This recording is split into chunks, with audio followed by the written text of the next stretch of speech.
eyes sharp, voice steady. Do you even care about me? The question cuts deeper than it sounds. It isn't about love. It isn't about romance. It is about power. Most men stumble here. They rush to explain. They laugh nervously. They pile up words like a wall. But the wall crumbles instantly. Respect slips away. This is how the test begins. A test older than text messages, older than candle-lit dinners, older than modern love itself. In every culture, in every time, women have tested men, not out of malice, not to be cruel, but to see if he bends, to see if he breaks, to see if the man she sits with is the same man he claims to be. And these tests are subtle. They hide behind simple questions, questions that seem innocent, but they are anything but innocent. Each one is a strike at the foundation of a man's composure. Here's the truth. When she asks these questions, she isn't waiting for the perfect answer. She's watching for the reaction. Does he stay calm? Does he hold his frame? Or does he panic? The Stoics faced greater trials than this. Emperors, generals, and slaves alike endured storms of fate. They lost kingdoms. They faced death. And still, they stood unshaken. Their philosophy was simple. Control yourself. Do not be ruled by the chaos outside you. Be anchored. Be still. Be immovable. What if you could bring that same calm to these modern tests? What if every question, every trap, became an opportunity to show strength instead of weakness? In this film, we reveal the 5 questions women use to test men. 5 traps hidden in plain sight. 5 moments where most men collapse. But where the Stoic finds his chance to rise. Stay with me. Because question 3, that one is the silent killer, the one that strips a man of dignity before he even knows it happened. And if you fail it, you may never get it back. Why do women test men? It is a question that makes some men angry. Others shrug it off. But if you ignore the reason, you will never pass the test. The truth is simple. It is not cruelty. It is not manipulation. It is instinct. Think of it like the walls of a fortress. A guard doesn't press the stone to destroy it.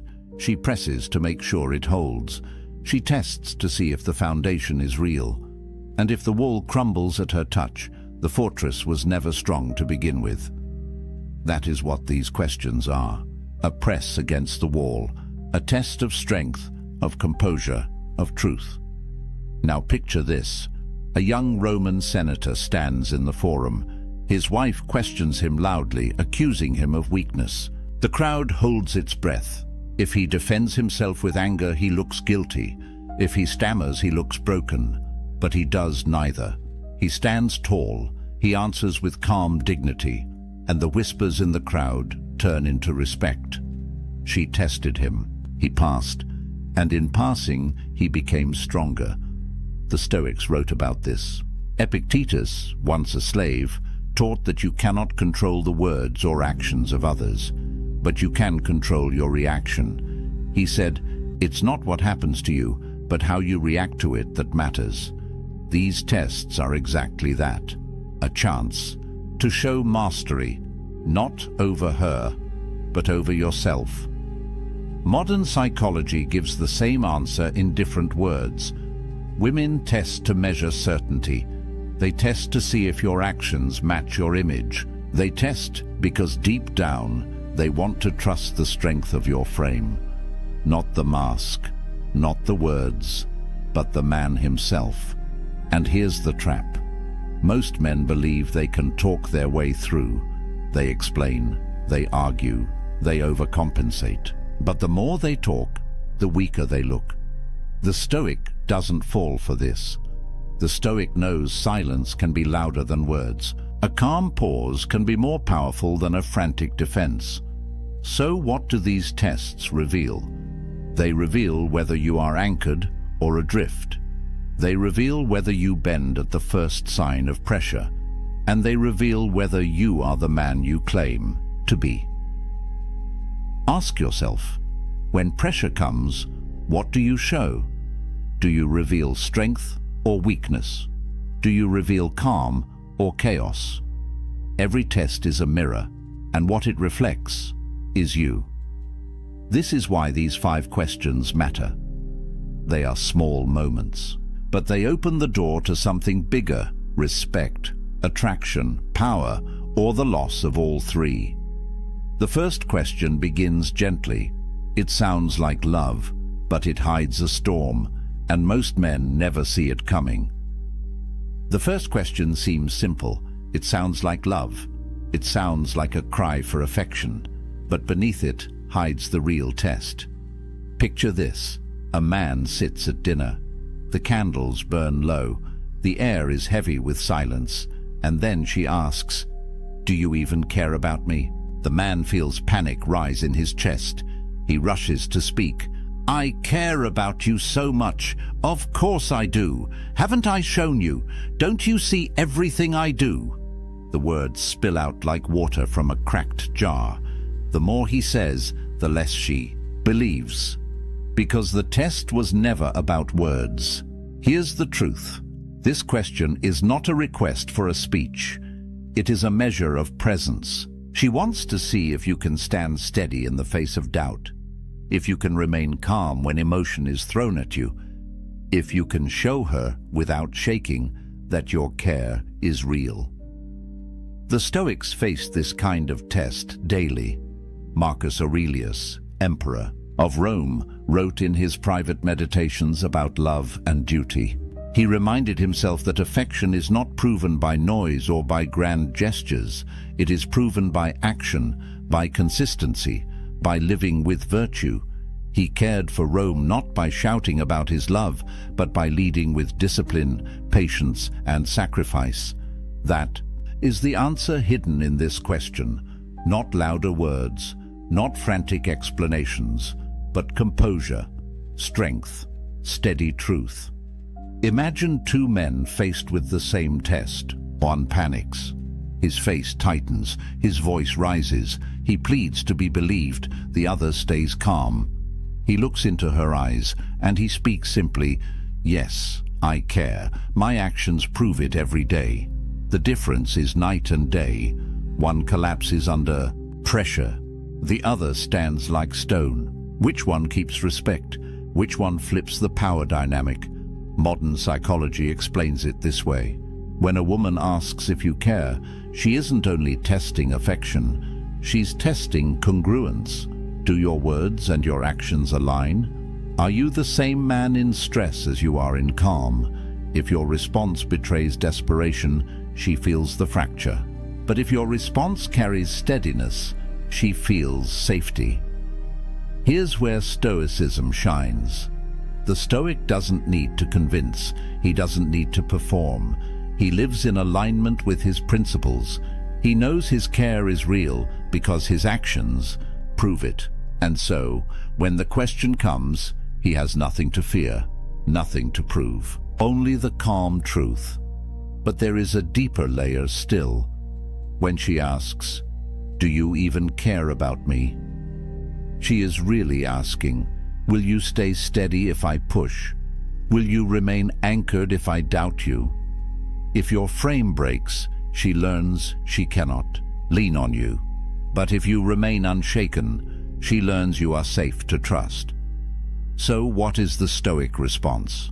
Not a script to memorize, not a trick line to copy, but a way of being, composed, grounded, aligned. Because care is not in the shouting, it is in the silence, it is in the calm, it is in the daily proof of action.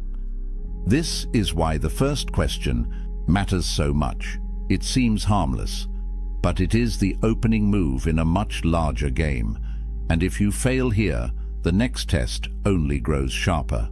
The second question does not sound emotional. It sounds logical, practical. But in truth, it is even heavier, because it forces you to face the future. The second question arrives like a whisper, but it lands like a hammer. Where is this going? At first, it sounds simple, a question about direction, about future plans, but underneath, it is a test of certainty. Picture this. A couple sits in a quiet cafe. She stirs her coffee. Her eyes never leave his, and then she asks. Her tone is casual, almost soft, but he feels his chest tighten. He knows this is not casual. The man who fears this question reacts in two ways. Some rush forward. They make promises. They map out a future they aren't ready for. Others retreat. They avoid. They fumble their words and leave her more uncertain than before. Both fail. Both reveal weakness. Because both let fear dictate the answer. Here's the truth. This test isn't about the future. It's about your frame in the present. She doesn't need every detail. She needs to know if you stand steady under pressure. The Stoics understood this tension well. Marcus Aurelius ruled an empire under constant threat. He never promised his people endless years of peace. Instead, he reminded himself daily that the future is not his to control. Only his actions today were within his command. That was enough. Epictetus put it more sharply. Don't demand that things happen as you wish, but wish them to happen as they do. The Stoic does not cling to guarantees. He speaks truth about what he values now. He lives by principle, not by desperate promises. So what is the Stoic way to respond? Imagine her eyes waiting, the silence growing heavy. Instead of panicking, you breathe. You anchor yourself in the present. And you say with calm certainty, I value what we're building. I don't rush or pretend to know every step ahead. What matters is how we treat each other today. That's what I can promise. No over-promising, no retreat, just steady ground. Notice what happens here. The answer shifts the frame. You are not a boy scrambling for approval. You are a man speaking from principle. The power dynamic flips, but there's more. Modern psychology shows that women often test for stability, not for perfect plans. Stability means, does this man know himself? Does he collapse under pressure or remain composed? If he cannot stand steady in a simple question, how will he stand steady when life grows harder? That is the unspoken meaning of, where is this going? It is less about the map, and more about the anchor. Now imagine the two responses again. One man blurts out timelines, dates, grand vows. She nods, but inside she doubts. The other man is calm, centered, certain. He does not rush, but he does not run. And in his steadiness, she feels safety. This is why Stoicism matters here, because it keeps you from panic. It keeps you from overreach. It keeps you grounded in what you can control, your actions, your principles, your presence. And yet, if this question feels heavy, the third test is sharper still. It comes not at dinner, not in a cafe, but in the silence of a buzzing phone. And most men fail it before they even realize they've been tested. The third question doesn't arrive in person. It arrives through silence, through the glowing screen of a phone, through the long pause between message and reply, and then it comes. Why didn't you answer my text? It sounds harmless, it sounds small, but don't be fooled. This is one of the sharpest tests of all. Picture it. The phone buzzes on the table. You see the message. You are in a meeting, or at the gym, or simply taking a moment for yourself. You don't respond instantly. Hours pass. When you finally open your phone again, there it is. The follow-up message. The test. Why didn't you answer my text? Most men stumble here. Some rush to apologize. I'm sorry. I was busy. I didn't mean to ignore you. Their words overflow with guilt. Others swing the other way. They become defensive. Why do you always need an answer right away? Can't you relax? Both responses fail. One shows weakness, the other shows anger. The Stoic sees something different. He sees that this question is not about the phone. It is about control. It is about composure. It is about whether you can remain steady when accused of neglect.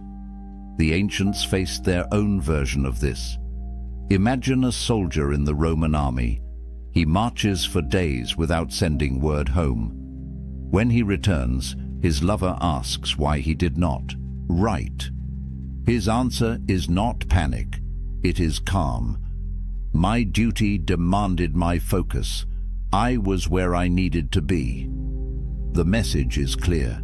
His actions spoke louder than the absence of words. Modern psychology confirms this. The instant response culture we live in creates anxiety. People expect immediate replies as if constant attention equals care. But the truth is the opposite. A man who jumps at every ping of his phone shows that his focus is owned by others. A man who responds in his own time shows self-possession. So, what does the Stoic response look like? It is short, it is calm, it carries no shame. Something like, I was busy, I don't live glued to my phone. Notice the difference. No apology, no defensiveness, just clarity. A calm truth spoken without fear. This is the heart of Stoicism in relationships. The Stoic does not collapse into guilt when tested. He does not explode in anger either. He remains anchored.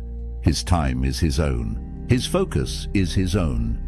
And here lies the deeper meaning. When she asks why you didn't answer, she isn't counting minutes. She is counting steadiness. She is testing whether you belong to yourself. If you do, she feels your strength. If you don't, she feels your weakness. So ask yourself, when silence falls, who owns your attention? The phone, the pressure, the fear of disappointing? Or do you own it? Because the man who owns his attention is rare, and rare men are respected. This question may feel sharp, but the next one cuts even deeper, because it hides inside a playful tone, a question that looks harmless, but can shatter a man if he answers wrong. This question hides behind a smile. It slips out casually like a passing thought. But don't be fooled. It is not casual. It is a test, wrapped in silk. Do you think she's pretty? At first it feels harmless. She might be asking about a stranger at a cafe, an actress on a screen, a mutual friend. Her tone is light, but her eyes study every flicker of your reaction. Picture the moment. A man shifts uncomfortably. He looks away. He shakes his head too quickly. No, of course not. She's nothing compared to you. But the words sound hollow. The denial feels forced, and something shifts. Trust erodes.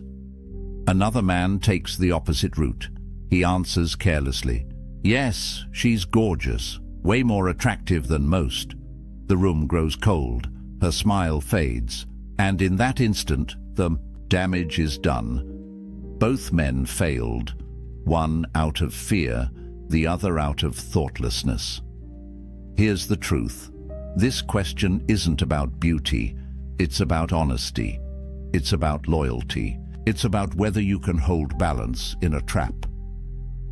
The Stoics understood the power of balance. They lived in a world of extremes, luxury and poverty, glory and ruin. Marcus Aurelius warned himself not to be swept away by pleasure, nor crushed by fear. Moderation, clarity, steadiness, that was the way. So how does the Stoic respond here? Not with frantic denial, not with careless honesty, but with calm truth that affirms without betraying. Yes, acknowledge reality. If a woman is beautiful, admit it plainly, but then anchor yourself in loyalty, in the present bond. Something like, she's attractive, but I'm with you for a reason, short, steady, true. Notice what happens with this answer. You don't lie, you don't collapse, you don't betray, you stay balanced, and balance commands respect. There's a deeper layer too. When she asks, "Do you think she's pretty?" she is not seeking your taste in women. She is seeking proof of integrity. Will you lie to soothe her ego? Will you wander in your gaze? Or will you stay grounded in honesty and loyalty at the same time? The Stoic man knows that truth and virtue cannot be separated. Epictetus said, "If it is not right, do not do it. If it is not true, do not say it." To deny beauty where it exists is to speak falsehood. To dismiss your own bond is to lack virtue. But to hold both in balance is to reveal strength. This test matters because it doesn't look like a test. It looks playful, but hidden beneath the joke is a blade aimed at your honesty. And if you falter, the cut is deep. Most men fail here without even realizing it. They either fear the truth or they mishandle it. But the Stoic response is rare, calm, simple, anchored. And yet, if this question is sharp, the final test is brutal, because it doesn't challenge your care or your plans or your honesty. It challenges your very identity. This is the hardest test of all. It doesn't arrive as a playful question. It doesn't sound soft. It comes like a spear, sharp, direct, designed to wound. Are you even a real man? Imagine the scene. The argument is heated. Her voice is raised. Her patience is gone. And then, in a burst of anger, the words land. They are not gentle. They are not disguised. They are meant to provoke. Most men fail instantly. Some explode in rage. "How dare you say that? Of course I'm a man." Their anger betrays insecurity. Others shrink. They stammer. They lower their eyes. And in silence, they confirm the accusation. But this is not what the Stoic does. The Stoic understands that insults reveal more about the speaker than the target. Words are noise. They cannot touch the essence of who you are. Only your reaction can do that. Marcus Aurelius wrote, "If someone despises me, that's their problem. My only concern is not doing or saying anything deserving of contempt." That is the heart of this test. Not defending your manhood, not proving it with aggression, but standing so calmly that the words lose all power. Picture two men again. The first slams his fist on the table. His rage fills the room. She sees weakness, not strength. The second holds her gaze. He doesn't flinch, and he says quietly, "I don't need to prove it with words. My actions speak." The silence that follows is heavier than a shout, because in that moment, the power shifts. The test is passed. Respect is earned. Psychology confirms this dynamic. Challenges to masculinity trigger deep instincts. Many men feel they must defend or attack, but true strength is self-possession. A man who knows himself doesn't need to fight for his identity. He already owns it. The Stoics lived this way. They were warriors, emperors, slaves, philosophers. Their manhood was not measured in titles or bravado. It was measured in courage, in justice, in steadiness. A real man, in their eyes, was not the loudest in the room. He was the calmest, the one who did what was right, even when mocked or insulted. So, when the words strike, "Are you even a real man?" the Stoic does not break. He does not rage. He does not beg. He simply remains, unshaken, anchored. This is the true test. Not of romance, not of loyalty, but of identity. And if you fail here, you lose far more than respect. You lose yourself. But if you pass, if you stand calm in the storm, you become rare. Rare men are remembered. Rare men are trusted. Rare men are respected. And that is the ultimate power flip. The test meant to shatter you becomes the proof of your strength. We've walked through the 5 questions, 5 tests that seem ordinary, 5 moments that look small, but each one hides something much larger. Think back. Do you even care about me? Not about words, but about presence, a chance to show that your care is steady, not frantic. Where is this going? Not about maps of the future, but about your anchor in the present. A chance to prove that you don't panic under pressure. Why didn't you answer my text? Not about the phone, but about attention. A chance to show that you own your time, that you are not ruled by constant demands. Do you think she's pretty? Not about beauty, but about honesty and loyalty. A chance to reveal balance, truth without betrayal. And finally, are you even a real man? Not about insult, but about identity. A chance to stand calm when provoked, to show strength without noise. 5 questions, 5 mirrors, 5 opportunities to either collapse or rise. Why does this matter? Because life will test you in the same way, not always with these exact words. Sometimes with silence, sometimes with rejection, sometimes with pressure from the world itself. Your boss, your family, your friends. The storms of life will ask you, in 1,000 ways, the same thing. Are you steady, or will you break? The Stoics prepared for this every day. They didn't wait for the test to arrive. They trained their minds like soldiers sharpen their swords. They practiced negative visualization. They embraced voluntary discomfort. They built strength so that when the questions came, they were ready. This is what you must do, because if you fail these tests, the cost is heavy, respect is lost, trust evaporates, attraction fades. But when you pass, when you stay calm, you gain something far greater. You gain respect, you gain peace, you gain power that cannot be taken from you. This isn't about manipulating women. It isn't about clever lines. It is about living with principle. It is about embodying what the Stoics called arete, excellence of character.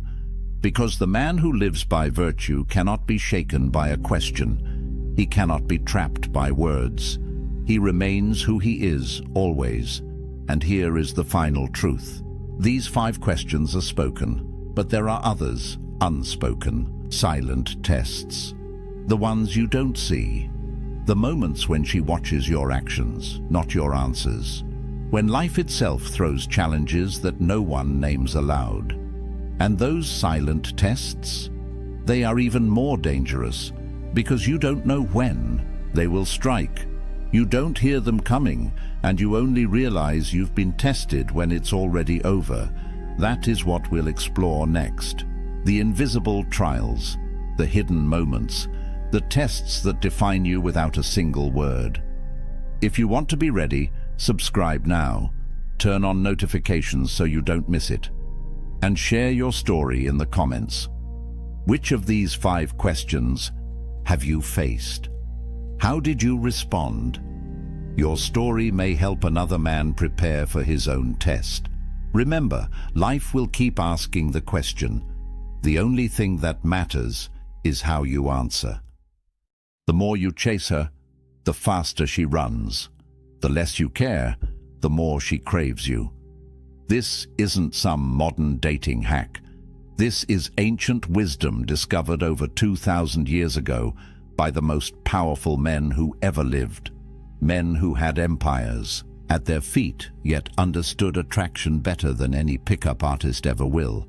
Marcus Aurelius, the most powerful man alive. Emperor of Rome. He could have had any woman he wanted with a snap of his fingers. But here's what's fascinating. He wrote obsessively about self-control, about mastering his own mind, about caring less about what others thought. And women were drawn to him like a force of nature. There's a secret here, a paradox that most men will never understand. By the end of this video, you'll know exactly why everything you've been doing to attract women has been pushing them away. And more importantly, you'll discover what to do instead. This isn't about tricks or manipulation. This is about becoming a different kind of man. The kind women can't help but obsess over. Most men will never learn this. They'll spend their entire lives confused, frustrated, wondering why nice guys finish last. You're about to become the exception. So let's dive into the ancient philosophy that changes everything. Right now, there's a crisis happening. Modern men are more confused about attraction than ever before. You see it everywhere. Guys constantly checking their phones, hoping she texted back. Overanalyzing every conversation.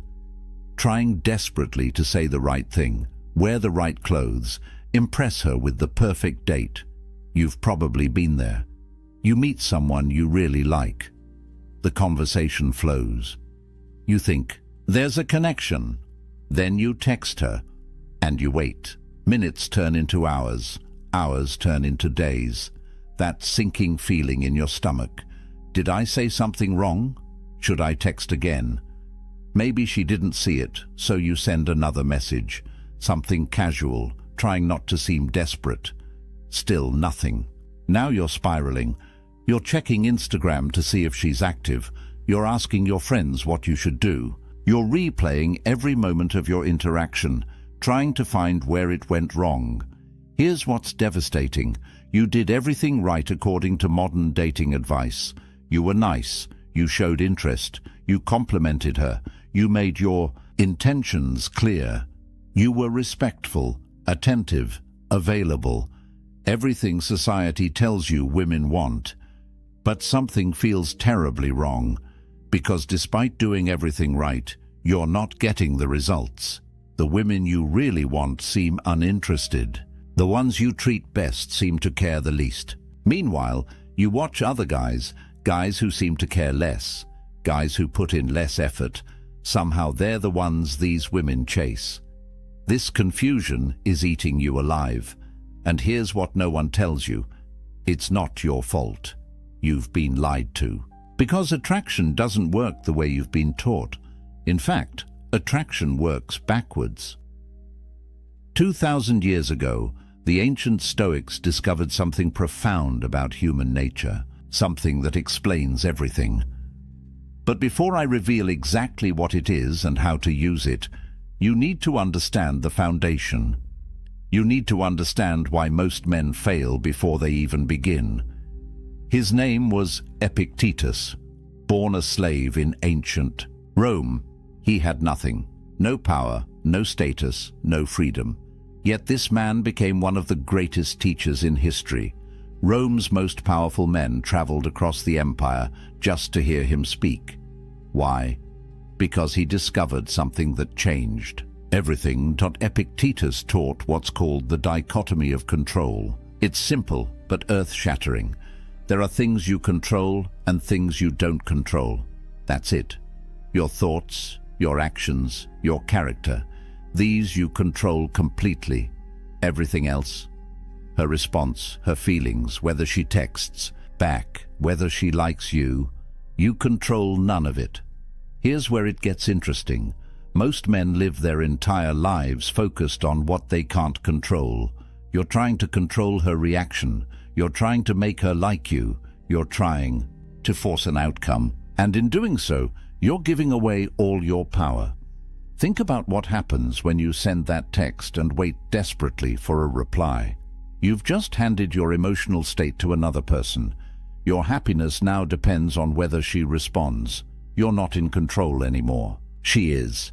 And women can feel this. It's like a sixth sense. They detect neediness the way sharks detect blood in water.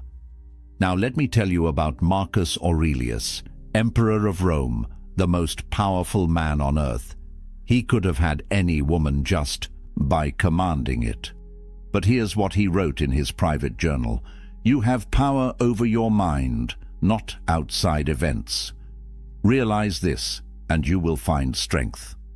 The Emperor of Rome, with infinite power over the external world, spent his time mastering his internal world. That's the secret. He understood that real power isn't controlling others, it's controlling yourself. And this is what made him magnetic. This is what made him irresistible.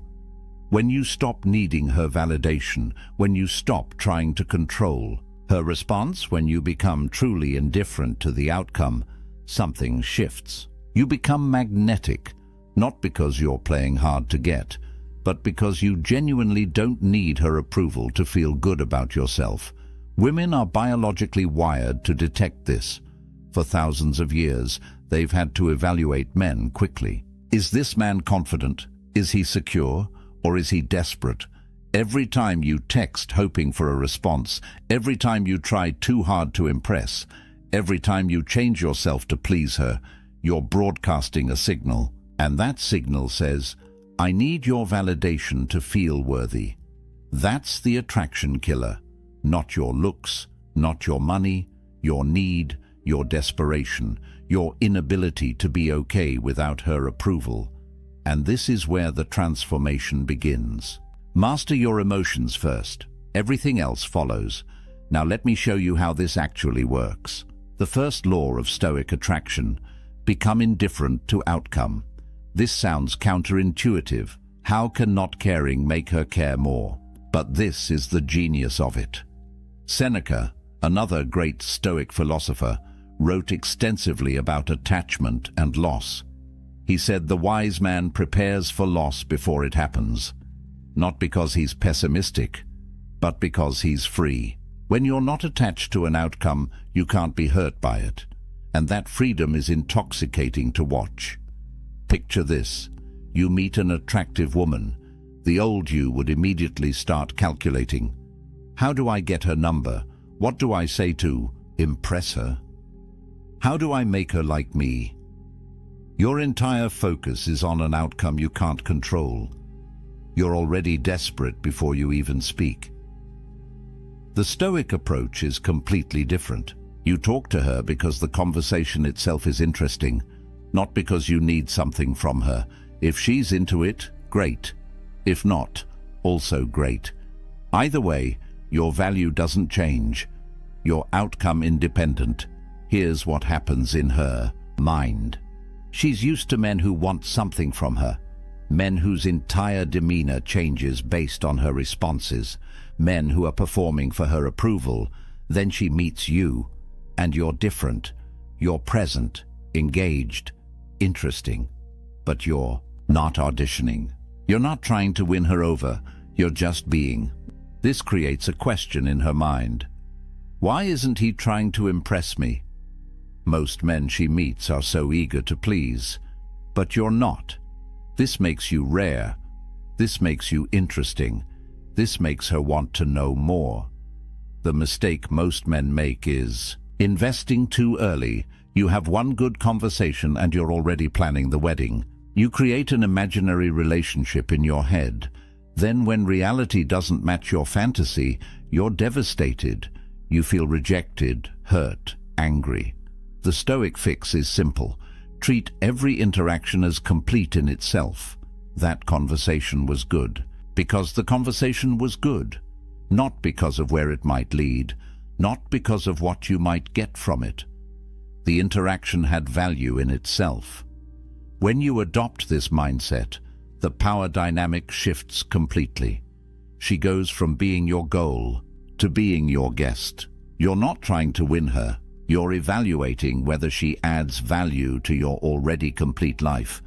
You're the prize being pursued, not the pursuer hoping to be chosen. And women feel this shift. It's magnetic. Seneca said, "He who is brave is free, brave enough to not need her, free from the outcome." And that freedom is what makes you irresistible. But here's where most men still get it wrong.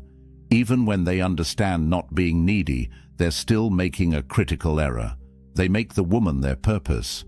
Everything revolves around getting her, keeping her, pleasing her. This is still weakness in disguise. Marcus Aurelius wrote, "The impediment to action advances action. What stands in the way becomes the way." He understood that obstacles, challenges, rejection, these aren't problems. They're the path forward. They make you stronger. Here's the reframe that changes everything. Your life purpose comes first. Your mission, your goals, your growth, your excellence. She's not the goal. She's a complement to an already extraordinary life, not the missing piece that makes you whole. You're already whole. Think about the men that women can't resist. Not the guys trying hardest to get them, but the men who are so focused on their purpose that women have to work to get their attention. The athlete focused on his training, the entrepreneur building his business, the artist lost in his craft. These men aren't ignoring women to play games. They genuinely have something more important, and this creates a powerful dynamic. While you're building, she's watching. She sees a man who doesn't need her validation because he's getting validation from his accomplishments. She sees a man who doesn't have time to play texting games because he's too busy creating something meaningful. She sees a man who can't be manipulated because his worth isn't tied to her opinion. This is what excellence looks like. Physical excellence. You're training your body not to impress her, but because you respect yourself. Mental excellence. You're reading, learning, growing because mediocrity is unacceptable to you. Spiritual excellence. You're developing your character because that's what defines a man. Professional excellence. You're building something meaningful because that's your contribution to the world. Stop performing for her. Start performing for yourself. The paradox is this. Self-focus creates other attraction. When you become obsessed with your own growth, others become obsessed with you. Marcus Aurelius said it perfectly. Waste no more time arguing what a good man should be. Be one. Stop theorizing about attraction. Stop reading advice on what women want. Become the man who is so excellent that the question answers itself. Become undeniable. Now let me clear up a massive misconception. Stoic doesn't mean emotionless. This is where most men get confused and end up looking like robots. The Stoics weren't advocating for suppressing emotions. They were teaching controlled emotion. And there's a world of difference. Marcus Aurelius loved his wife deeply. Seneca wrote beautiful letters about affection and care. Epictetus taught his students about proper love and attachment. These weren't cold men. They were men who chose when and how to express emotion. They weren't controlled by their feelings. They controlled their feelings. Here's the distinction that matters. Reactive emotions versus intentional presence. Reactive is when she doesn't text back and you spiral into anxiety. When she talks to another guy and you become jealous. When things don't go your way and you become angry or bitter. These are emotions controlling you. Intentional presence is completely different. You feel emotions, you acknowledge them, but you choose your response. She doesn't text back. You notice disappointment, but you don't let it dictate your actions. You go back to your purpose. She talks to another guy. You feel a twinge of jealousy, but you recognize you don't own her. She's free to talk to whoever she wants. Things don't go your way. You feel frustration, but you see it as information, not catastrophe. This is what women crave. Not a man with no emotions, but a man who isn't controlled by his emotions. In a world of chaos, reactive men and emotional instability, a man who remains centered is like an anchor. She can feel safe with you. She knows you won't fall apart when things get difficult. She knows you won't become desperate or possessive or volatile. Think about body language. The Stoic carries himself differently. There's no nervous energy, no fidgeting, no seeking approval with his posture. He stands tall not because he's trying to appear confident, but because he is confident. His movements are deliberate. His eye contact is steady. His presence commands respect without demanding it, and when he speaks, he says less but means more. No rambling to fill silence, no over-explaining to justify himself, no supplicating to win approval. He speaks with intention. Every word carries weight. He doesn't need to convince you of anything. He's stating reality. Marcus Aurelius gave us the framework. The best revenge is not to be like your enemy. Applied to attraction, don't mirror desperate behavior. Don't become reactive because someone else is. Don't lose your center because the world around you is chaotic. Maintain your stoic presence. That's your power. Now comes the ultimate test, the moment that separates stoic men from everyone else. How you handle rejection. Because rejection will come. It comes for everyone. The question is, what do you do with it? Epictetus taught something profound. External events have no power over your character. Only your response has power. She can reject you. She can ignore you. She can choose someone else. None of that changes who you are. None of that diminishes your value. Only you can do that with your reaction. Here's where most men reveal their desperation. She says no, and they crumble, or they get angry, or they try to convince her, or they ask what's wrong with them. All of these responses communicate the same thing. My worth was dependent on your acceptance, and now I'm destroyed. The Stoic response is radically different. Complete indifference, not fake indifference, where you're seething inside, real indifference. She said no. Okay, that's information. That's her preference. It has nothing to do with your value. You smile, you wish her well, you move on with your life exactly as you would have anyway. This creates something fascinating in her psychology. She expected an emotional reaction. All men react. They get sad or angry or try to change her mind. But you didn't. You were completely unfazed. This doesn't compute for her. Who is this guy? Why didn't my rejection hurt him? Why doesn't he seem to care? Now she's thinking about you. Not because you played a game, but because you revealed something rare. You're a man whose value isn't determined by her opinion. You're a man who can't be hurt by her choices. You're a man who is genuinely outcome independent, and this is magnetic. Epictetus said it perfectly. It's not what happens to you, but how you react to it that matters. She rejects you. That's what happened. How you react determines everything. React with neediness, you confirm her decision. React with anger, you prove you were never worthy. React with indifference, you make her question her decision. But here's the most important part. This isn't a strategy to win her back. This is who you actually become. You genuinely don't need her acceptance because your worth comes from within. You're not pretending not to care. You actually don't care in a healthy way because you know your value is inherent, not assigned by others.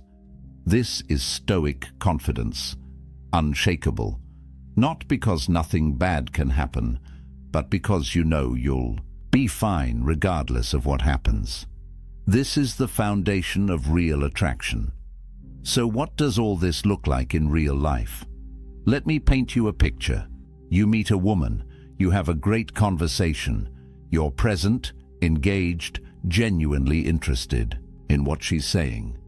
But you're not performing, you're not trying to impress her, you're just being the excellent man you've become. You get her number, you text her once, something simple, direct, no games. If she responds, great. If not, also great. You don't check your phone every 5 minutes. You don't analyze her response. Time. You're too busy with your purpose to obsess. You ask her out. One time. Clear, confident, specific. Let's grab coffee Thursday at 7. If she says yes, perfect. If she says no or gives a maybe, you wish her well and move on. No convincing, no negotiating, no rescheduling 3 times. You made an offer. She can accept or decline. Her choice doesn't affect your life trajectory. On the date, you're not interviewing her for the position of girlfriend. You're evaluating if she adds value to your already complete life. You're not trying to win her over. she's trying to win you over. The power dynamic is reversed. If she likes you, excellent. If she doesn't, also excellent. Either way, you go back to your life, back to your purpose, back to your excellence. She's a potential addition, not the foundation. If a relationship develops, it's built on something solid, not neediness, not desperation, not fear of being alone, but genuine appreciation between two whole people. You don't need her. You choose her. And she doesn't need you. She chooses you. Partnership of equals. Not two incomplete halves trying to make a whole. This is what Stoic relationships look like. Built on virtue, not validation. Built on respect, not neediness. Built on choice, not desperation. The transformation is complete. You're not the chaser anymore. You're the chooser. You're not the man hoping to be picked. You're the man doing the picking. And women feel this shift. It's undeniable. You're not learning tricks. You're becoming the man she can't resist. Not because you're manipulating her, but because you've become genuinely excellent, genuinely centered, genuinely outcome independent. This is real attraction. This is Stoic attraction. Here's the truth. This isn't easy. Stoicism is practice, not perfection. Marcus Aurelius was the emperor of Rome, and he still struggled with these principles daily. That's why he wrote Meditations. It was his private journal to remind himself of these truths. You're not going to master this overnight, but starting today you can practice one principle, just one. Maybe it's outcome independence. Maybe it's focusing on your purpose. Maybe it's handling the next rejection with indifference. Pick one thing and practice it. In 30 days of genuine practice, your entire reality will change.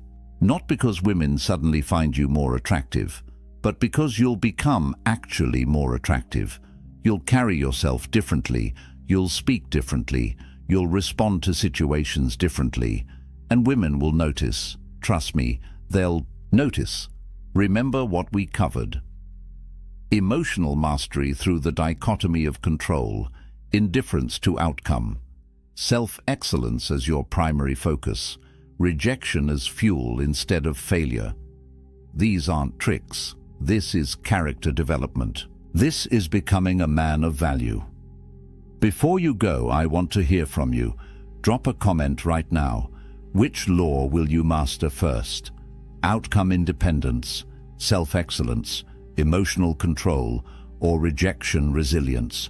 Let me know, because I read every comment and I want to see your progress.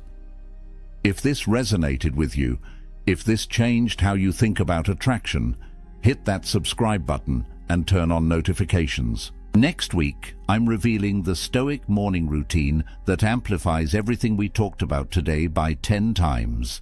You don't want to miss that. Here's what I want you to remember. Marcus Aurelius ruled an empire. You're just mastering your own mind. If he could do it while managing Rome, you can do it while managing your life. You've got this. The principles are simple. The practice takes dedication, but the results are life-changing. Stop chasing. Start becoming. She'll find you. The excellent man is never alone for long. He's too valuable, too rare, too magnetic. Become that man. The ancient Stoics showed you how. Now it's your turn to walk the path. Stop chasing. Start becoming. She'll find you. 3 in the morning. Your eyes snap open, and immediately it starts. The replay. That conversation from yesterday. What you said. What you should have said. What they might be thinking about you right now. Then your mind jumps to tomorrow. The presentation. The email you haven't sent. The decision you can't make. Round and round it goes. This endless, exhausting loop of thoughts that won't stop, won't slow down, won't give you a single moment of peace. You're not alone in this. Research shows that 85% of the things we worry about never actually happen. 85%. Think about that. Your mind is torturing you over futures that will never exist, conversations that will never happen, catastrophes that will never come. But here's what makes this even more painful. While you're lying there, trapped in your racing thoughts, somewhere out there is a man sleeping soundly, not because his life is easier than yours, not because he has fewer problems, but because he discovered something that emperors and slaves, warriors and philosophers have known for 2,000 years. A set of ancient techniques so powerful that they can silence the loudest mind, calm the most chaotic thoughts, and transform overthinking from your greatest weakness into your greatest strength. In the next 20 minutes, you're going to learn 12 paths that the Stoics used to master their minds. These aren't motivational speeches or empty affirmations. These are battle-tested techniques that Marcus Aurelius used while commanding armies, that Epictetus used while enslaved, that Seneca used while advising emperors. And I'm going to show you exactly how to use them, starting today, starting right now. Because by the time we're done, you'll never look at your racing thoughts the same way again. But first, you need to understand why your mind won't shut up, and why everything you've tried so far hasn't worked. Your brain was designed to keep you alive. 10,000 years ago, that meant constantly scanning for threats, the rustling in the bushes, the stranger from the rival tribe, the food that might be poisoned. Overthinking wasn't a problem back then. It was survival. Your ancestors who worried the most, who thought through every possibility, who stayed up at night mentally preparing for danger, they were the ones who lived long enough to pass on their genes to you. But here's what changed. The threats your brain evolved to protect you from, they're mostly gone. No saber-toothed tigers, no warring tribes, no immediate danger lurking around every corner.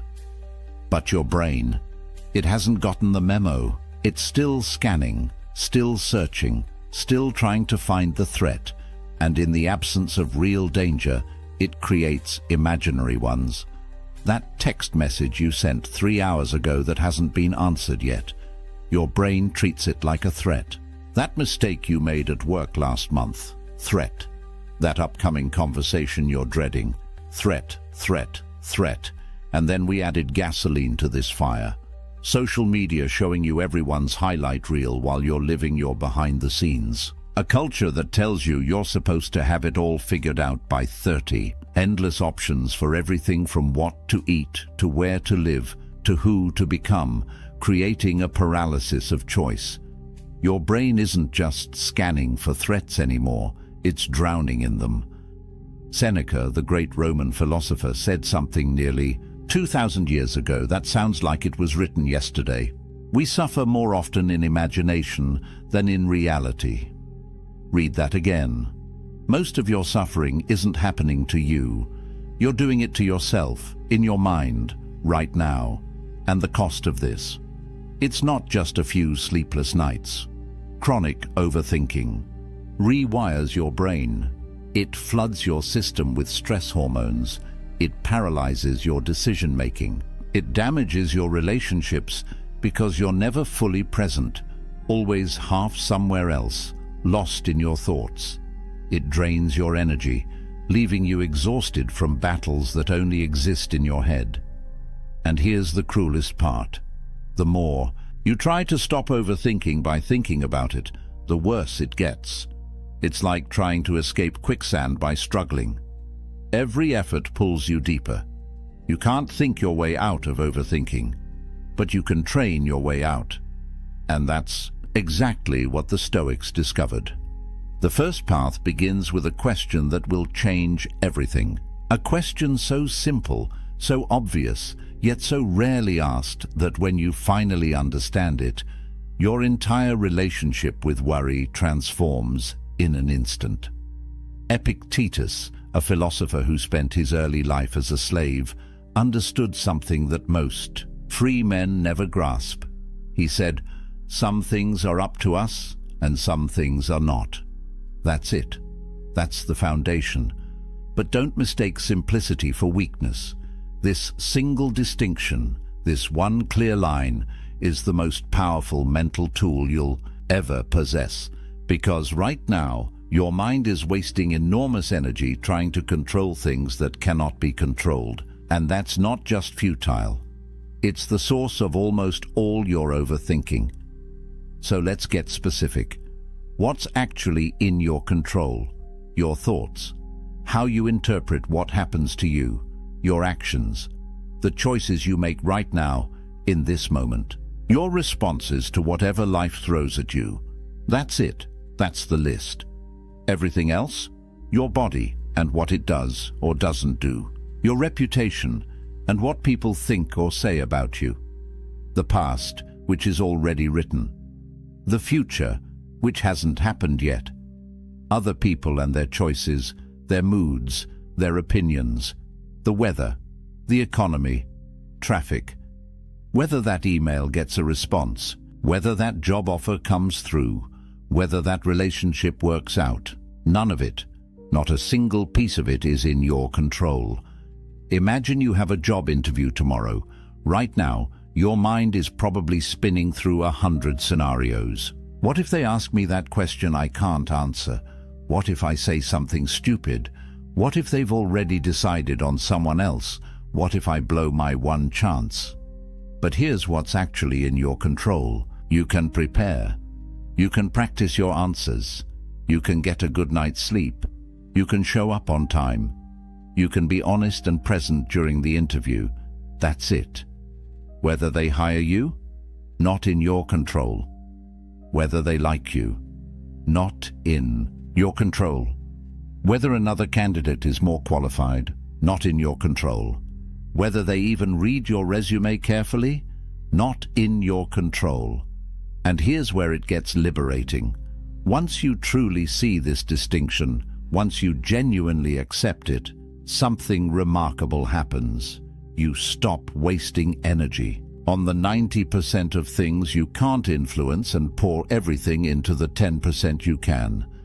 Your overthinking doesn't just decrease, it targets correctly. Because real thinking, productive thinking, strategic thinking, it only works on things you can actually affect.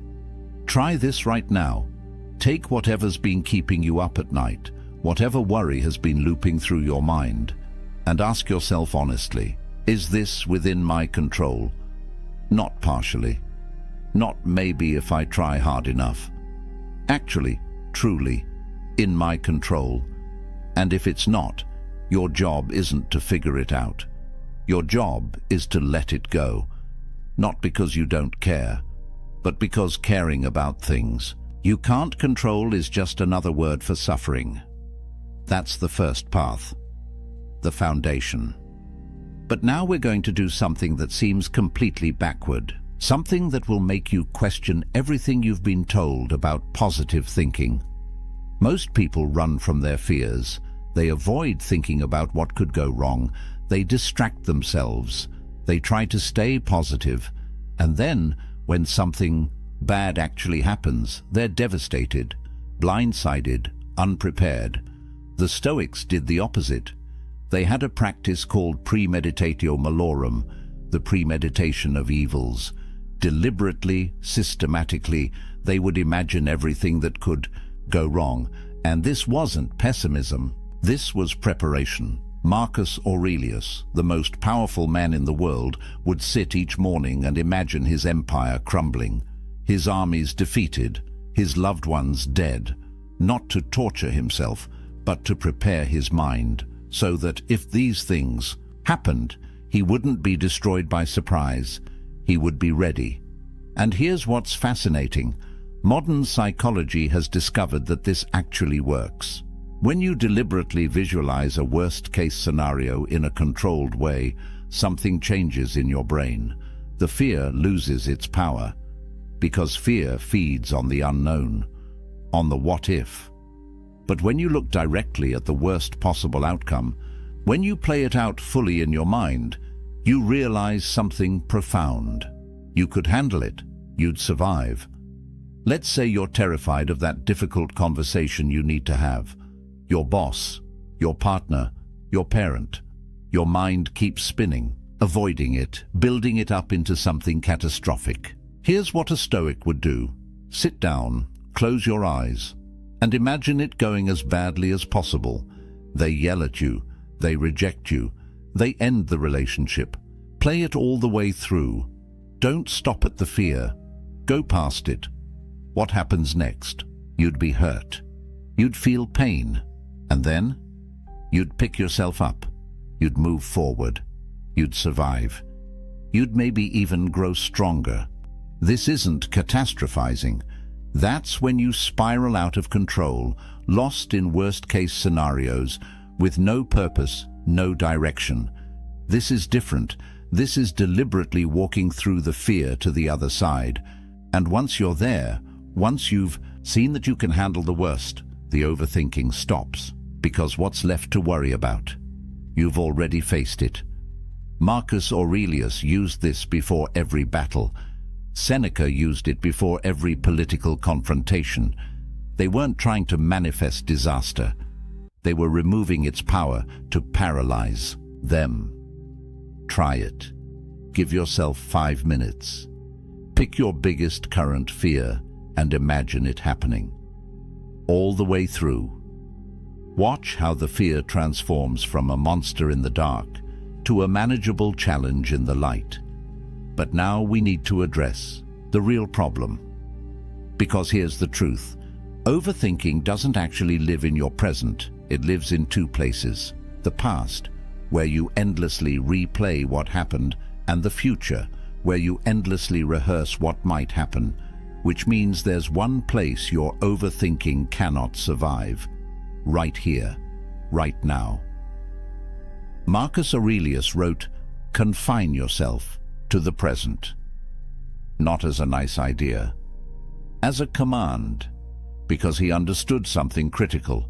In this exact moment right now, as you're hearing these words, are you okay? Not yesterday, not tomorrow, right now. Your body is breathing, your heart is beating, you're here, you exist. And in this moment, stripped of past and future, most of your problems disappear. They don't exist here. The past is gone.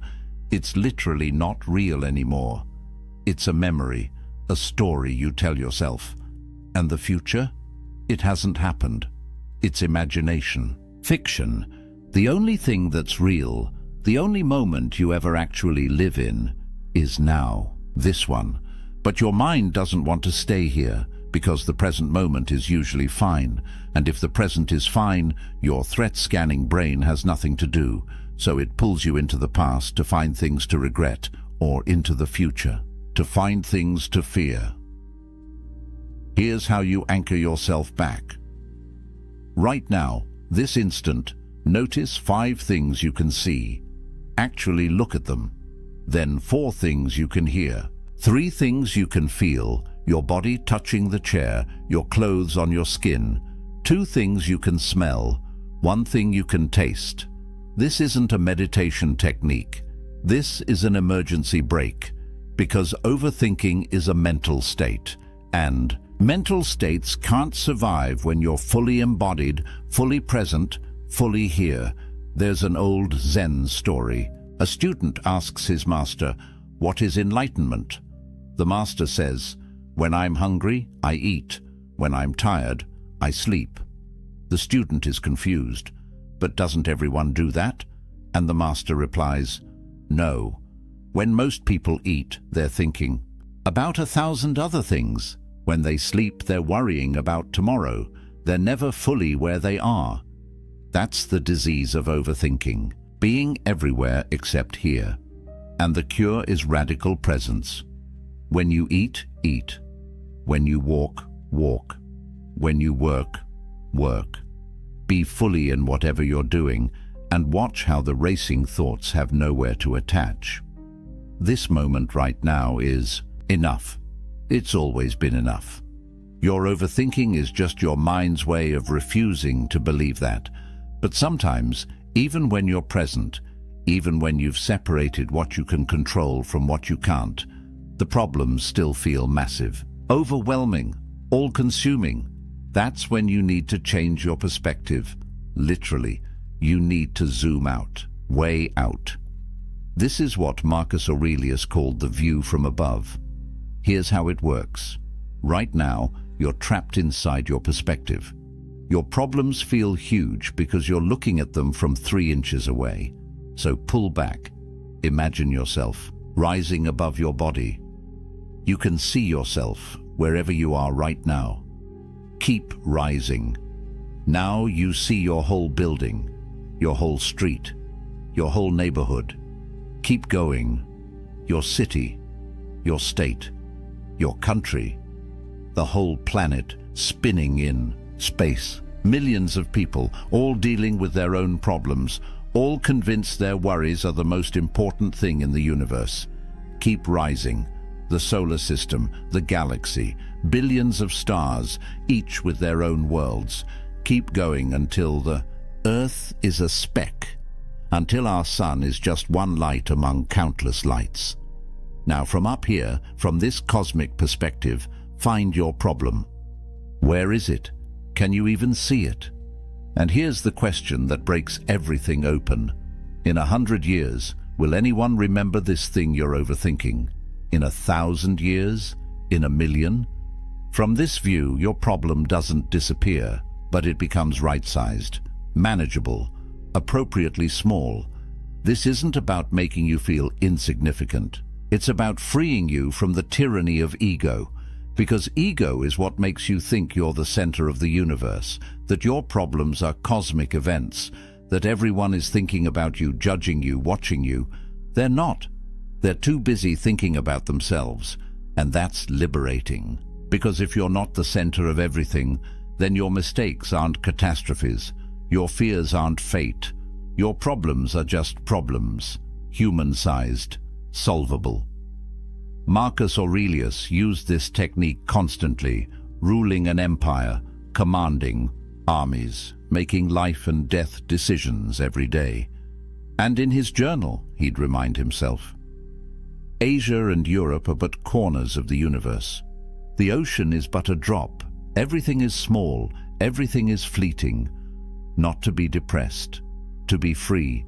Free from the weight of thinking everything matters equally when most things don't matter at all. Try it the next time you're spiraling. Zoom out. Get the cosmic perspective. Let the universe right-size your worry. But there's another technique, darker, more intense, more powerful than almost anything else the Stoics practiced. And if you can handle it, if you can actually apply it, it will cut through your overthinking. Like nothing else can. They called it memento mori. Remember death. Seneca said, you could leave life right now. Let that determine what you do and say and think. This isn't morbid. This is clarity. Because death is the ultimate perspective. It's the final filter that separates what matters from what doesn't. Think about it. On your deathbed, surrounded by people you love, or maybe alone, looking back at your life, will you care about that embarrassing thing you said 5 years ago? Will you be overthinking what people thought of you? Will you be replaying arguments, analyzing conversations, worrying about things that never happened? No, you'll be thinking about bigger things. Did you love well? Did you live fully? Did you waste your limited time on things that didn't matter? That's the gift of death. It shows you with brutal honesty what actually matters. And if you can bring that clarity into your life now, while you're still alive, you gain a superpower. The ability to instantly cut through all the noise, all the overthinking, all the trivial worries, and ask, will this matter when I'm dying? Steve Jobs had a practice. Every morning he'd look in the mirror and ask himself, if today were the last day of my life, would I want to do what I'm about to do? And if the answer was no too many days in a row, he knew something needed to change. That's the power of death as a teacher. It doesn't allow for overthinking, because overthinking is a luxury. It's what you do when you think you have infinite time. But you don't. None of us do. And the moment you really understand that, not just intellectually but in your bones, your priorities snap into place. You're not going to overthink the email on your deathbed. You're not going to worry about what strangers think of you. You're not going to replay that conversation from 3 years ago. So why are you doing it now? You have a limited number of days, a limited number of hours, a limited amount of mental energy, and you're spending it on this? Death whispers the question you need to hear. Is this worth dying over? And if it's not, maybe it's not worth overthinking over either. The Stoics kept skulls on their desks. They meditated in graveyards, not because they were depressed, because they refused to forget. Life is short, time is limited, and every moment you spend lost in your head is a moment you're not actually living. Memento mori, remember death, not to fear it, but to let it wake you up.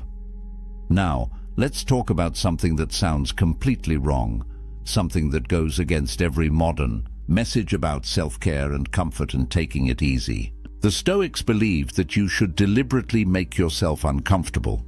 They called it voluntary discomfort, and it might be the most misunderstood practice they taught. Seneca was rich, unbelievably wealthy. He could have had every luxury. Instead, he would deliberately sleep on a hard floor, eat simple bread and water, wear rough clothes, go without heat in winter. Why? Because he was training, not his body, his mind. He was teaching himself a critical lesson. I can handle hard things. And that lesson, that bone-deep knowledge that you can endure discomfort, that you're tougher than you think, it's the antidote to fear. And fear is what drives most overthinking. Here's what happens when you live a life of constant comfort. You become fragile, soft. Your tolerance for difficulty shrinks. And then when something actually hard happens, something you can't avoid or fix or make comfortable, you break, you panic, you spiral, because you've never trained for it. But when you voluntarily expose yourself to difficulty, when you choose temporary discomfort, you build a different relationship with hardship. You prove to yourself over and over that you're resilient, that you can handle it. Modern applications. Take a cold shower. Let yourself be hungry. Have that difficult conversation you've been avoiding. Do the hard workout. Sit with boredom instead of reaching for your phone. Each time you choose discomfort, each time you lean into something hard, you're sending your brain a message. I'm not fragile. I'm not weak. I can do difficult things. And that message, repeated enough times, changes everything. Because now, when your mind starts to spiral about some future difficulty, you have evidence. You've been uncomfortable before. You survived. You even grew stronger. This is the opposite of how most people live. They avoid discomfort at all costs. They optimize for ease. And then they wonder why every little challenge feels overwhelming. Why they overthink every decision, every risk, every potential difficulty. It's because they've never proven to themselves that they can handle hard things. But you can. And voluntary discomfort is how you prove it. Start small. Tomorrow morning, end your shower with 30 seconds of cold water. Just 30 seconds. Watch what it does to your mind. Watch how you feel afterward. Stronger, more alert, more capable. That's not just physical, that's psychological. You did something hard. On purpose. And you're fine. Better than fine. The Stoics knew this. They knew that comfort is a trap, that ease makes you weak, that the path to mental strength runs directly through voluntary difficulty. So stop running from discomfort. Start running toward it, and watch your overthinking lose its grip. But here's something you can do that almost no one does anymore. Something so simple, so accessible, yet so powerful that when you actually do it consistently, your entire inner world transforms. The Stoics wrote, every day, not blog posts, not social media, private journals, personal reflections, Marcus Aurelius's Meditations wasn't a book he intended to publish. It was his private journal, his way of working through his thoughts, of talking to himself, of gaining clarity. And you need to do the same thing. Here's why journaling is different from just thinking. When thoughts stay in your head, they loop, they repeat, they get tangled with other thoughts, they spiral endlessly with no resolution. But when you write them down, when you force them out of your mind and onto paper, something shifts. They become external. You can see them, examine them, challenge them, complete them. There's a psychological phenomenon called the Zeigarnik effect. It means your brain obsesses over unfinished tasks. And overthinking, it's your brain trying to complete thoughts that never get completed. They just loop and loop and loop. Journaling completes them. It gives them closure. Here's a simple practice. Every evening before bed, answer 3 questions. What worried me today? What was actually within my control about those worries? And what did I learn? That's it. 5 minutes. But in those 5 minutes, you're doing something profound. You're processing your day. You're applying the dichotomy of control. You're extracting wisdom from experience. And most importantly, you're telling your brain, we dealt with this. It's done. You can stop spinning now.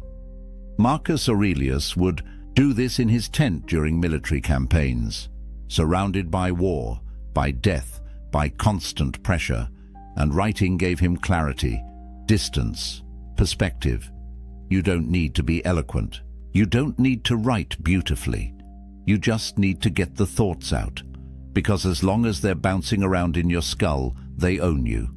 But once they're on paper, you own them. You can see them for what they are, often smaller than you thought, sometimes silly, occasionally important. But now they're external, manageable, finished. Stop trying to think your way to clarity. Start writing your way there. Let the page hold the weight your mind can't carry.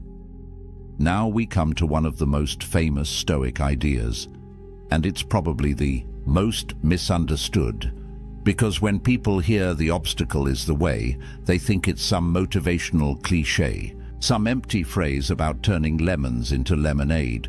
But that's not what Marcus Aurelius meant at all. He was teaching something much more radical. He was saying that the obstacle isn't just something you overcome. It is the path forward. The impediment becomes the advantage. The problem contains its own solution. Here's what this actually means. Every difficulty you face, every challenge, every setback, it forces you to change, to adapt, to grow, to find a new way.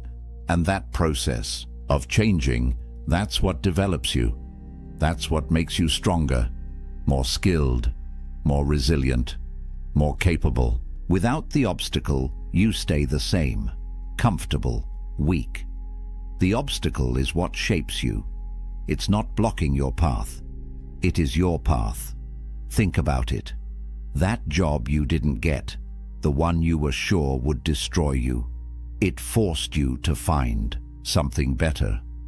That relationship that ended badly, it taught you what you actually need in a partner. That business that failed, it gave you the lessons you needed to succeed the next time. At the time, they felt like disasters. But looking back, you can see how they redirected you toward something better, something you wouldn't have found without them. But here's the key. This only works if you change your orientation. If you see obstacles as enemies, as things to be avoided, as evidence that the universe is against you, then you'll just be miserable. But if you can train yourself to see every obstacle as a teacher, as a challenge that will make you stronger, as an opportunity to prove what you're made of, then everything changes. The obstacle stops being a problem and becomes a project. And projects are solvable. They're interesting. They give you direction. You're overthinking about problems. It's because you're treating them as catastrophes. But what if they're just data? just information about where you need to grow, what you need to learn, how you need to change. That job stress. Maybe it's telling you that you've outgrown that position, that relationship conflict. Maybe it's showing you a boundary you need to set. That financial pressure. Maybe it's teaching you skills you'll need for the next level.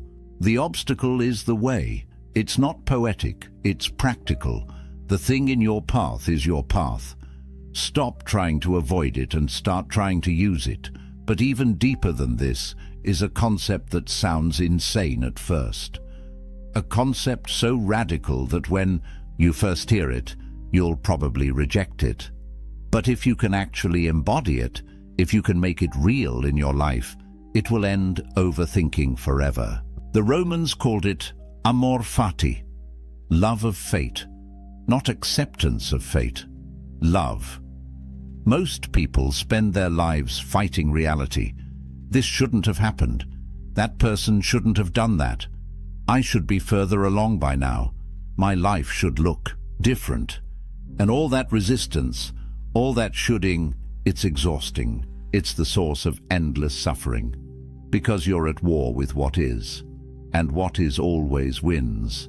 But amor fati offers a different path. What if instead of accepting what happens, you loved it? What if you looked at everything that occurred, the good, the bad, the beautiful, the painful, and said, this is exactly what needed to happen for me to become who I'm meant to be. This isn't toxic positivity.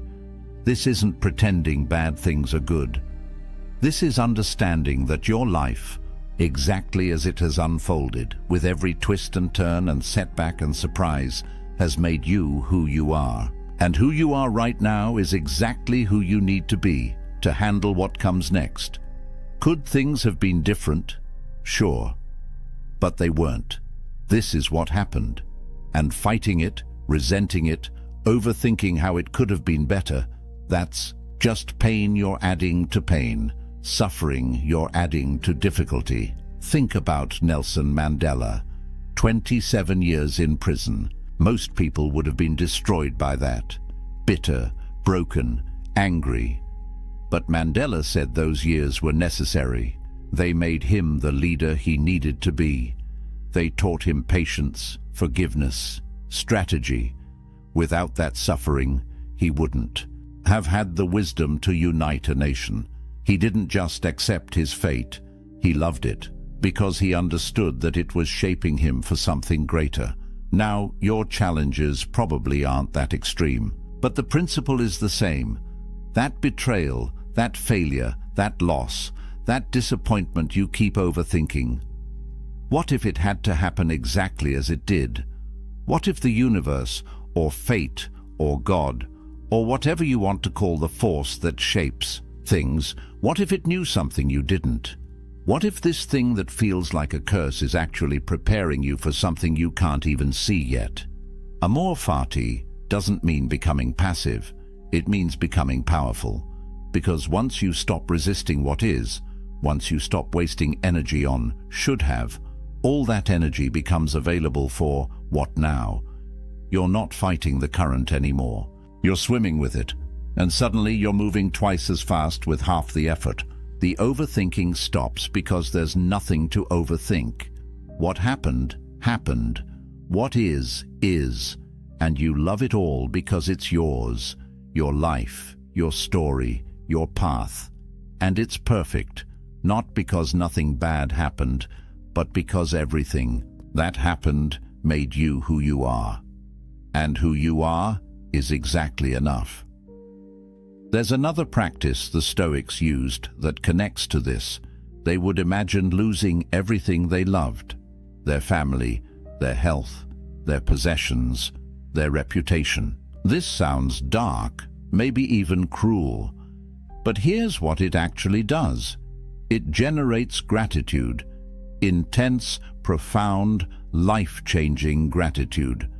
Because when you imagine losing something, when you really play out what life would be like without it, you suddenly see what you have, really see it, not take it for granted, not overlook it, See it with clear eyes. Seneca said, "If you want to be rich, don't add to your money, subtract from your desires." And imagining loss does exactly that. It shows you that what you have right now, this moment, this life, these people, this body, even with all its flaws and problems, it's enough. It's more than enough. It's everything, but you can't see that when you're overthinking about what you don't have, about what could go wrong, about what might happen. You can only see it when you pause and genuinely consider, what if this was gone tomorrow? Try it. Right now.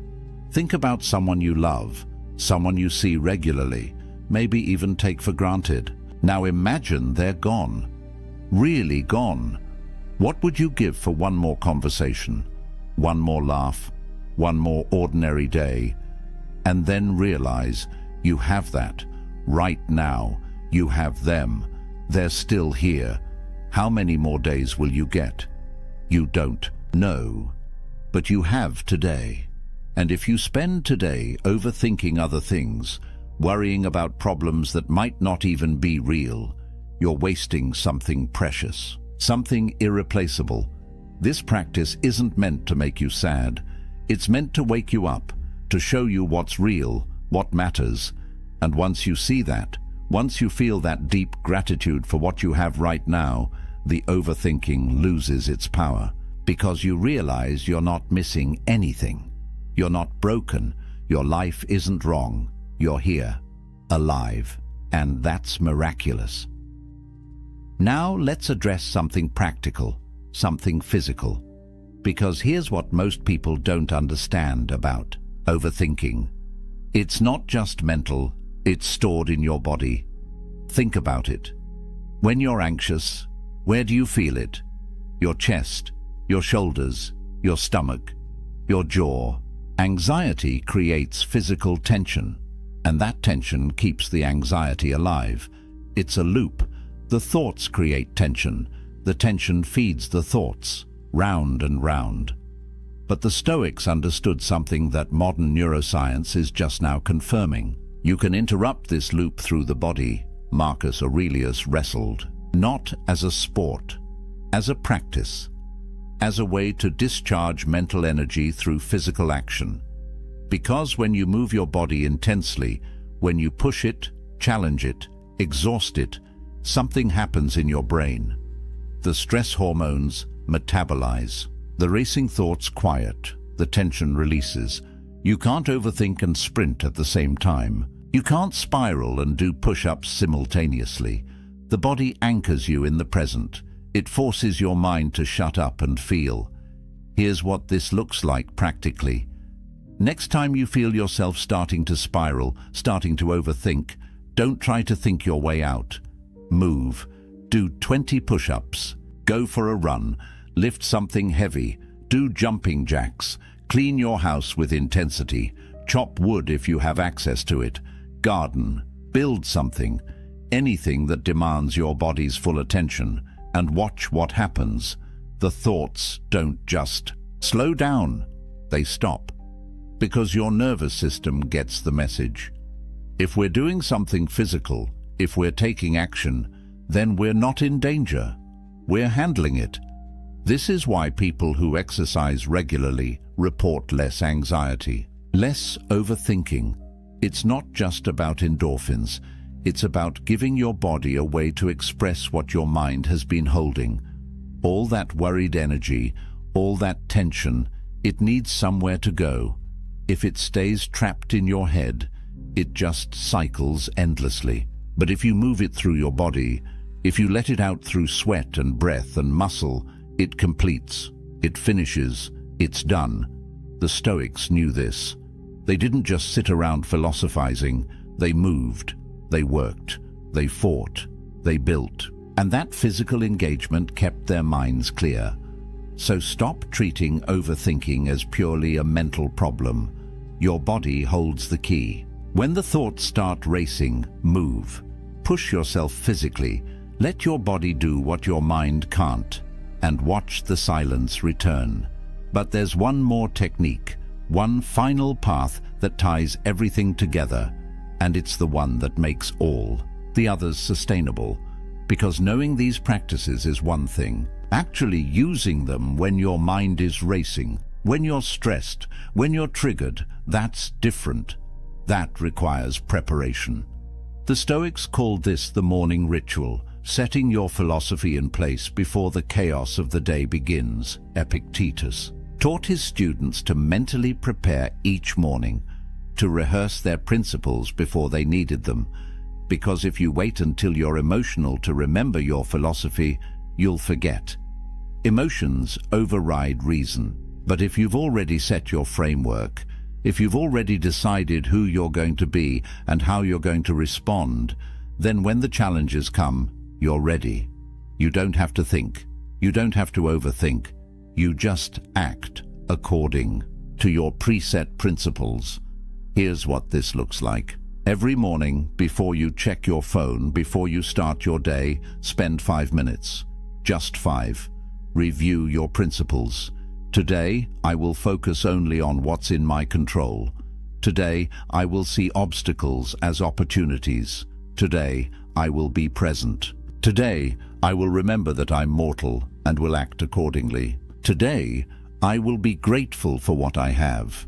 Pick your principles, the ones that matter most to you, and remind yourself, this is how I'm going to show up. This is who I'm going to be. This is my standard. And when something goes wrong, when someone disappoints you, when you're tempted to spiral, you won't.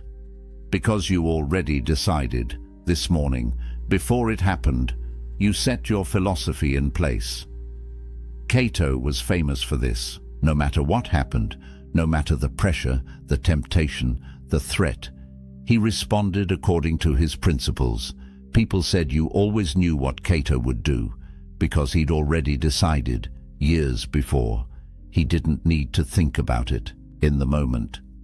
He'd already thought about it. He'd already chosen. And that's the power of the morning ritual. It removes the need to overthink. You're not making 100 small decisions throughout the day. You made one big decision this morning, and you're just following it. Try it tomorrow. Wake up. Don't grab your phone. Just sit for 5 minutes. Set your mind. Decide who you're going to be. And then watch how much easier the day becomes. Because you're not overthinking anymore. You're just executing a plan you already made. Now, let's bring this all together. These 12 paths, they're not separate techniques you use, one at a time. They're a system. They reinforce each other. They build on each other. They create a complete transformation in how you relate to your mind. Start with the dichotomy of control. That's the foundation. Separate what you can control from what you can't. Then use premeditatio malorum to prepare for difficulties without being paralyzed by them. Anchor yourself in the present moment, because that's where overthinking dies. Take the view from above when problems feel overwhelming. Remember death to clarify what actually matters. Embrace voluntary discomfort to prove your resilience. Journal to complete your thoughts. See obstacles as the path. Love your fate. Practice imagining loss to generate gratitude. Move your body to discharge mental energy. And set your philosophy each morning so you're prepared before challenges arise. This isn't theory. This is practice. And if you practice, if you actually do these things, not just once but consistently, you'll notice something. The racing thoughts slow down. The anxiety lessens. The paralysis breaks. You start to feel like you're in control of your mind instead of your mind controlling you. And that feeling, that sense of internal mastery, it changes everything. Because a man who masters his mind can master his life. Let me give you a real example. There's a guy named James, 32 years old, spent most of his 20s crippled by overthinking, couldn't make decisions, couldn't sleep, constantly worried about what people thought of him, what could go wrong, what he should do. It affected his career, his relationships, his health. Then he discovered Stoicism, And he started with just one practice: the dichotomy of control. Every time he caught himself worrying, he'd ask, "Is this in my control?" If it wasn't, he'd consciously let it go. Just that one practice, repeated daily, started to change things. Then he added journaling, then the morning ritual, then voluntary discomfort, one practice at a time. And over the course of a year, he completely transformed. Not because his life got easier, it didn't, but because he learned to respond differently. His mind quieted. He stopped overthinking. He started living. And now, 3 years later, he describes himself as unrecognizable from who he was. Same life challenges, different mental state, all because he trained his mind using Stoic principles. That can be your story. But it requires commitment. These aren't quick fixes. They're a new way of living, a daily practice. But if you do the work, if you actually apply these techniques, your overthinking won't just decrease. It will transform into something useful, into actual thinking. Strategic, focused, productive thinking. The kind that solves problems instead of creating them. Here's your action step. Don't try to do all 12 at once. Pick one. Start with the dichotomy of control. For the next week, every single time you catch yourself worrying or overthinking, ask yourself, "Is this in my control?" And if it's not, practice letting it go. Just that one practice. Master it. Then add another, then another. Build this system, one piece at a time, and watch what happens to your mind. Now here's what I want from you. Comment below and tell me which of these 12 paths resonates most with you. Which one are you going to start with? Let's build a community of men who refuse to be controlled by their racing thoughts. Men who choose to master their minds instead. And if this video gave you clarity, if it showed you a way forward, hit that subscribe button. Because every week, we're diving deep into Stoic wisdom, practical philosophy for modern men who want to live with strength, purpose, and clarity. This isn't motivational content. This is transformation content, and you're going to want to be here for what's coming next. Remember what Seneca said, "We learn not for school, but for life." These techniques aren't academic exercises. They're tools for living, for thinking clearly, for sleeping peacefully, for showing up powerfully. Your mind is the most important tool you'll ever own, and the Stoics spent 2,000 years figuring out how to sharpen it, how to calm it, how to use it instead of being used by it.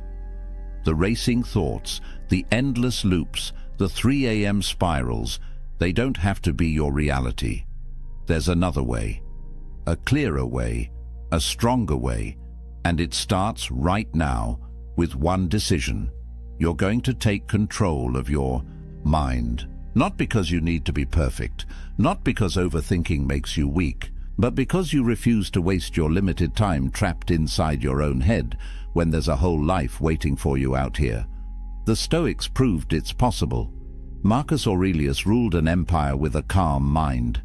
Epictetus found peace while enslaved. Seneca maintained clarity while advising a madman. If they could do it in their circumstances, you can do it in yours. You have everything you need, the techniques, the knowledge, the path. All that's left is the decision to walk it. So here's my final question for you. A year from now, when you look back at this moment, at this video, at this day, what do you want to have changed? Do you want to still be overthinking, still lying awake at 3 a.m., still paralyzed by thoughts that don't serve you? Or do you want to be the man who mastered his mind, who walks through life with clarity, confidence, and calm? The choice is yours, but the time to make it is now. Welcome to the path. Let's walk it together. You're sitting across from someone you trusted, a business partner maybe, or someone you thought was close. The conversation feels off, like walking through fog where nothing is quite solid. They ask a question, something that sounds innocent enough. But the moment it leaves their lips, you feel it. A shift, a pressure. Your chest tightens. Your mind starts racing, trying to defend yourself against an accusation that was never actually made. And before you know it, you're the one explaining yourself, justifying your thoughts, questioning. Whether you're crazy for even noticing something was wrong in the first place, that's not an accident, that's manipulation. And it happens through the most dangerous weapon a liar can wield, the question. Here's what most people don't understand. Manipulators don't need grand schemes or elaborate lies. They don't need to convince you of anything dramatic. All they need is the right question at the right moment, delivered with the perfect mix of innocence and accusation, and suddenly you're dancing to their tune without even realizing the music started. Studies show that the average person encounters manipulative tactics multiple times a day: workplace, relationships, social media, even casual conversations, and most never recognize what's happening. They feel the discomfort. They sense something's wrong, but they can't name it. They can't defend against what they can't see. The ancient Stoics understood this 2,000 years ago. Marcus Aurelius, Epictetus, Seneca. These men didn't just philosophize about virtue in ivory towers. They lived in a world of political intrigue, betrayal, and deception that would make today's drama look tame. And they developed something powerful, a framework for staying unshakable when everyone around you is trying to shake you. Because here's the truth: when you understand how manipulation works, when you can recognize the questions designed to control you, you become immune. Not cold, not paranoid, just clear, unshakably clear. And that clarity is freedom. By the end of what I'm about to share with you, you'll be able to spot these 5 manipulative questions the moment they're asked. More importantly, you'll know exactly how to respond with the kind of calm authority that makes manipulators powerless. So let's begin. Before we break down the 5 specific questions liars use, you need to understand why questions are such effective weapons. Think about how conversations work. When someone makes a statement, you can challenge it, you can disagree, you can demand proof. But questions shift the burden. They put you in a position where you have to defend, explain, justify. They create an immediate power dynamic where the questioner controls the frame and you're left scrambling to respond. This is psychological warfare disguised as innocent curiosity. A liar knows that if they say you're too sensitive, you might push back. But if they ask, "Why are you so sensitive?" suddenly you're in defense mode, trying to prove you're not sensitive, which ironically makes you look more sensitive. The question itself becomes the trap. And here's the really insidious part. These questions are designed to make you doubt yourself. They exploit what psychologists call cognitive dissonance, that uncomfortable feeling when your reality doesn't match what someone else is telling you it should be. So you start questioning your own perceptions, your own memories, your own sanity. And the moment you doubt yourself, you've given them control. Marcus Aurelius wrote something profound in his Meditations. He said, "Everything we hear is an opinion, not a fact. Everything we see is a perspective, not the truth." The Stoics understood that external events and external people have no power over your inner fortress unless you grant them that power. And manipulation only works when you forget this fundamental truth. The manipulator's question isn't reality. It's their attempt to shape your reality. But you get to choose whether to accept that frame or stand in your own. So the Stoic principle here is simple but revolutionary. What's within your control? Your perception, your judgment, your response. What's outside your control? Their behavior, their questions, their attempts to manipulate. When Epictetus taught his students, he drilled this into them relentlessly. Focus only on what's yours. Let go of the rest, because the moment you try to control external things, you become a slave to them. But when you master yourself, when you control your reactions and maintain your own frame of reality, you become unshakable. Now, let's get into the 5 questions and how to defend against each one with Stoic precision. The first manipulative question liars use is devastatingly simple. Why are you so sensitive? Think about the last time someone said this to you, or something close to it. Maybe it was, "You're overreacting," or "Why do you always take things personally?" On the surface, it sounds like concern. It sounds like they're trying to help you see that you're getting worked up over nothing. But here's what's really happening. They're reframing your very valid observation or concern as a character flaw. You noticed something was off. Maybe they contradicted themselves. Maybe their story didn't add up. Maybe you felt that instinctive gut reaction that something wasn't right. And instead of addressing your concern, they flipped it. Now the problem isn't their behavior. The problem is your sensitivity. This is classic gaslighting, and it's one of the most effective manipulation tactics because it attacks your confidence in your own perception. Let me give you a real scenario. Imagine a business partnership where the numbers aren't adding up. You notice discrepancies in the accounts, small ones at first, then bigger. You bring it up casually saying, "Hey, I noticed these expenses don't match what we discussed." And instead of addressing it, your partner leans back, gives you that look and says, "Why are you so suspicious? Why can't you just trust the process? You're being paranoid." Now, if you're not careful, you'll spend the next 20 minutes defending yourself, proving you're not suspicious, explaining that you trust them but just want clarity. And while you're doing that, the actual issue, those discrepancies in the accounts, gets buried. The question itself derailed the entire conversation.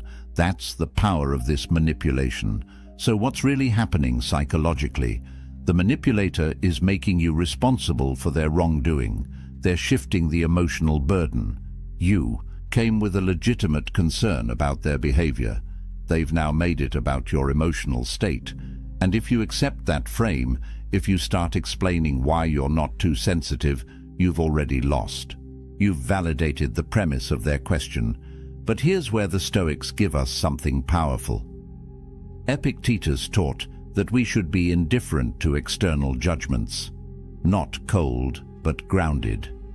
He said, if someone succeeds in provoking you, realize that your mind is complicit in the provocation. In other words, their question only has power if you give it power, if you accept their frame. So what's the Stoic response? Calm, direct, and anchored in your own perception. When someone asks, "Why are you so sensitive?" you don't defend, you don't explain. You simply respond with clarity. I notice what I notice. Should I not trust my own observations? See what that does? It doesn't accept their frame. It doesn't engage with whether you're sensitive or not. It redirects back to the actual issue, your observation, and it puts a question back to them. Are they suggesting you should ignore what you see? This works because it maintains your frame. You're not defensive. You're not emotional. You're simply stating a fact. You observed something. That observation stands. And now they have to deal with that, rather than you having to defend your emotional state. This is the power of Stoic composure. When you refuse to be moved by their attempts to shake you, when you stay centered in what you know to be true, the manipulation loses its grip. The second manipulative question is one you've definitely heard. Don't you trust me? This one's particularly insidious because it weaponizes relationship and emotional connection. Trust is sacred, right? It's the foundation of any meaningful relationship. So when someone demands trust, it feels like you're being the bad guy if you question them. But here's the critical distinction: earned trust versus demanded trust. Manipulators don't want to earn trust through consistent, honest behavior. That takes time and integrity.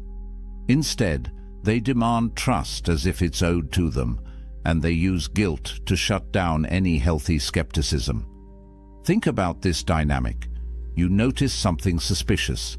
Maybe they've been evasive about where they were. Maybe they've lied about small things before, and now you're starting to connect dots. So you ask a simple question, and their immediate response is, "Don't you trust me? After everything we've been through, you still doubt me." Now you're on the defensive. Because questioning them suddenly feels like betraying the relationship. And if you back down, if you say, "No, of course I trust you," you've just given them permission to continue whatever they were doing without accountability. The question itself becomes a shield against scrutiny. Here's a real scenario that plays out all the time. Financial deception in relationships. One partner handles the money, and the other starts noticing withdrawals that don't make sense. They ask about it, and instead of transparency, they get, "Don't you trust me to handle our finances? Have I ever let you down?" And the person asking, who has every right to understand where shared money is going, now feels guilty for even questioning it. That guilt is the goal. Because guilt silences questions, and silence allows the deception to continue. What's happening psychologically is something called a false binary. The manipulator is presenting only two options. Either you trust them completely and blindly, or you don't trust them at all. But that's not how trust actually works in healthy relationships. Real trust isn't blind. Real trust is built on consistent, transparent behavior over time. And real trust allows for questions without feeling threatened. Seneca understood this perfectly. He wrote, "No one can be happy who has been thrust outside the pale of truth." And there are two ways that one can be removed from this realm: by lying or by being lied to. The Stoics knew that truth is the foundation of peace, not comfort, not avoiding hard questions. Truth, and trust without truth, is just willful blindness. So what's the Stoic response to, "Don't you trust me"? Again, you don't. Accept the frame. You don't get defensive about whether you trust them or not. You simply state a principle. Trust is built through consistent behavior over time. I'm asking because I care about clarity, not because I doubt you. See what that does? It reframes trust as something earned through actions, not demanded through guilt. It removes the emotional manipulation and replaces it with a rational principle. And crucially, it maintains your right to ask questions without apologizing for it. If they're honest, they'll appreciate that you value truth enough to ask. If they're manipulating, they'll likely get defensive, which tells you everything you need to know. Either way, you stayed grounded. You didn't let their question control your response. That's Stoic strength in action.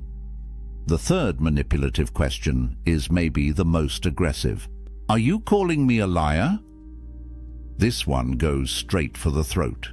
It's a defensive reversal that puts you on trial for daring to question them. And it's incredibly effective because most people are conflict averse. They don't want to be seen as accusatory or confrontational. So when someone flips the script and makes you the aggressor, your natural instinct is to backpedal. Let's break down what's happening here. You've noticed inconsistencies. Their story changed between yesterday and today. Details don't line up. So you gently point it out, maybe saying, "I'm confused because you said something different earlier." And their response isn't to clarify, it's to attack. "Are you calling me a liar? Is that what you think of me?" Suddenly, you're no longer talking about their inconsistent story. You're talking about whether you're accusing them of lying, and that's a much more uncomfortable conversation to have. This works because it creates instant fear. Fear of confrontation, fear of being wrong, fear of damaging the relationship. so you scramble to soften your position. No, I'm not saying you lied, I'm just confused, maybe I misunderstood. And in that scramble, the actual issue, the inconsistency in their story, gets completely buried. They've successfully redirected the conversation away from their behavior and onto your character. Here's a real scenario. Imagine you have a family member who borrowed money and promised to pay it back by a certain date. That date comes and goes. You bring it up and they get immediately defensive. Are you calling me a liar? You think I'm trying to steal from you? I said I'd pay you back and I will. Why are you attacking me? Now, instead of discussing when you'll get your money back, you're defending yourself against accusations of being accusatory. That's the power of this manipulation. Psychologically, this is a false equivalence. They're equating asking questions with making accusations. But these are not the same thing. Honest people don't fear questions. Honest people welcome clarity. They'll address inconsistencies by explaining them, not by attacking the person who noticed them. But liars can't afford clarity. Clarity exposes them, so they make the act of seeking clarity itself seem like an attack. Marcus Aurelius offers us wisdom here. He wrote, "If someone is able to show me that what I think or do is not right, I will gladly change, for I seek the truth by which no one was ever truly harmed." It is the person who continues in self-deception and ignorance who is harmed. The Stoics valued truth above comfort. They understood that being wrong and correcting course is strength, not weakness, and they modeled this by welcoming examination rather than fearing it. So what's the Stoic response to, "Are you calling me a liar"? You stay calm, you stay factual, and you don't let them make you the villain for seeking truth. A powerful response is simply this: should I be? Because honest people don't fear questions. Let that sink in for a moment. You're not saying they're a liar. You're not defending yourself against the accusation of accusing them. You're simply pointing out a truth. If they're being honest, your questions shouldn't threaten them. This response maintains your composure and flips the frame back to where it belongs. It's not about whether you're accusatory. It's about whether they have anything to hide. And by staying calm, by not getting pulled into emotional defensiveness, you demonstrate something critical. You are not moved by their attempts to intimidate or deflect. You remain grounded in seeking truth. That's Stoic power. The fourth manipulative question is subtle but deadly. Why would I lie to you? This one works by appealing to logic and relationship. History. It's making you feel foolish for even suspecting something might be wrong. Because, right, why would they lie? They have no reason to. Except, of course, they do. But this question makes you second-guess your instincts by making deception seem illogical. Let's think about how this plays out.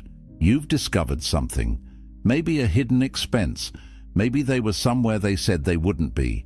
Maybe you found a message that contradicts what they told you. You bring it up, and instead of explaining, they look at you with confusion and hurt. Why would I lie to you? What would I possibly gain from that?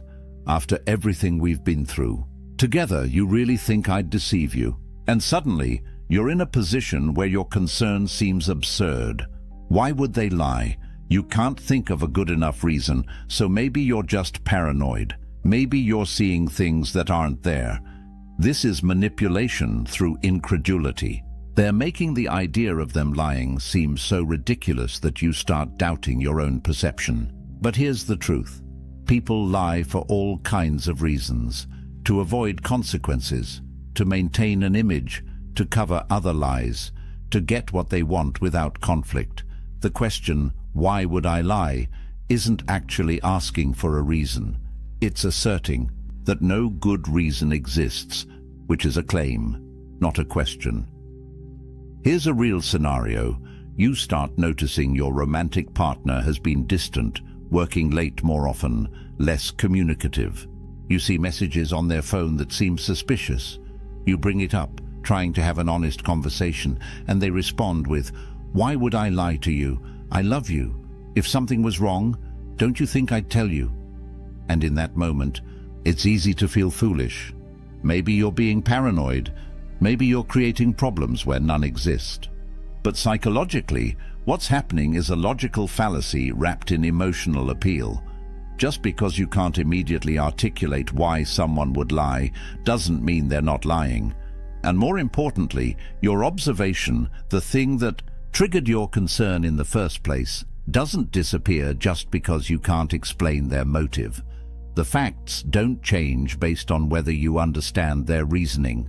Epictetus taught his students to focus on what's actual, not on assumptions. About why, he said, "It is not things themselves that disturb us, but our judgments about those things." The Stoic approach is to separate what you know from what you assume. What do you know?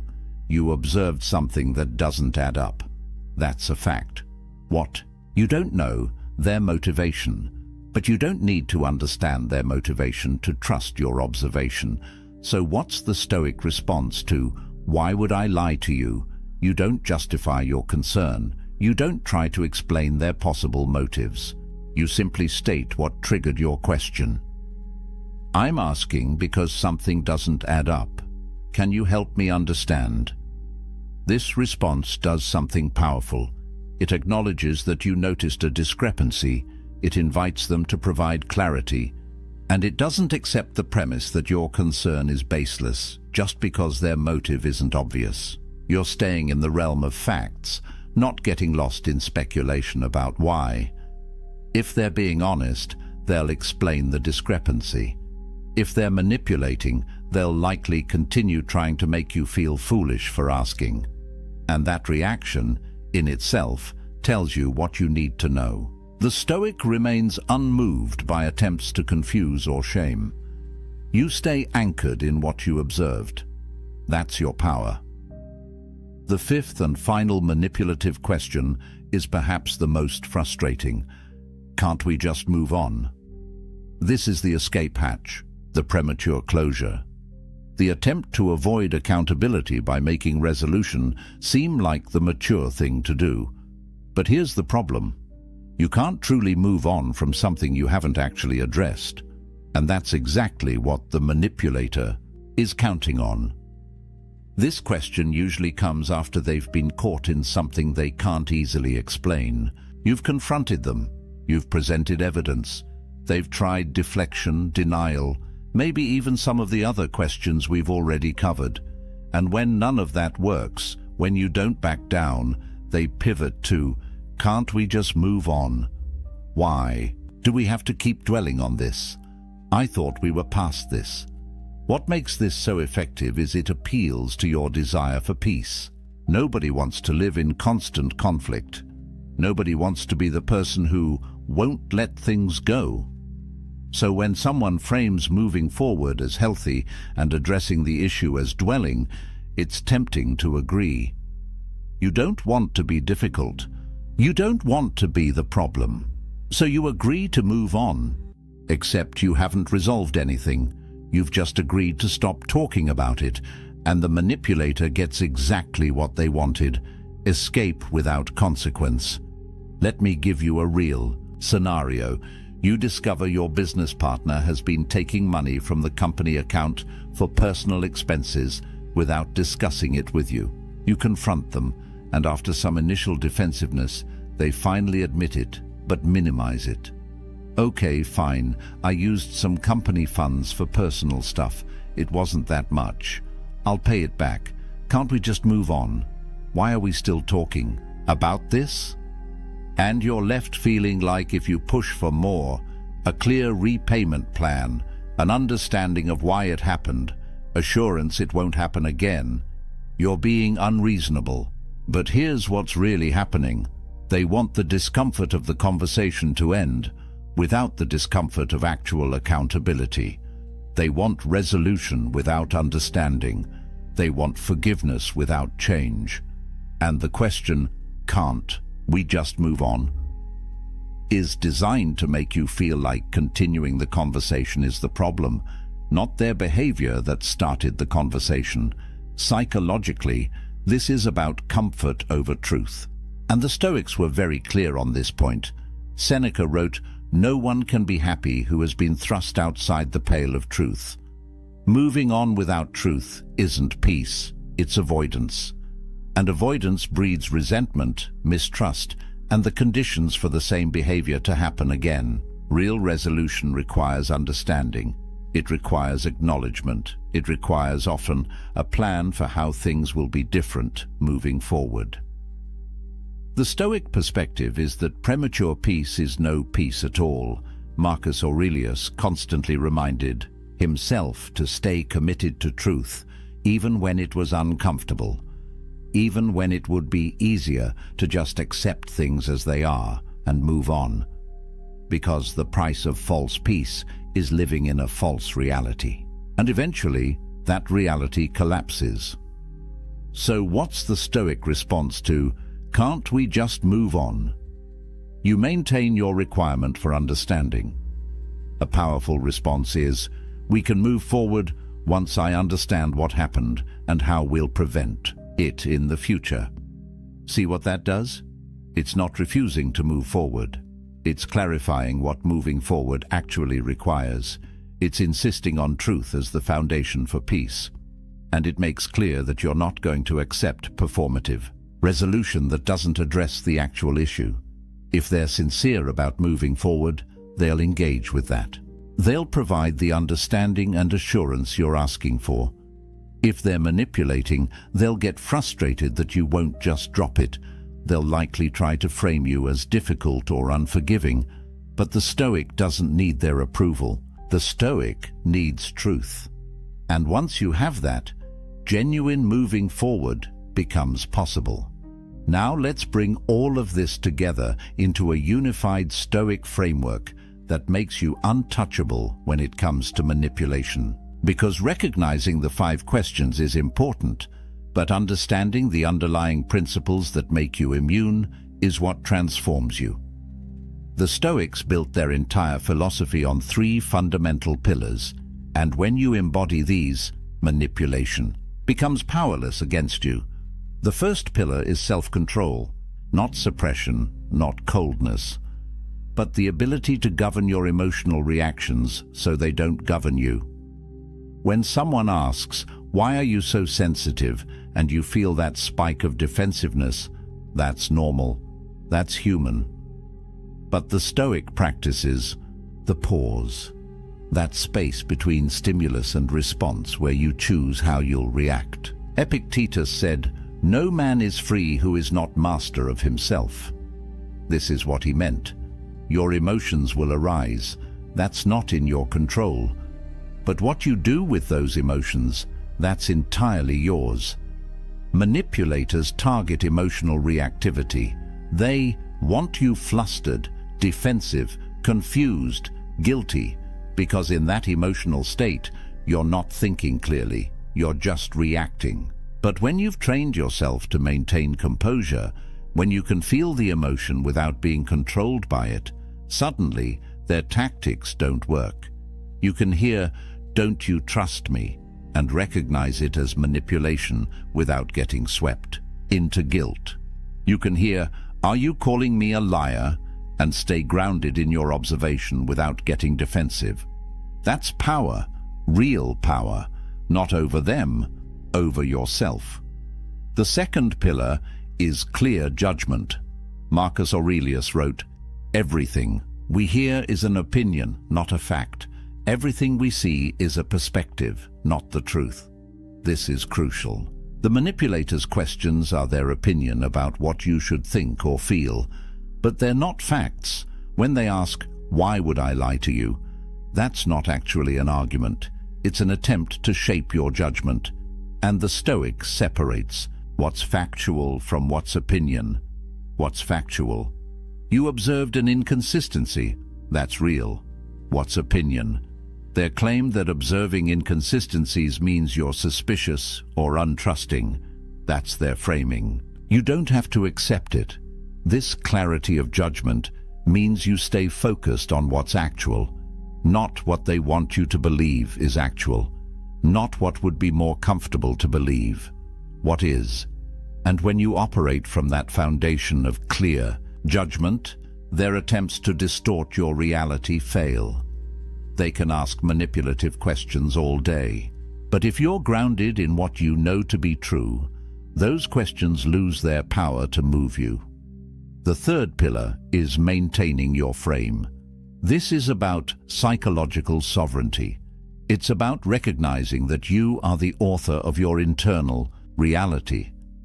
Others can offer their perspectives, their questions, their frames for how you should interpret things, but you choose whether to adopt those frames or maintain your own.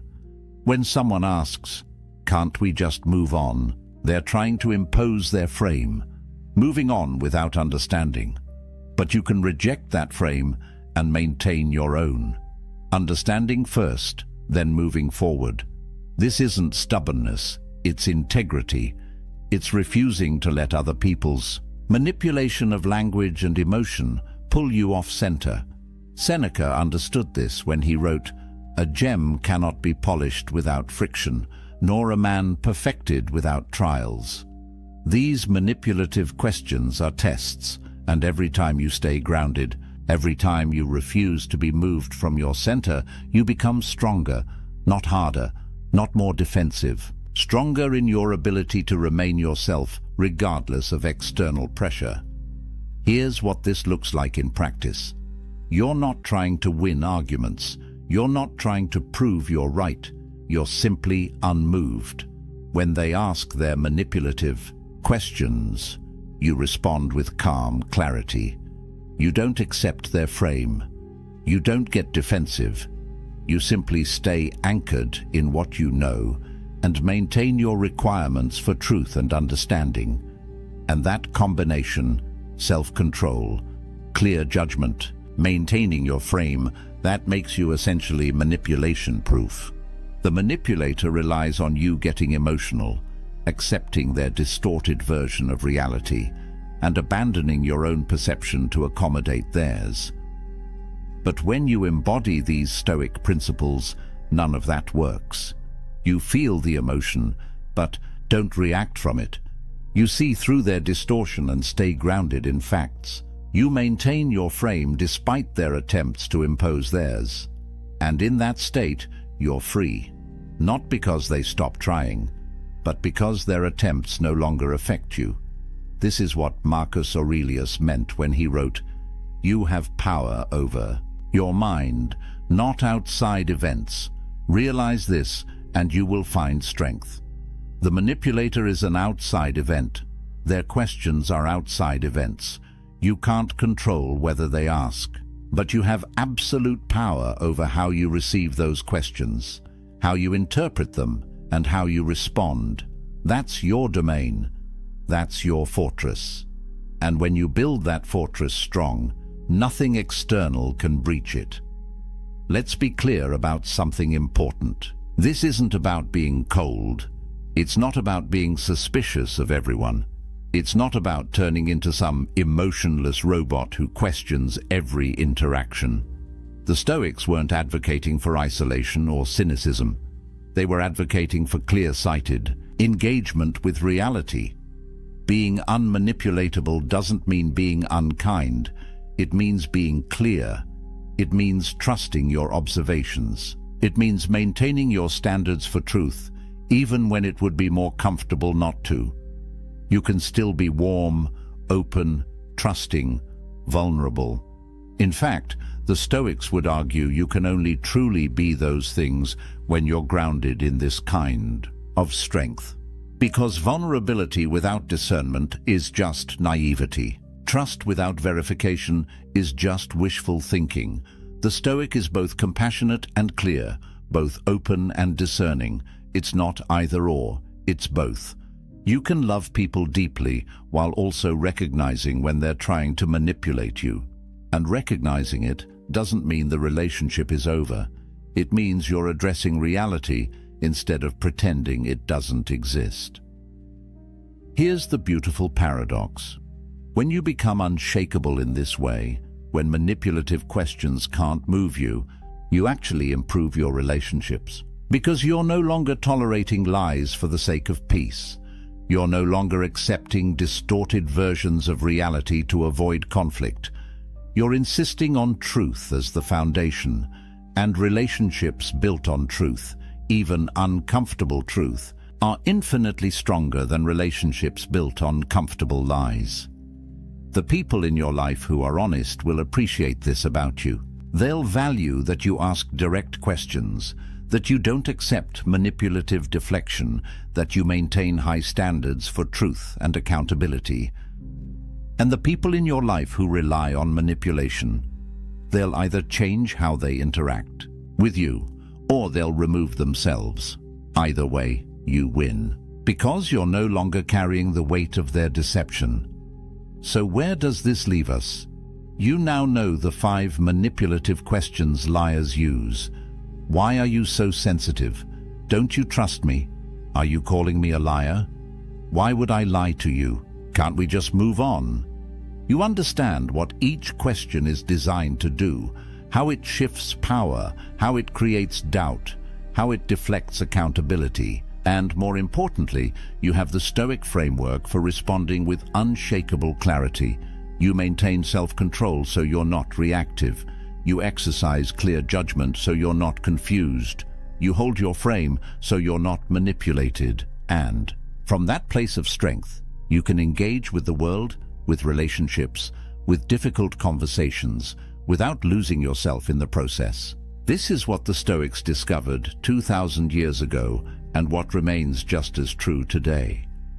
Your power doesn't come from controlling others. It comes from mastering yourself. Marcus Aurelius ruled an empire. Epictetus was born a slave and became one of history's greatest teachers. Seneca advised emperors and wrote profound philosophy. These men lived through political intrigue, betrayal, war, loss, everything you can imagine.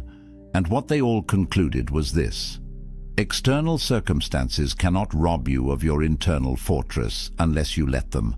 Lies cannot control you unless you accept them as truth. Manipulation cannot move you unless you abandon your center. So be unmoved, not unfeeling, not cold, just clear. Clear about what you observe, clear about what you know, clear about your standards and your boundaries. Let manipulative questions bounce off that clarity like waves against a rock. Because that's what you are when you embody these principles. Immovable, not because you're stubborn, but because you're grounded in truth. And truth, unlike lies, never needs to manipulate. It simply is. If this resonated with you, if you recognized yourself in any of these scenarios, or you've dealt with these manipulative questions before, hit that like button. It tells me this content is serving you, and it helps more people find it. Subscribe to this channel for more Stoic wisdom that cuts through the noise and gives you practical tools for living with strength and clarity. These aren't just philosophical ideas. They're weapons you can use every single day to protect your peace, your truth, and your power. And drop a comment below. Which of these 5 questions have you encountered most? Which one hit closest to home? I read every comment, and I want to hear your experiences, because that's how we learn together. We share what we've been through.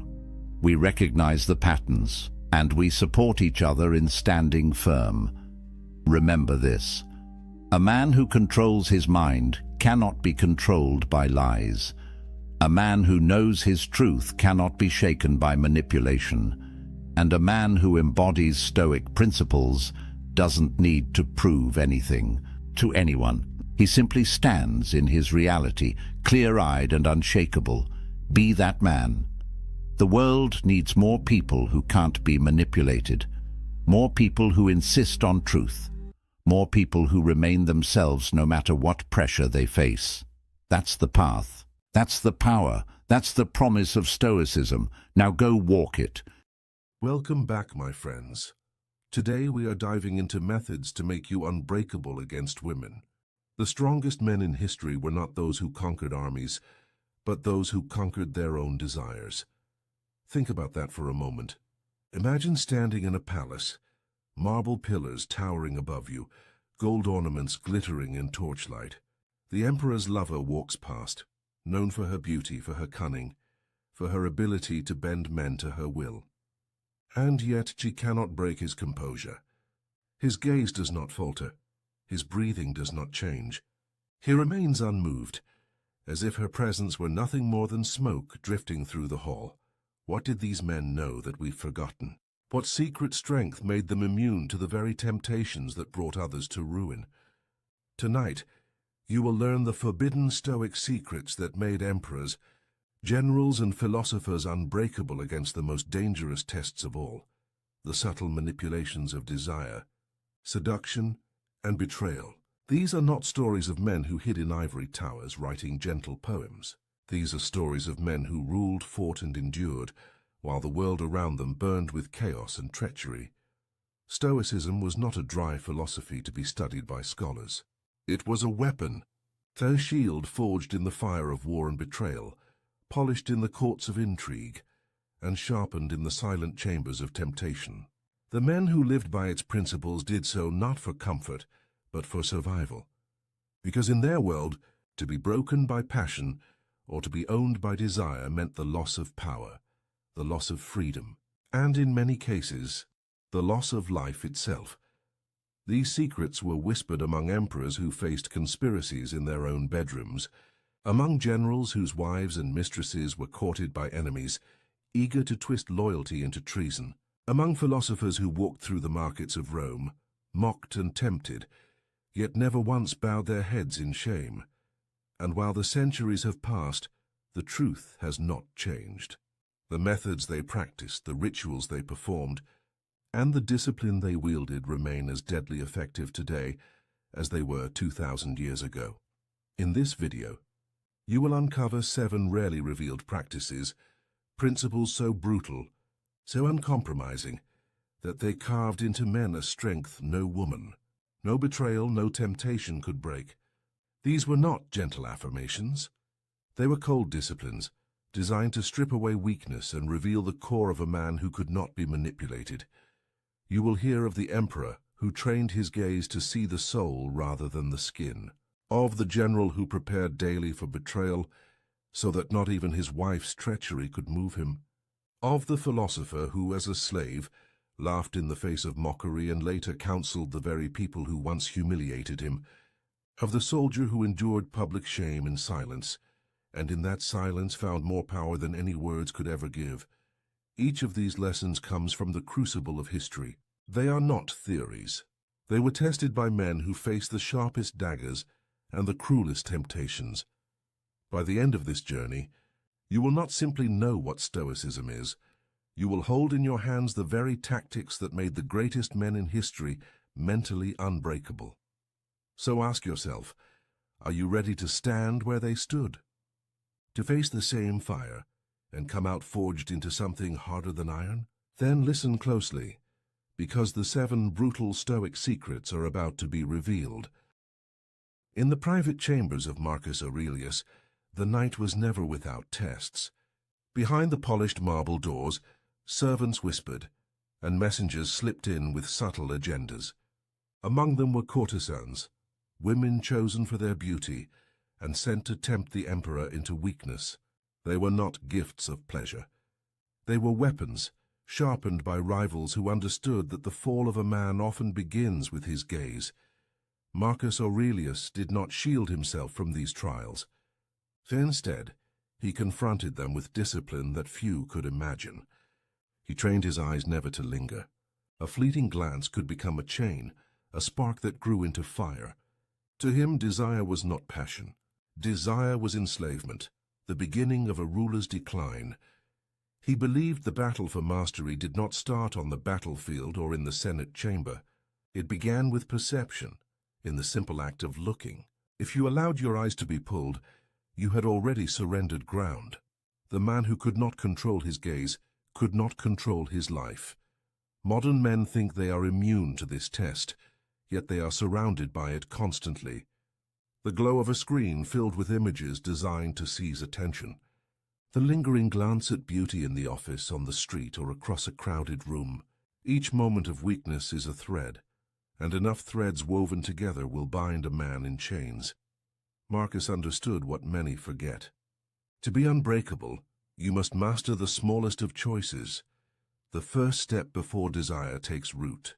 He did not avoid women, nor did he fear them. He simply saw through the surface. He looked upon people not as flesh meant to seduce, but as souls bound by the same mortality and flaws as himself. There was a ritual he practiced in silence every morning. Before the sun rose, before Rome stirred awake, he would sit alone and remind himself, see the soul, not the skin. This vow was not a whisper of morality, but a declaration of power. For the man who sees beyond the surface can never be owned by it. The emperor's gaze was more than discipline. It was armor, an unbreakable shield against the most ancient form of manipulation, and that is the first secret. If you can master your eyes, you will master yourself. In the annals of Rome, there is a story of a decorated general, a man who had led legions across the frontiers and returned victorious. Yet the most dangerous battle he ever faced was not against barbarians or rival armies. It was within his own household. Whispers reached him that his wife, a woman of noble birth, had been conspiring with his political rivals. Not only her affection, but her loyalty had shifted into betrayal. For most men, such news would unleash fury. Rage, humiliation, and the thirst for revenge would consume them. Many leaders before him had executed wives, lovers, even friends for less. But this general did something different. He had prepared for this moment long before it arrived. Each morning, before donning his armor, he practiced what the Stoics called premeditation malorum, the premeditation of evils. He imagined betrayal as inevitable. He pictured his closest allies abandoning him, his family turning against him, his soldiers failing him. By rehearsing these calamities in his mind, he stripped them of their power. When they happened, they no longer shocked him. So when the whispers became proof, he felt no tremor of surprise, no tightening of the chest, no consuming fire of vengeance. Instead, he regarded the betrayal as nature itself, as common as a storm breaking across the sea. To expect loyalty without fail, he believed, was to live in a fantasy. To expect betrayal was to live in truth. This mindset turned his enemy's weapon into dust. The plot they believed would unmake him did nothing. In fact, he went further. He confronted the rival who had gained his wife's favor, not with wrath but with composure. And in an act that stunned the Senate, he promoted the man to higher office. It was not weakness. It was dominance. For in that moment, he showed that no insult, no conspiracy, no theft of affection could disturb his reason. He ruled not by force of passion, but by mastery of self. His enemies gained nothing, and his legend grew greater because of it. This is the second secret. Expect betrayal as natural, and it will never own you. In your own life, whether from friends, family, or women, betrayal loses its sting when you have already rehearsed it in the mind. Emotional immunity makes you untouchable. The general's legacy endures for one reason. When others sought to wound him through his heart, he proved that his heart was beyond their reach. Among the most famous Stoics of Rome was a man who began life not in wealth or honor, but in chains. His name was Epictetus. He was born a slave, treated as property, subjected to the cruelty of his master, and yet, from this lowly station, he rose to a level of authority that even free men envied. One story tells of his humiliation in the presence of noble guests. His master, eager to entertain, mocked him openly, forcing him to perform degrading tasks and endure ridicule. Among the spectators were women of the court. who laughed at his condition, jeering at his weakness. For most men, such shame would cut deeper than any blade. Anger, desperation, or despair would spill out uncontrollably. But Epictetus did not flinch. Instead, he stood in calm silence. His mind was untouched. He once said, "You may insult my body, but you cannot touch my reason." The body could be chained. The reputation could be dragged through the mud. But the inner fortress of thought, that domain remained sovereign. This was the core of his philosophy. True power is not measured by possessions, approval, or reputation. It is measured by the mastery of one's own mind. For while fortune can strip away status, wealth, or even freedom, it cannot touch the reasoning faculty unless you surrender it willingly. This truth makes a man invincible. Because if your worth is not tied to the praise of others, then insults carry no weight. If your identity is not built on possessions, then loss cannot destroy you. If your peace is not dependent on another's affection, then rejection cannot move you. In modern life, this remains the most brutal test. Insults, rejection, and the subtle games played to provoke emotion are constant. Many men crumble when mocked, or when a woman withholds approval. They lash out, they beg, or they retreat into self-doubt. But the man who understands Epictetus's lesson remains untouchable. He knows that his value is not something given by others, and therefore cannot be taken away by others. Epictetus endured slavery, scorn, and humiliation, yet never surrendered his calm. And when he was finally freed, something remarkable happened. The same society that once laughed at him now sought his wisdom. Women of Rome, who had once ridiculed the slave, later came quietly to his lectures, seeking counsel on how to endure their own trials. The man who began life with nothing ended with influence greater than kings, not because of what he owned, but because of what he could never lose, the mastery of his own mind. That is the third secret. A man who builds his self-worth on the unshakable foundation of reason is a man who can never be owned. In the heart of Rome, influence often came not only through the Senate floor or the battlefield, but through the chambers of desire. One senator, admired for his clarity of judgment, faced a temptation that few men could resist. A widow of immense wealth and renown set her sights on him. She was not only beautiful but also powerful, her late husband having left her estates, servants, and a network of allies eager to maintain her favor. Many men competed for her attention, each hoping to secure her fortune and the influence that accompanied her hand. She approached the senator with an offer that seemed impossible to refuse. Riches beyond measure, estates that could guarantee his children's prosperity, influence in the Senate through her allies, and companionship with a woman whose beauty was spoken of in whispers. Most men would have seen this as fortune smiling upon them. Most men would have surrendered, but this senator understood something deeper. He saw what others did not. Her offer was not freedom, but a chain. For the man who needs another's wealth, another's beauty, or another's influence no longer rules himself. He is ruled by what he craves. The senator's response was short but unforgettable. To need her is to be owned by her. With those words, he declined her hand. No hesitation, no apology, no elaborate excuse. Just the clarity of a man unwilling to trade freedom for comfort. The widow was astonished.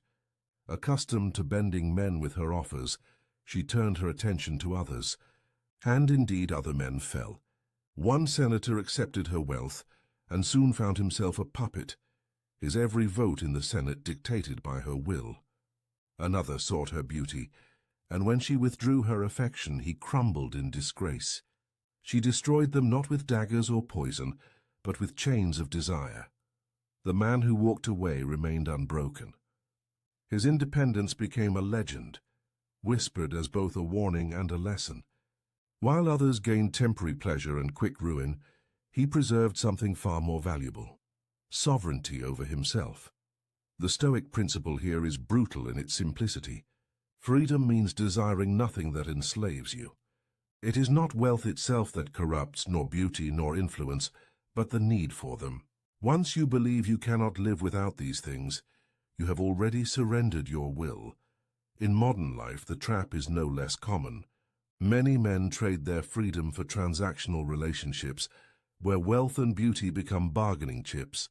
They accept terms that bind them, mistaking golden chains for fortune. Yet chains are chains no matter how they glitter. The senator's refusal remains the lesson. To be unbreakable, you must walk away from anything that seeks to own you, no matter how tempting it appears. For what is gained in dependence will always cost more than it is worth. That is the fourth secret. The man who needs nothing cannot be owned by anyone.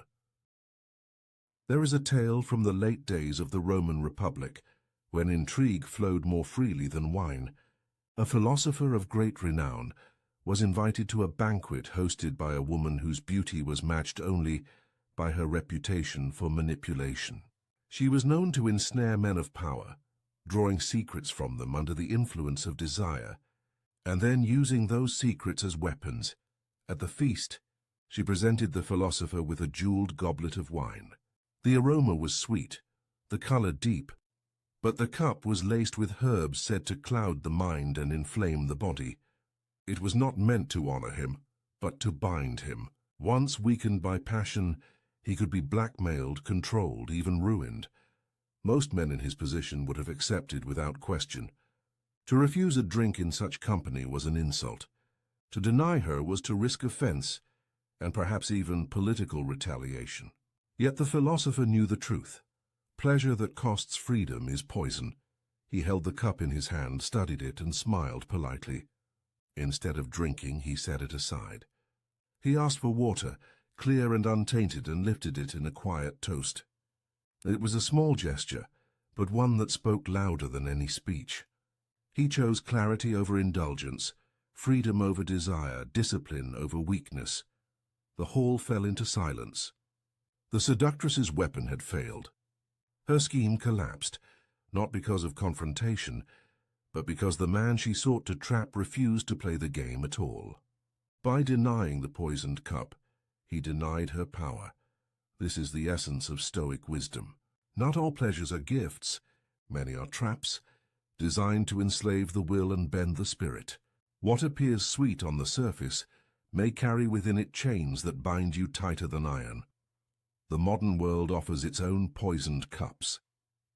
They come not only in the form of lust, but in endless digital distractions, hollow indulgences and fleeting pleasures that steal hours, weaken focus, and erode resolve.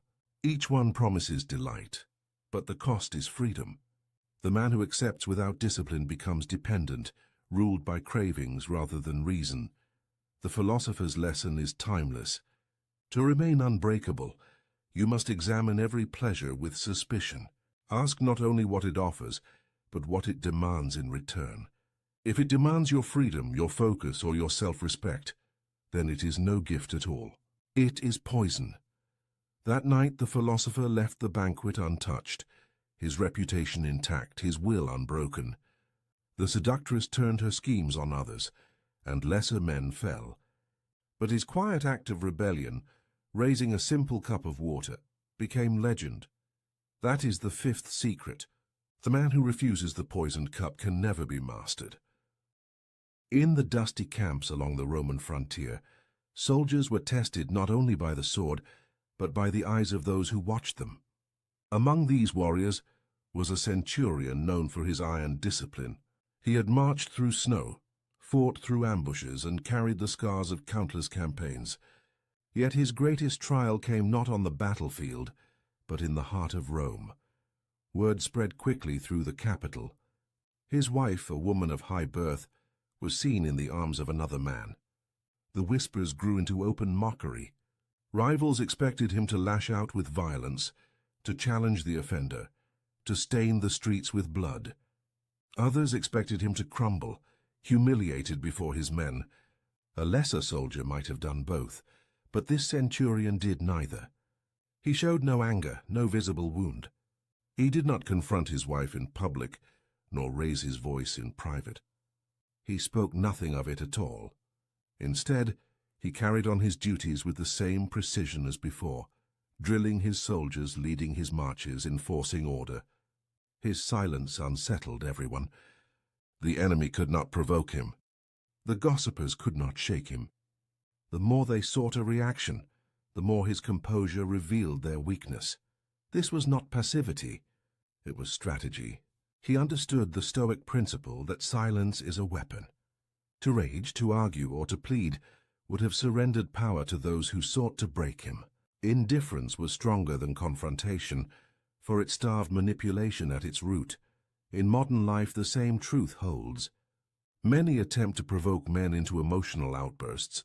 Through insults, rejection, or public humiliation, the man who reacts gives away his strength, showing that his state of mind belongs to others. But the man who remains silent, who shows indifference, cannot be controlled. He starves the fire of attention until it dies on its own. The centurion's silence grew louder than any words could.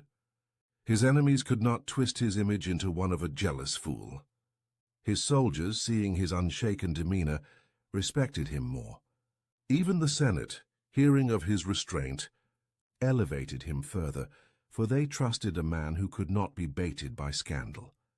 And as for the accuser, the man who flaunted the affair, his name soon faded into shame.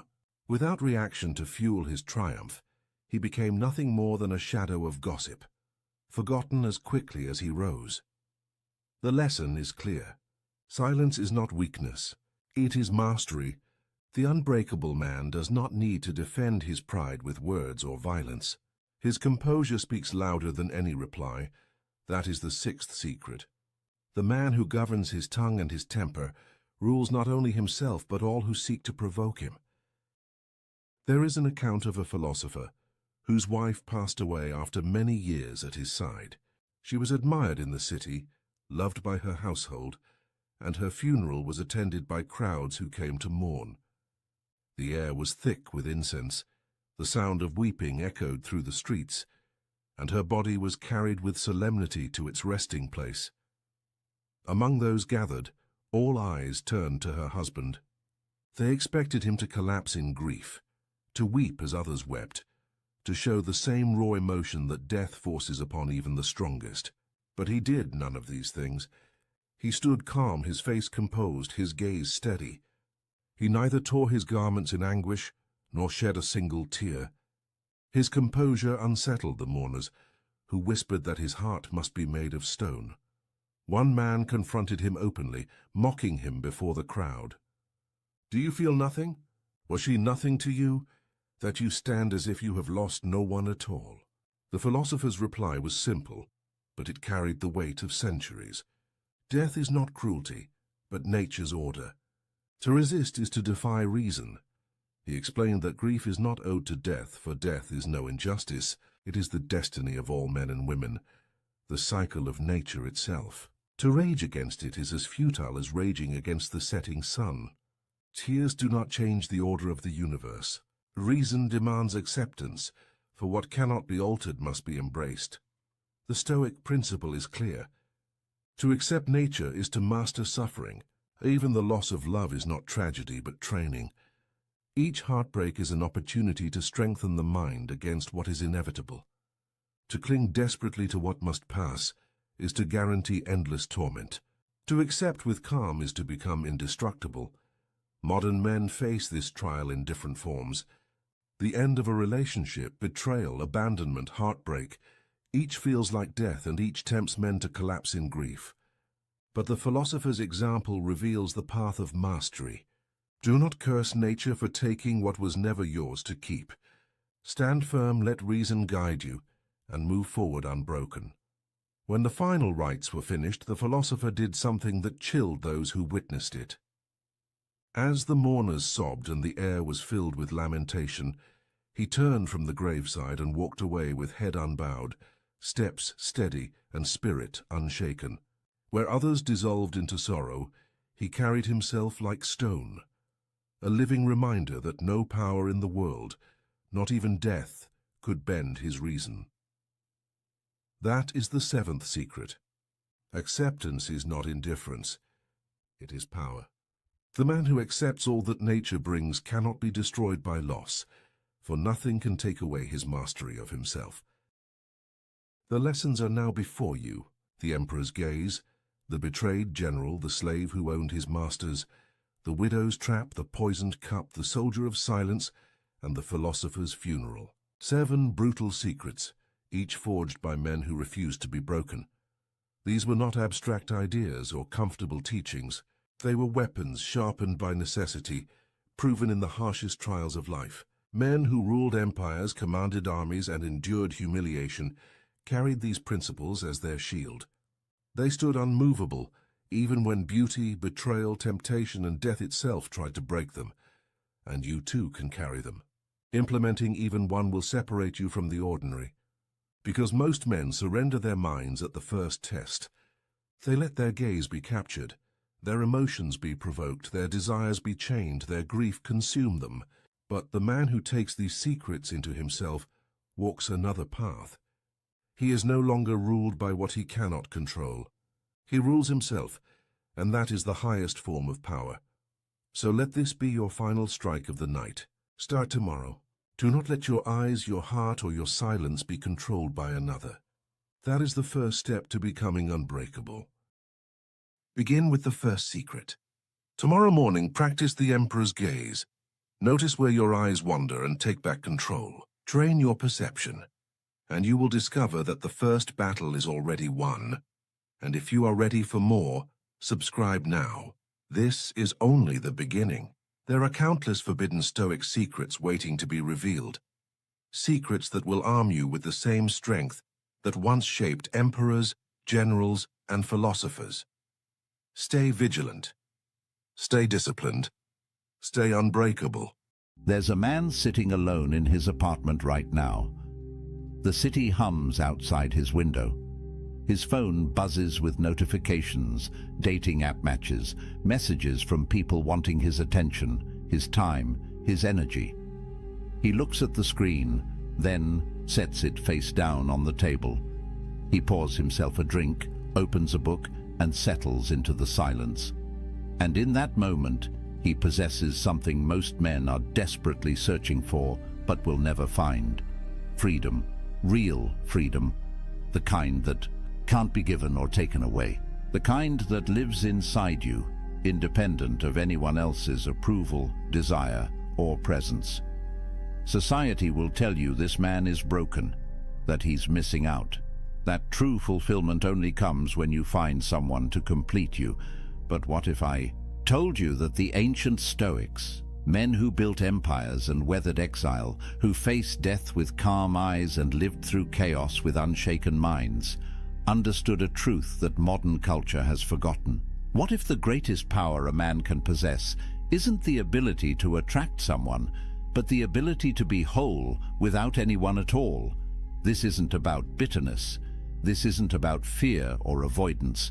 This is about sovereignty, about building an inner fortress so strong that you don't need external validation to feel alive. Marcus Aurelius ruled the Roman Empire, commanded armies, held the fate of millions in his hands. Yet he wrote in his private journal that the most peaceful place a man can retreat to isn't a mansion in the countryside or a vacation by the sea. It's his own mind, his own soul, the space within that no one else can touch. The Stoics called this autarkia, self-sufficiency, the ultimate virtue. And they understood that until a man learns to be complete in his solitude, he'll spend his entire life as a beggar, seeking scraps of worth from others. So, let me ask you something. When was the last time you sat in silence with yourself and felt at peace?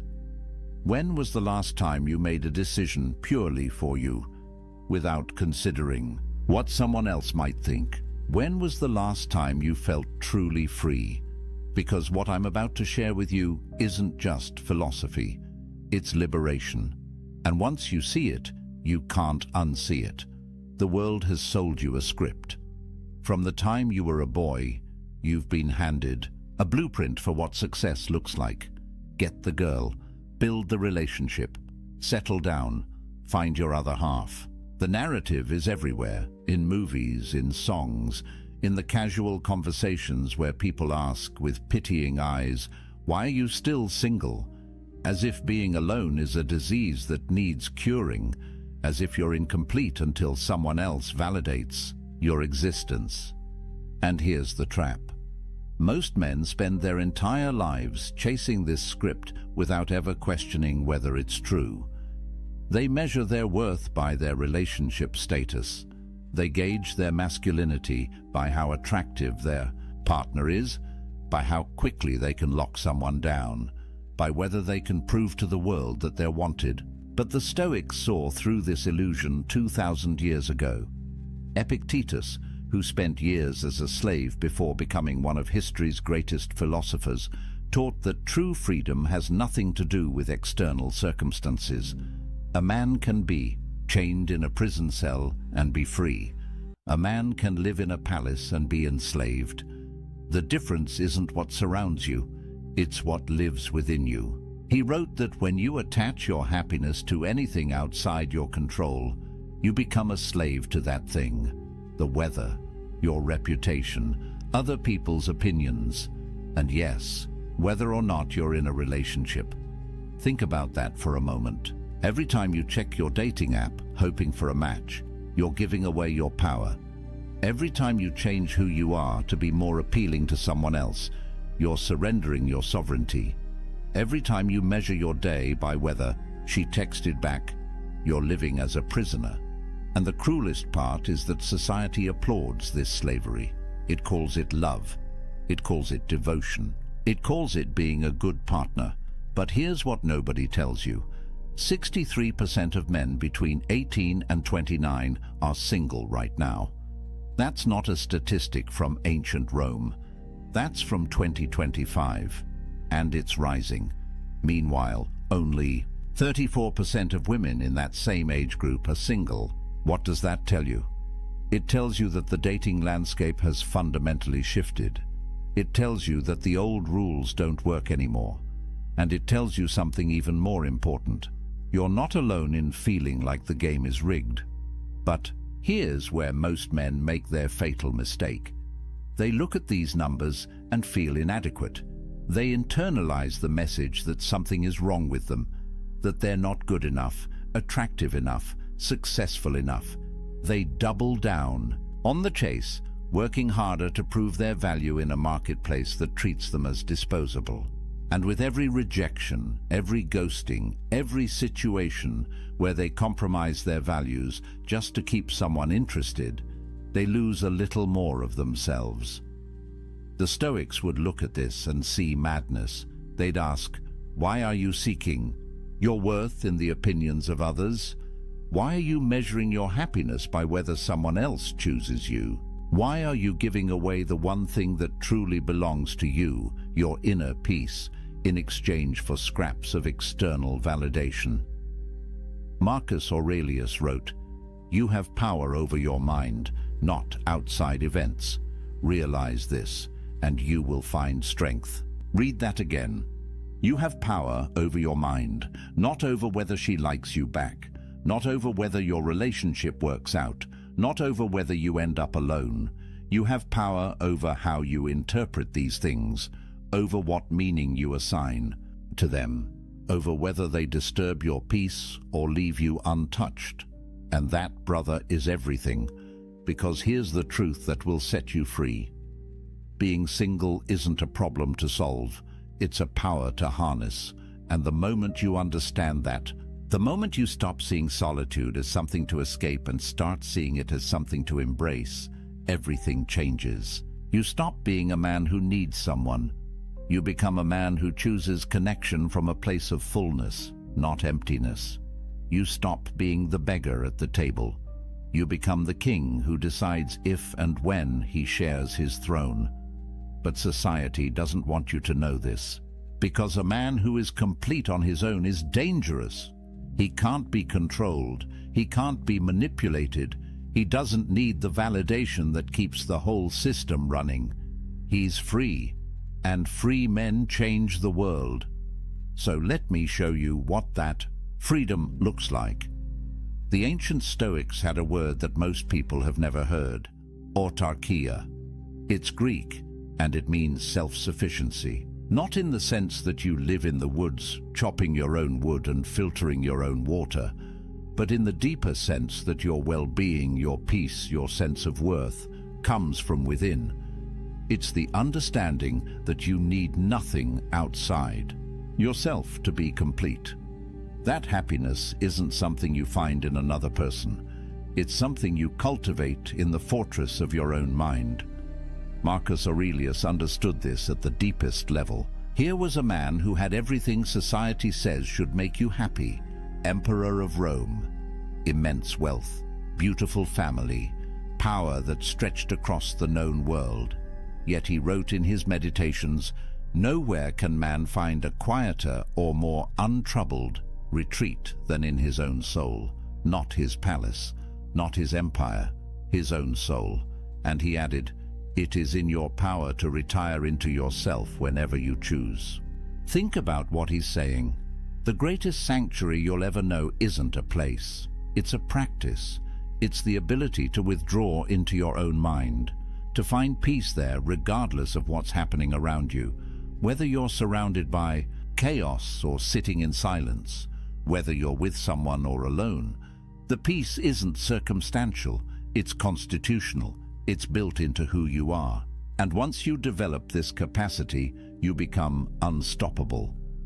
Epictetus, who went from slavery to philosophical mastery, taught his students that the key to this self-sufficiency is understanding what you control and what you don't. You don't control whether people love you.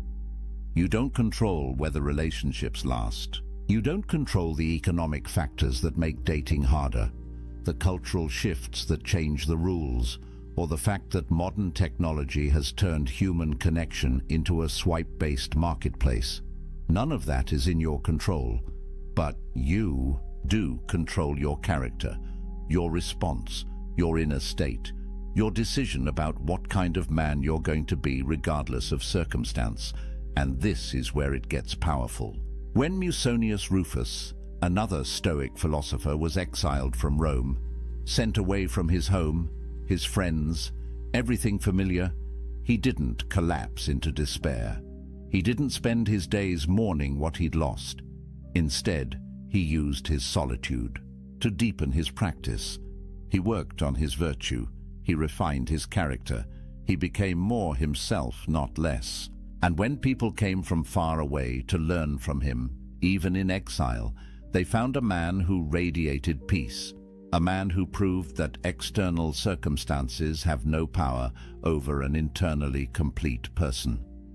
There's a story about Zeus, the king of the gods in Greek mythology, that the Stoics loved. During the cosmic conflagrations, when the universe would reset and everything would be destroyed, Zeus would sit alone. No other gods, no creation, just emptiness. And yet, he remained content, at peace, because his completeness didn't depend on what existed outside him. The Stoics used this image to teach that true self-sufficiency means you could lose everything, everyone, and still have yourself. And if you've built that self well, if you've made it a fortress of virtue and reason, then you have everything you need. Now, I know what you might be thinking. This sounds lonely. This sounds like isolation. But here's where the Stoics make a crucial distinction. There's a difference between loneliness and solitude. Loneliness is the pain of being disconnected. It's what happens when you're surrounded by people but feel empty inside. It's what happens when you're in a relationship but realize you don't actually know yourself anymore. Loneliness comes from lacking connection with others or with yourself. But solitude? Solitude is chosen. It's the intentional practice of spending time with yourself, not because you can't find anyone else, but because you recognize the value of your own company. Modern research backs this up. Studies show that when people choose to be alone, when they see solitude as an opportunity rather than a punishment, their stress levels drop. Their sense of autonomy increases. They report feeling more like themselves.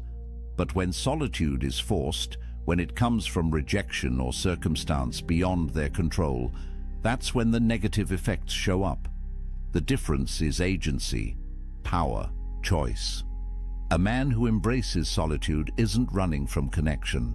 He's building the foundation that makes genuine connection possible. Because you can't share yourself with someone else if you don't know who you are. You can't build intimacy if you're empty inside. The strongest relationships don't happen between two incomplete people desperately trying to fill each other's voids. They happen between two whole people who choose to walk side by side, not because they need to, but because they want to. And this brings us to something crucial. Self-sufficiency doesn't mean you become cold or isolated. Seneca, one of the wealthiest and most influential men in Rome, wrote extensively about friendship. He said that a wise man doesn't need friends, but he still desires them, not because they complete him, not because he can't survive without them, but because friendship, real friendship built on virtue and mutual respect, enhances life. It's a preferred indifferent, as the Stoics would say. Nice to have, but not necessary for your peace. Think about how revolutionary that is. Most men approach relationships from need. They need validation, they need sex, they need emotional support, they need someone to make them feel valuable. But when you approach from self-sufficiency, everything shifts. You don't need anyone, you choose them. And that choice, made from abundance rather than scarcity, creates relationships that are powerful, genuine, and free. Because neither person is using the other to fill a hole. Both are whole already. They're just enjoying the experience of being whole together. But getting to this point requires practice. It requires you to spend time alone and actually work on yourself. Not just scroll social media or numb out with entertainment. Real inner work. And that's uncomfortable, because when you sit in silence with yourself, when you remove all the distractions and external validations, you're forced to confront who you actually are.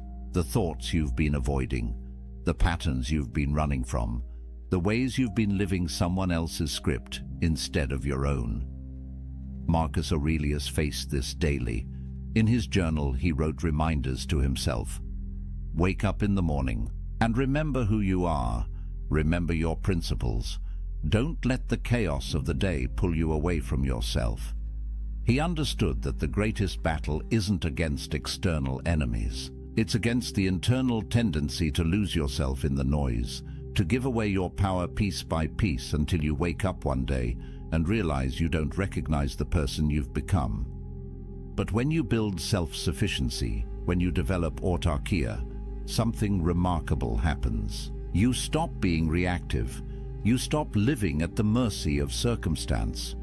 Whether someone texts you back or doesn't, whether people approve of your choices or judge them, whether you spend Friday night with someone or alone with a good book, none of it disturbs your peace.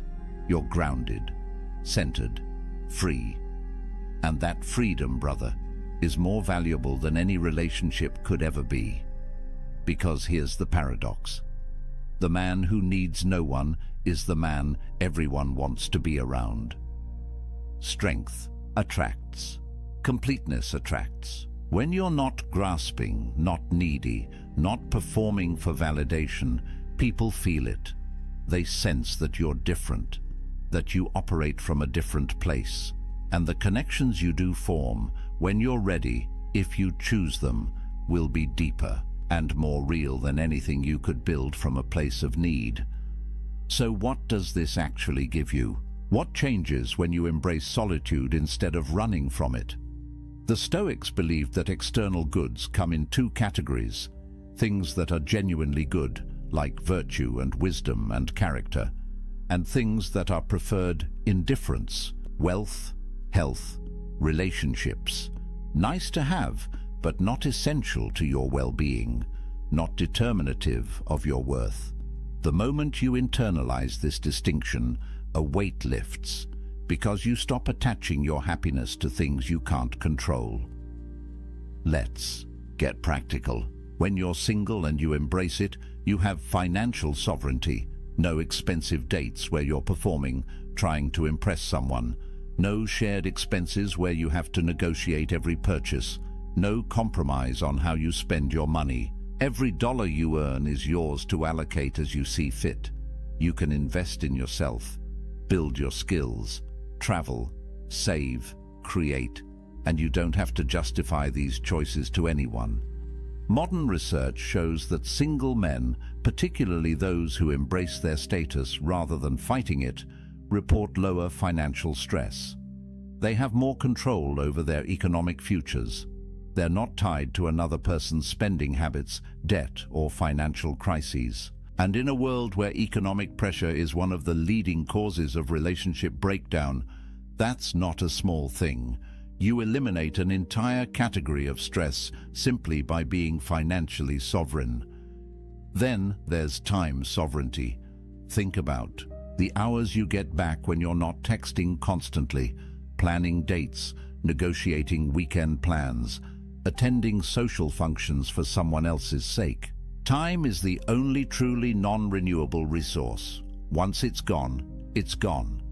And most men give away enormous chunks of their time without even realizing it, not because they want to, but because they feel obligated, because they're afraid of what will happen if they don't, because they're trying to keep someone happy, keep the relationship going, prove they're committed.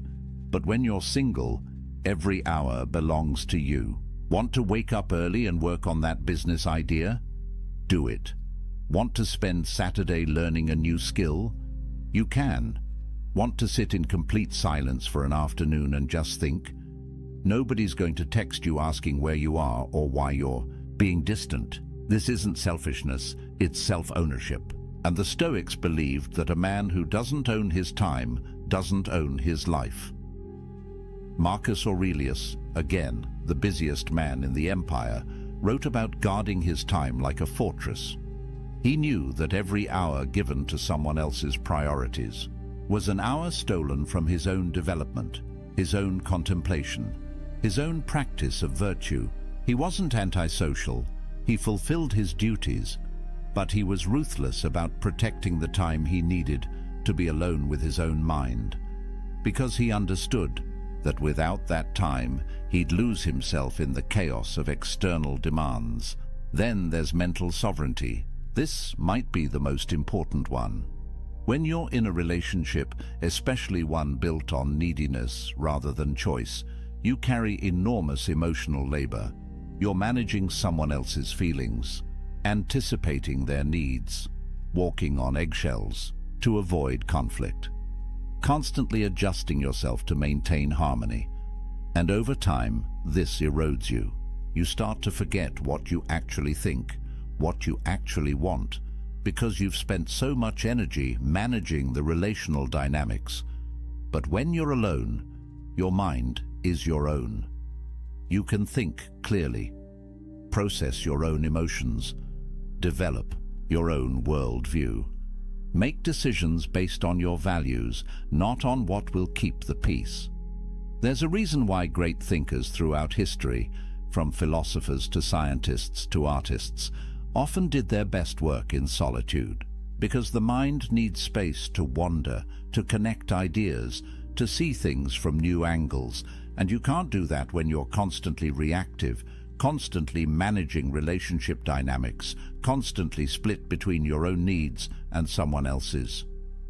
Research in neuroscience shows that solitude activates what's called the default mode network in your brain.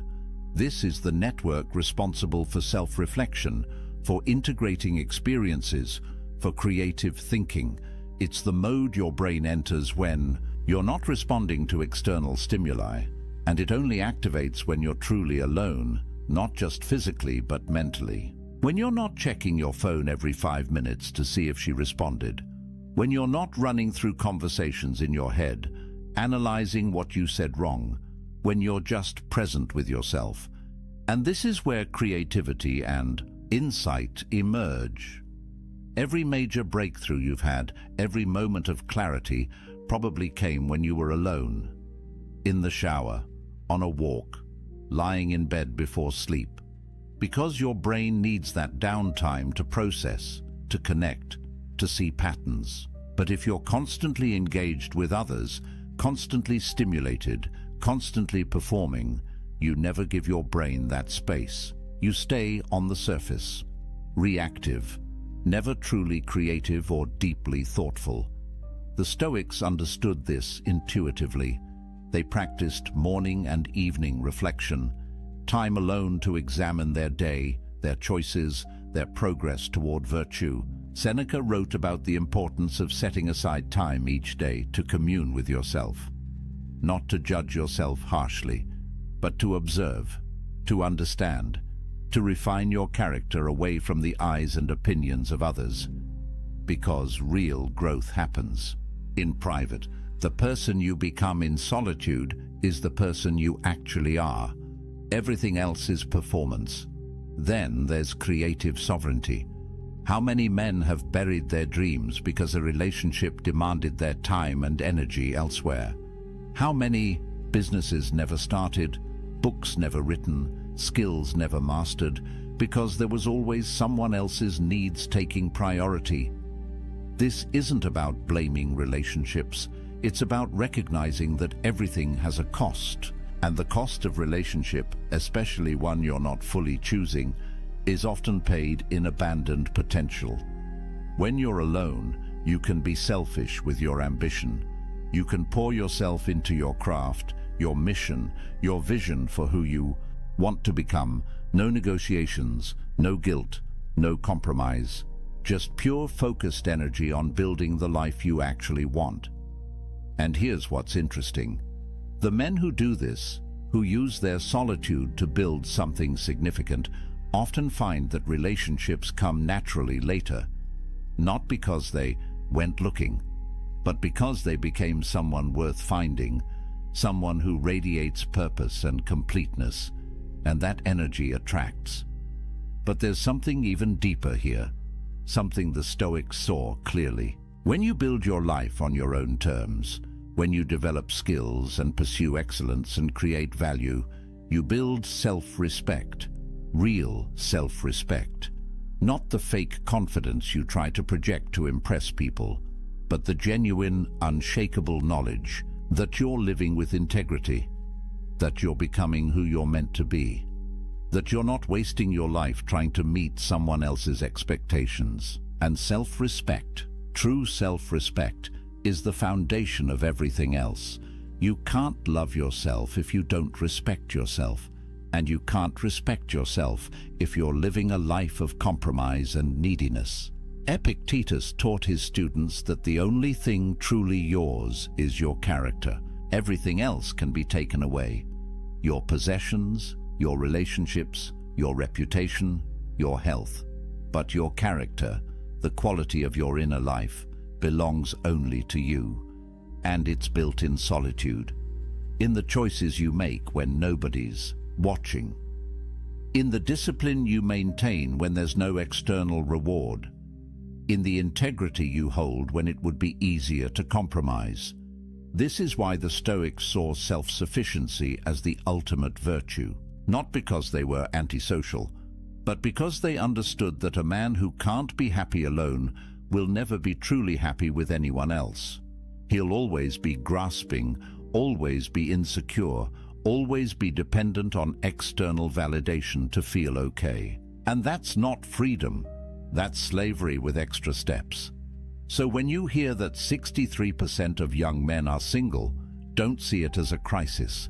See it as an opportunity to build yourself without distraction, to develop the kind of inner strength that most men never discover because they jump from relationship to relationship, never spending time alone, never doing the deep work.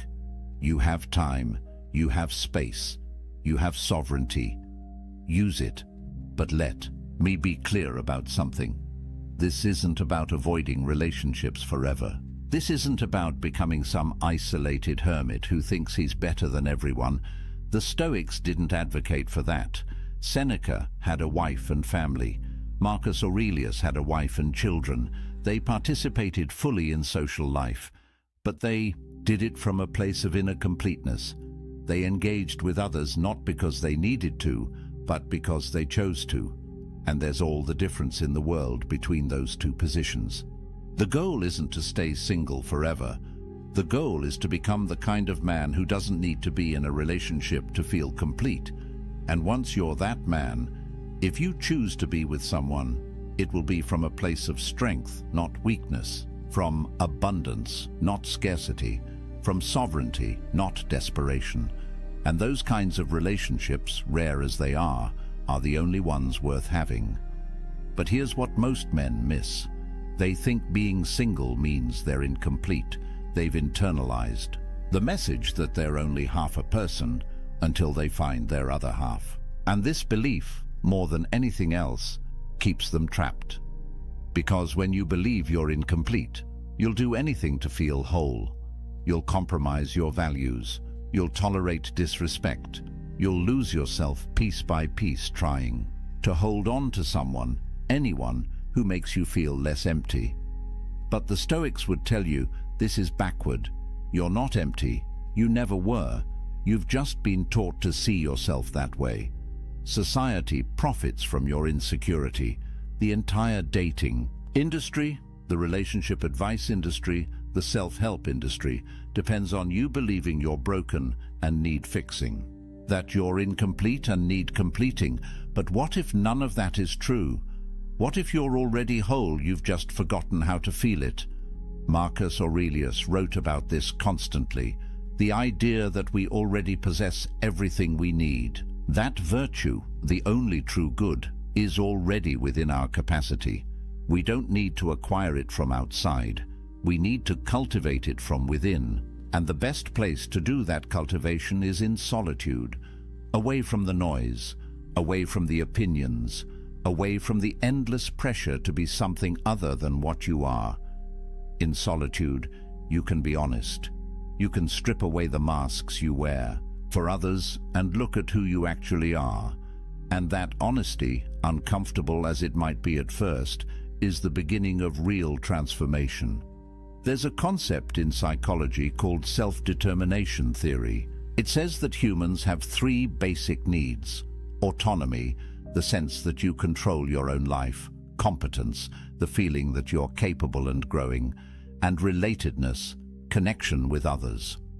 Most people think relatedness is the most important, but research shows that autonomy is actually the foundation. Without it, without the sense that you're living your own life on your own terms, the other needs can't be truly satisfied. You might have relationships, but you'll feel trapped in them. You might be skilled, but you'll never feel like it's enough because you're measuring yourself by external standards. But when you build autonomy, when you develop true self-sufficiency, everything else flows naturally. You pursue competence for its own sake, not to impress anyone. And when you do connect with others, it's genuine, because you're not performing, you're not pretending, you're just being yourself, and you're okay if people accept that or don't. That's the power position, that's freedom. And here's something crucial. The Stoics believed that you had to be careful about who you spent time with. They weren't elitist about it, but they understood that you become like the people you surround yourself with. Spend time with complainers, you become a complainer. Spend time with people who lack integrity, your own integrity erodes. Spend time with people who see relationships as transactions, who manipulate and play games, and you start to see the world that way too. But when you're selective, when you use your solitude to clarify your values and then only engage with people who align with those values, your life transforms. You're no longer tolerating relationships out of loneliness. You're cultivating connections based on mutual respect and shared virtue. And those connections, even if they're fewer, are infinitely more valuable than 100 shallow relationships. Built on convenience or need, Seneca wrote extensively about this. He said that you should associate with people who will improve you and avoid people who will corrupt you.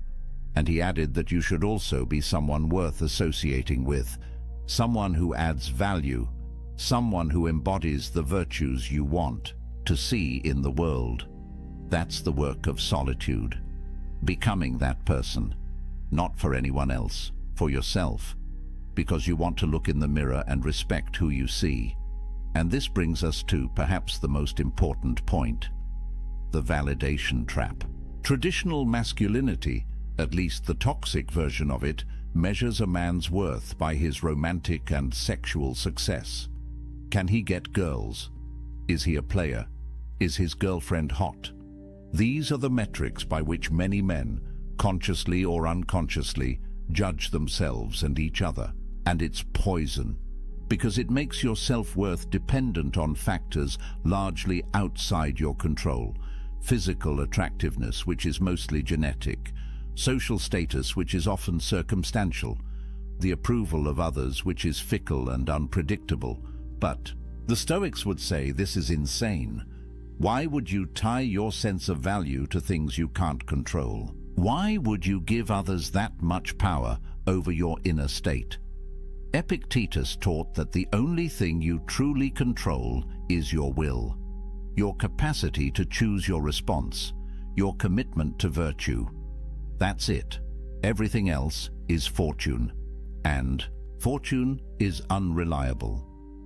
So when you measure yourself by relationship status, you're basically saying that your worth depends on luck, on being born with certain features, on meeting the right person at the right time, on 1,000 variables you have no control over. And that's a recipe for lifelong insecurity, because even if you do get into a relationship, you'll never feel secure. You'll always wonder if you're good enough. You'll always fear losing what you've tied your identity to. You'll be jealous, controlling, needy, because deep down, you know your worth isn't real. It's contingent on her staying. But when you build your worth on virtue, on character, on the man you're becoming, nobody can take that from you. Relationships come and go, circumstances change, but who you are, the integrity you've built, the self-respect you've earned through right action, that's permanent. That's unshakable. And paradoxically, when you stop seeking validation from relationships, when you develop genuine self-worth, you become more attractive, because people can sense desperation, they can feel neediness, and it repels them, but they can also sense strength, completeness, self-possession, and that draws them in. The Stoics weren't advocating for pride or arrogance. Marcus Aurelius constantly reminded himself that he was just a human, fallible and temporary. But he also knew that his worth came from his character, not from his circumstances. He could be emperor or exile, and his value as a person wouldn't change. Because value, true value, is internal. It's the quality of your thoughts, your choices, your virtue. And that's entirely within your control to develop. So here's what I want you to hear. If you're single right now, you're not broken, you're not incomplete, you're not less than. You have something precious: time, space, sovereignty. Use it. Build yourself. Develop your skills. Clarify your values. Strengthen your character. Read the books that expand your mind. Pursue the projects that ignite your passion. Train your body. Master your emotions.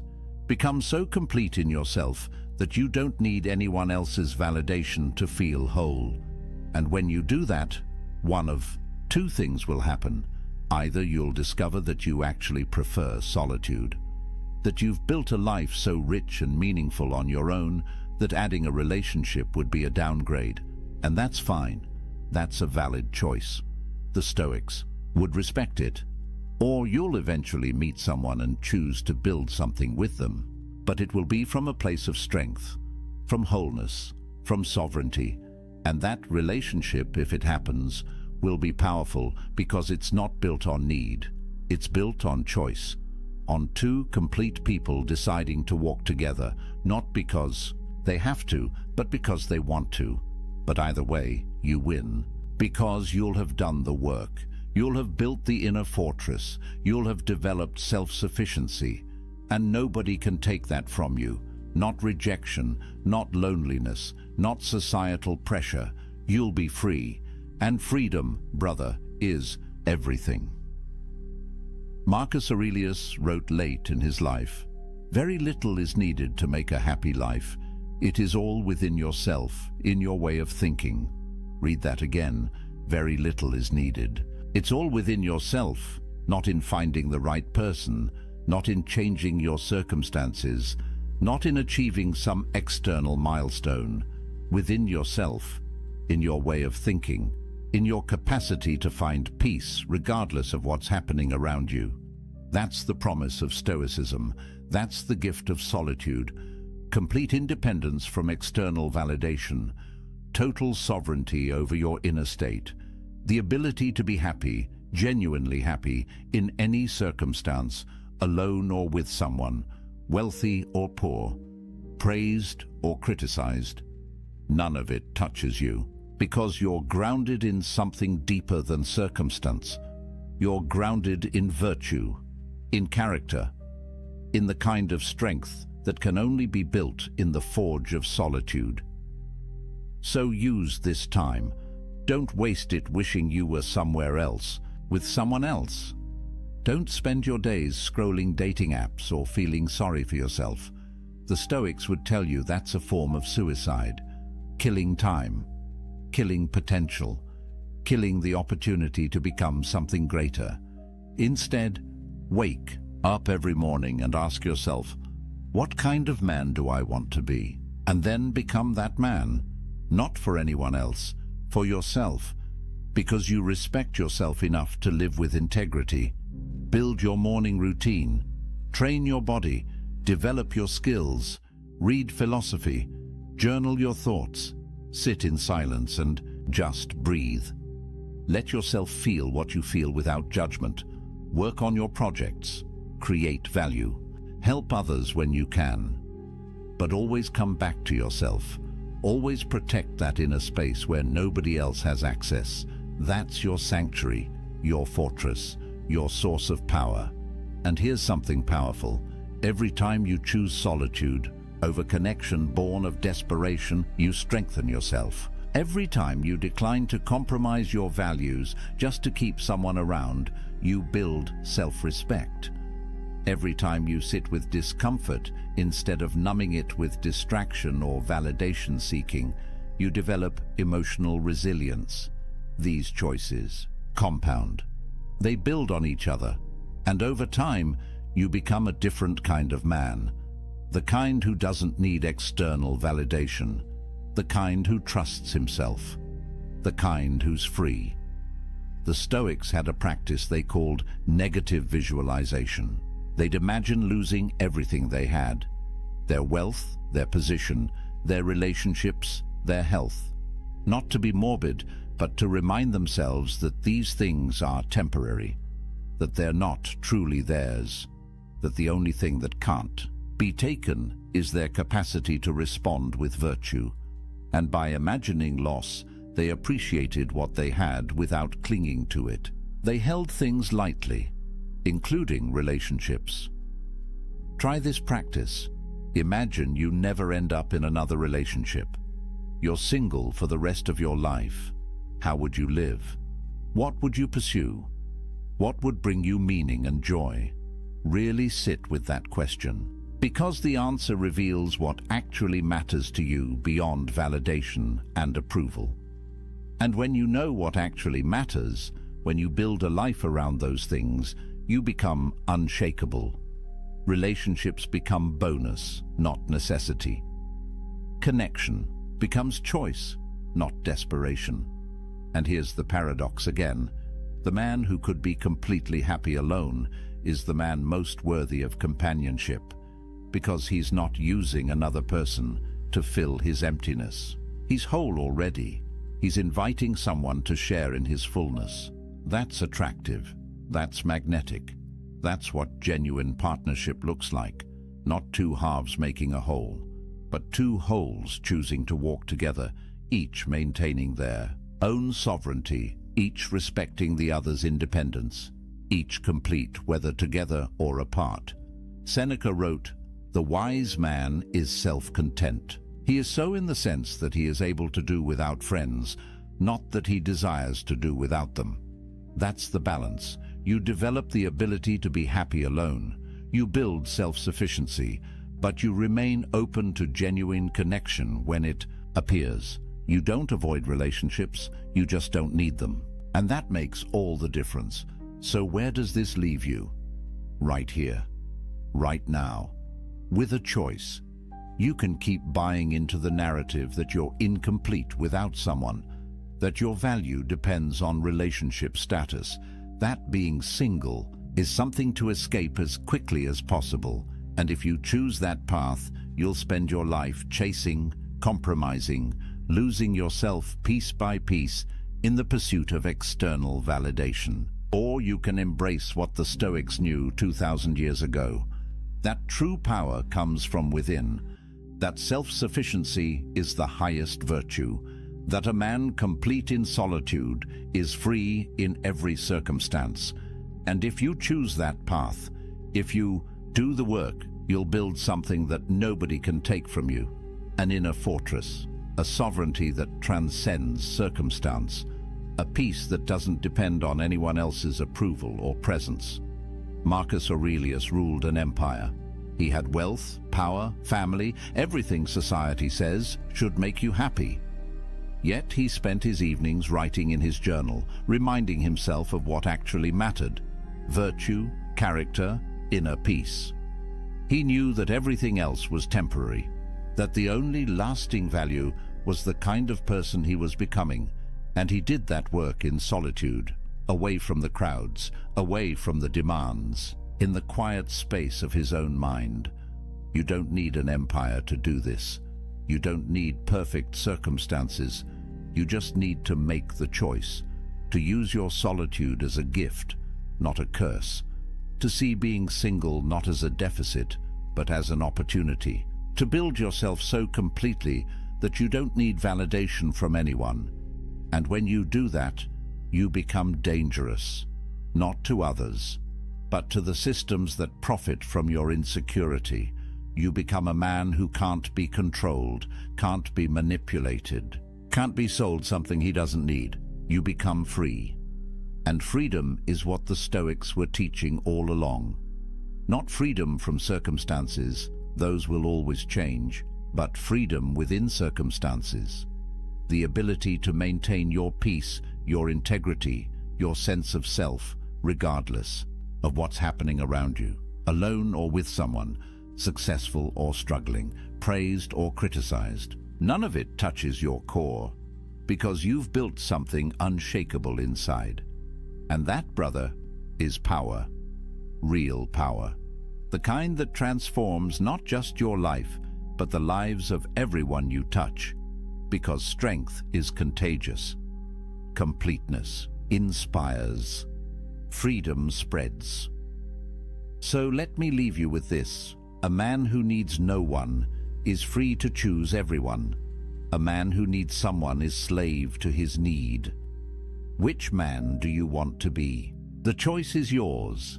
It's always been yours. And it starts right now, in this moment, with this decision, to stop seeking yourself in others and start building yourself in solitude, to stop measuring your worth by external validation and start grounding it in internal virtue, to stop running from being alone and start embracing it as the ultimate gift, the space where you become who you're meant to be. The Stoics are waiting for you, Marcus Aurelius, Epictetus, Seneca. They walked this path. They proved it works. They left you a blueprint. All you have to do is follow it. Build your inner fortress. Cultivate self-sufficiency. Embrace solitude not as a punishment, but as a privilege. And watch what happens.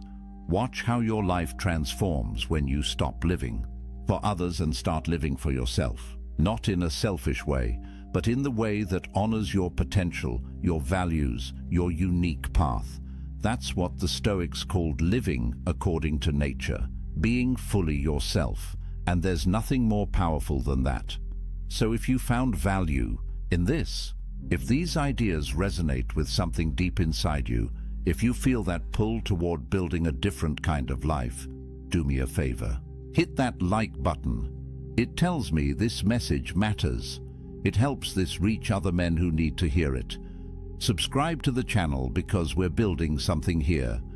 A community of men who refuse to live by society's script, who are doing the work, who understand that real strength comes from within.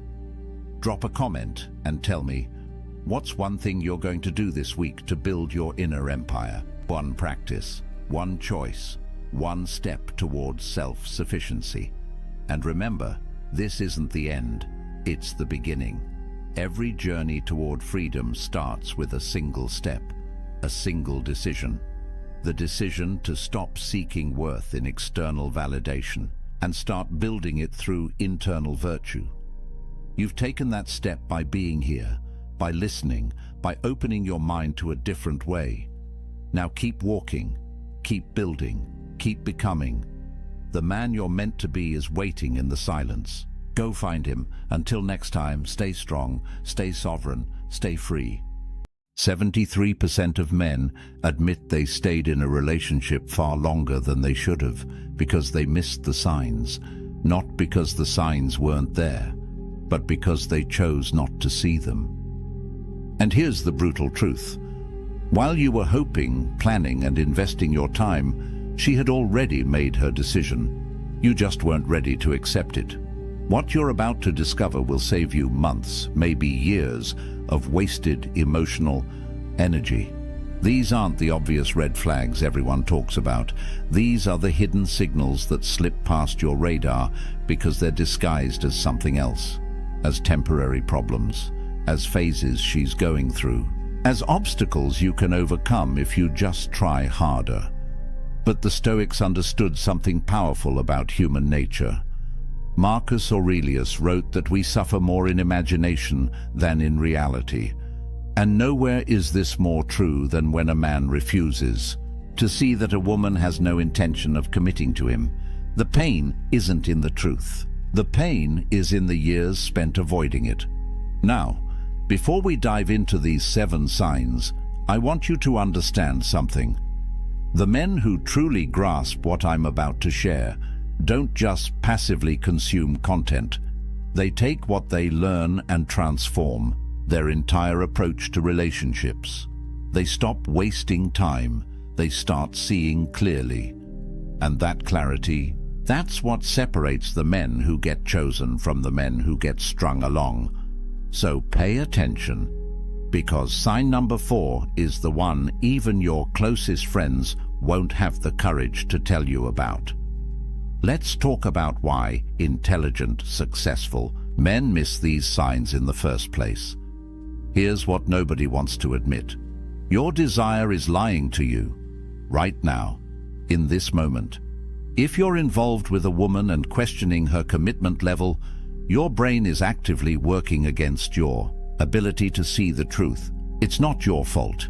It's biology mixed with psychology, and it's incredibly powerful. Epictetus, one of the great Stoic philosophers, taught a fundamental principle. We don't control external events, but we absolutely control our perceptions and responses. The problem? Most men aren't controlling their perceptions. They're letting hope control their perceptions. They're letting attachment dictate what they're willing to see. Think about it this way. You meet a woman, there's chemistry, things start developing, and somewhere in your mind you begin constructing a future. You imagine scenarios, you plan possibilities, and once that mental investment is made, your brain has a vested interest in protecting that investment. So when signs appear that contradict your desired outcome, your mind doesn't objectively analyze them. It rationalizes them. It explains them away. It tells you stories that keep hope alive. She cancels plans last minute. She's just stressed with work. She's vague about the future. She's been hurt before and needs time.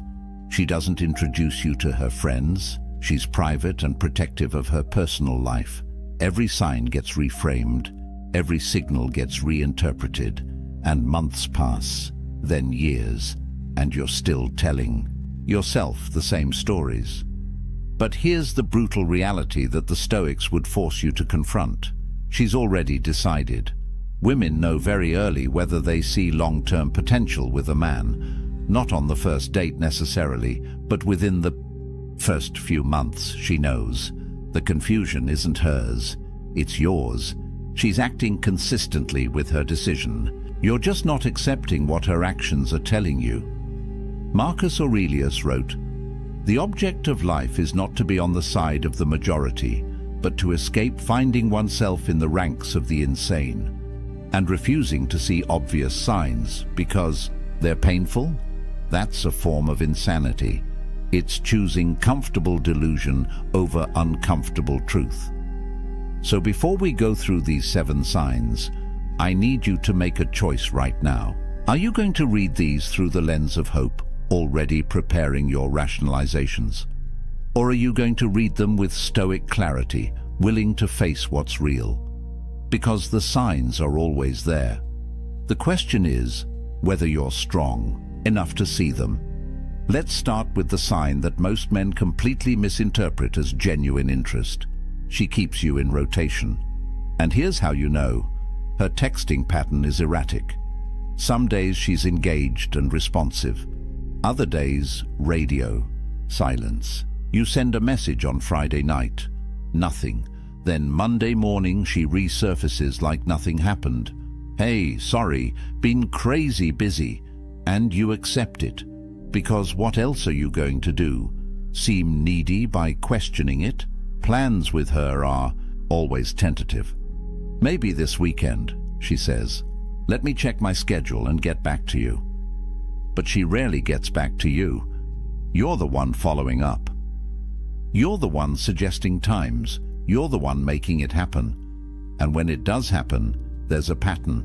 Last-minute confirmations, short windows of availability, and a sense that you're fitting into gaps in her calendar rather than being a priority on it. Here's what this means, and I'm going to be direct. You're an option.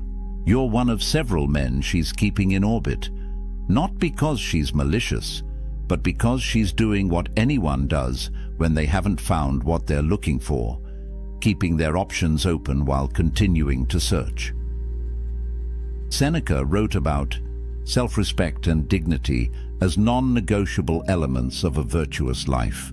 He would tell you that accepting scraps of attention is beneath you, that settling for sporadic interest is an insult to your own value. But most men don't see it this way.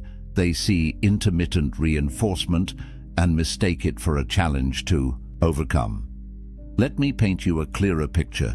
You text her Wednesday suggesting weekend plans. She responds Thursday evening. "This weekend is tough. Maybe next week." You say, "Sure, no problem." The weekend passes. You see her Instagram story. She's out with friends, clearly not buried in obligations. Monday comes. You follow up about the next week. She's responsive again. "Yeah, let's definitely find time." But she never suggests a specific day, never offers her availability, just keeps the door cracked open enough that you don't walk away. Meanwhile, contrast this with how a woman acts when she's genuinely interested. She makes time, she initiates, she confirms plans early because she's excited to see you. She doesn't leave you guessing about her availability because making you a priority isn't something she has to force. It's natural, the brutal truth you need to accept. She's comparing you, actively, right now. You're being measured against other options. And if you were winning that comparison, these patterns wouldn't exist. You wouldn't be an afterthought, you'd be the thought. But it gets more dangerous, because the next sign feels like progress when it's actually the opposite. She talks about the future, but the future never arrives. Pay attention to this carefully, because this is where men lose years of their lives. She says things like, "We should definitely take a trip together sometime," or I'd love to meet your family eventually. Or maybe next year we could think about moving in together. Notice the pattern? Sometime. Eventually. Maybe. These are fog words. They create the illusion of forward movement while committing to absolutely nothing. You bring up Thanksgiving, plans in October. Oh, I don't know. My family situation is complicated. You mention a concert 3 months away. Let's see how things are going then. You suggest planning a weekend away. That sounds amazing, but work is crazy right now. Let's revisit it in a few weeks. Here's what's happening. She's keeping you invested without actually investing herself. She's discovered that vague future promises are enough to keep you around, so she deploys them strategically. And here's the insidious part. You interpret this as her wanting a future with you. Look, she's talking about trips. She mentioned meeting family. She's thinking long-term. No. She's thinking about how to manage your expectations without actually meeting them. Marcus Aurelius had a simple test for this. Judge people by their actions, not their words. Words are cheap. Words cost nothing. Anyone can paint verbal pictures of possible futures. But actions? Actions reveal true intentions, and when someone's actions consistently contradict their words, you don't have a communication problem. You have a truth problem. Let me show you the difference. A woman who genuinely sees a future with you doesn't speak in hypotheticals. She makes plans, real plans, with dates, with confirmations. Let's go to that concert. I'll buy tickets for December 15th. Does that work for you? Or I want you to meet my parents. They're having dinner next Sunday. Can you make it? See the difference? Specificity, commitment, action. Not someday we should, but here's when. Let's do it. But when you're getting vague future talk, what's really being communicated is this. I need to keep you emotionally invested enough that you don't leave, but I'm not ready to commit to you as my definite future. She's buying time. Time to keep looking. Time to keep her options open. Time to see if something better comes along. And the worst part, the longer you accept vague promises, the more you're training her that you'll settle for them. You're demonstrating that words without action are sufficient for you, that you don't require follow-through. That hope is enough. Epictetus taught that we should focus only on what's within our control. Her commitment isn't within your control, but your standards are. Your willingness to accept indefinite vagueness is entirely within your control, and every day you accept it, you're choosing it. Which brings us to the third sign. And this one is painful because it's so obvious once you see it. You're not part of her real life. You're separate, compartmentalized, isolated. How long have you been seeing her? 3 months? 6 months? A year? Now answer this. How many of her friends have you met? How many of her family members know you exist? When she posts on social media, are you ever in the frame? If the answer is none, none, and no, you're not in a relationship heading toward commitment. You're in a situationship that she's deliberately keeping isolated from her actual life. Here's what people don't understand about integration. When a woman sees you as her future, she naturally wants to integrate you into her present, not because she's following some relationship rulebook, but because humans naturally bring the people they value into their social circles. We want our friends to meet the person we're excited about. We want our family to know them. We want to share our joy with the people we love. So when she's actively preventing that integration, it's not because she's private or her friends are judgmental or the timing isn't right. It's because she doesn't see you as permanent. And she knows that integrating you would send a message to everyone in her life and to herself that she's not ready to send. Think about what integration actually signals. When she introduces you to her best friend, she's saying, "This person matters to me." When she brings you around family, she's saying, "I see this going somewhere serious." When she includes you in her social media, she's saying, "I'm proud to be associated with this person publicly." All of those statements require a level of commitment she hasn't made, so she keeps you separate. The relationship exists in a bubble, just the two of you. No external validation, no social proof, no permanent record. And when you bring it up, watch the excuses. "My friends are so judgmental, I don't want them to scare you off." Translation: I'm not ready to deal with their questions about where this is going. I don't really do social media with my relationships. Translation: I don't want to appear unavailable to other options. My family is complicated. I'm protecting you from drama. Translation: I'm not ready to signal to them that I'm off the market. Epictetus would tell you to observe what people do when they think no one is watching. But I'll modify that. Observe what people do with their real lives when you're not around. Because that's where the truth lives. A woman who's committed to you doesn't hide you. She showcases you. Not in some performative way, but naturally. Because you're part of her life. So of course you're around when she's with friends. Of course family knows about you. Of course there's evidence of your existence in her world. But when you're kept separate, when months go by and you're still her secret, you're not her future, you're her present convenience. And the longer you accept that role, the longer you'll stay in it. Now, this next sign is so subtle that even relationship experts miss it. But once you see it, you can't unsee it. She deflects every conversation about the relationship itself. You try to have the "what are we" conversation. She makes a joke. "Why do we need to label things? We're having fun, aren't we?" You try to discuss where things are heading. She gets slightly irritated. "Why are you being so serious? Can't we just enjoy what we have?" You express that you'd like more clarity about exclusivity. She deflects. "I thought we were on the same page. Do we really need to have this talk?" Notice what's happening here. She's not answering your questions. She's questioning why you're asking them.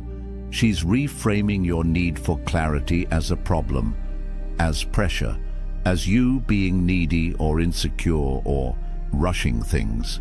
This is intentional avoidance, and it's incredibly effective because it makes you feel like you're the one creating an issue by wanting basic relationship clarity. Here's the psychology behind this. She knows that having an explicit conversation about commitment would force her to either commit or be honest that she doesn't want to. Both options are uncomfortable for her.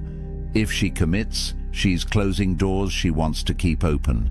If she's honest that she doesn't want to commit, you might leave. So she chooses option 3. Avoid the conversation entirely and hope you stop asking. Marcus Aurelius wrote extensively about courage as one of the 4 cardinal virtues. And this situation requires courage from both people. It requires courage from you to ask difficult questions, but it also requires courage from her to answer them honestly. When she deflects instead of answers, she's revealing a lack of courage, a lack of respect for you, and a lack of genuine commitment to anything beyond the present moment. Let me show you what this looks like in practice. You say, "I really like you, and I'd love to know where you see this going." She responds with, "I like you too. Let's just see where things go naturally without overthinking it." That sounds reasonable, right? Except it's not an answer. You asked a direct question about her vision for the future. She responded with a pleasant-sounding non-answer that commits to nothing. Or you say, "I'm not seeing other people, and I'd like to know if we're exclusive." She says, "I'm not really seeing anyone else either. I don't think we need to make a big formal thing out of it." Again, sounds okay. Except she didn't answer whether she wants to be exclusive. She said she's not currently seeing others, which is different. and she discouraged you from seeking clarity, which keeps everything ambiguous enough that she maintains maximum flexibility. Compare this to how a woman who wants commitment responds. You ask where things are going. She says, "I really like where this is heading. I can see us being serious if we keep building what we have. What do you want?" You ask about exclusivity. She says, "Yes, I'd like us to be exclusive. I'm not interested in seeing other people." Direct, clear, no deflection, no irritation at your questions, because she wants the same thing you want, so your questions aren't threatening. They're welcome. But when she's deflecting, what she's really saying is, "I don't want to commit, but I also don't want to lose what I'm getting from you, so I'm going to avoid giving you a clear answer and hope you stop pushing for one." The Stoics would tell you that accepting ambiguity when you desire clarity is accepting suffering. You're choosing anxiety over peace. You're choosing to live in uncertainty when you could demand truth. And the only reason to do that is fear. Fear that the truth is something you don't want to hear, which connects directly to the fifth sign, and this one cuts deep. Her effort is minimal and declining, and you're doing all the work. Think about the beginning. How much effort did she put in? Probably quite a bit. She responded quickly to texts. She suggested plans. She showed enthusiasm. She asked questions about your life. There was reciprocity. There was balance. Now think about the present. When was the last time she initiated a conversation? When was the last time she planned a date? When was the last time she went out of her way to do something thoughtful for you? If you're struggling to remember, you have your answer. The effort has declined, and not because she's busy or stressed or going through something. Effort declines for one reason: priority has shifted. You're no longer high priority, and low priority people get low effort. Here's the brutal math that men refuse to calculate. Attraction doesn't decline in healthy relationships. It grows, it deepens. The connection gets stronger, not weaker. So when effort is consistently declining, over time it's not a phase, it's a trend. And that trend is telling you exactly where her interest level is going: down. Seneca wrote about the importance of not forcing what isn't freely given. He understood that anything you have to constantly pursue, beg for, or work to maintain isn't really yours. It's borrowed. And the terms of that loan can be called at any time. When you're the only one initiating conversations, you don't have mutual interest. You have your interest and her tolerance of it. When you're the only one planning dates, you don't have shared desire to spend time together. You have your desire and her occasional availability.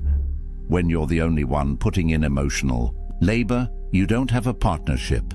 You have a one-man show with an audience of one. Let me paint you the scenario you're probably living right now. You text her good morning. She responds 3 hours later with something short. You ask how her day is going. She gives a brief answer and doesn't ask about yours. You suggest getting together this week. She says, maybe, depends on how work goes. You follow up 2 days later. She confirms last minute for something low effort. Throughout all of this, you're moving the relationship forward. You're creating momentum. You're generating energy. And she's just responding, minimally, when it's convenient, with the least amount of effort required to keep you engaged. Now imagine the opposite. Imagine a woman who's genuinely invested. She reaches out first sometimes. She makes plans. She goes out of her way. She thinks about you when you're not together and acts on those thoughts. She puts in effort because she wants to, not because you're extracting it from her through constant pursuit. That's what mutual interest looks like. That's what growing connection feels like. And if you're not experiencing that, no amount of effort on your part will create it. You can't effort your way into someone's genuine desire. You can't pursue someone into wanting you back. All you can do is exhaust yourself trying. The Stoics would ask you, why are you working so hard to maintain something she's not working to maintain? What are you getting from this exchange that justifies the imbalance? And most importantly, what does it say about your self-respect that you're settling for minimal reciprocation? These last two signs are what separate boys from men. They require you to see what you've been avoiding. She keeps distance during conflict, and that tells you everything. Here's how you know a relationship has real potential. How does she handle disagreement? Does she lean in or pull away? Does she work toward resolution or disappear until things blow over? Because anyone can be present during good times. That's easy. That's fun. The real test of commitment is what happens when things get difficult, when there's tension, when you disagree, when feelings are hurt. A woman who's genuinely committed sees conflict as something to resolve because the relationship is worth protecting. She doesn't enjoy the conflict, but she engages with it. She communicates. She works through it, because preserving the connection matters more than avoiding discomfort. But a woman who's not committed, she disappears, she goes cold, she stonewalls, because working through conflict requires investment in a future together. And if she's not invested in that future, why would she put in that work? Marcus Aurelius wrote about relationships requiring mutual effort and shared values. He understood that real bonds are forged not just in joy, but in adversity. How two people handle challenges together reveals the true nature of their connection. So when you have a disagreement and she shuts down, stops responding, or creates distance instead of working toward understanding, she's telling you something crucial. This relationship isn't important enough to fight for. Not the dramatic kind of fighting, but the necessary kind. The kind where you both care enough to push through discomfort toward resolution. I want you to think about your last disagreement with her. Maybe you expressed that something bothered you. Maybe you had different expectations about something. What happened after that? Did she engage in good faith to understand your perspective? Did she share her side and work toward compromise? Or did she withdraw? Did she minimize your concerns? Did she frame you as being too sensitive or dramatic or demanding? And more importantly, how long did it take to get back to normal?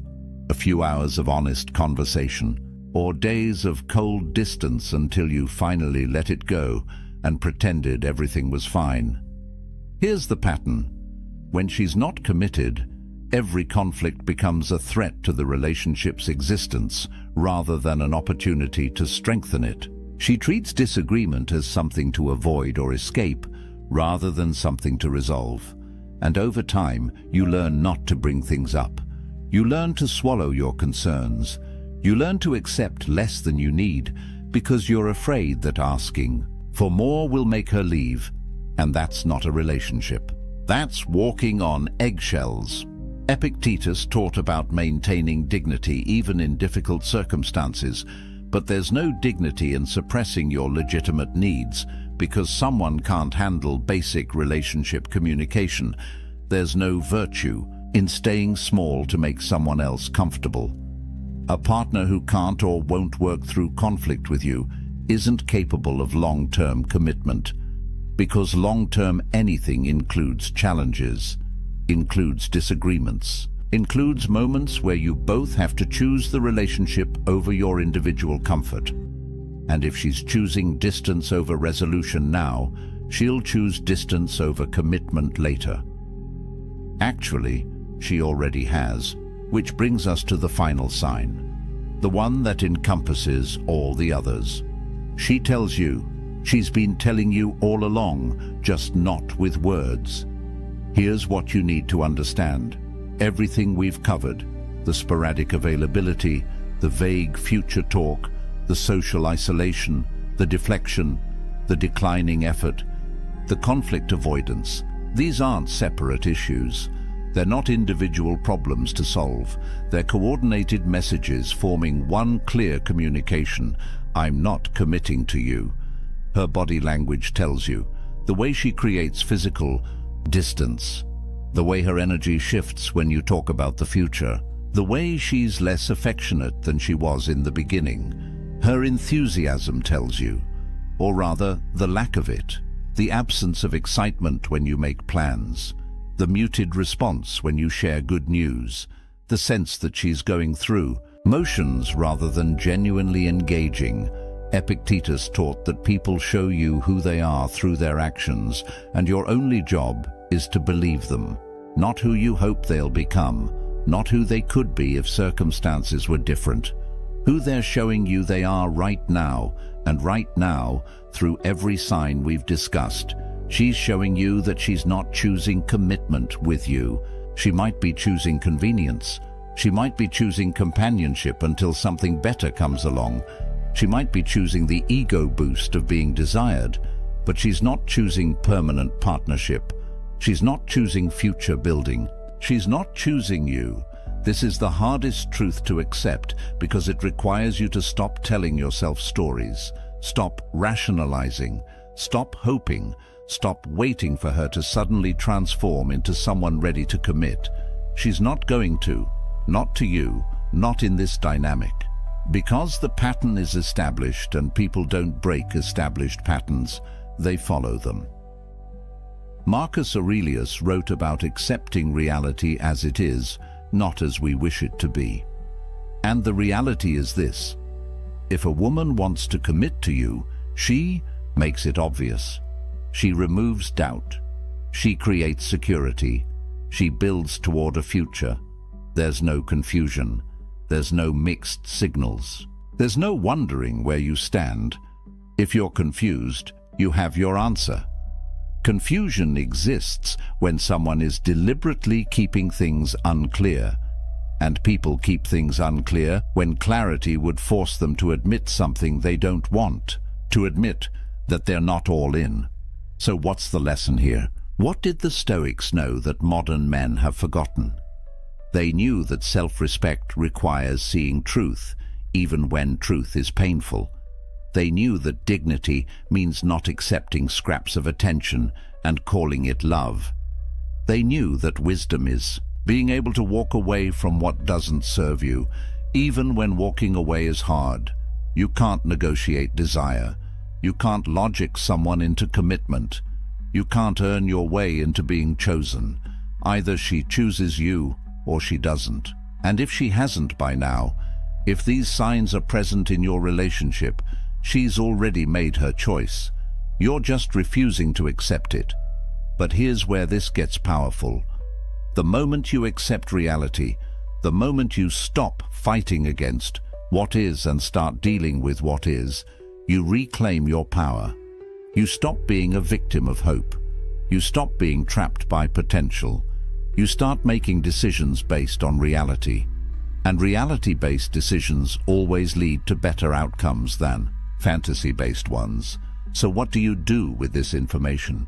First, you get honest, brutally honest, about which of these signs you're experiencing, about how long you've been experiencing them, about what you've been telling yourself to avoid facing the truth. Second, you make a choice, not about her, because you can't control her, but about yourself, about your standards, about what you're willing to accept and what you're not, about whether you're going to continue investing time and emotion into someone who's not investing back. And third, you remember this: the men who understand these signs, who have the courage to see them and act on what they see, those men don't stay stuck in dead-end situations. They don't waste years hoping for change that never comes. They move forward. They find women who are excited to commit to them, women who make them a priority, women who integrate them into their lives without hesitation. Because here's what happens when you raise your standards and stop accepting non-commitment. You become the kind of man that committed women seek out. You stop settling, you stop chasing, you start attracting. And that shift changes everything. Now, if this resonated with you, if you're ready to stop missing the signs and start seeing relationships clearly, you need to stay connected to content. That keeps you sharp. Most men watch one video, feel motivated for a day, then slip back into the same patterns. The men who actually transform their relationships, they consistently expose themselves to truth. They don't let comfort pull them back into delusion. Next week, we're breaking down exactly how to walk away with dignity when you've recognized these signs. How to reclaim your power. How to detach without bitterness. How to use Stoic principles to turn this pain into growth.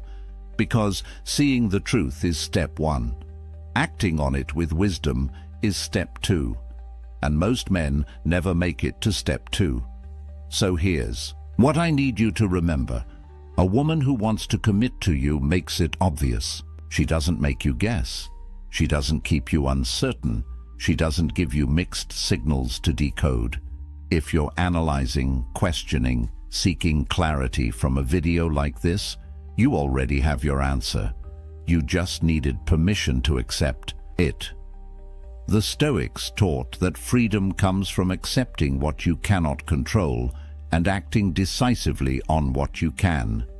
You can't control whether she commits, but you can control whether you continue accepting non-commitment. You can control your standards. You can control your next move. That's your power. That's your freedom. Use it. There was a man named David who did everything right. Or so he thought. He texted back within seconds, every single time. He explained his feelings in paragraphs. He shared his deepest childhood wounds on the third date because someone told him, vulnerability creates connection. He was always available, always accommodating, always trying to prove his worth through words. And after 6 months of this exhausting performance, she told him something that shattered his entire understanding of relationships. You're too much. I need space. I don't think this is working. He was devastated, confused, angry even. He'd given her everything, total transparency, constant availability, emotional honesty. How could that be wrong? Here's what David didn't know. Marcus Aurelius, the most powerful man in the Roman Empire, never felt the need to over-explain himself. Yet empresses, senators, and common people hung on his every word. Epictetus, who started his life as a slave, commanded rooms without raising his voice. Seneca, despite immense wealth and influence, understood that true power came from what you didn't say, not what you did. These men understood something profound about human psychology, about attraction, about respect, that our modern world has completely backwards. Today, I'm revealing 7 Stoic secrets that rewire how people respond to you, not manipulation, not games. Ancient masculine wisdom about presence, restraint, and the magnetic pull of a man who doesn't need constant validation. These aren't the secrets your dating coach told you.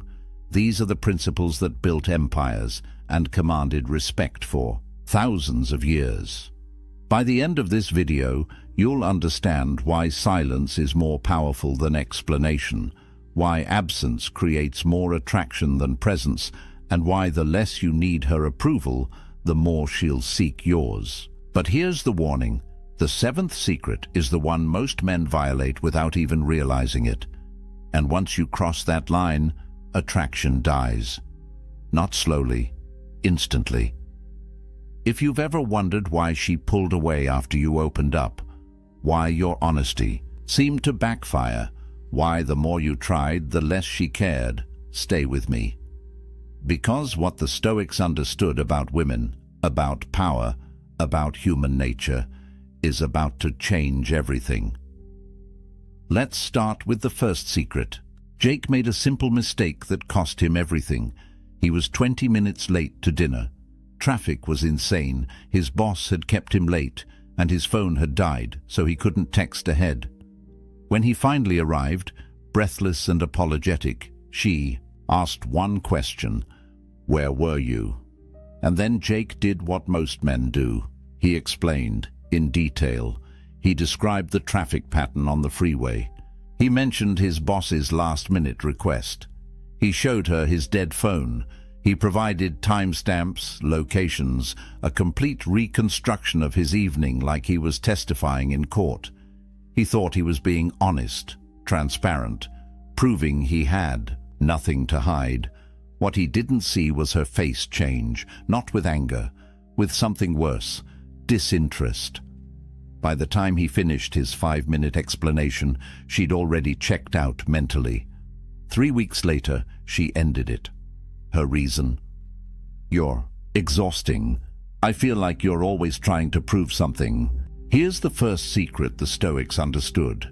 The best men don't defend themselves. They don't need to. Marcus Aurelius wrote, "The best revenge is to be unlike your enemy."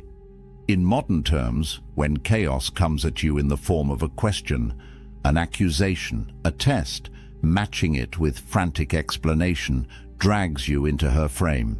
You become the defendant, she becomes the judge, and you've already lost. The Stoic path is calibrated brevity. When she asked where he was, Jake could have said 7 words. "Traffic was terrible. I apologize for being late." Then stop. Complete stop. No elaboration, no justification, no desperate attempt to be understood. That silence after his statement isn't weakness. It's a declaration of self-possession. Here's what happens in her brain when you do this. Humans are wired for narrative. That intentional gap, that unexplained space, creates mystery. And mystery creates engagement. Her mind begins working, filling in blanks, wondering about your calm confidence. You transform from the man seeking her approval into the puzzle she wants to solve. This isn't about being evasive or dishonest. It's about understanding that over-explanation broadcasts insecurity. It screams, "I need you to believe me. I need your validation. I'm afraid of your judgment." That fear? She can smell it from across the table. The Stoics called this handing your peace to fortune. You're surrendering your internal calm to the opinion of another person. Epictetus taught that we should control what's within our power and accept what isn't. Your conscience is within your power. You know you didn't do anything wrong. Her interpretation, that's outside your control. The moment you start performing for her approval, you've given away your power. Strong men answer with precision, and then stop. They don't fill silence with nervous chatter. They don't justify, defend, or plead their case. They state the truth calmly and let it stand on its own merit. That restraint, that refusal to seek validation, is what separates men who command respect from men who beg for it. Think about the people in your life who truly command your attention. Do they explain themselves constantly? Do they justify every decision? Or do they speak with such quiet conviction that you simply believe them? That's the energy of the unexplained. It's not arrogance, it's self-contained strength. Jake lost. Her, because he didn't understand this principle. He thought honesty meant total transparency, complete explanation, a detailed account of every movement. What he didn't realize is that attraction isn't built on information. It's built on presence. And you cannot be present when you're drowning someone in explanations. So here's your first Stoic practice. Cut your explanations by half. When someone asks you a question, answer it in 1 sentence, then stop. Feel the discomfort of that silence. Resist the urge to fill it with more words, more justification, more proof. That discomfort you're feeling, that's your ego dying. Let it die. What emerges on the other side is something far more powerful. But if over-explaining pushes women away, what Jake did on their 3rd date was even worse. The second secret is about a specific type of honesty that destroys attraction faster than anything else. And most men think they're being vulnerable when they do it. It was a simple comment, almost throwaway. They were at a party, talking with friends, when Sarah mentioned another guy. "Oh, Jake from work. Yeah, he's hilarious. We went to lunch yesterday." Nothing scandalous, nothing inappropriate, just a casual mention. And Brian's world tilted. His chest tightened. Within seconds he was asking questions. "Who's Jake? Why didn't you mention lunch? Is he someone I should be worried about?" His voice had that edge, that defensive, slightly accusatory tone that he tried to mask as casual curiosity. Sarah looked at him, and something in her eyes changed. Not guilt, disappointment. 2 months later she ended it. Her reason: "You're insecure. I can't constantly reassure you that I'm not interested in other men." Brian didn't understand what happened. He thought he was protecting the relationship, setting boundaries, communicating his feelings. What he actually did was fail a test he didn't even know he was taking. Here's the third secret the Stoics understood. When a woman tests you, defending yourself is losing. These tests aren't conscious. She's not sitting there plotting ways to mess with your head, but her psychology, shaped by thousands of years of evolution, is constantly scanning for one thing: can this man handle pressure without cracking? Epictetus taught about the dichotomy of control. Some things are within your power, some things aren't. Her mentioning another man? That's outside your control. Your reaction to it? That's entirely within your control. And your reaction tells her everything she needs to know about your frame, your confidence, your emotional stability.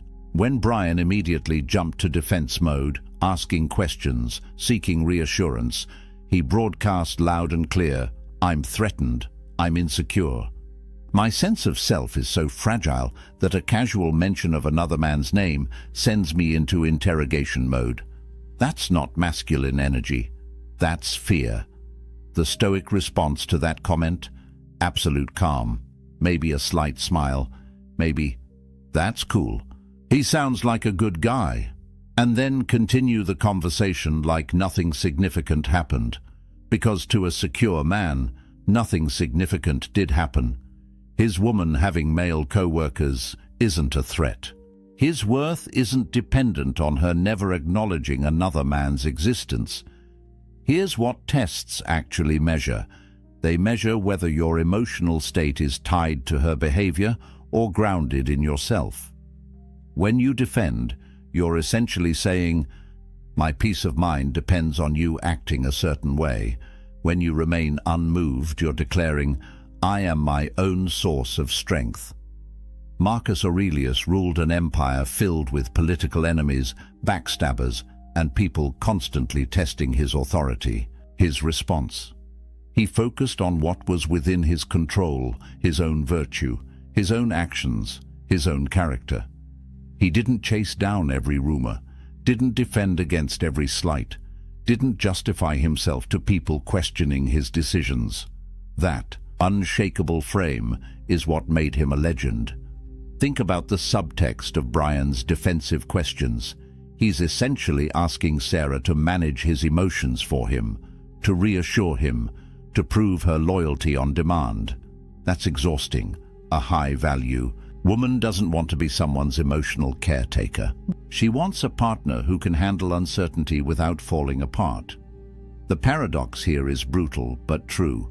The more you need reassurance, the less reassuring her words become. Because you've already shown that you don't trust her, don't trust yourself, and can't handle the discomfort of not having total control and certainty.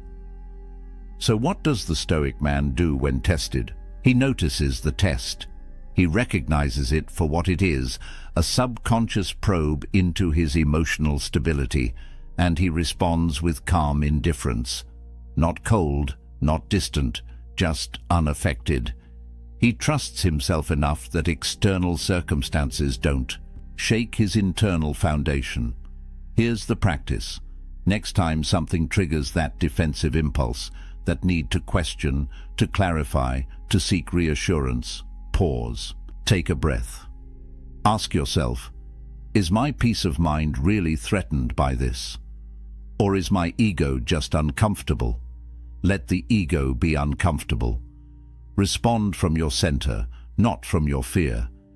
But here's where it gets even more counterintuitive. The fourth secret isn't just about how you respond to tests. It's about your entire orientation to the relationship, and it's the secret that separates men who attract from men who chase. Daniel had been seeing Emma for 3 months. Things were good, really good. But lately he'd noticed a shift. Her texts were shorter, plans were harder to make. The anxiety started creeping in. So Daniel did what seemed logical. He tried harder. More compliments, more texts checking in, more elaborate date plans, more words of affirmation. He was fighting to keep something he could feel slipping away, and the harder he fought, the faster she pulled back. Until one evening, she sat him down and said words that destroyed him. "I need space. This feels too intense. I think we should take a break." Daniel spent the next week in agony. He texted her long messages about how much he cared. He explained that he'd give her space, but he'd be waiting. He essentially communicated, "My happiness depends on you coming back. Without you, I'm not okay." She never came back. Here's the fourth secret, and it's the most counterintuitive one yet. The moment you need the relationship to work out, you've already lost it. The Stoics practiced something called premeditatio malorum, the premeditation of evils. They would imagine the worst possible outcome, sit with it, accept it, and then act from a place of freedom rather than fear. If you can truly accept the possibility that she might walk away, that the relationship might end, that you might be alone, then you stop performing. You stop contorting yourself into shapes you don't naturally inhabit. You stop trying to talk her into staying. And paradoxically, that's when you become most attractive. Neediness is the universal repellent. It doesn't matter how good-looking you are, how successful, how intelligent. The moment she senses that your emotional stability depends on her staying, attraction dies. Because neediness signals one thing: you don't believe you're enough on your own. Think about what Daniel actually communicated with his behavior. Every extra text, every elaborate date plan, every reassurance he offered was saying, "Please don't leave me. I need you to validate my worth. I'm not complete without you." That's not partnership, that's dependency. And no woman wants to be someone's entire source of happiness. Marcus Aurelius lost children, friends, allies. He faced constant political threats and personal betrayals. Yet he maintained his equanimity because he understood something fundamental. External circumstances are temporary and outside his control. His happiness came from within, from living according to his principles, from his character, not from whether people stayed or left. Here's the brutal practice. Imagine her leaving, right now. Picture your phone staying silent. Picture her with someone else. Picture yourself alone. Don't just think about it intellectually. Feel it. Sit with that discomfort until your breathing steadies, until you realize, deep in your bones, that you would survive, that you would adapt, that you would eventually be okay. Only when you've truly accepted that worst-case scenario can you enter the relationship from a place of genuine strength, because now your actions aren't motivated by fear of loss.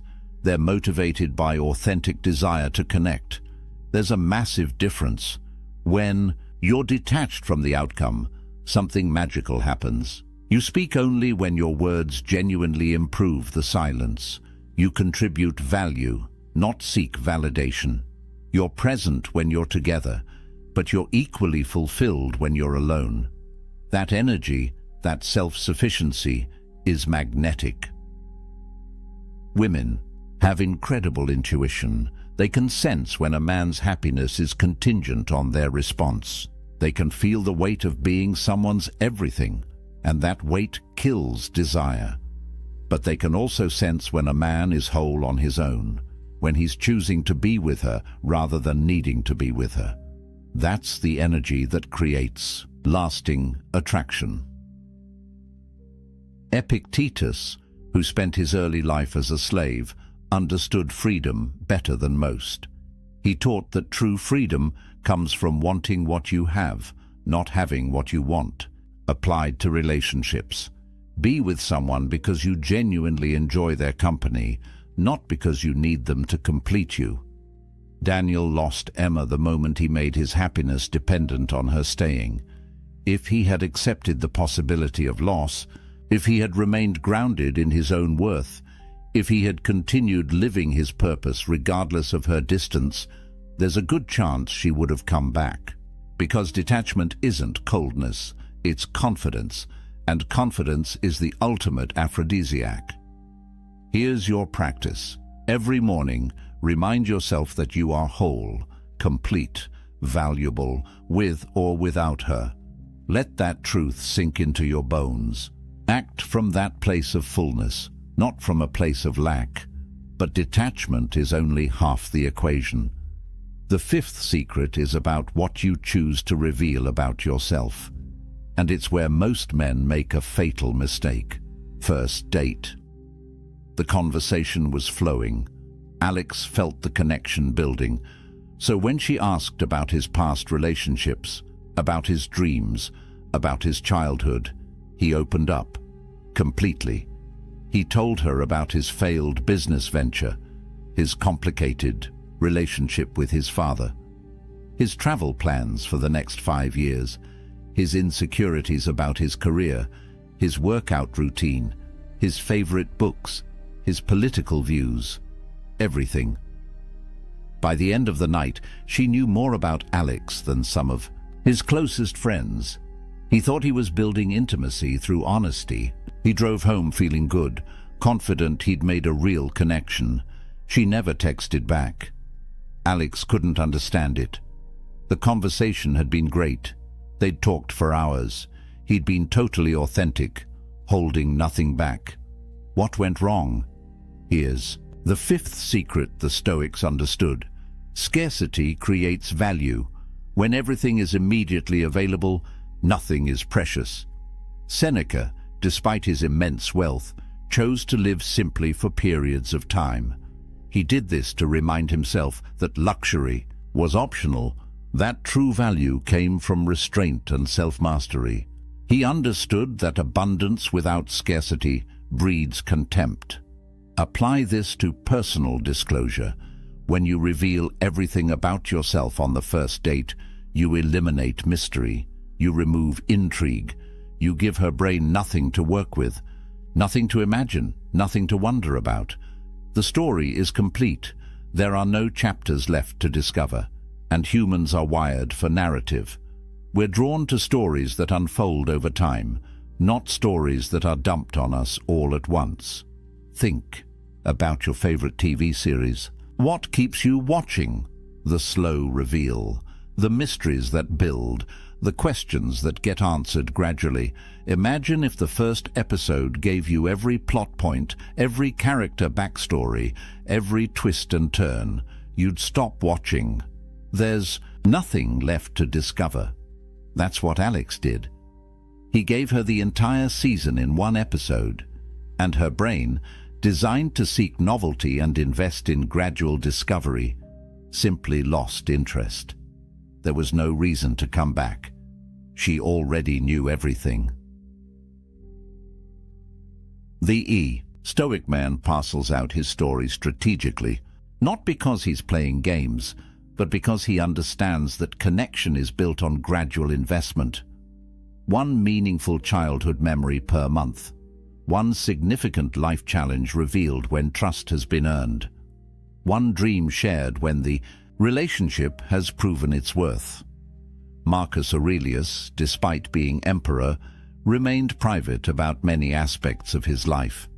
His meditations, the closest thing we have to his inner thoughts, weren't meant for public consumption. They were private.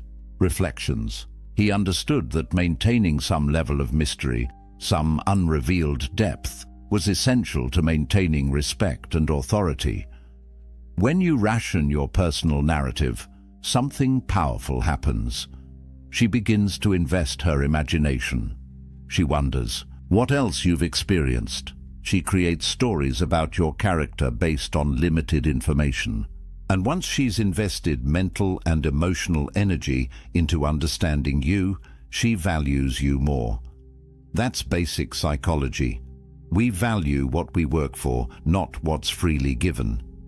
This isn't about being secretive or dishonest. It's about being selective. It's about recognizing that your life story has value, and value requires scarcity. When someone asks about your past, you don't lie, but you also don't unload your autobiography. You give them a chapter, not the whole book. Here's what this looks like practically. She asks about your childhood. Instead of a 30-minute monologue, you say, "It was complicated, but those challenges taught me resilience." There's a lot there, but that's a conversation for another time when we know each other better. That response does three things. It acknowledges the question, it hints at depth without revealing everything, and it creates anticipation for future conversations. Every relationship that lasts is built on layers. First dates cover surface-level interests. Third dates explore values and perspectives. 6 months in, you share meaningful vulnerabilities. A year in, you reveal deep insecurities. That pacing honors the natural progression of trust and intimacy. Alex robbed the relationship of that progression. By revealing everything immediately, he collapsed all the layers into one overwhelming dump. And the human brain, overwhelmed and understimulated at the same time, simply checked out. But there's something even more powerful than what you reveal. It's about what you do when you're not around. The sixth secret is the most counterintuitive of all. They'd been on 3 incredible dates. The chemistry was undeniable. The conversation flowed effortlessly. Kevin felt like he'd finally found something real. So naturally, he texted her every day. Good morning messages, check-ins throughout the day, funny memes, articles he thought she'd like. By the end of week 2, they'd exchanged hundreds of messages, and then something strange happened. Her responses got shorter, less enthusiastic. The spark that had been so electric in person seemed to fade over text. Kevin panicked and did what felt natural. He increased his efforts. More messages, more attempts to engage, more trying to recreate that initial connection. She ghosted him. Kevin was devastated and confused. They'd had such a strong connection. He'd been attentive, available, interested. How could constant communication be wrong? Here's the sixth secret. The Stoics understood. Absence amplifies attraction. Presence, especially constant digital presence, diminishes it. Marcus Aurelius spent 10 years leading military campaigns on the frontiers of Rome. His prolonged absence wasn't just about warfare, it was masterful psychology. His absence kept rivals uncertain and citizens appreciating him more. When he returned, Rome didn't take him for granted. They valued him because his presence wasn't guaranteed. The modern man makes a fatal error. He thinks constant availability demonstrates interest and builds connection. But what it actually does is eliminate tension, remove mystery, and communicate that he has nothing better to do than wait for her response.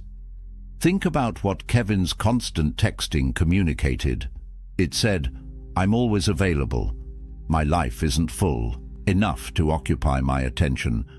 I'm waiting for you to validate my existence with your responses. I don't have a purpose beyond this connection. That's not attractive. That's suffocating." Contrast that with strategic absence. After those 3 great dates, imagine if Kevin had sent one text. "Had a great time. I'm heading out of town this weekend with friends. Talk to you next week." Then complete radio silence. No breadcrumb texts, no social media updates, just absence. What happens in her mind during that vacuum? She replays the dates. She wonders what he's doing. She notices the space where his attention used to be. She might even miss him. Her imagination fills the void, often with narratives more compelling than reality. And when he returns on Monday, calm and grounded, not explaining or justifying, just genuinely glad to reconnect, his value has increased. But here's the critical distinction. Strategic absence only works when you leave on a high note. If you disappear after an argument or a negative interaction, your absence reads as sulking or punishment. The Stoic understands that every action must be rooted in self-possession, not manipulation. Seneca practiced voluntary discomfort. He would periodically remove himself from luxury to remind himself it was optional. He understood that absence, and scarcity breed appreciation. What's always available becomes background noise. What's occasionally absent becomes valued. This isn't about playing hard to get. That's manipulation rooted in insecurity. This is about having a life so full, so purposeful, so engaging that constant communication isn't possible or necessary. When you disappear to train for something, to work on a project, to spend quality time with friends, that absence is authentic. It's not a tactic, it's a byproduct of a rich, multifaceted life. Women are perceptive. They know the difference between a man who's strategically unavailable and a man who's genuinely busy building something meaningful. The first feels manipulative, the second feels magnetic. Here's the practice. After meaningful in-person time, together take intentional breaks from digital communication, not as punishment, not as a game, but because you have other priorities, other pursuits, other aspects of life that deserve your attention. When you do reconnect, be fully present. Quality over quantity. Kevin's mistake was making himself a constant, presence without substance. Every text was an attempt to maintain connection, but connection without tension is just noise. The Stoic creates natural ebb and flow, presence, then absence, engagement, then space, intensity, then calm. That rhythm keeps attraction alive. It prevents the relationship from becoming stale or taken for granted, and it communicates something powerful. I value you, but my life doesn't revolve around you. But all of this, all six secrets, collapse without the seventh. This is the secret that ties everything together, and it's the one most men violate without even realizing it. The seventh secret isn't just about women, it's about your entire existence. Tom had everything going for him, a decent job, good friends, hobbies he enjoyed. Then he met Rachel, and slowly, imperceptibly, everything else faded into the background.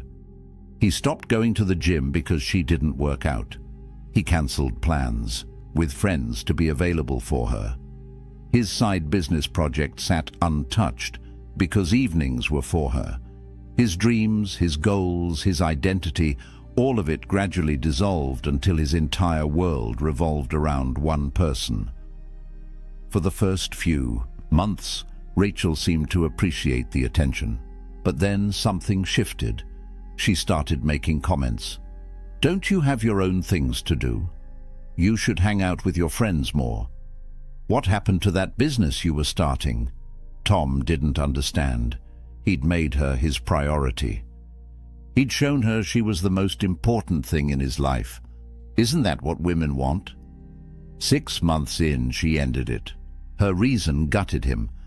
"I fell in love with someone who had a life. Now you're just someone who revolves around mine. I don't want to be your whole world. It's too much pressure." Here's the seventh and most critical secret the Stoics understood. The moment you make another person your life's purpose, you become a burden to them and a stranger to yourself. The Stoics lived for virtue, for contribution, for mastery of their craft. External relationships were valuable, but they were additions to an already complete life, not the foundation of it. Marcus Aurelius was emperor of Rome, but his purpose transcended any single relationship. He was committed to philosophy, to justice, to the well-being of the empire. His wife was important, but she wasn't his reason for existence. That independence, that self-sufficiency, that internal purpose is what made him worthy of respect and attraction. Think about what Tom communicated when he abandoned everything for Rachel. He essentially said, "I don't have anything meaningful in my life beyond you. My dreams aren't compelling enough to pursue. My friendships aren't valuable enough to maintain. My purpose isn't strong enough to command my attention. You are all I have." That's not love. That's dependency. And dependency is suffocating. When you make someone your entire world, you place an impossible burden on them. They become responsible not just for their own happiness, but for yours as well. Every time they want space, they're denying you your sole source of fulfillment. Every time they prioritize something else, they're essentially destroying your world. No person can carry that weight, and more importantly, no person wants to. Women are drawn to men who are building something. Men who have a mission that transcends the relationship. Men whose days are structured around compelling goals and meaningful pursuits. Not because these men are emotionally unavailable, but because they're fundamentally engaged with life itself. When Rachel met Tom, he was working on a business. He had friends he valued. He had a gym routine that grounded him. He was a complete person inviting her into an already vibrant life. That version of Tom was attractive because he had substance, direction, purpose. He wasn't looking for someone to complete him. He was looking for someone to complement an already fulfilling existence. But the Tom who emerged 6 months later was hollow, an empty vessel waiting to be filled by her presence, and that transformation from self-possessed to dependent killed her attraction faster than any other mistake he could have made. Epictetus taught that we should focus on what's within our control. Your purpose, your growth, your contribution to the world, these are within your control. Her feelings, her decisions, her level of investment, these are not. When you make her your purpose, you've oriented your entire life around something you cannot control. That's not just unattractive, it's psychologically devastating. Here's the brutal truth. The version of you she fell for had a life, passions, goals, friends, commitments. That version was attractive because he was already whole. The moment you abandon all of that to focus solely on her, you become someone else, someone needier, someone smaller, someone less interesting, and she didn't sign up for that person. The Stoic path is to build your life around virtue and purpose. Relationships are beautiful additions, but they're not the foundation. You train your body not to impress her, but because physical excellence is a virtue. You build your business not to provide for her, but because creation and contribution are meaningful. You maintain friendships not to show her you're social, but because deep connections with other humans enrich your life. When your life is structured this way, something powerful happens. You're not inviting her to be your everything. You're inviting her to be part of something already extraordinary. The pressure is off. She's not responsible for your happiness. She gets to add to it, not create it from nothing. And paradoxically, that's when relationships thrive, when both people are complete on their own, choosing to share their lives rather than needing to merge them. When you have a silent purpose, a mission that commands your attention and energy, her presence becomes a beautiful bonus, not a desperate necessity. Tom lost Rachel the day he made her his world. If he had maintained his business, his friendships, his gym routine, his identity, she would have felt drawn to be part of that world, not burdened by being all of it. Here's your practice. Identify your mission. What are you building? What are you mastering? What legacy are you creating? If the honest answer is nothing beyond this relationship, then you've already lost. Start today. Pick one thing that matters to you beyond any romantic connection. Commit to it. Build it. Let it occupy your time and attention. When you're busy forging yourself into something greater, silence isn't a tactic. It's your natural state. Your focus is elsewhere, and women notice. They see a man engaged with life itself, and they want to be part of that life. Not the center of it, part of it. The seventh secret is the foundation for all the others, because when you have purpose, you don't over-explain. You don't trauma dump seeking validation. You don't defend yourself against tests. You're detached from outcomes. You naturally reveal yourself slowly. Your absence is genuine. All of it flows from this one truth. Your life has meaning beyond any single relationship. Now let me show you what happens when you combine all 7 secrets. Now imagine this version of yourself. She asks why you were late. You answer in 7 words and stop. No defense, no justification, just calm statement and silence. She mentions another man's name. You smile slightly, completely unmoved, because your worth isn't threatened by her acknowledging other humans exist. She hasn't texted back in 6 hours. You don't panic because your emotional state isn't tied to her response time. You're busy with your purpose. When you do see her, you're fully present, engaged, interested, but you're not performing. You're not trying to prove anything. You're not seeking validation. You're simply there, grounded in yourself, offering your presence without neediness. When she asks about your past, you share one meaningful story, not your autobiography, one chapter. And then you redirect the conversation, asking about her experience, her perspective. She leaves that date wanting to know more, not overwhelmed by knowing everything. After 3 intense dates, you disappear for a weekend, not because you're playing games, but because you have friends to see, a project to work on, a life that existed before her and will continue regardless of her. You return Monday, calm and refreshed, with no over-explanation. This is what the integrated Stoic looks like. A man who answers but doesn't defend, who shares but doesn't dump, who's present but not dependent, who creates space naturally, who has purpose beyond any relationship, every secret working in harmony. What does she experience? A man who is simultaneously engaged and independent, open yet mysterious, available yet not needy, present yet self-contained. That polarity, that balance, is magnetic.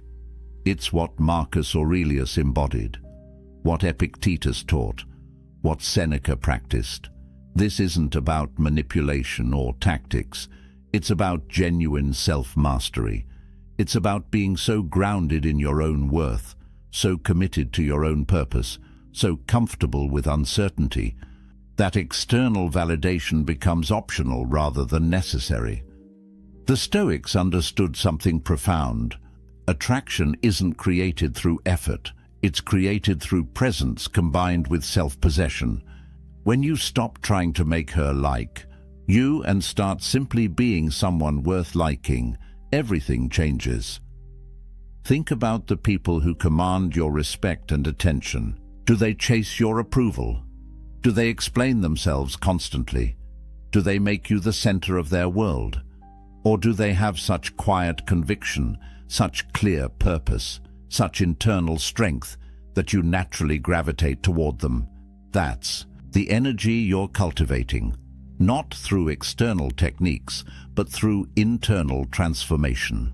Every secret we've covered is ultimately about the same thing: mastering yourself so that external circumstances, including her response, don't control your internal state. When you operate from this place, relationships transform. They're no longer sources of anxiety and neediness.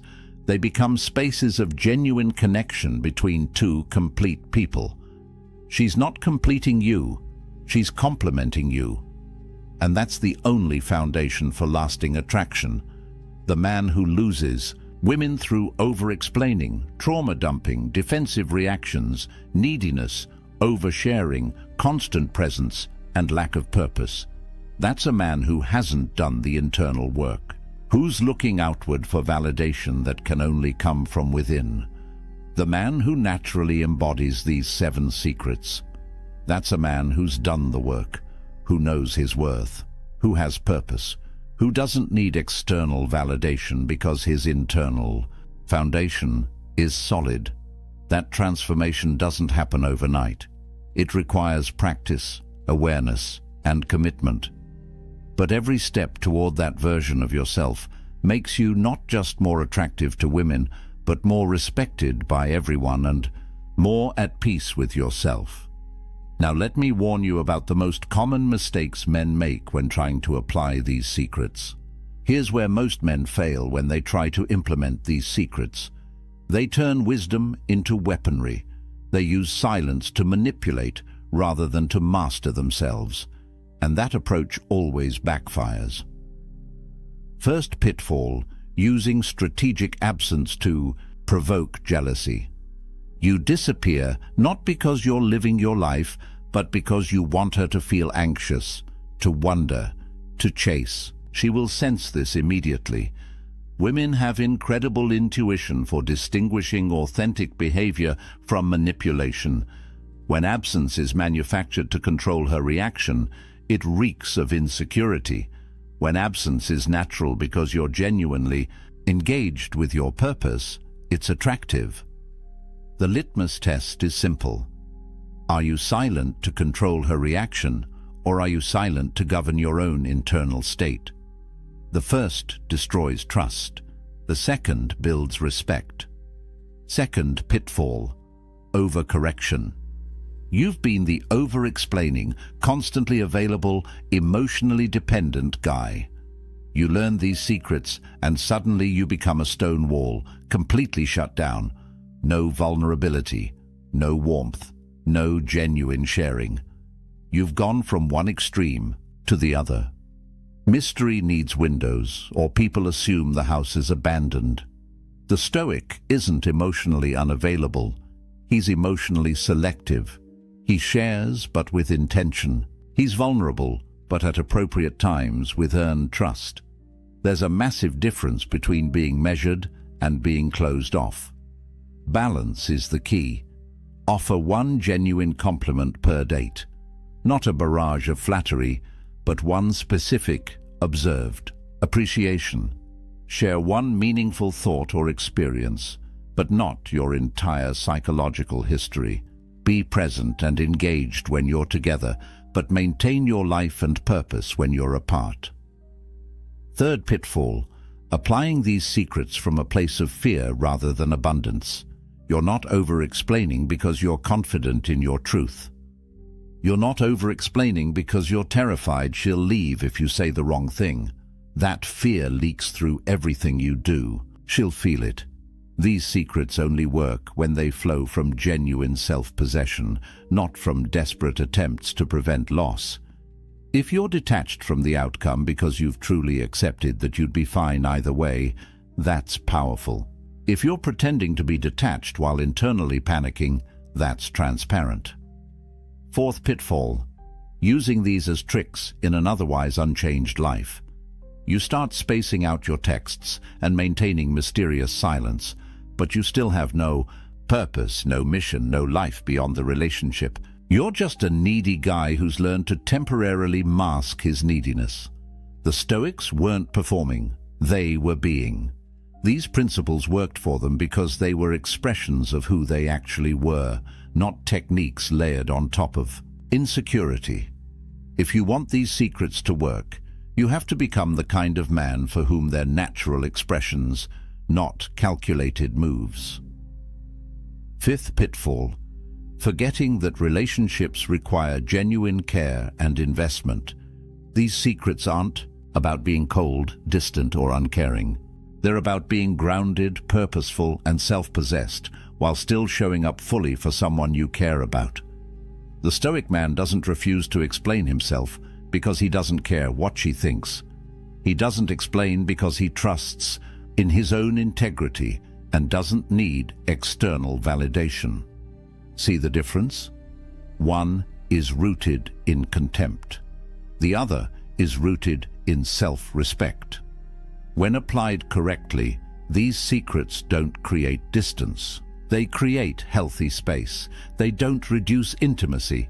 They make intimacy more meaningful when it happens. They don't communicate lack of care. They communicate self-respect and invite mutual respect. The goal isn't to become an emotionless robot, calculating every interaction.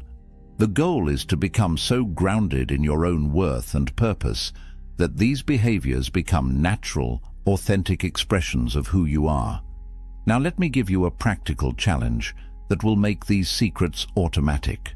Here's your challenge for the next 7 days. This single practice will transform how you communicate and how people respond to you. For the next week, log every sentence you speak to women. Whether it's a romantic interest, a colleague, a friend, doesn't matter. Track it. You can do this mentally if you're disciplined, or for maximum impact, write it down at the end of each day. Then perform an audit. Go through everything you said and cut out any sentence that sought validation, explained unnecessarily, justified your actions, repeated something for emphasis, or defended yourself without being directly challenged. Count how many sentences survive. Your goal is to reduce your word count by 30% by the end of the week. This isn't about being rude or withholding. It's about eliminating the psychological leakage, the insecure chatter that dilutes your presence and undermines your frame. Day 1, you'll be shocked at how much you say that serves no purpose except to seek approval or manage someone else's perception. Day 3, you'll start catching yourself mid-sentence. Day 5, the silence will feel more comfortable. By day 7, you will have fundamentally rewired how you communicate. And here's what you'll notice. The space you create through intentional silence generates a different kind of energy. People lean in more, they listen more carefully, they value your words more because they're not drowning in them. That tension, that deliberate economy of speech, is often more powerful than any words you could say. Track 3 specific metrics. First, how many times did you over-explain when a simple answer would have sufficed? Second, how many times did you share information seeking validation rather than contributing value? Third, how many times did you defend yourself against questions that weren't actually attacks? Those 3 patterns, over-explaining, validation-seeking, and unnecessary defending, account for probably 70% of the words that undermine your attraction and respect. Cut them, and you've transformed your entire presence. By Friday, you'll feel different, calmer, more centered, more self-possessed. You'll have stopped leaking energy on words that serve no real purpose, and women will feel it. The shift will be palpable. Conversations will have more weight. Your silence will command attention. Your words will land with impact. This isn't theory. This is practical transformation. 7 days. Track, audit, cut. That's it.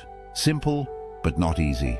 Because you'll be fighting every conditioning you've received about communication, about sharing, about proving yourself through words. But here's the truth the Stoics understood. Most talk is noise. Most explanation is insecurity. Most words dilute rather than amplify. The man who speaks less but means more commands the room. The man who can sit in silence without discomfort projects strength. The man whose words are scarce becomes someone people actually listen to. So take the challenge. 7 days, 30% reduction, and watch how everything changes. But there's one more thing. One single sentence that will make this magnetic silence automatic and effortless. Here is the single sentence that makes everything we've covered automatic. Every morning, before you engage with the world, before you pick up your phone, before you interact with anyone, recite this. My worth is non-negotiable. Explanations are optional. Say it out loud. Put it in your phone as a daily reminder. Write it on a card you see every morning. Let it sink into your subconscious. Because when you truly internalize that your value is inherent, not contingent on external validation, the compulsive need to justify yourself simply quiets down. Explaining becomes a choice, a conscious decision to add clarity when it serves mutual understanding, not a desperate reflex born from fear of judgment. That single shift, that one reframe, rewires every interaction that follows. Your worth is non-negotiable. You don't have to earn it through perfect explanations. You don't have to prove it through constant availability. You don't have to defend it against every test. It simply is. And explanations? Optional. You can offer them when appropriate, but you don't owe them to anyone as proof of your value. Let's bring this full circle. Remember David from the beginning? The man who texted back instantly, explained everything in paragraphs, shared his deepest wounds early, and made her his entire world. He lost her because he violated every single secret we've covered. But imagine a different David, one who answers questions briefly and calmly, who processes his pain privately before sharing it intentionally, who remains unmoved by tests because his frame is solid, who's detached from outcomes because he knows he's complete on his own, who shares his story gradually, creating intrigue, who disappears naturally because he's building something meaningful, who has a purpose that transcends any relationship. That David doesn't lose her, because the David isn't performing for her approval. He's living from a place of genuine self-mastery, and that energy, that quiet strength, that self-contained power is what attraction is actually built on. You now have the blueprint, 7 Stoic secrets that ancient men understood and modern men have forgotten, the strength of the unexplained. Never trauma dumping early, stopping defensive reactions, detaching from outcomes, revealing yourself slowly, using strategic absence, building purpose beyond relationships. These aren't tricks. They're pillars of character that people instinctively recognize as solid. When you embody them, you stop chasing attraction and start commanding it. You stop seeking respect and start earning it naturally. You stop performing and start simply being someone worth knowing. Speak less, mean more, live with purpose, and watch as women, respect, and genuine connection flow toward you rather than away from you. The next move is yours. This isn't theoretical philosophy. This is practical transformation. Apply just one of these secrets this week. Choose the one that hit hardest. Put it into practice. Then come back and tell me what happened in the comments. If this video shifted something in you, share it with a friend who's still stuck in the cycle of over-explaining and underliving. Comment below which secret resonated most. I read every early comment because your engagement fuels this mission. Subscribe for weekly Stoic wisdom on relationships, purpose, and masculine development. The next video breaks down the specific words that destroy attraction and the exact phrases that build it. You won't want to miss it. Until next time, remember what the Stoics knew. True power doesn't announce itself. It doesn't explain itself. It doesn't defend itself. It simply is. Choose silence. Choose self-mastery. Choose strength. Now close this video, put down your phone, and go build something that matters. Rome wasn't built by men who double-texted. Neither is the life you actually want. There was a man who lost the woman he loved because of one sentence, just one. They'd been dating for 2 months. Everything was perfect. The chemistry was undeniable. She laughed at his jokes. Her eyes lit up when she saw him, and he felt like he'd finally found something real. Then, one night over dinner, he said something. 5 words. And everything changed in that moment. Her smile faded. Her energy shifted. Within 2 weeks, she was gone. He spent months replaying that night, trying to understand what happened. The truth. He violated a fundamental law of attraction that the ancient Stoics understood thousands of years ago. Now, I'm going to share something with you that might sting a little. This isn't about being fake. This isn't about playing games or manipulating women. This is about understanding ancient masculine wisdom that modern men have completely forgotten. Marcus Aurelius, the most powerful man in Rome, never begged for anyone's approval. Epictetus, who started life as a slave, never chased validation. These men understood something profound about human nature, about power, about attraction. Today, I'm revealing 5 specific phrases that destroy attraction instantly. Not slowly, not over time, instantly. Each one breaks a fundamental principle of Stoic masculinity. Each one broadcasts weakness directly to her subconscious mind. And by the end of this video, you're going to understand exactly why these words repel women at a primal biological level. If you've ever wondered why she pulled away, why the spark died, why she suddenly seemed less interested, there's a very good chance you said one of these 5 phrases. Stay with me until the end, because the 5th one is what most men say when they're desperate, and it's the most damaging of all. But first, before I reveal what that man said at dinner that night, you need to understand something the Stoics knew about female psychology that modern dating advice completely misses. Something that will change how you see every interaction with women from this moment forward. Let's talk about control. Epictetus, one of the greatest Stoic philosophers, taught something radical. He said, there are things within your control and things outside your control. That's it. That's the line. Your thoughts, your actions, your character, within your control. Other people's opinions, their feelings, whether they choose you, completely outside your control. He called this the dichotomy of control, and it's the foundation of everything I'm about to tell you. Here's where it gets interesting.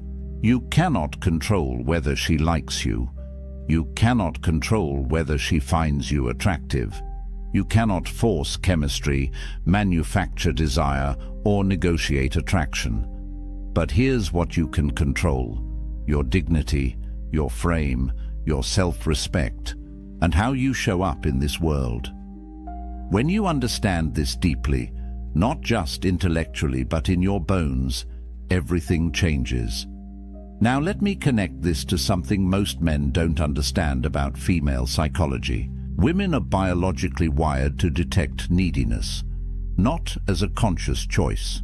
This is evolutionary programming that goes back hundreds of thousands of years. In ancient times, a needy man was a survival threat. A man who couldn't stand on his own, who depended on others for his emotional stability, who collapsed without approval. That man couldn't protect, couldn't provide, couldn't survive when things got hard. So her subconscious brain, the part that's been evolving for millennia, is constantly scanning for signs of neediness. And the moment she detects it, attraction dies. Here's the brutal truth. The moment you try to control her feelings, you lose. Every attempt to make her like you pushes her away. Every strategy to secure her approval broadcasts insecurity. It's a paradox that drives most men insane. The ancient Stoics had a concept called oikeiosis. It's not well known, even among people who study philosophy. It means natural affinity, the way things are drawn together when they're aligned with their true nature. The Stoics taught that genuine connection happens naturally when you're living in accordance with your own nature, when you're authentic, grounded, self-possessed. But the second you try to force that connection, the second you manipulate or chase or need it, you destroy it. Modern application: stop chasing, start embodying. Think about a magnet. A magnet doesn't chase metal. It doesn't beg. It doesn't convince. It simply is magnetic, and metal comes to it naturally. That's the energy of a man who understands Stoic principles: self-possessed, grounded, complete within himself. And here's the paradox that changes everything. The less you need her validation, the more powerfully she's drawn to you. Not because you're playing a game, because you're genuinely whole.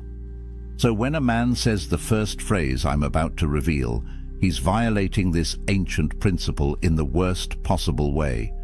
He's announcing to her subconscious mind that he doesn't understand the dichotomy of control, that he's placed his happiness outside himself, that he needs her approval to feel valuable.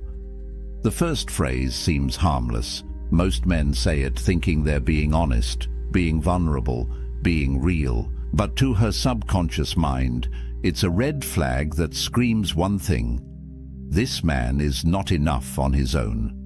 Let me tell you what it is. The first phrase that kills attraction: confessing your feelings too early. I really like you. I'm falling for you. I think about you all the time. Said too soon, these words are poison.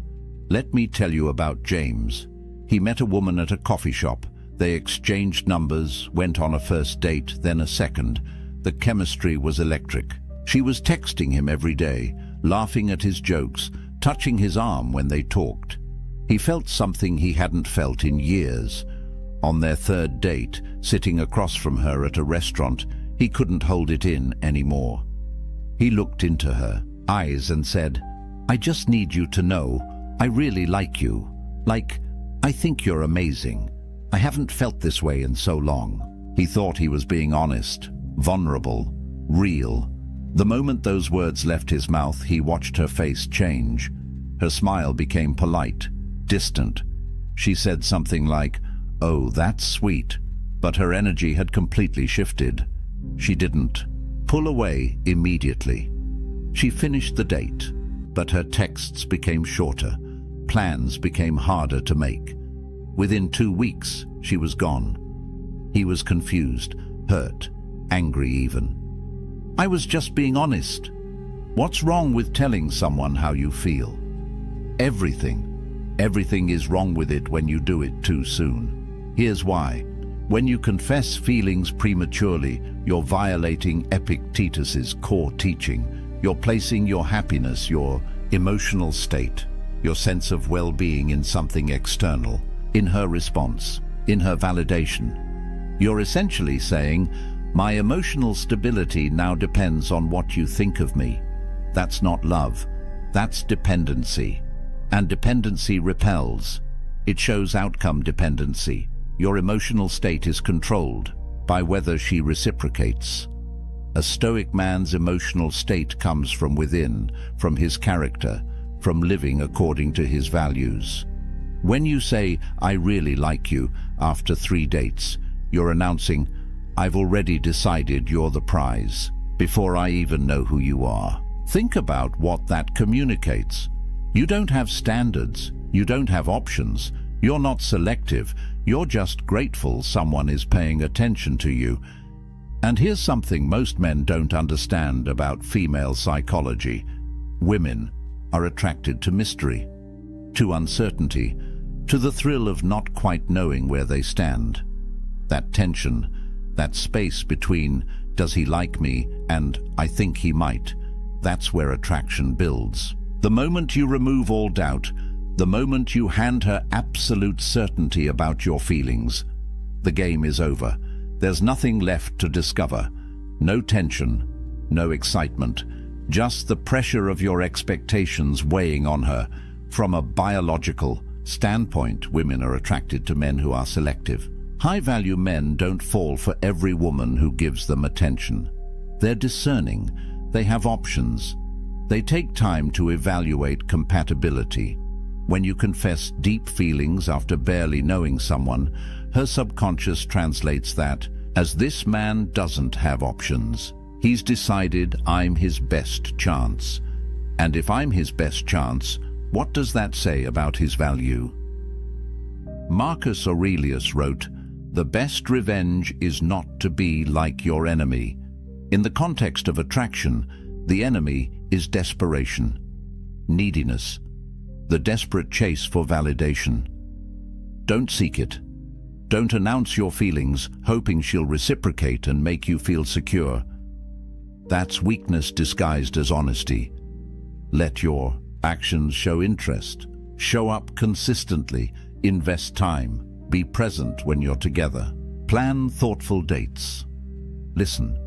But don't hand over your power by verbally declaring your emotional investment before she's earned it, before enough time has passed, before genuine depth has developed between you. The Stoics had a practice called amor fati, love of fate. Love the process itself, not just the outcome. Enjoy getting to know her. Appreciate the uncertainty. Embrace the journey of discovering whether she's actually compatible with you, not just whether she'll validate your feelings. When you're outcome-focused, you're needy. When you're process-focused, you're grounded. One repels, one attracts. So if you're dating someone right now and you feel that urge to confess, to tell her how much you like her, to seek reassurance that she feels the same way, pause, breathe. Remember the dichotomy of control. You cannot control her feelings, but you can control your dignity. Keep it. But here's what's even worse than confessing too early. The second phrase actually makes you the problem in her eyes. It makes you a burden she has to carry. And that weight? It crushes whatever attraction existed. The second phrase that destroys attraction. You make me so happy. You complete me. I need you. Any variation of making her responsible for your emotional state. David had been with his girlfriend for 6 months. Things were good, really. Good. He was head over heels. Every morning he'd text her, "You make me so happy." During dates, he'd look into her eyes and say, "I don't know what I'd do without you. You're everything to me." He thought he was being romantic, thought he was showing her how much she meant to him. He'd seen it in movies, heard it in love songs. This is what you're supposed to say when you love someone, right? Wrong. She started pulling back around month 7, became less available, less affectionate. When he asked what was wrong, she'd say, "Nothing, I'm just tired." But he could feel her slipping away. Finally, she sat him down and said something that gutted him. "You're too much. I feel like I can't breathe. It's like your entire happiness depends on me, and that's not fair. I can't be responsible for that. I feel suffocated." He was devastated, confused. How could loving her too much be the problem? Here's what David didn't understand. Seneca, the Roman Stoic philosopher, wrote something profound. "The person who depends on another for happiness is a slave." Read that again. When you tell a woman, "You make me happy," you're not declaring love. You're announcing slavery. You're saying, "I'm incomplete without you. My emotional well-being is in your hands. If you leave, I collapse." That's not masculine energy. That's not strength. That's dependency. And dependency is the opposite of what creates attraction. Think about it from her perspective. Women are biologically attracted to the oak tree, not the ivy. The oak tree stands tall and strong on its own. Storms come, seasons change, but the oak remains. The ivy, on the other hand, needs something to cling to. It can't stand alone. It wraps around the tree, dependent on it for structure, for support, for survival. When you make a woman responsible for your happiness, you become the ivy. And no woman wants to be the oak tree in the relationship. She wants to rest against your strength, not carry the weight of yours. Here's the psychology that most men miss. Being someone's everything is exhausting. It's not flattering. It's not romantic. It's a burden. When your happiness depends on her, every interaction becomes high stakes. If she's tired and wants space, she's not just taking care of herself anymore. She's now responsible for your emotional collapse. If she's having a bad day and isn't warm and affectionate, she's not just dealing with her own stuff. She's also managing your need for reassurance. That pressure kills desire faster than almost anything else. She doesn't want to be your life. She wants to add to your life. She wants to enhance an already fulfilling existence, not be the only source of your joy. When you're complete within yourself, when your happiness comes from your purpose, your growth, your values, your friendships, your passions, then her presence becomes a beautiful addition, not a desperate necessity. The Stoics called this apatheia. It doesn't mean being emotionless or cold. It means freedom from destructive passions. It means emotional self-sufficiency. You create your own happiness through living virtuously, through contributing to the world, through pursuing excellence in what matters to you. She doesn't create your happiness.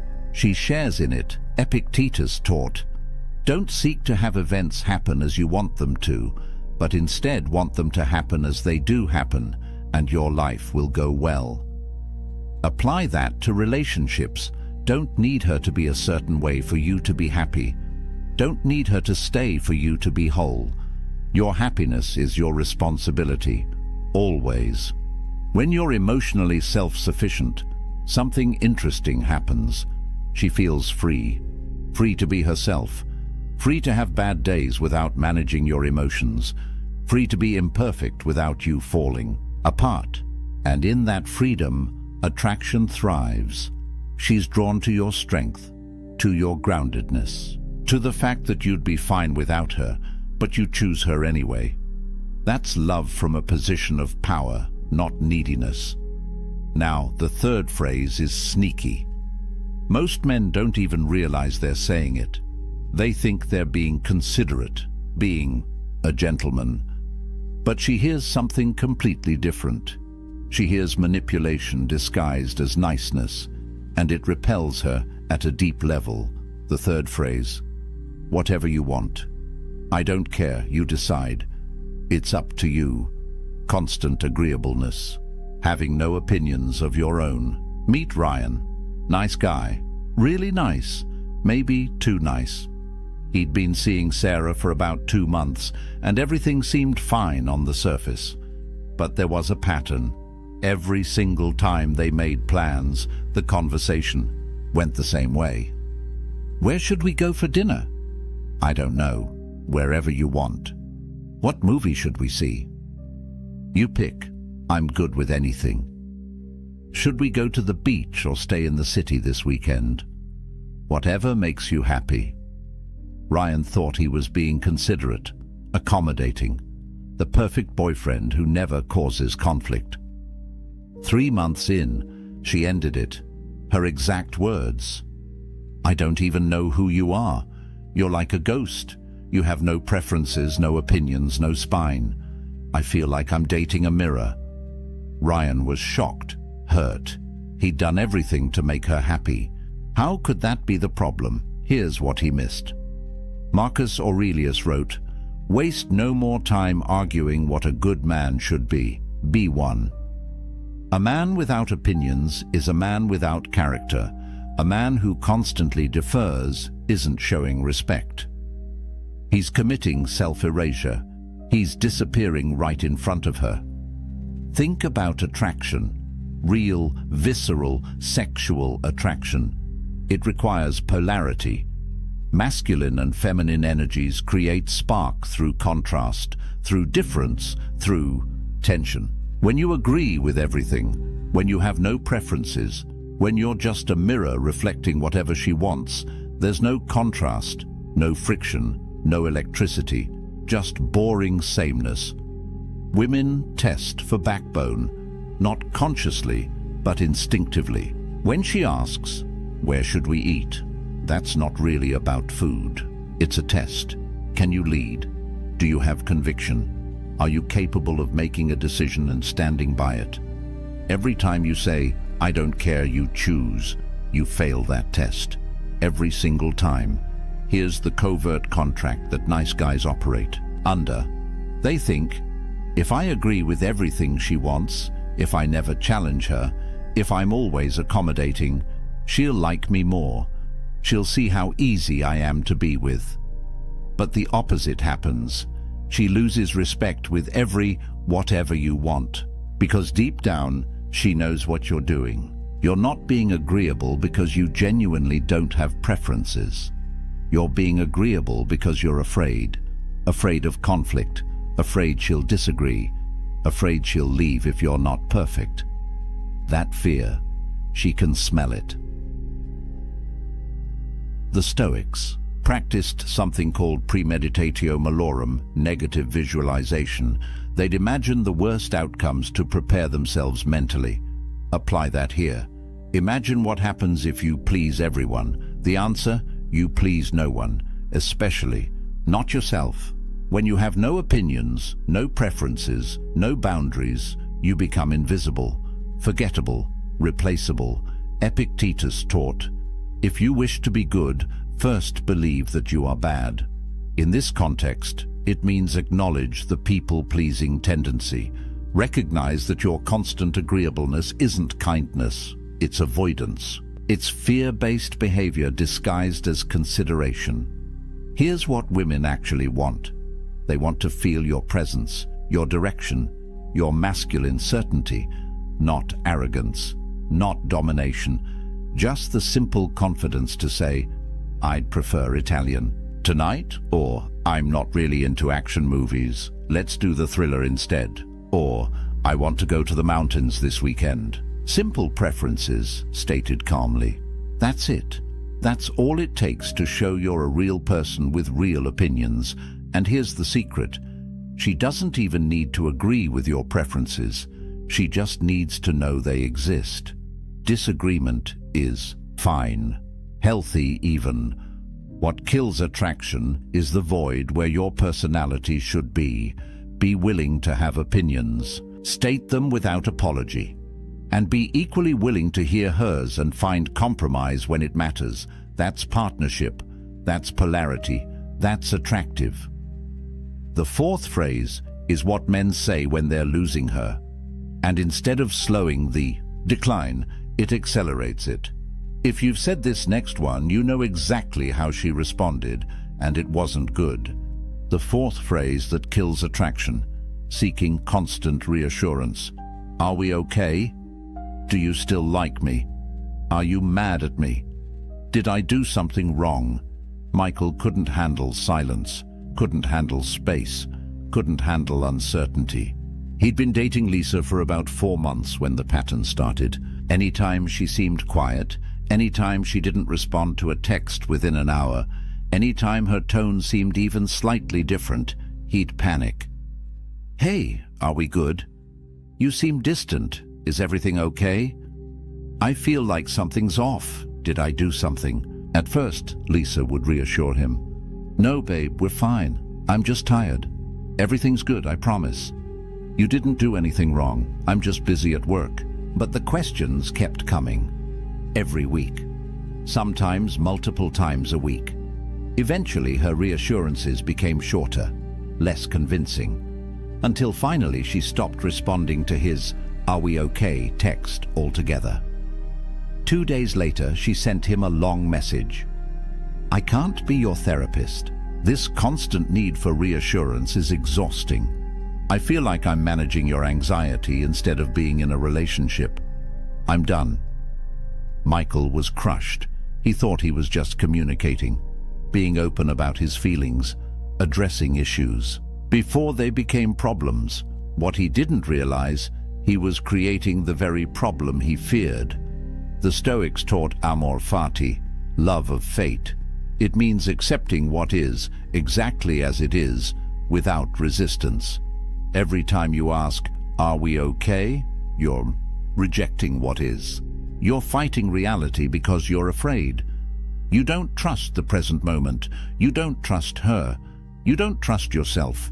You're essentially saying, "I don't believe this is stable. I don't believe I'm enough. Please convince me otherwise." And here's the brutal psychology. Every time you seek reassurance, you plant a seed of doubt in her mind. She might have been completely fine before you asked, but now she's thinking, "Why is he asking? What does he see that I don't? Is there a problem I haven't noticed?" Your insecurity becomes contagious. You're literally creating instability through your fear of instability. Women interpret constant reassurance seeking as, "He doesn't believe. He's enough." And if you don't believe it, why should she? Confidence isn't arrogance. It's not pretending everything's perfect. Confidence is trusting in your ability to handle whatever outcome unfolds. A confident man doesn't need constant validation because he knows something fundamental. If she leaves, he'll survive. He'll be okay. He'll rebuild. That certainty makes him unshakable, and that's deeply attractive. Marcus Aurelius wrote, "Today I escaped anxiety, or no, I discarded it because it was within me, in my own perceptions, not outside." Your need for reassurance isn't about her behavior. It's about your internal state, your anxiety, your fear of abandonment, your belief that you're not enough. That's your work to do, not hers to constantly soothe. Here's what happens when you keep seeking reassurance. You create a death spiral.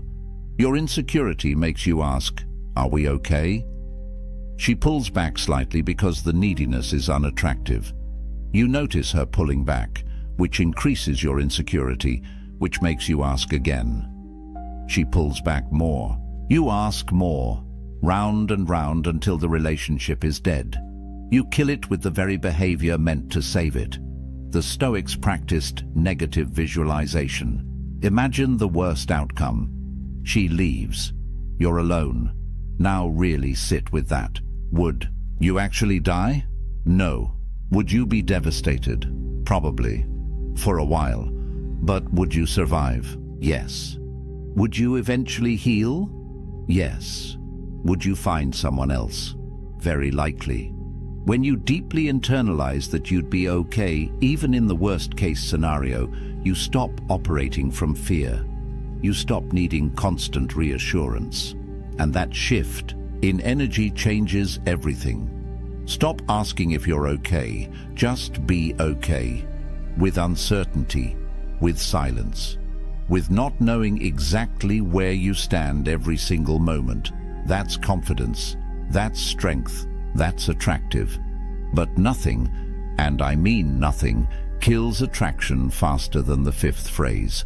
This is the phrase of total desperation, the nuclear option that obliterates any remaining respect she had for you. If you're watching this because you're going through a breakup or she's pulling away, you've probably said this, or you're thinking about it. Don't. The fifth phrase. The one that destroys not just attraction, but your self-respect. Any form of begging. Please don't leave. Give me another chance. I'll change, I promise. I can't live without you. Just tell me what to do and I'll do it. This is the story of Tom. He'd been with Rachel for 8 months. Things had been rocky for a while. She'd been pulling away, becoming distant, less affectionate. He could feel her slipping through his fingers. One night, she sat him down and said the words he'd been dreading. "I don't think this is working anymore. I think we should break up." Tom's world collapsed in that moment. Panic flooded his system. He couldn't let this happen. He couldn't lose her. So he begged. He grabbed her hands and pleaded, "Please, don't do this. I love you. I'll change. Whatever you need me to do, I'll do it. Just give me one more chance. Please." tears streaming down his face, voice breaking, completely falling apart. She looked uncomfortable, sad even. But her mind was made up. She left that night. Tom spent the next 3 days blowing up her phone. Long text messages about how much he loved her. Voicemails apologizing for everything. He showed up at her apartment with flowers, wrote her a letter promising he'd be different. He thought if he just showed her how much he cared, she'd come back. Instead, she blocked him on everything. Phone, social media, email, everything. And here's the truly painful part. He didn't just lose her, he lost himself. Every time he replayed those moments in his mind, begging, pleading, falling apart, he felt a deep sense of shame. He'd betrayed himself in the worst possible way. Epictetus taught, "No person is free who is not master of himself." When you beg, you become a slave to the outcome, a slave to her decision, a slave to your fear of being alone. You hand over every ounce of power you have, your dignity, your self-respect, your very identity, and you give it all to someone who's already decided they don't want it. Here's the brutal truth about begging. It confirms every single doubt she had about you. She left because she saw weakness. Maybe you were too needy. Maybe you lacked purpose. Maybe you'd become too comfortable, too dependent. Whatever the reason, something about you made her lose attraction. And when you beg, you prove she was right. You validate every concern she had.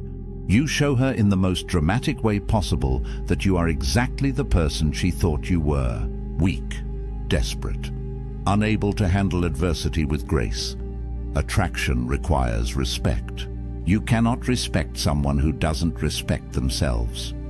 The moment you fall to pieces, the moment you plead for her to stay, the moment you promise to change everything about yourself just to keep her, she cannot respect you. And without respect, there is no attraction. There never will be again. Here's what men don't understand about second chances. If you have to beg for her to stay, she's already gone. Mentally, emotionally, she's checked out. Her body might still be there, but her heart left weeks ago. Begging doesn't change her mind. It doesn't make her suddenly see your value. It cements her decision. It makes her even more certain she needs to leave. Marcus Aurelius wrote about loss. Loss is nothing else but change, and change is nature's delight. Everything in life is temporary. Relationships end. People leave. That's not a tragedy, that's nature. When you beg someone to stay, you're fighting against the natural flow of life. You're clinging to something that's already gone, and that clinging destroys you. Here's the most counterintuitive truth about breakups. The only possibility, and I mean the only possibility, that she might ever come back is if you walk away with dignity. Not as a strategy, not as reverse psychology, but as genuine self-respect. When you accept her decision with grace, when you say something like, "I'm sad, but I understand. I wish you the best," and then you actually leave her alone, something shifts. You become a man who respects boundaries, who handles rejection with maturity, who has enough self-worth to let go of someone who doesn't want to be there. That's attractive. That's powerful. That's the man she might, maybe, possibly reconsider weeks or months down the line. But begging kills any microscopic chance of reconciliation forever. The Stoics had a practice called Pre-Socratic, mindfulness, attention to your values in every moment, especially difficult ones. When you're facing loss, when she's walking away, when everything in you wants to collapse and beg, that's when your character is tested. Stay present to your values. Your dignity matters more than any relationship. Your self-respect is not negotiable, not for her, not for anyone. If you've already begged, if you've already fallen apart, stop right now. Stop texting, stop calling, stop showing up. Reclaim whatever dignity you have left through silence. Begin the hard work of rebuilding yourself, not for her, for you. Seneca wrote, "A gem cannot be polished without friction, nor a man perfected without trials." This pain you're feeling, it's the friction. It's polishing you into someone stronger, someone who will never beg again, someone who understands that his value doesn't come from her staying, it comes from within. So what happens when you stop saying these 5 phrases? What does life look like on the other side? Let's bring this together. 5 phrases that kill attraction. Confessing feelings too early, making her responsible for your happiness, having no opinions or preferences, constantly seeking reassurance, and begging when she pulls away. 5 phrases. One common thread running through all of them. They all violate Stoic self-possession. Every single one places your power outside yourself. They broadcast neediness directly to her subconscious mind, and they kill attraction at a biological level because they signal one thing: this man cannot stand on his own. But here's what gives me hope about all of this.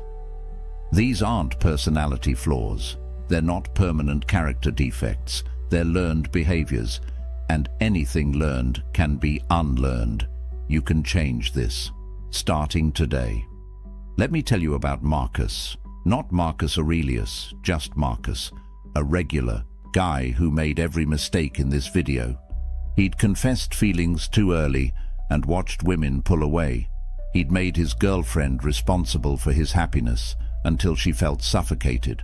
He had no opinions because he was terrified of conflict. He sought constant reassurance until she called him exhausting. And yes, when she finally left, he begged. He fell apart completely, hit rock bottom, felt like he'd never recover. But then, something shifted. He started reading Stoic philosophy, started understanding the dichotomy of control, started building a life that didn't revolve around female validation. He focused on his purpose, his career, his friendships, his physical health, his personal growth. He stopped chasing, stopped trying to convince anyone of his value, started simply being valuable, living according to his principles, building genuine self-respect. 6 months later, he barely recognized himself. He'd become selective with who he spent time with. He had strong opinions and wasn't afraid to express them. He could sit in uncertainty without panicking, and women noticed, not because he was playing games, because he'd genuinely transformed into a man who didn't need external validation to feel whole.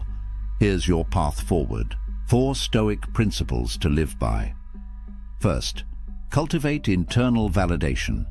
Your worth is not determined by whether she likes you, whether she texts back, whether she stays.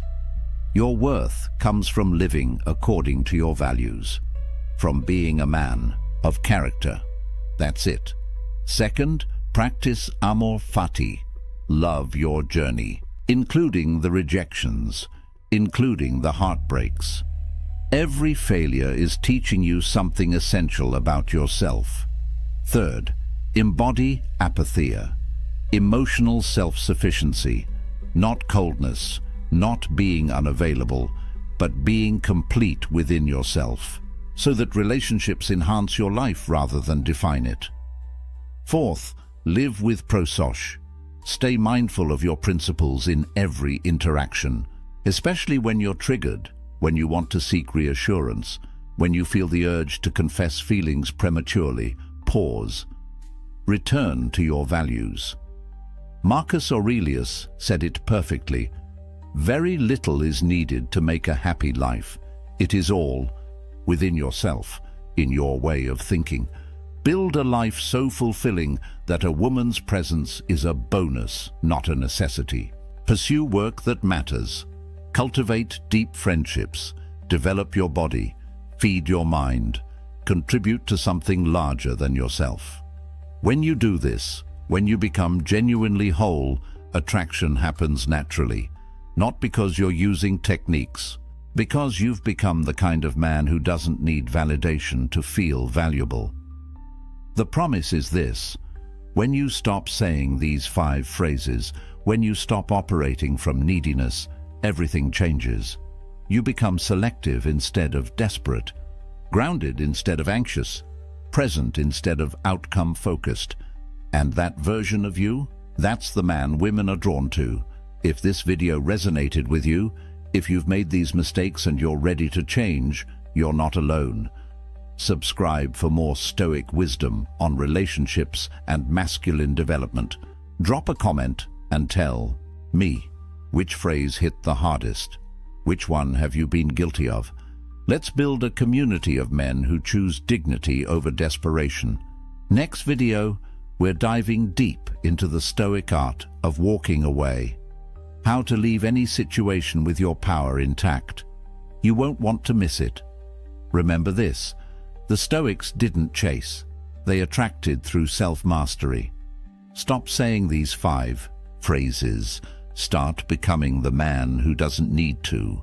That's where real power lives. That's where freedom is. That's where you become unshakable. Now go build that life.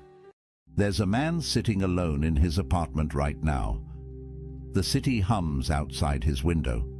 His phone buzzes with notifications, dating app matches, messages from people wanting his attention, his time, his energy. He looks at the screen, then sets it face down on the table. He pours himself a drink, opens a book, and settles into the silence. And in that moment, he possesses something most men are desperately searching for, but will never find. Freedom. Real freedom. The kind that can't be given or taken away. The kind that lives inside you, independent of anyone else's approval, desire, or presence. Society will tell you this man is broken, that he's missing out. That true fulfillment only comes when you find someone to complete you. But what if I told you that the ancient Stoics, men who built empires and weathered exile, who faced death with calm eyes and lived through chaos with unshaken minds, understood a truth that modern culture has forgotten? What if the greatest power a man can possess isn't the ability to attract someone, but the ability to be whole without anyone at all? This isn't about bitterness. This isn't about fear or avoidance.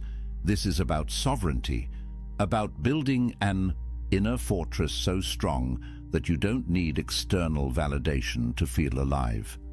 Marcus Aurelius ruled the Roman Empire, commanded armies, held the fate of millions in his hands. Yet he wrote in his private journal that the most peaceful place a man can retreat to isn't a mansion in the countryside or a vacation by the sea. It's his own mind, his own soul, the space within that no one else can touch. The Stoics called this autarkia, self-sufficiency, the ultimate virtue. And they understood that until a man learns to be complete in his solitude, he'll spend his entire life as a beggar, seeking scraps of worth from others. So, let me ask you something. When was the last time you sat in silence with yourself and felt at peace? When was the last time you made a decision purely for you, without considering what someone else might think? When was the last time you felt truly free? Because what I'm about to share with you isn't just philosophy, it's liberation. And once you see it, you can't unsee it. The world has sold you a script. From the time you were a boy, you've been handed a blueprint for what success looks like. Get the girl, build the relationship, settle down, find your other half. The narrative is everywhere, in movies, in songs, in the casual conversations where people ask with pitying eyes, "Why are you still single?" As if being alone is a disease that needs curing, as if you're incomplete until someone else validates your existence. And here's the trap. Most men spend their entire lives chasing this script without ever questioning whether it's true. They measure their worth by their relationship status. They gauge their masculinity by how attractive their partner is by how quickly they can lock someone down, by whether they can prove to the world that they're wanted. But the Stoics saw through this illusion 2,000 years ago. Epictetus, who spent years as a slave before becoming one of history's greatest philosophers, taught that true freedom has nothing to do with external circumstances. A man can be chained in a prison cell and be free. A man can live in a palace and be enslaved. The difference isn't what surrounds you, it's what lives within you. He wrote that when you attach your happiness to anything outside your control, you become a slave to that thing. The weather, your reputation, other people's opinions, and yes, whether or not you're in a relationship. Think about that for a moment. Every time you check your dating app, hoping for a match, you're giving away your power. Every time you change who you are to be more appealing to someone else, you're surrendering your sovereignty. Every time you measure your day by whether she texted back, you're living as a prisoner. And the cruelest part is that society applauds this slavery. It calls it love. It calls it devotion. It calls it being a good partner. But here's what nobody tells you. 63% of men between 18 and 29 are single right now. That's not a statistic from ancient Rome. That's from 2025. And it's rising. Meanwhile, only 34% of women in that same age group are single. What does that tell you? It tells you that the dating landscape has fundamentally shifted. It tells you that the old rules don't work anymore. And it tells you something even more important. You're not alone in feeling like the game is rigged. But here's where most men make their fatal mistake. They look at these numbers and feel inadequate. They internalize the message that something is wrong with them, that they're not good enough, attractive enough, successful enough. They double down on the chase, working harder to prove their value in a marketplace that treats them as disposable. And with every rejection, every ghosting, every situation where they compromise their values just to keep someone interested, they lose a little more of themselves. The Stoics would look at this and see madness. They'd ask, why are you seeking your worth in the opinions of others? Why are you measuring your happiness by whether someone else chooses you? Why are you giving away the one thing that truly belongs to you, your inner peace, in exchange for scraps of external validation? Marcus Aurelius wrote, "You have power over your mind, not outside events. Realize this, and you will find strength." Read that again. You have power over your mind, not over whether she likes you back, not over whether your relationship works out, not over whether you end up alone.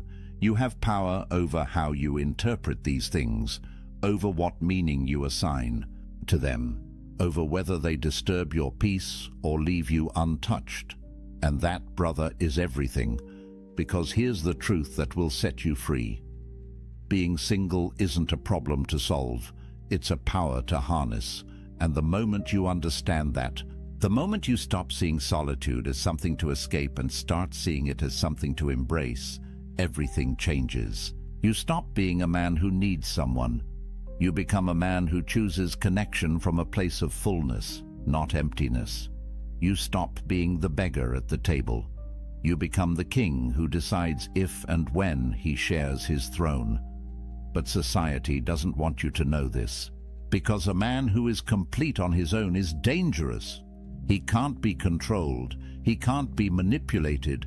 He doesn't need the validation that keeps the whole system running. He's free, and free men change the world. So let me show you what that freedom looks like. The ancient Stoics had a word that most people have never heard: autarkia.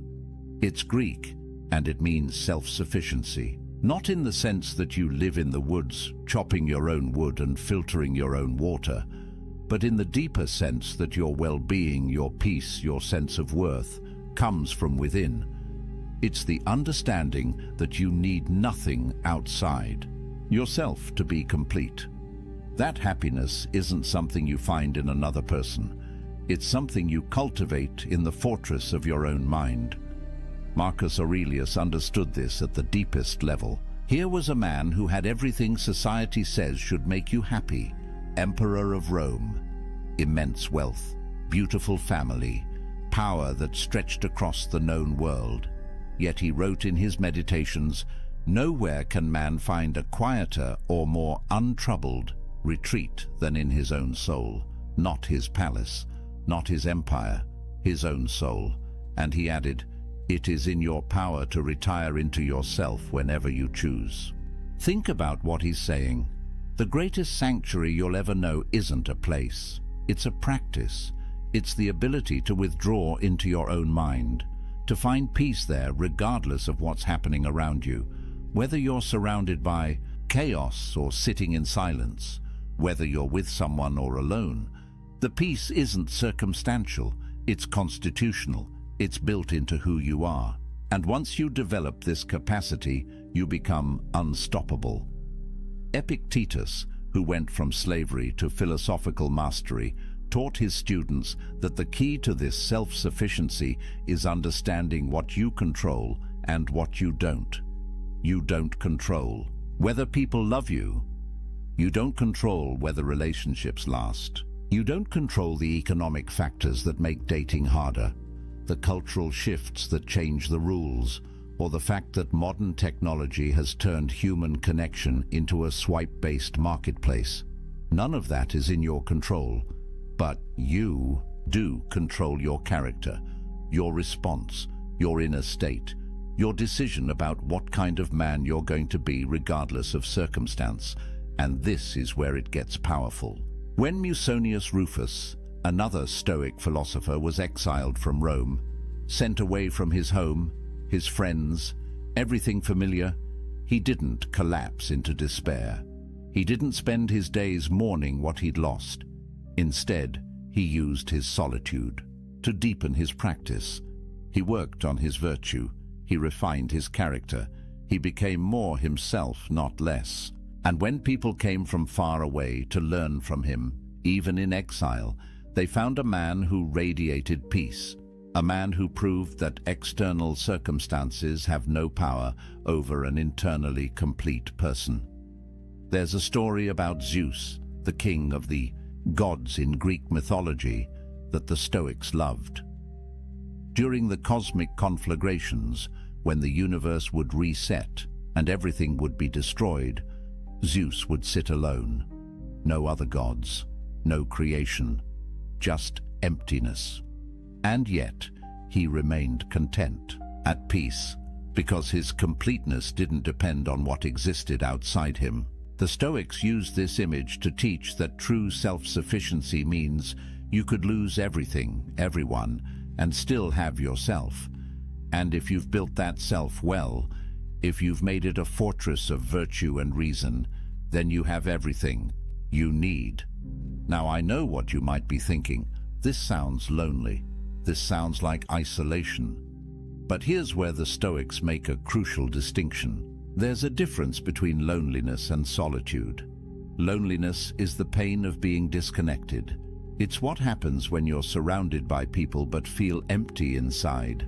It's what happens when you're in a relationship but realize you don't actually know yourself anymore.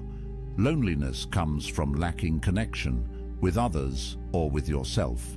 But solitude? Solitude is chosen. It's the intentional practice of spending time with yourself, not because you can't find anyone else, but because you recognize the value of your own company. Modern research backs this up. Studies show that when people choose to be alone, when they see solitude as an opportunity rather than a punishment, their stress levels drop. Their sense of autonomy increases. They report feeling more like themselves. But when solitude is forced, when it comes from rejection or circumstance beyond their control, that's when the negative effects show up. The difference is agency, power, choice. A man who embraces solitude isn't running from connection. He's building the foundation that makes genuine connection possible. Because you can't share yourself with someone else if you don't know who you are. You can't build intimacy if you're empty inside. the strongest relationships don't happen between two incomplete people desperately trying to fill each other's voids. They happen between two whole people who choose to walk side by side, not because they need to, but because they want to. And this brings us to something crucial. Self-sufficiency doesn't mean you become cold or isolated. Seneca, one of the wealthiest and most influential men in Rome, wrote extensively about friendship. He said that a wise man doesn't need friends, but he still desires them, not because they complete him, not because he can't survive without them, but because friendship, real friendship built on virtue and mutual respect, enhances life. It's a preferred indifferent, as the Stoics would say. Nice to have, but not necessary for your peace. Think about how revolutionary that is. Most men approach relationships from need. They need validation, they need sex, they need emotional support, they need someone to make them feel valuable. But when you approach from self-sufficiency, everything shifts. You don't need anyone, you choose them. And that choice, made from abundance rather than scarcity, creates relationships that are powerful, genuine, and free. Because neither person is using the other to fill a hole. Both are whole already. They're just enjoying the experience of being whole together. But getting to this point requires practice. It requires you to spend time alone and actually work on yourself. Not just scroll social media or numb out with entertainment. Real inner work. And that's uncomfortable, because when you sit in silence with yourself, when you remove all the distractions and external validations, you're forced to confront who you actually are. The thoughts you've been avoiding, the patterns you've been running from, the ways you've been living someone else's script instead of your own. Marcus Aurelius faced this daily. In his journal, he wrote reminders to himself. Wake up in the morning and remember who you are. Remember your principles. Don't let the chaos of the day pull you away from yourself. He understood that the greatest battle isn't against external enemies. It's against the internal tendency to lose yourself in the noise, to give away your power piece by piece until you wake up one day and realize you don't recognize the person you've become. But when you build self-sufficiency, when you develop autarkia, something remarkable happens. You stop being reactive. You stop living at the mercy of circumstance. Whether someone texts you back or doesn't, whether people approve of your choices or judge them, whether you spend Friday night with someone or alone with a good book, none of it disturbs your peace. You're grounded, centered, free. And that freedom, brother, is more valuable than any relationship could ever be. Because here's the paradox. The man who needs no one is the man everyone wants to be around. Strength attracts. Completeness attracts. When you're not grasping, not needy, not performing for validation, people feel it. They sense that you're different, that you operate from a different place. And the connections you do form, when you're ready, if you choose them, will be deeper and more real than anything you could build from a place of need. So what does this actually give you? What changes when you embrace solitude instead of running from it? The Stoics believed that external goods come in two categories: things that are genuinely good, like virtue and wisdom and character, and things that are preferred indifference, wealth, health, relationships. Nice to have, but not essential to your well-being, not determinative of your worth. The moment you internalize this distinction, a weight lifts, because you stop attaching your happiness to things you can't control. Let's get practical. When you're single and you embrace it, you have financial sovereignty. No expensive dates where you're performing, trying to impress someone. No shared expenses where you have to negotiate every purchase. No compromise on how you spend your money. Every dollar you earn is yours to allocate as you see fit. You can invest in yourself, build your skills, travel, save, create.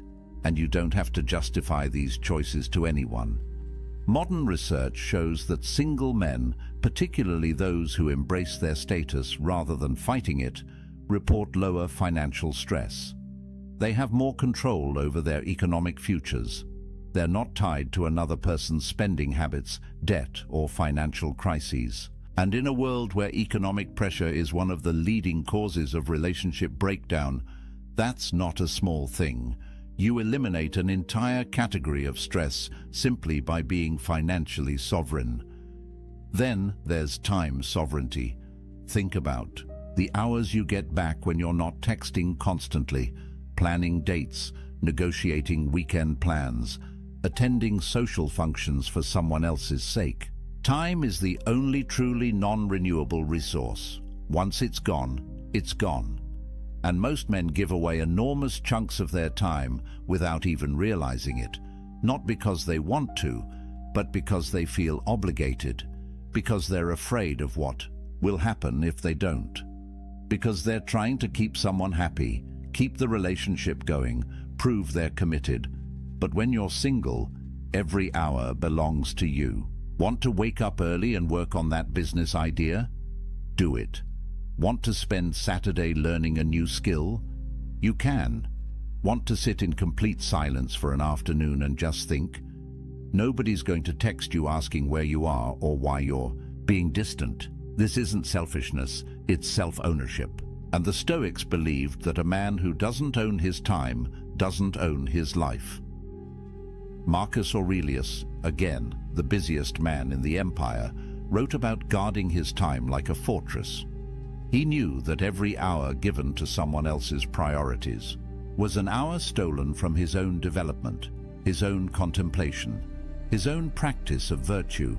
He wasn't antisocial, he fulfilled his duties, but he was ruthless about protecting the time he needed to be alone with his own mind, because he understood that without that time, he'd lose himself in the chaos of external demands.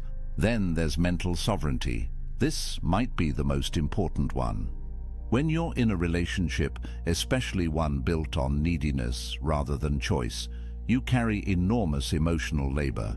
You're managing someone else's feelings, anticipating their needs, walking on eggshells to avoid conflict, constantly adjusting yourself to maintain harmony.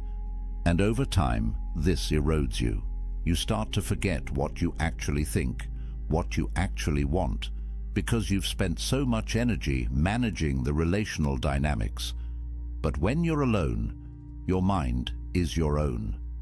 You can think clearly, process your own emotions, develop your own worldview. Make decisions based on your values, not on what will keep the peace. There's a reason why great thinkers throughout history, from philosophers to scientists to artists, often did their best work in solitude, because the mind needs space to wander, to connect ideas, to see things from new angles, and you can't do that when you're constantly reactive, constantly managing relationship dynamics, constantly split between your own needs and someone else's. Research in neuroscience shows that solitude activates what's called the default mode network in your brain.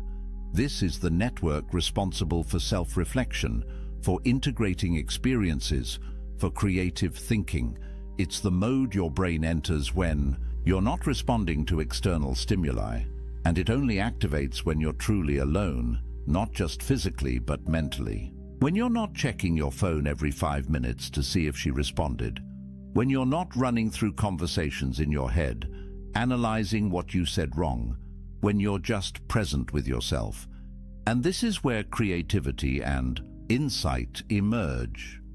Every major breakthrough you've had, every moment of clarity, probably came when you were alone, in the shower, on a walk, lying in bed before sleep, because your brain needs that downtime to process, to connect, to see patterns. But if you're constantly engaged with others, constantly stimulated, constantly performing, you never give your brain that space. You stay on the surface, reactive, never truly creative or deeply thoughtful. The Stoics understood this intuitively. They practiced morning and evening reflection, time alone to examine their day, their choices, their progress toward virtue. Seneca wrote about the importance of setting aside time each day to commune with yourself. Not to judge yourself harshly, but to observe, to understand, to refine your character away from the eyes and opinions of others. Because real growth happens in private. The person you become in solitude is the person you actually are. Everything else is performance. Then there's creative sovereignty. How many men have buried their dreams because a relationship demanded their time and energy elsewhere? How many businesses never started, books never written, skills never mastered, because there was always someone else's needs taking priority? This isn't about blaming relationships. It's about recognizing that everything has a cost, and the cost of relationship, especially one you're not fully choosing, is often paid in abandoned potential. When you're alone, you can be selfish with your ambition. You can pour yourself into your craft, your mission, your vision for who you want to become. No negotiations, no guilt, no compromise. Just pure focused energy on building the life you actually want. And here's what's interesting. The men who do this, who use their solitude to build something significant, often find that relationships come naturally later, not because they went looking, but because they became someone worth finding, someone who radiates purpose and completeness, and that energy attracts. But there's something even deeper here, something the Stoics saw clearly. When you build your life on your own terms, when you develop skills and pursue excellence and create value, you build self-respect, real self-respect. Not the fake confidence you try to project to impress people, but the genuine, unshakable knowledge that you're living with integrity, that you're becoming who you're meant to be, that you're not wasting your life trying to meet someone else's expectations. And self-respect, true self-respect, is the foundation of everything else. You can't love yourself if you don't respect yourself, and you can't respect yourself if you're living a life of compromise and neediness. Epictetus taught his students that the only thing truly yours is your character. Everything else can be taken away. Your possessions, your relationships, your reputation, your health. But your character, the quality of your inner life, belongs only to you, and it's built in solitude, in the choices you make when nobody's watching, in the discipline you maintain when there's no external reward, in the integrity you hold when it would be easier to compromise. This is why the Stoics saw self-sufficiency as the ultimate virtue, not because they were antisocial, but because they understood that a man who can't be happy alone will never be truly happy with anyone else. He'll always be grasping, always be insecure, always be dependent on external validation to feel okay. And that's not freedom. That's slavery with extra steps. So when you hear that 63% of young men are single, don't see it as a crisis. See it as an opportunity to build yourself without distraction, to develop the kind of inner strength that most men never discover because they jump from relationship to relationship, never spending time alone, never doing the deep work. You have time, you have space, you have sovereignty. Use it, but let me be clear about something. This isn't about avoiding relationships forever. This isn't about becoming some isolated hermit who thinks he's better than everyone. The Stoics didn't advocate for that. Seneca had a wife and family. Marcus Aurelius had a wife and children. They participated fully in social life, but they did it from a place of inner completeness. They engaged with others not because they needed to, but because they chose to. And there's all the difference in the world between those two positions. The goal isn't to stay single forever. The goal is to become the kind of man who doesn't need to be in a relationship to feel complete. And once you're that man, if you choose to be with someone, It will be from a place of strength, not weakness, from abundance, not scarcity, from sovereignty, not desperation. And those kinds of relationships, rare as they are the only ones worth having. But here's what most men miss. They think being single means they're incomplete. They've internalized the message that they're only half a person until they find their other half. And this belief, more than anything else, keeps them trapped. Because when you believe you're incomplete, you'll do anything to feel whole. You'll compromise your values. You'll tolerate disrespect. You'll lose yourself piece by piece trying to hold on to someone, anyone, who makes you feel less empty. But the Stoics would tell you this is backward. You're not empty. You never were. You've just been taught to see yourself that way. Society profits from your insecurity. The entire dating industry, the relationship advice industry, the self-help industry depends on you believing you're broken and need fixing, that you're incomplete and need completing. But what if none of that is true? What if you're already whole, you've just forgotten how to feel it? Marcus Aurelius wrote about this constantly, the idea that we already possess everything we need. That virtue, the only true good, is already within our capacity. We don't need to acquire it from outside. We need to cultivate it from within. And the best place to do that cultivation is in solitude, away from the noise, away from the opinions, away from the endless pressure to be something other than what you are. In solitude, you can be honest. You can strip away the masks you wear for others and look at who you actually are. And that honesty, uncomfortable as it might be at first, is the beginning of real transformation. There's a concept in psychology called self-determination theory. It says that humans have three basic needs: autonomy, the sense that you control your own life; competence, the feeling that you're capable and growing; and relatedness, connection with others. Most people think relatedness is the most important, but research shows that autonomy is actually the foundation. Without it, without the sense that you're living your own life on your own terms, the other needs can't be truly satisfied. You might have relationships, but you'll feel trapped in them. You might be skilled, but you'll never feel like it's enough because you're measuring yourself by external standards. But when you build autonomy, when you develop true self-sufficiency, everything else flows naturally. You pursue competence for its own sake, not to impress anyone. And when you do connect with others, it's genuine, because you're not performing, you're not pretending, you're just being yourself, and you're okay if people accept that or don't. That's the power position. That's freedom. And here's something crucial. The Stoics believed that you had to be careful about who you spent time with. They weren't elitist about it, but they understood that you become like the people you surround yourself with. Spend time with complainers, you become a complainer.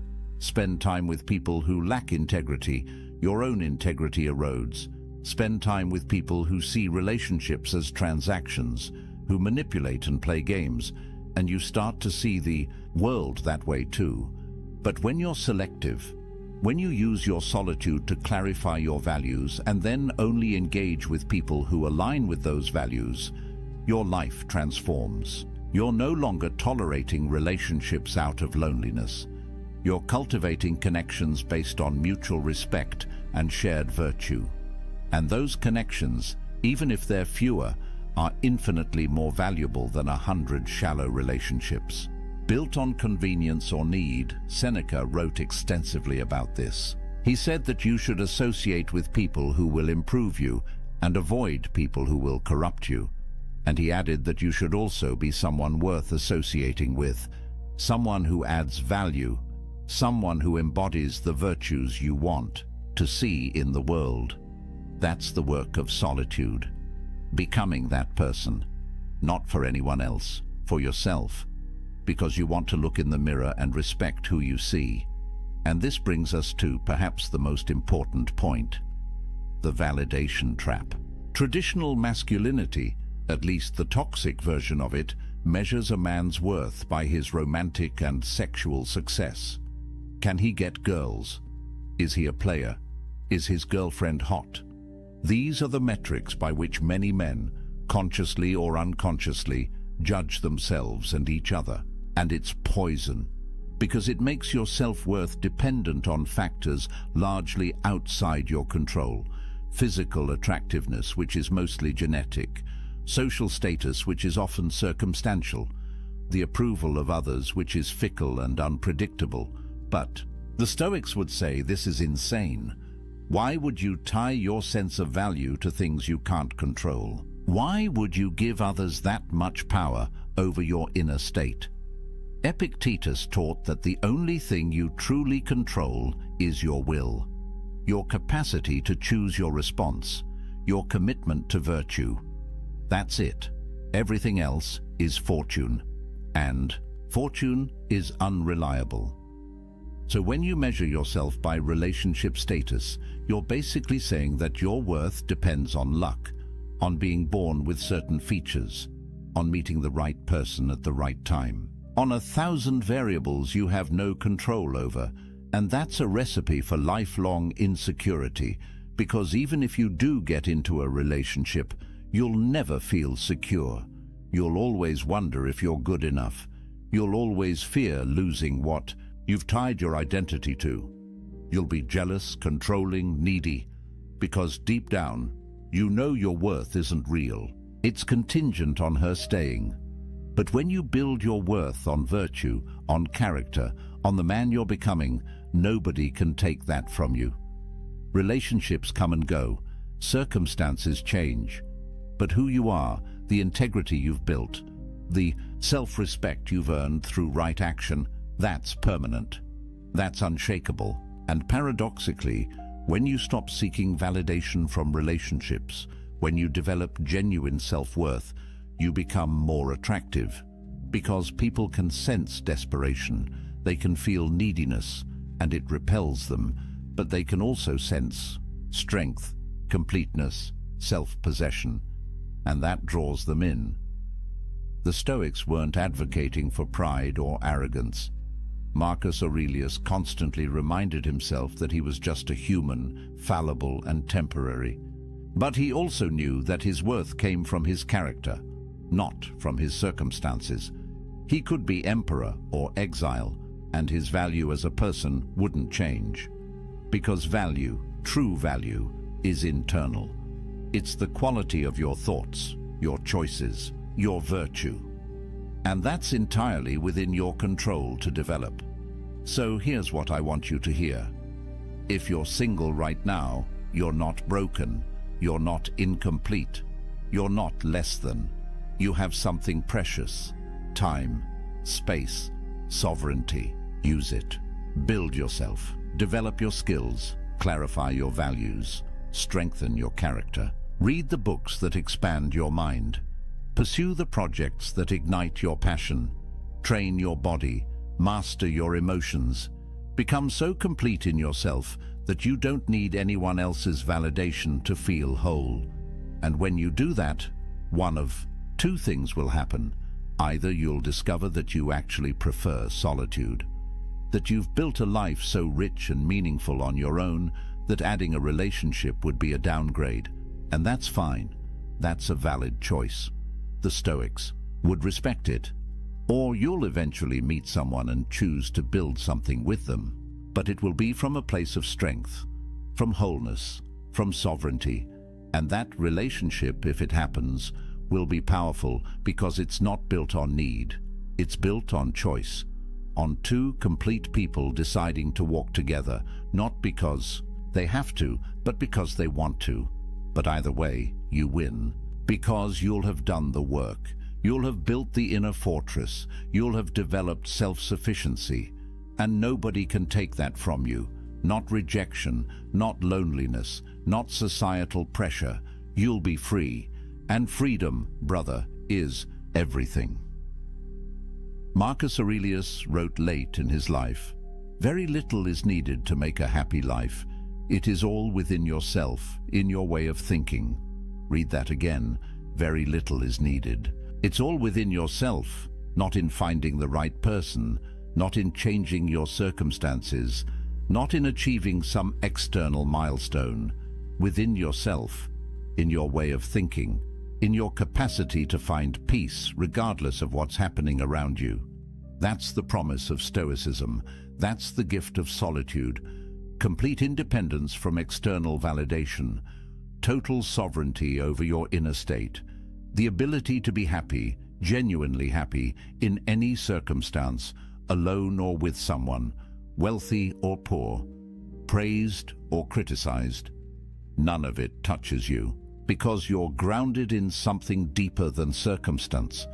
You're grounded in virtue, in character, in the kind of strength that can only be built in the forge of solitude. So use this time. Don't waste it wishing you were somewhere else, with someone else. Don't spend your days scrolling dating apps or feeling sorry for yourself. The Stoics would tell you that's a form of suicide, killing time, killing potential, killing the opportunity to become something greater. Instead, wake up every morning and ask yourself, what kind of man do I want to be? And then become that man, not for anyone else, for yourself, because you respect yourself enough to live with integrity. Build your morning routine, train your body, develop your skills, read philosophy, journal your thoughts, sit in silence and just breathe. Let yourself feel what you feel without judgment. Work on your projects, create value, help others when you can. But always come back to yourself. Always protect that inner space where nobody else has access. That's your sanctuary, your fortress, your source of power. And here's something powerful. Every time you choose solitude over connection born of desperation, you strengthen yourself. Every time you decline to compromise your values just to keep someone around, you build self-respect.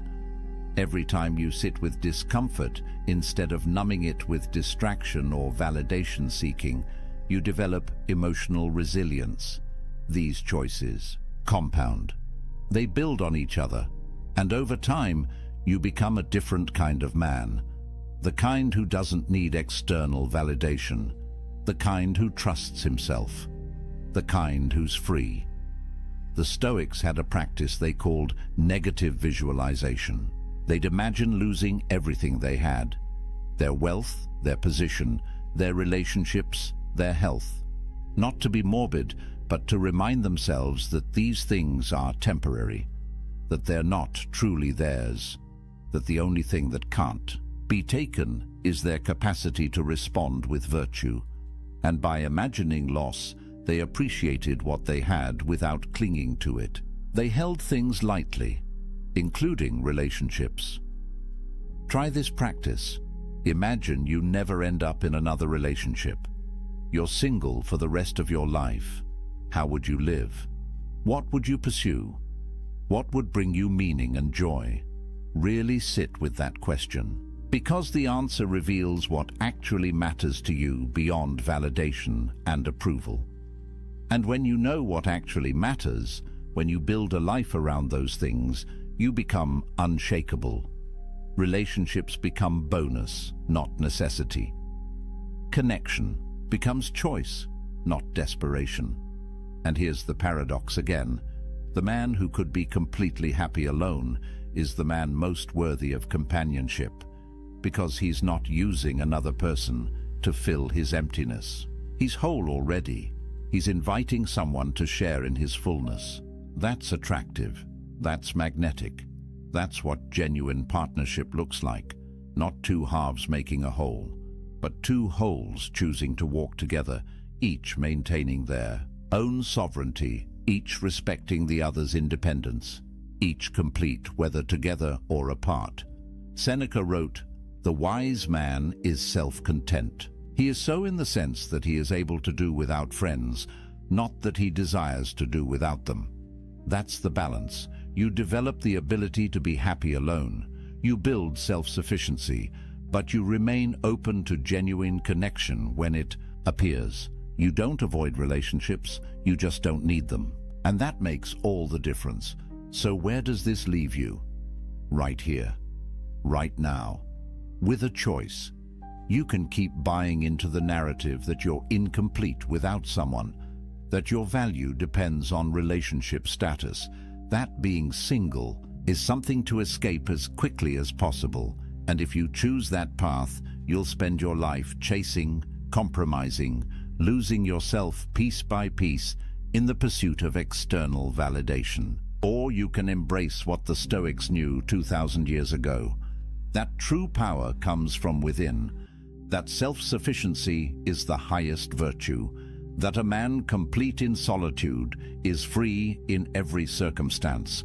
And if you choose that path, if you do the work, you'll build something that nobody can take from you, an inner fortress, a sovereignty that transcends circumstance, a peace that doesn't depend on anyone else's approval or presence. Marcus Aurelius ruled an empire. He had wealth, power, family, everything society says should make you happy. Yet he spent his evenings writing in his journal, reminding himself of what actually mattered: virtue, character, inner peace.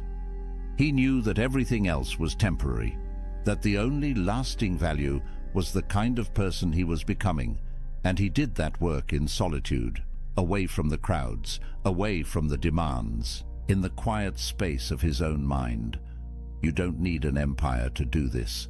You don't need perfect circumstances. You just need to make the choice, to use your solitude as a gift, not a curse, to see being single not as a deficit, but as an opportunity, to build yourself so completely that you don't need validation from anyone. And when you do that, you become dangerous, not to others, but to the systems that profit from your insecurity. You become a man who can't be controlled, can't be manipulated, can't be sold something he doesn't need. You become free. And freedom is what the Stoics were teaching all along. Not freedom from circumstances, those will always change, but freedom within circumstances.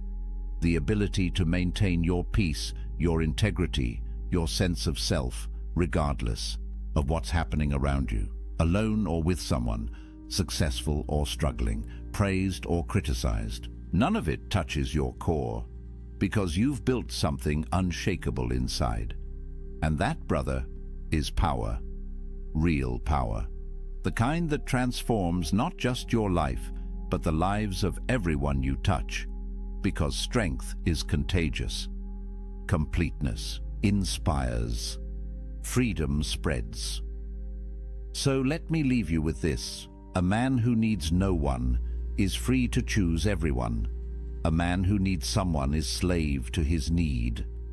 Which man do you want to be? The choice is yours. It's always been yours. And it starts right now, in this moment, with this decision, to stop seeking yourself in others and start building yourself in solitude, to stop measuring your worth by external validation and start grounding it in internal virtue, to stop running from being alone and start embracing it as the ultimate gift, the space where you become who you're meant to be. The Stoics are waiting for you. Marcus Aurelius, Epictetus, Seneca. They walked this path. They proved it works. They left you a blueprint. All you have to do is follow it. Build your inner fortress. Cultivate self-sufficiency.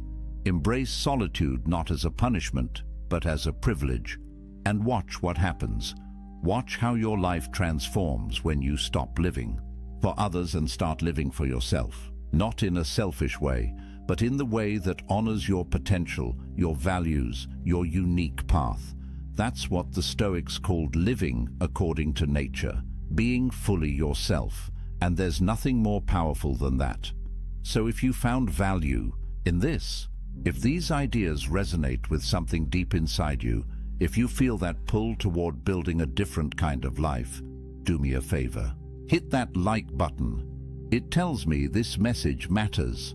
It helps this reach other men who need to hear it. Subscribe to the channel because we're building something here. A community of men who refuse to live by society's script, who are doing the work, Who understand that real strength comes from within? Drop a comment and tell me, what's one thing you're going to do this week to build your inner empire? One practice, one choice, one step towards self-sufficiency. And remember, this isn't the end, it's the beginning. Every journey toward freedom starts with a single step, a single decision. The decision to stop seeking worth in external validation and start building it through internal virtue. You've taken that step by being here, by listening, by opening your mind to a different way. Now keep walking, keep building, keep becoming. The man you're meant to be is waiting in the silence. Go find him. Until next time, stay strong, stay sovereign, stay free. There's a weapon more dangerous than any sharp tongue, more powerful than the loudest voice in the room. It's the one thing weak men fear most and strong men wield without effort. Silence. Not the silence of a coward who has nothing to say, but the calculated, deliberate silence of a man who knows exactly when to speak and when to let his presence do the talking. In a world drowning in noise, where every fool with a phone thinks their opinion matters, where grown men argue like children over things they can't control, true power has become rare, and that power lives in the space between words.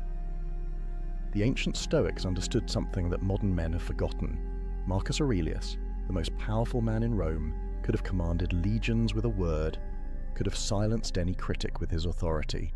Yet his journals reveal a man obsessed not with what he should say, but with what he should leave unsaid. Epictetus, who went from slave to one of history's most respected philosophers, built his entire teaching on the foundation of restraint. And Seneca, advisor to emperors, wrote more about the dangers of loose lips than he did about the power of persuasion. These weren't weak men. These weren't cowards. They were warriors, leaders, philosophers who shaped the world, and they all knew one undeniable truth. A man who masters his mouth masters his life. Today, I'm going to show you 6 situations where silence isn't just golden, it's absolutely lethal. These moments will separate you from 99% of men who talk themselves into weakness every single day. One of these situations involves a trap so subtle that even smart men fall into it, destroying their reputation without realizing it. By the end of this video, you'll never look at conversation the same way again. You'll understand why the quietest man in the room is often the most dangerous. And you'll learn how to wield silence like the ancient philosophers did, as a weapon that cuts without ever being drawn. So, if you're ready to stop being just another voice in the crowd and start becoming the man everyone remembers, the man people respect even when he says nothing, then pay attention. Because what I'm about to share isn't theory, it's battle-tested wisdom that's been proving itself for over 2,000 years. Let's start with the first situation, and this one hits home for every man who's ever been confronted by someone who's lost control. Picture this. You're in a meeting, or maybe at a family gathering, or just having a conversation. Suddenly, someone comes at you with pure rage. Their face is red, their voice is raised, they're attacking your character, your decisions, your very existence. Everything in your body screams at you to fight back, to defend yourself, to match their energy and put them in their place. And that's exactly what weak men do. They take the bait, they raise their voice, they defend, explain, justify. They step into the ring thinking they're showing strength, when really they're revealing the exact opposite. Here's what the Stoics knew that most men never learn. Anger is temporary insanity. Seneca wrote extensively about this. When someone is angry, they're not thinking, they're reacting. Their rational mind has been hijacked by emotion, and in that state, they're essentially having a conversation with themselves. They're not actually hearing you. They're hearing their own narrative, their own story, their own pain. So when you respond with words, with explanations, with counter-arguments, you're feeding the beast. You're giving their insanity something to latch onto, something to justify itself against. But when you go silent, everything changes. Silence in the face of anger is like throwing water on fire. The angry person expects resistance. They're geared up for a fight. Their entire emotional system is primed for your reaction. And when you give them nothing, when you simply stand there with calm eyes and a closed mouth, something extraordinary happens. They're forced to confront their own reflection. Without your words to bounce off, their anger has nowhere to go but back into themselves. And in that moment, they begin to hear how they sound. They begin to see how they look. The mirror you're holding up through your silence is far more devastating than any comeback you could deliver. Marcus Aurelius faced opposition constantly. The Roman Senate was filled with men who questioned his decisions, challenged his authority, spoke against him in public forums. And his response? Documented in his own writings, he would often sit in complete silence as senators railed against him. He understood something profound. The best answer to anger is silence, not because he was afraid, not because he couldn't defend himself, but because he recognized that angry men defeat themselves if you simply give them enough rope. There's a psychological principle at work here that modern science has confirmed. Mirror neurons in our brains cause us to unconsciously match the emotional state of people around us. It's why yawning is contagious. It's why you feel uncomfortable when someone near you is anxious. And it's why arguments escalate. When someone comes at you with anger, and you respond with anger, you're creating an amplification loop. Both of you are mirroring and intensifying each other's rage. But silence breaks the circuit. When you refuse to mirror their anger, their brain starts searching for a different signal to sync with. And if you maintain calm, steady presence, something shifts. The angry person begins, often unconsciously, to regulate down toward your state rather than escalating further. I've seen this play out in corporate boardrooms. A colleague of mine once sat completely silent while a director screamed at him about a project delay. Not a word, not a defense, not an excuse, just calm, steady presence. The director raged for maybe 2 minutes, which felt like an eternity, and then, with nothing to push against, the anger just collapsed. The director actually apologized before the meeting ended. My colleague never had to say a single word in his own defense. His silence said everything that needed to be said. It said, "I'm not playing this game. I'm not meeting you in your chaos. I'm staying here, in control, while you lose yours." This is power. Real, genuine power, not the fake machismo of always having a comeback, not the insecurity of needing to defend every slight, but the unshakable strength of a man who knows that angry people are fighting themselves, not you, and you don't need to participate in their self-destruction. But here's what you need to understand. This silence isn't passive. It's not weakness disguised as calm. It's active, intentional presence. You're not hiding, you're not cowering, you're standing there, fully present, fully aware, choosing not to add fuel to someone else's fire. That choice, that discipline, that restraint, that's what makes you dangerous. Because a man who can't be provoked into losing control is a man who can't be defeated by emotional manipulation. Now, there's a second situation that trips up even smart, capable men. And I guarantee it's happened to you more times than you realize. Someone criticizes you. Maybe it's at work, maybe it's in your social circle, maybe it's online. The criticism is unfair, maybe even baseless. They question your competence, your motives, your worth, and immediately your brain starts constructing a defense. You want to explain why they're wrong. You want to correct the record. You want everyone to know the truth. And that impulse, that need to defend yourself, that's the trap. Here's what weak men don't understand. The moment you defend yourself against criticism, you've already lost. Why? Because defense is an admission that the criticism has power over you.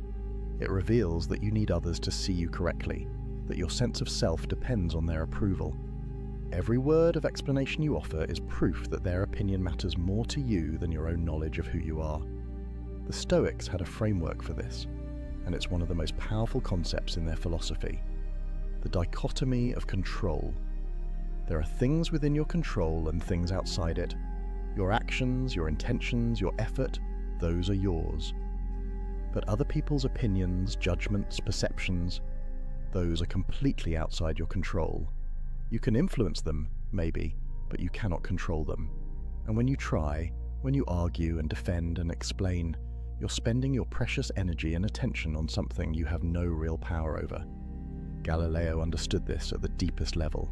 When he proposed that the earth revolved around the sun, he faced persecution from the most powerful institutions of his time. The church, academic authorities, the entire establishment came against him. They called him a heretic, a fool, a danger to society, and while he did eventually recant under threat of execution, which is a reasonable response to literal torture, his approach to criticism in the years before was telling. He didn't spend his time arguing with every critic. He didn't write long defenses every time someone attacked his work. He did his research, he made his observations, he documented his findings, and then he let his work speak. That's the power move. Silence in the face of criticism forces critics to confront their own lack of substance. When you don't engage, when you don't defend, their criticism has nothing to bounce off. It just hangs there in the air, naked and exposed. And if the criticism was baseless, as unfair criticism usually is, it reveals itself as such without you having to say a word. Think about the last time someone criticized you unfairly at work. Maybe they questioned a decision you made, or suggested you weren't pulling your weight, or implied you didn't know what you were doing. If you're like most people, you probably immediately started explaining, here's why I did it this way, here's all the work you didn't see, here's the context you're missing, and with every explanation, what were you really doing? You were trying to convince them, which means you were putting your sense of competence in their hands. You were saying, without realizing it, your opinion of me matters more than my own knowledge of my work. But imagine instead you had simply nodded, said, I hear you, and gone back to your work. No defense, no explanation, no justification, just acknowledgement and a return to producing results. What happens? The critic is left holding their criticism with nothing to do with it. And if your work is actually good, if your decisions were actually sound, the results will prove it. The criticism dissolves on its own. Your work becomes your defense, and work is always more convincing than words. There's a deeper truth here that goes beyond just protecting yourself from critics. When you develop the strength to let criticism exist without defending against it, you free yourself from the exhausting need for approval. You build an inner fortress that no outside opinion can penetrate. Marcus Aurelius wrote, "It never ceases to amaze me. We all love ourselves more than other people, but care more about their opinion than our own." Read that again. We claim to love ourselves, but we give other people's judgments more weight than our own self-knowledge. That's insanity, and defending yourself constantly is how you perpetuate that insanity. The man who stays silent in the face of criticism is telling himself a crucial truth. I know who I am, I know what I've done, I know my intentions, and I don't need you to see me correctly for any of that to remain true. That's freedom, that's power. That's the difference between a man who's controlled by others' opinions and a man who's governed by his own inner compass. Your work will speak, your results will speak, your character, demonstrated over time, will speak louder than any defense you could mount in a moment of criticism. So, save your energy, save your words, let the critics talk, let them question, let them judge, and you just keep building, keep improving, keep producing. Let them wonder why their criticism didn't get a reaction. Let them realize slowly that you're operating on a level they don't have access to, a level where their approval was never required in the first place. Now, the third situation is something that happens every single day, and it's one of the most tempting traps a man can fall into. Gossip, rumors, people talking about you behind your back, spreading stories that aren't true, questioning your character to others. And somewhere, somehow, you hear about it. Someone tells you what so-and-so said about you. Someone forwards you a message. Someone gives you the heads up that people are talking. And your immediate instinct is to set the record straight, to correct the narrative, to defend your name. Don't. Here's what you need to understand about gossip and rumors. They're like fire. They need fuel to survive. And every time you respond, every time you address them, every time you try to correct them, you're throwing fuel on the flames. You're giving the rumor legitimacy by treating it as something worth responding to. You're spreading it further by talking about it, and you're revealing that it got to you, which is exactly what gossip thrives on. Seneca wrote something profound about this. He said we suffer more in imagination than in reality.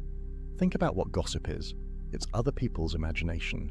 It's stories they're telling themselves, narratives they're creating, often to make themselves feel better about their own lives. And when you engage with those stories, when you try to correct them, you're stepping into their imagination and trying to rewrite it. But you can't control their imagination. You never could. That's not your domain. The strategic move is to let rumors die of starvation. No fuel, no response, no energy, just silence and consistent character. Because here's the thing about rumors. They have a lifespan. If you don't feed them, they run out of steam. People get bored. New gossip comes along. The story fades. But it can only fade if you let it. There was a CEO of a mid-sized company who faced vicious rumors during a merger. People were saying he was being pushed out, that he'd mismanaged funds, that the board had lost confidence in him. None of it was true. His PR team wanted him to issue statements, do interviews, defend his reputation. He refused. He said, "I'll let the merger speak." And he went silent. For 3 months, he didn't address a single rumor. He just kept executing the merger, kept doing his job, kept showing up with the same steady leadership he'd always demonstrated. By the time the merger completed successfully, the rumors had died on their own, and the people who had spread them looked like fools. He never had to say a word. That's the power of silence combined with consistent character. Your reputation isn't built on what you say about yourself or what you say in response to others. It's built on what you do, day after day, week after week, year after year. Gossip is temporary, character is permanent, and the man who understands this can weather any rumor storm without breaking his stride. But there's something else at work here, something psychological that most people miss. When someone gossips about you, they're revealing far more about themselves than about you. They're showing their insecurities, their fears, their need to elevate themselves by diminishing others. And when you respond, when you engage, you're essentially saying you take their opinions seriously. You're validating their behavior by giving it attention. Silence, on the other hand, sends a different message. It says, your opinion of me is so insignificant that I'm not even going to acknowledge it exists. It says I'm operating at a level where your gossip can't reach me. It says I have more important things to focus on than correcting every false story that circulates about me. That's not arrogance. That's priority. That's understanding where your energy is best spent. And it's definitely not spent on defending yourself to people who've already decided to believe something false. The Stoics believed that your character is like a fortress. Marcus Aurelius called it the inner citadel. It's a place inside you that external events can't touch, can't damage, can't penetrate. Gossip is an external event. It's happening out there, in other people's mouths and minds. But your character, your truth, your knowledge of who you are, that's in here, in the citadel. And a strong fortress doesn't send soldiers running out every time someone shouts insults from outside the walls. It simply stands, unshaken, unmoved, confident in its own strength. Over time, this approach does something remarkable. It builds such a strong reputation for integrity that rumors can't stick to you. People who know you, people who've seen your consistent character, they don't believe the gossip, and people who don't know you, their opinions don't matter anyway. You end up with a kind of immunity, not because you fought every rumor, but because you ignored them all and let your life be your testimony. So, when you hear that people are talking, when you discover a rumor circulating, when someone tells you what so-and-so said, take a breath. Recognize it for what it is, other people's imagination, other people's insecurity, other people's entertainment, and then go back to being who you are. Let them talk, let them wonder why you're not reacting. Let them eventually realize that while they were gossiping, you were building. While they were talking, you were doing. While they were imagining, you were living in reality. The fourth situation is subtle, but it's one of the most revealing tests of a man's character, and most men fail it without even realizing they're being tested. You're in a meeting, a social gathering, a group conversation. Someone else is getting praised. Maybe they accomplished something impressive. Maybe they're being recognized for their work. Maybe everyone's attention is on them, celebrating their success. And as you sit there listening, a thought creeps in. But I did something just as good. But I worked just as hard. but no one's acknowledging what I've done. And you feel this almost irresistible urge to interject, to mention your own accomplishments, to make sure people know you're successful too. Stop right there, because what you're feeling is your ego screaming for validation, and if you listen to it, if you speak up, you're about to reveal something you don't want to reveal: insecurity. Here's what weak men don't understand. When you feel the need to mention your own accomplishments while someone else is being praised, you're announcing to everyone in the room that your sense of worth depends on external recognition. You're showing that you're keeping score. You're revealing that you measure yourself against others. And all of that, every bit of it, is the opposite of strength. A truly confident man, a stoically grounded man, can sit in a room while someone else receives all the praise and feel nothing but genuine appreciation for that person's success. Why? Because his sense of worth isn't tied to who's getting attention. His identity isn't dependent on being recognized. He knows what he's accomplished, he knows his own value, and he doesn't need the room to validate it.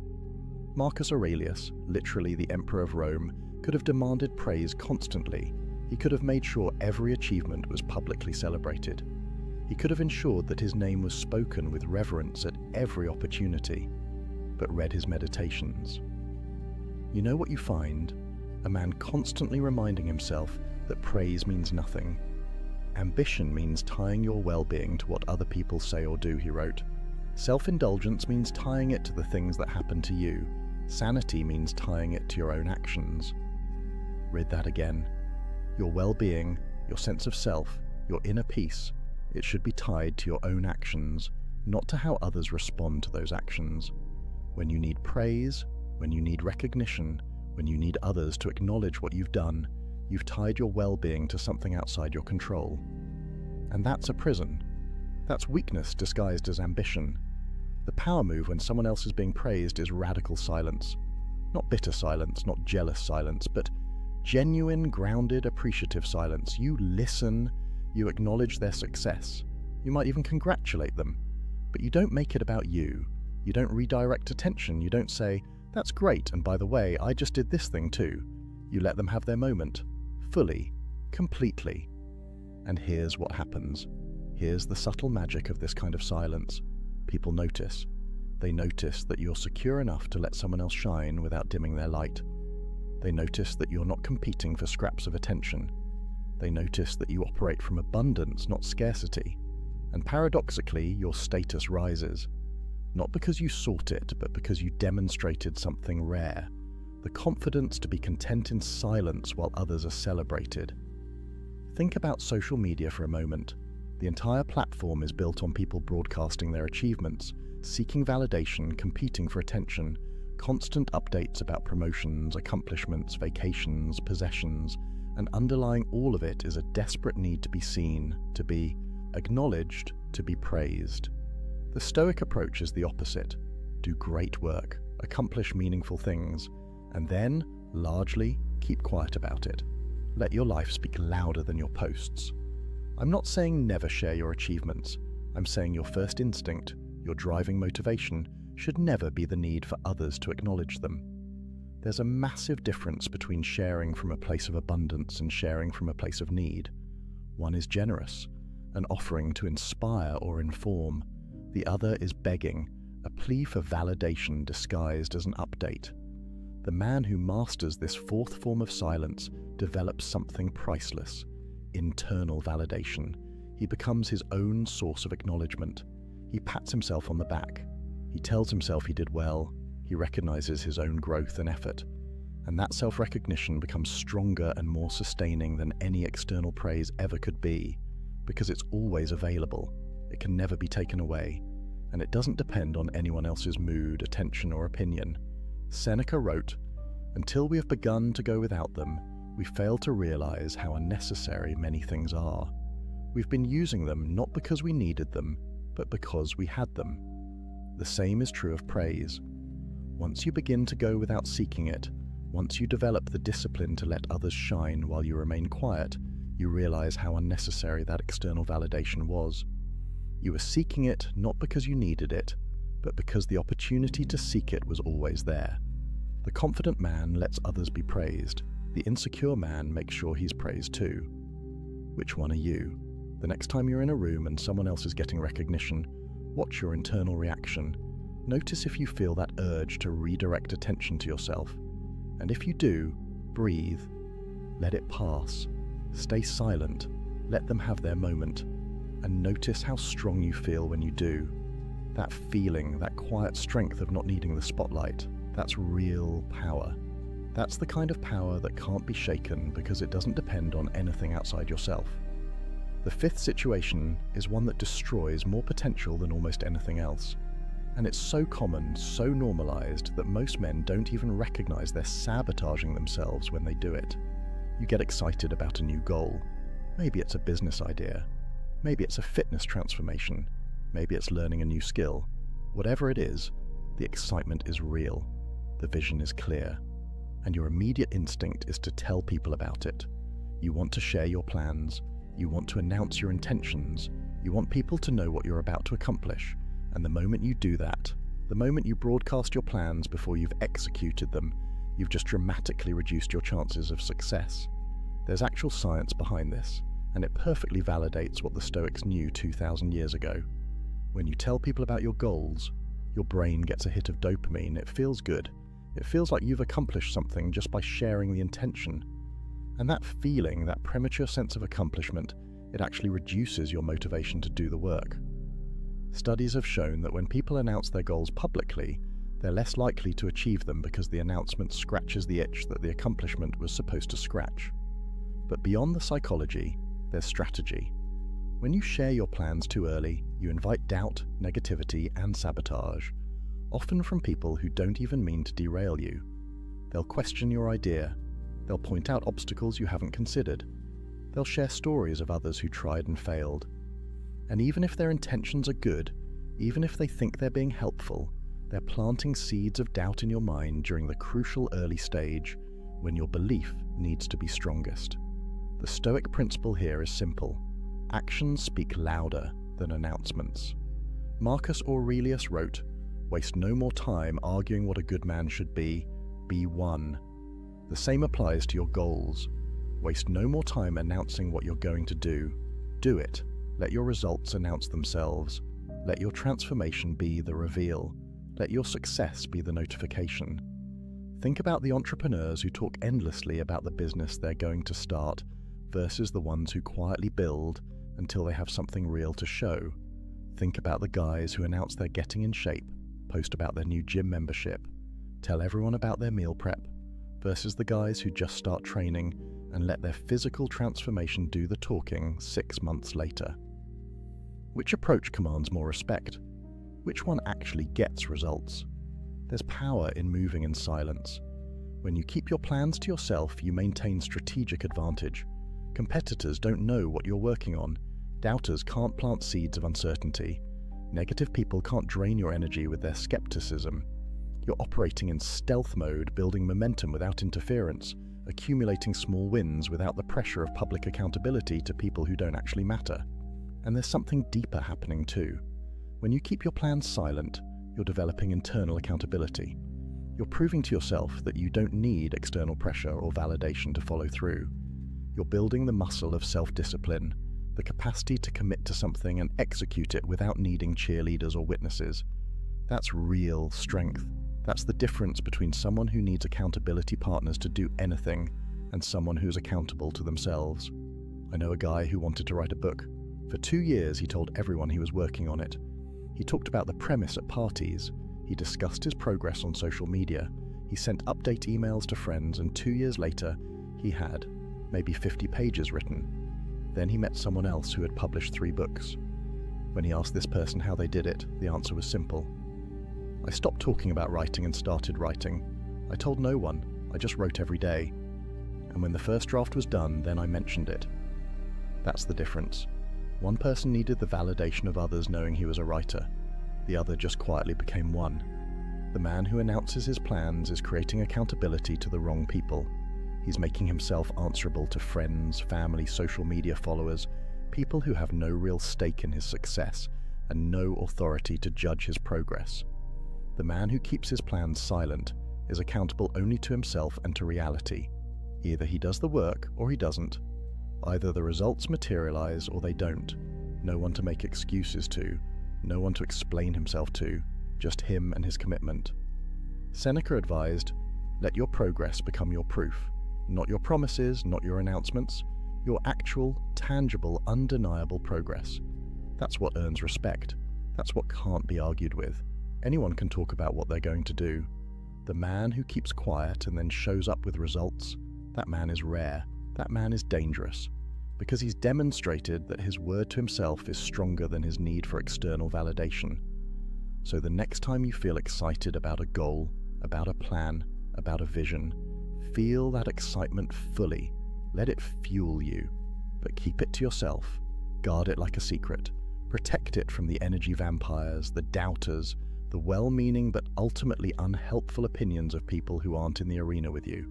Work in silence, build in private, and when the time comes, when you have something real to show, let your results do the announcing.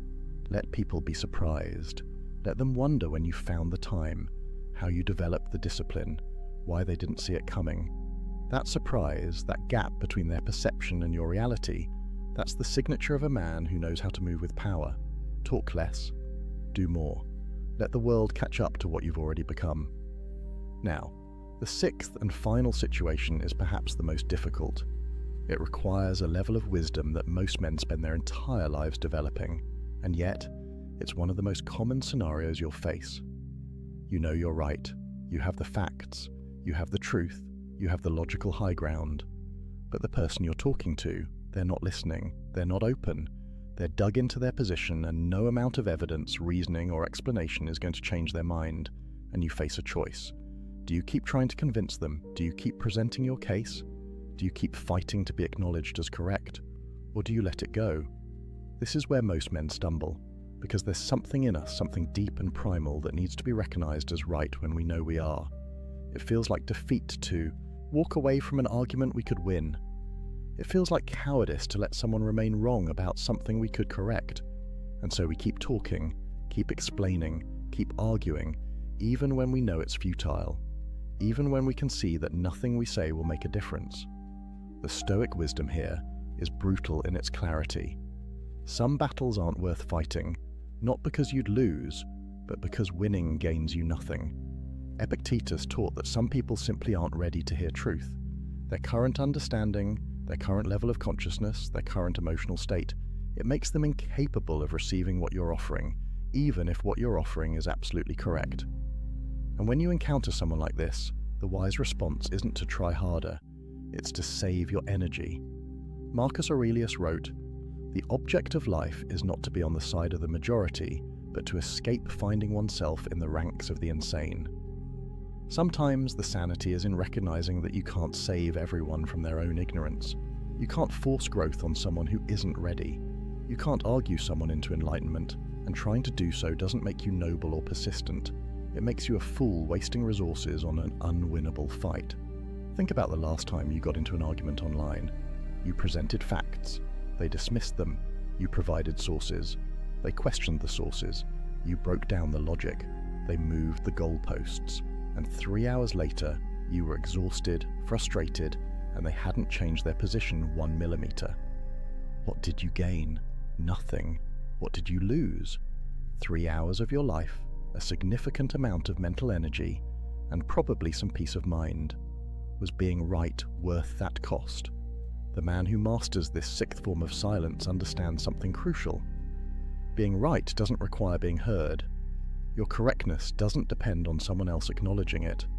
The truth is the truth, whether they accept it or not. And sometimes, probably more often than you'd like, the most powerful thing you can do is let someone be wrong. There's a concept in Stoicism about choosing your battles. Not every hill is worth dying on. Not every argument is worth having. Not every wrong idea is worth correcting. You have finite energy, finite time, finite attention. And every moment you spend trying to convince someone who doesn't want to be convinced is a moment you're not spending on something that actually matters, something that's actually within your control, something that actually moves your life forward. I watched a friend destroy a relationship with his father over politics. They had opposite views, both intelligent, both passionate, both convinced they were right. And every family gathering turned into a debate. Every phone call became an argument. My friend couldn't let it go. He had to make his father see reason. He had to win the argument. And eventually, they stopped speaking. Years of silence. All because my friend couldn't accept that some minds won't change and some arguments aren't worth the cost of winning them. Compare that to someone I know who has completely opposite political views from his entire family. And he simply doesn't engage. When conversations turn to politics, he stays quiet. When people ask his opinion, he gives vague answers and changes the subject. When someone tries to bait him into an argument, he smiles and says something like, "I'm sure you're right," and walks away. Is he a coward? No, he's wise. He's recognized that winning political arguments with his family gains him nothing and costs him relationships he values. So he chooses silence. He chooses peace. He chooses to let them be wrong about whatever they want to be wrong about because his relationship with them matters more than being acknowledged as correct. That's the mark of maturity. That's the difference between a man governed by ego and a man governed by wisdom. The ego says you must be right and you must be recognized as right. Wisdom says, sometimes being at peace is more valuable than being proven correct. Seneca wrote about this extensively. He talked about how the wise man is discerning about where he spends his attention. He doesn't engage with every fool who challenges him. He doesn't correct every error he encounters. He doesn't try to educate everyone who misunderstands.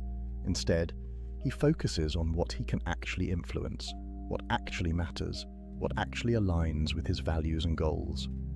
Everything else, he lets it be. This doesn't mean you become passive. This doesn't mean you never stand up for truth.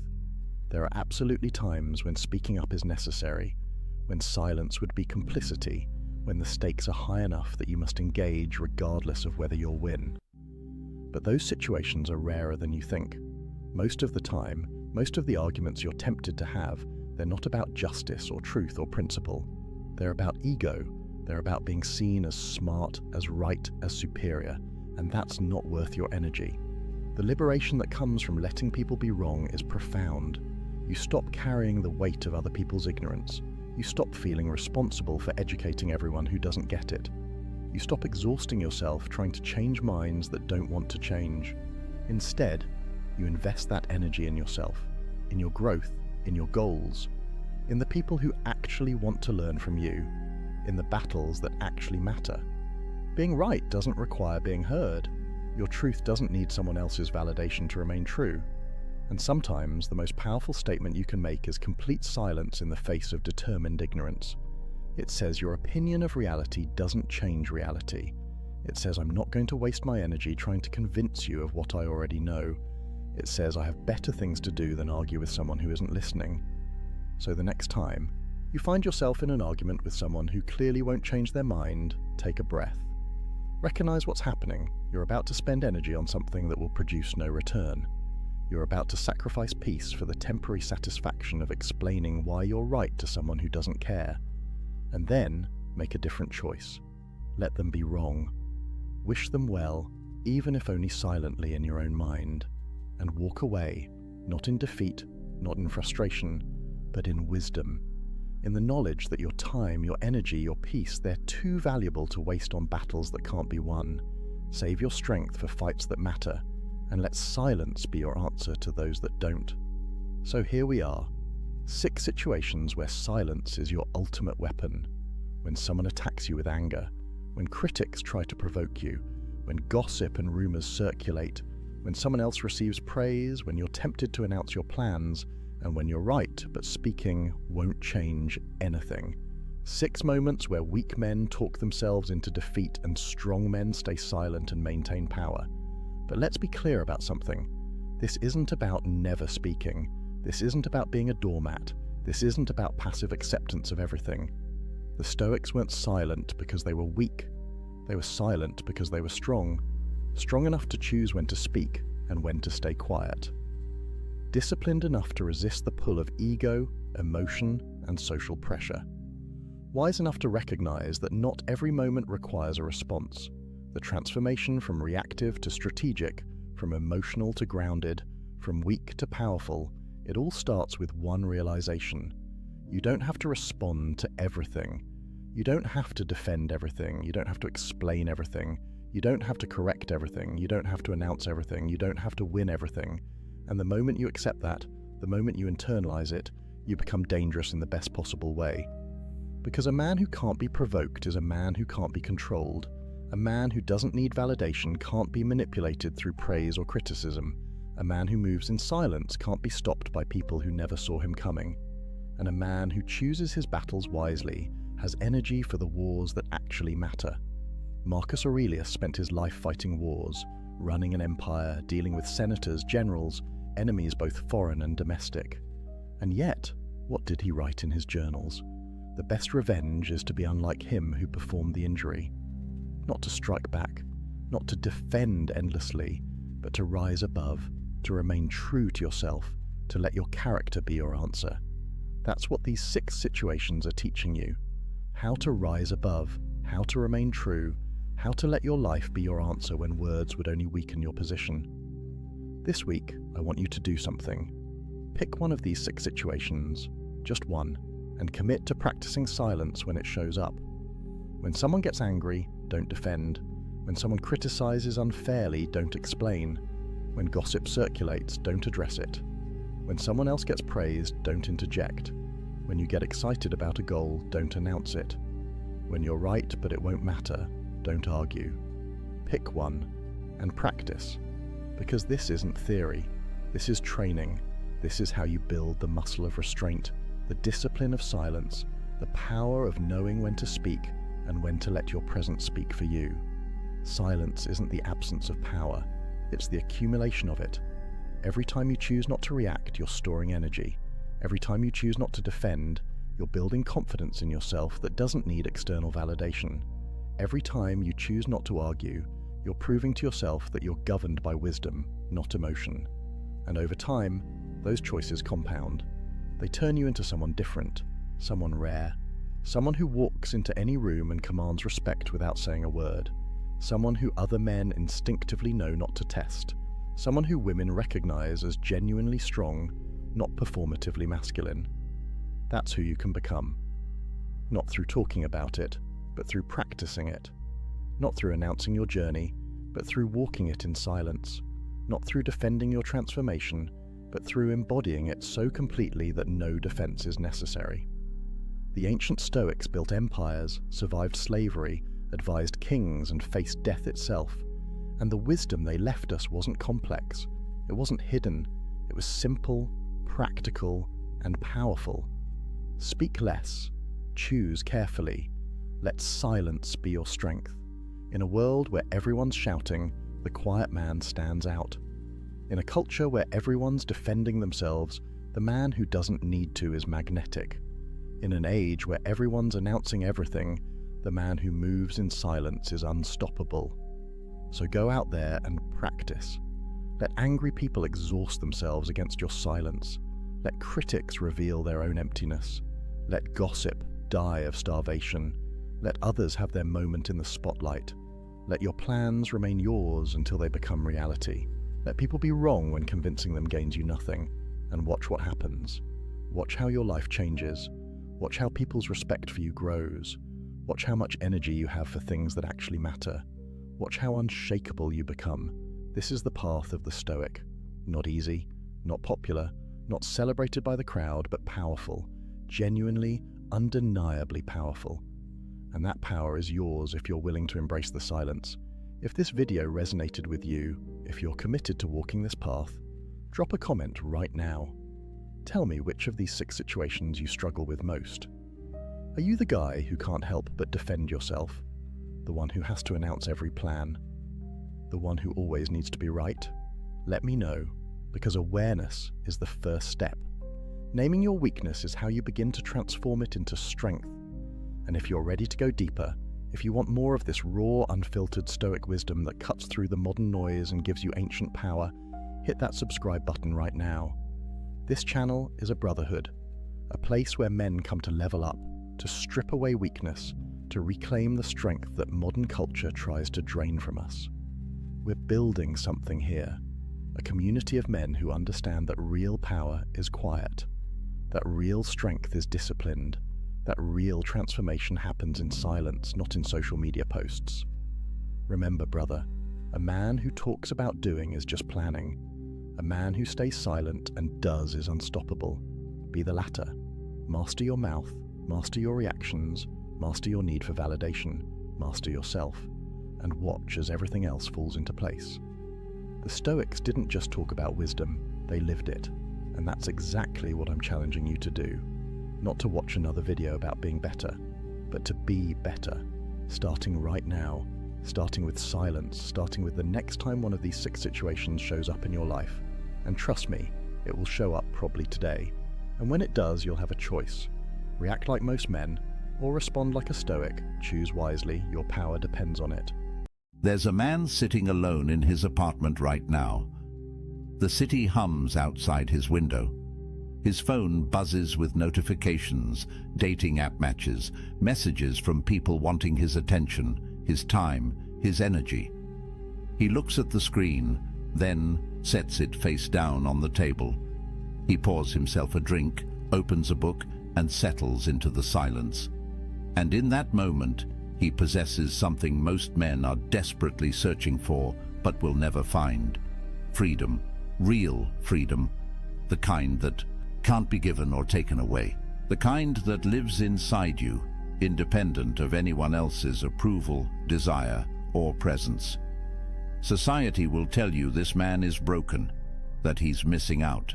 That true fulfillment only comes when you find someone to complete you. But what if I told you that the ancient Stoics, men who built empires and weathered exile, who faced death with calm eyes and lived through chaos with unshaken minds, understood a truth that modern culture has forgotten? What if the greatest power a man can possess isn't the ability to attract someone, but the ability to be whole without anyone at all? This isn't about bitterness. This isn't about fear or avoidance. This is about sovereignty, about building an inner fortress so strong that you don't need external validation to feel alive.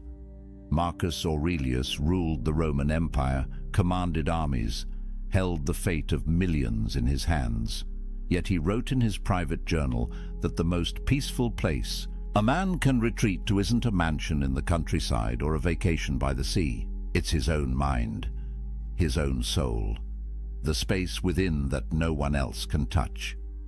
The Stoics called this autarkia, self-sufficiency, the ultimate virtue.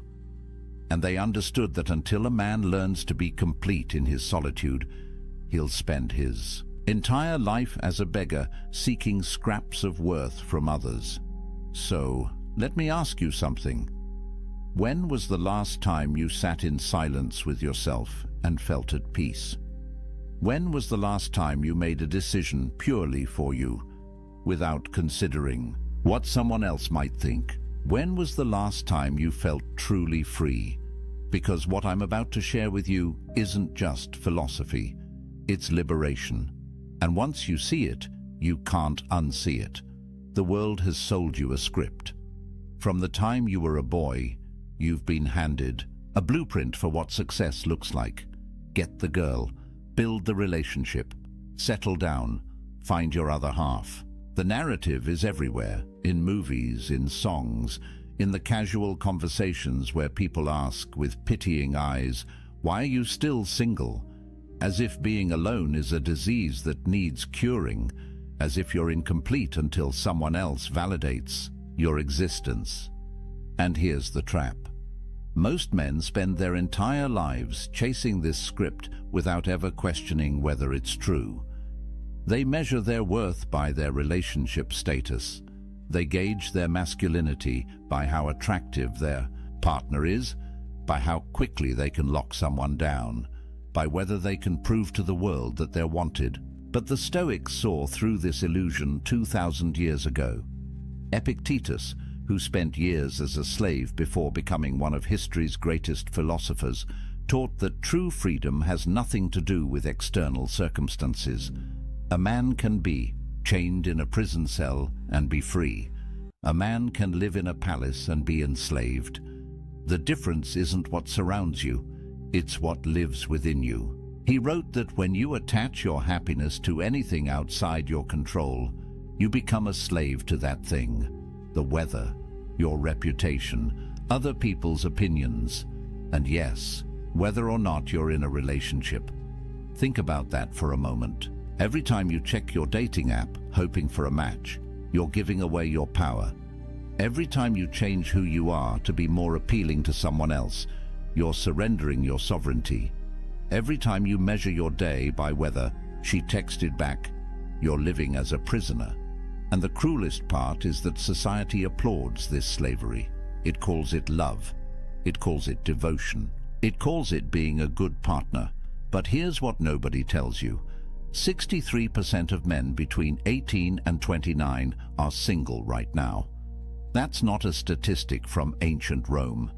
That's from 2025, and it's rising. Meanwhile, only 34% of women in that same age group are single. What does that tell you? It tells you that the dating landscape has fundamentally shifted. It tells you that the old rules don't work anymore. And it tells you something even more important. You're not alone in feeling like the game is rigged. But here's where most men make their fatal mistake. They look at these numbers and feel inadequate. They internalize the message that something is wrong with them, that they're not good enough, attractive enough, successful enough. They double down on the chase, working harder to prove their value in a marketplace that treats them as disposable.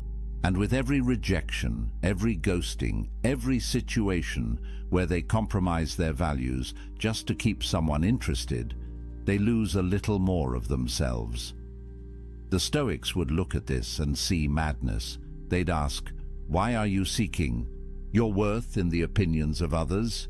Why are you measuring your happiness by whether someone else chooses you? Why are you giving away the one thing that truly belongs to you, your inner peace, in exchange for scraps of external validation? Marcus Aurelius wrote, "You have power over your mind, not outside events. Realize this, and you will find strength." Read that again. You have power over your mind, not over whether she likes you back, not over whether your relationship works out, not over whether you end up alone. You have power over how you interpret these things, over what meaning you assign to them, over whether they disturb your peace or leave you untouched. And that, brother, is everything, because here's the truth that will set you free. Being single isn't a problem to solve, it's a power to harness. And the moment you understand that, the moment you stop seeing solitude as something to escape and start seeing it as something to embrace, everything changes. You stop being a man who needs someone. You become a man who chooses connection from a place of fullness, not emptiness. You stop being the beggar at the table. You become the king who decides if and when he shares his throne. But society doesn't want you to know this, because a man who is complete on his own is dangerous. He can't be controlled. He can't be manipulated. He doesn't need the validation that keeps the whole system running. He's free, and free men change the world. So let me show you what that freedom looks like. The ancient Stoics had a word that most people have never heard: autarkia. It's Greek, and it means self-sufficiency. Not in the sense that you live in the woods, chopping your own wood and filtering your own water, but in the deeper sense that your well-being, your peace, your sense of worth comes from within. It's the understanding that you need nothing outside yourself to be complete. That happiness isn't something you find in another person. It's something you cultivate in the fortress of your own mind. Marcus Aurelius understood this at the deepest level. Here was a man who had everything society says should make you happy. Emperor of Rome, immense wealth, beautiful family, power that stretched across the known world. Yet he wrote in his meditations, "Nowhere can man find a quieter or more untroubled retreat than in his own soul, not his palace, not his empire, his own soul." And he added, "It is in your power to retire into yourself whenever you choose." Think about what he's saying. The greatest sanctuary you'll ever know isn't a place. It's a practice. It's the ability to withdraw into your own mind, to find peace there regardless of what's happening around you, whether you're surrounded by chaos or sitting in silence, whether you're with someone or alone. The peace isn't circumstantial, it's constitutional, it's built into who you are. And once you develop this capacity, you become unstoppable. Epictetus, who went from slavery to philosophical mastery, taught his students that the key to this self-sufficiency is understanding what you control and what you don't. You don't control whether people love you. You don't control whether relationships last. You don't control the economic factors that make dating harder, the cultural shifts that change the rules, or the fact that modern technology has turned human connection into a swipe-based marketplace. None of that is in your control, but you do control your character, your response, your inner state, your decision about what kind of man you're going to be regardless of circumstance, and this is where it gets powerful. When Musonius Rufus, another Stoic philosopher, was exiled from Rome, sent away from his home, his friends, everything familiar, he didn't collapse into despair. He didn't spend his days mourning what he'd lost. Instead, he used his solitude to deepen his practice. He worked on his virtue. He refined his character. He became more himself, not less. And when people came from far away to learn from him, even in exile, they found a man who radiated peace, a man who proved that external circumstances have no power over an internally complete person. There's a story about Zeus, the king of the gods in Greek mythology, that the Stoics loved. During the cosmic conflagrations, when the universe would reset and everything would be destroyed, Zeus would sit alone. No other gods, no creation, just emptiness. And yet, he remained content, at peace, because his completeness didn't depend on what existed outside him. The Stoics used this image to teach that true self-sufficiency means you could lose everything, everyone, and still have yourself. And if you've built that self well, if you've made it a fortress of virtue and reason, then you have everything you need. Now, I know what you might be thinking. This sounds lonely. This sounds like isolation. But here's where the Stoics make a crucial distinction. There's a difference between loneliness and solitude. Loneliness is the pain of being disconnected. It's what happens when you're surrounded by people but feel empty inside. It's what happens when you're in a relationship but realize you don't actually know yourself anymore. Loneliness comes from lacking connection with others or with yourself. But solitude? Solitude is chosen. It's the intentional practice of spending time with yourself, not because you can't find anyone else, but because you recognize the value of your own company. Modern research backs this up. Studies show that when people choose to be alone, when they see solitude as an opportunity rather than a punishment, their stress levels drop. Their sense of autonomy increases. They report feeling more like themselves. But when solitude is forced, when it comes from rejection or circumstance beyond their control, that's when the negative effects show up. The difference is agency, power, choice. A man who embraces solitude isn't running from connection. He's building the foundation that makes genuine connection possible. Because you can't share yourself with someone else if you don't know who you are. You can't build intimacy if you're empty inside. The strongest relationships don't happen between two incomplete people desperately trying to fill each other's voids. They happen between two whole people who choose to walk side by side, not because they need to, but because they want to. And this brings us to something crucial. Self-sufficiency doesn't mean you become cold or isolated. Seneca, one of the wealthiest and most influential men in Rome, wrote extensively about friendship. He said that a wise man doesn't need friends, but he still desires them, not because they complete him, not because he can't survive without them, But because friendship, real friendship built on virtue and mutual respect, enhances life, it's a preferred indifferent, as the Stoics would say. Nice to have, but not necessary for your peace. Think about how revolutionary that is. Most men approach relationships from need. They need validation, they need sex, they need emotional support, they need someone to make them feel valuable. But when you approach from self-sufficiency, everything shifts. You don't need anyone, you choose them. And that choice, made from abundance rather than scarcity, creates relationships that are powerful, genuine, and free. Because neither person is using the other to fill a hole. Both are whole already. They're just enjoying the experience of being whole together. But getting to this point requires practice. It requires you to spend time alone and actually work on yourself. Not just scroll social media or numb out with entertainment. Real inner work. And that's uncomfortable, because when you sit in silence with yourself, when you remove all the distractions and external validations, you're forced to confront who you actually are. The thoughts you've been avoiding, the patterns you've been running from, the ways you've been living someone else's script instead of your own. Marcus Aurelius faced this daily. In his journal, he wrote reminders to himself. Wake up in the morning and remember who you are. Remember your principles.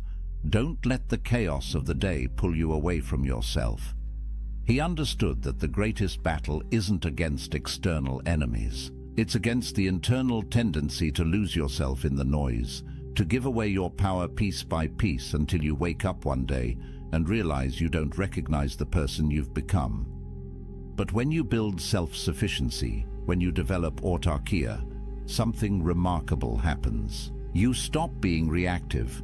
You stop living at the mercy of circumstance. Whether someone texts you back or doesn't, whether people approve of your choices or judge them, whether you spend Friday night with someone or alone with a good book, none of it disturbs your peace. You're grounded, centered, free. And that freedom, brother, is more valuable than any relationship could ever be. Because here's the paradox. The man who needs no one is the man everyone wants to be around. Strength attracts. Completeness attracts. When you're not grasping, not needy, not performing for validation, people feel it. They sense that you're different, that you operate from a different place. And the connections you do form, when you're ready, if you choose them, will be deeper and more real than anything you could build from a place of need. So what does this actually give you? What changes when you embrace solitude instead of running from it? The Stoics believed that external goods come in two categories: things that are genuinely good, like virtue and wisdom and character, and things that are preferred indifference, wealth, health, relationships.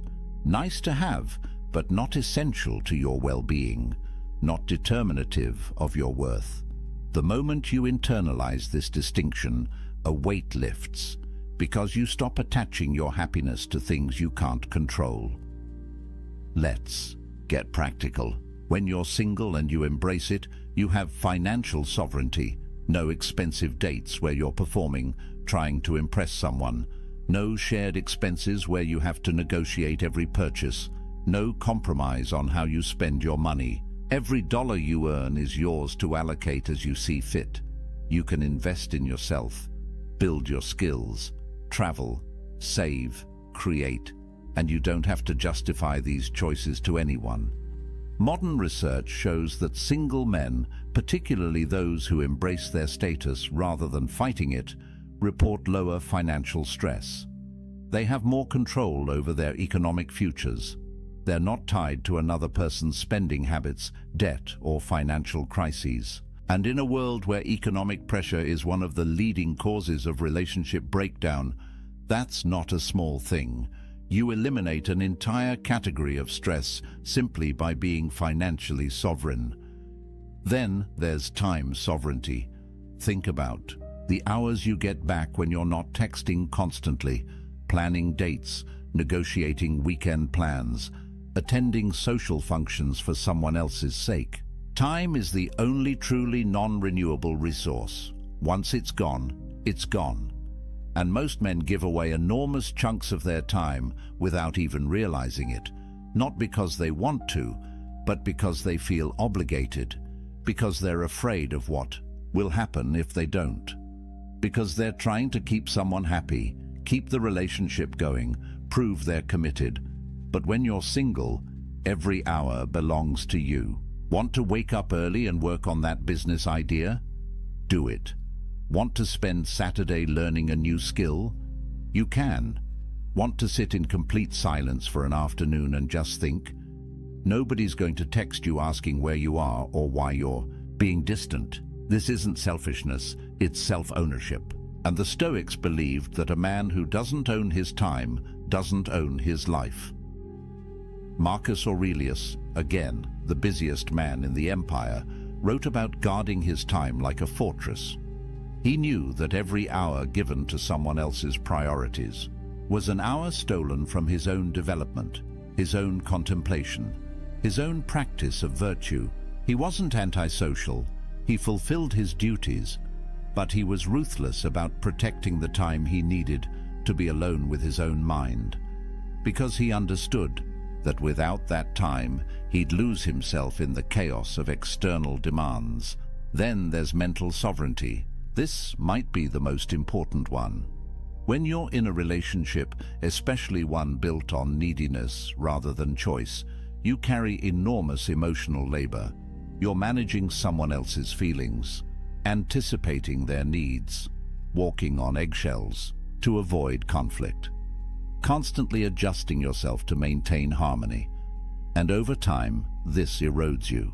You start to forget what you actually think, what you actually want, because you've spent so much energy managing the relational dynamics. But when you're alone, your mind is your own. You can think clearly, process your own emotions, develop your own worldview. Make decisions based on your values, not on what will keep the peace. There's a reason why great thinkers throughout history, from philosophers to scientists to artists, often did their best work in solitude. Because the mind needs space to wander, to connect ideas, to see things from new angles, and you can't do that when you're constantly reactive, constantly managing relationship dynamics, constantly split between your own needs and someone else's. Research in neuroscience shows that solitude activates what's called the default mode network in your brain. This is the network responsible for self-reflection, for integrating experiences, for creative thinking. It's the mode your brain enters when you're not responding to external stimuli, and it only activates when you're truly alone, not just physically but mentally. When you're not checking your phone every 5 minutes to see if she responded, when you're not running through conversations in your head, analyzing what you said wrong, when you're just present with yourself. And this is where creativity and insight emerge. Every major breakthrough you've had, every moment of clarity, probably came when you were alone, in the shower, on a walk, lying in bed before sleep. Because your brain needs that downtime to process, to connect, to see patterns. But if you're constantly engaged with others, constantly stimulated, constantly performing, you never give your brain that space. You stay on the surface, reactive, never truly creative or deeply thoughtful. The Stoics understood this intuitively. They practiced morning and evening reflection, time alone to examine their day, their choices, their progress toward virtue. Seneca wrote about the importance of setting aside time each day to commune with yourself. Not to judge yourself harshly, but to observe, to understand, to refine your character away from the eyes and opinions of others. Because real growth happens in private. The person you become in solitude is the person you actually are. Everything else is performance. Then there's creative sovereignty. How many men have buried their dreams because a relationship demanded their time and energy elsewhere? How many businesses never started, books never written, skills never mastered, because there was always someone else's needs taking priority? This isn't about blaming relationships. It's about recognizing that everything has a cost, and the cost of relationship, especially one you're not fully choosing, is often paid in abandoned potential. When you're alone, you can be selfish with your ambition. You can pour yourself into your craft, your mission, your vision for who you want to become. No negotiations, no guilt, no compromise. Just pure focused energy on building the life you actually want. And here's what's interesting. The men who do this, who use their solitude to build something significant, often find that relationships come naturally later, not because they went looking, but because they became someone worth finding, someone who radiates purpose and completeness, and that energy attracts. But there's something even deeper here, something the Stoics saw clearly. When you build your life on your own terms, when you develop skills and pursue excellence and create value, you build self-respect. Real self-respect. Not the fake confidence you try to project to impress people, but the genuine, unshakable knowledge that you're living with integrity, that you're becoming who you're meant to be, that you're not wasting your life trying to meet someone else's expectations. And self-respect, true self-respect, is the foundation of everything else. You can't love yourself if you don't respect yourself. And you can't respect yourself if you're living a life of compromise and neediness. Epictetus taught his students that the only thing truly yours is your character. Everything else can be taken away. Your possessions, your relationships, your reputation, your health. But your character, the quality of your inner life, belongs only to you. And it's built in solitude, in the choices you make when nobody's watching, in the discipline you maintain when there's no external reward, in the integrity you hold when it would be easier to compromise. This is why the Stoics saw self-sufficiency as the ultimate virtue, not because they were antisocial, but because they understood that a man who can't be happy alone will never be truly happy with anyone else. He'll always be grasping, always be insecure, always be dependent on external validation to feel okay. And that's not freedom. That's slavery with extra steps. So when you hear that 63% of young men are single, don't see it as a crisis. See it as an opportunity to build yourself without distraction, to develop the kind of inner strength that most men never discover because they jump from relationship to relationship, never spending time alone, never doing the deep work. You have time, you have space, you have sovereignty. Use it, but let me be clear about something. This isn't about avoiding relationships forever. This isn't about becoming some isolated hermit who thinks he's better than everyone. The Stoics didn't advocate for that. Seneca had a wife and family. Marcus Aurelius had a wife and children. They participated fully in social life, but they did it from a place of inner completeness. They engaged with others not because they needed to, but because they chose to. And there's all the difference in the world between those two positions. The goal isn't to stay single forever. The goal is to become the kind of man who doesn't need to be in a relationship to feel complete. And once you're that man, if you choose to be with someone, it will be from a place of strength, not weakness, from abundance, not scarcity, from sovereignty, not desperation. And those kinds of relationships, rare as they are the only ones worth having. But here's what most men miss.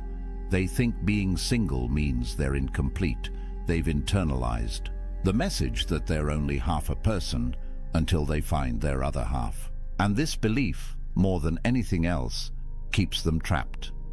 Because when you believe you're incomplete, you'll do anything to feel whole. You'll compromise your values, You'll tolerate disrespect. You'll lose yourself piece by piece trying to hold on to someone, anyone, who makes you feel less empty. But the Stoics would tell you this is backward. You're not empty. You never were. You've just been taught to see yourself that way.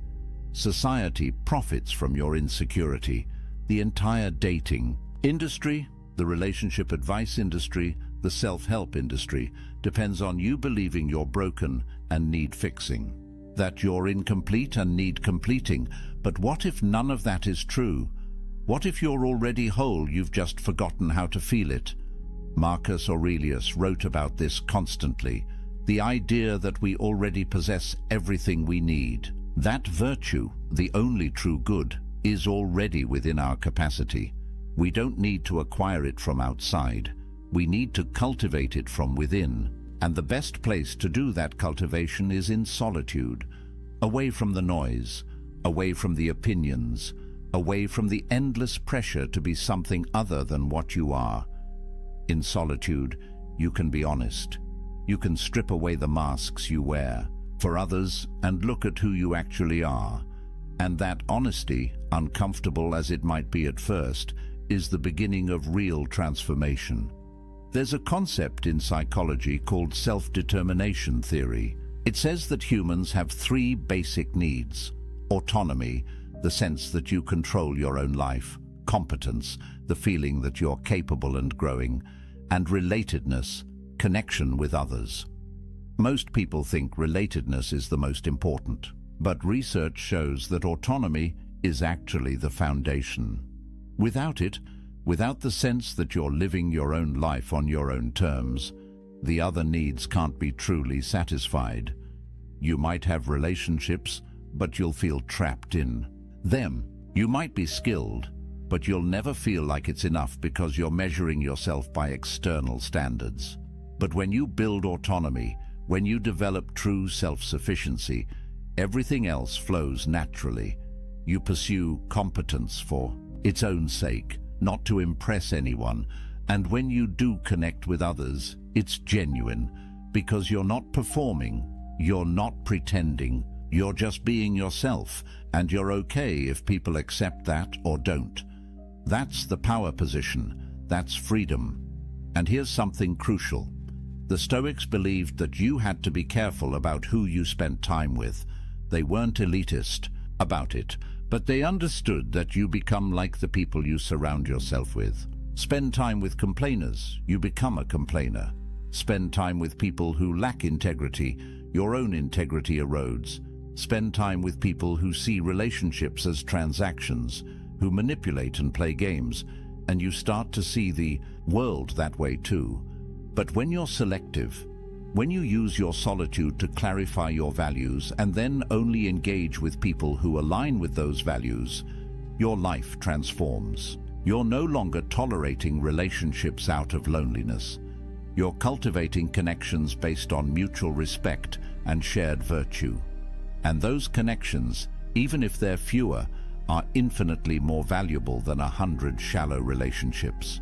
Built on convenience or need, Seneca wrote extensively about this. He said that you should associate with people who will improve you and avoid people who will corrupt you.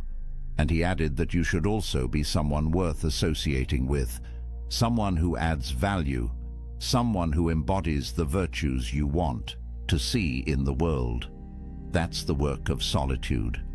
Becoming that person, not for anyone else, for yourself, because you want to look in the mirror and respect who you see. And this brings us to perhaps the most important point, the validation trap.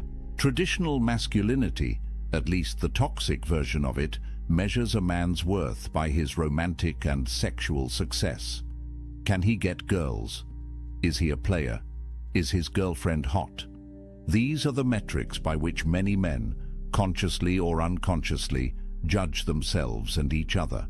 And it's poison, because it makes your self-worth dependent on factors largely outside your control.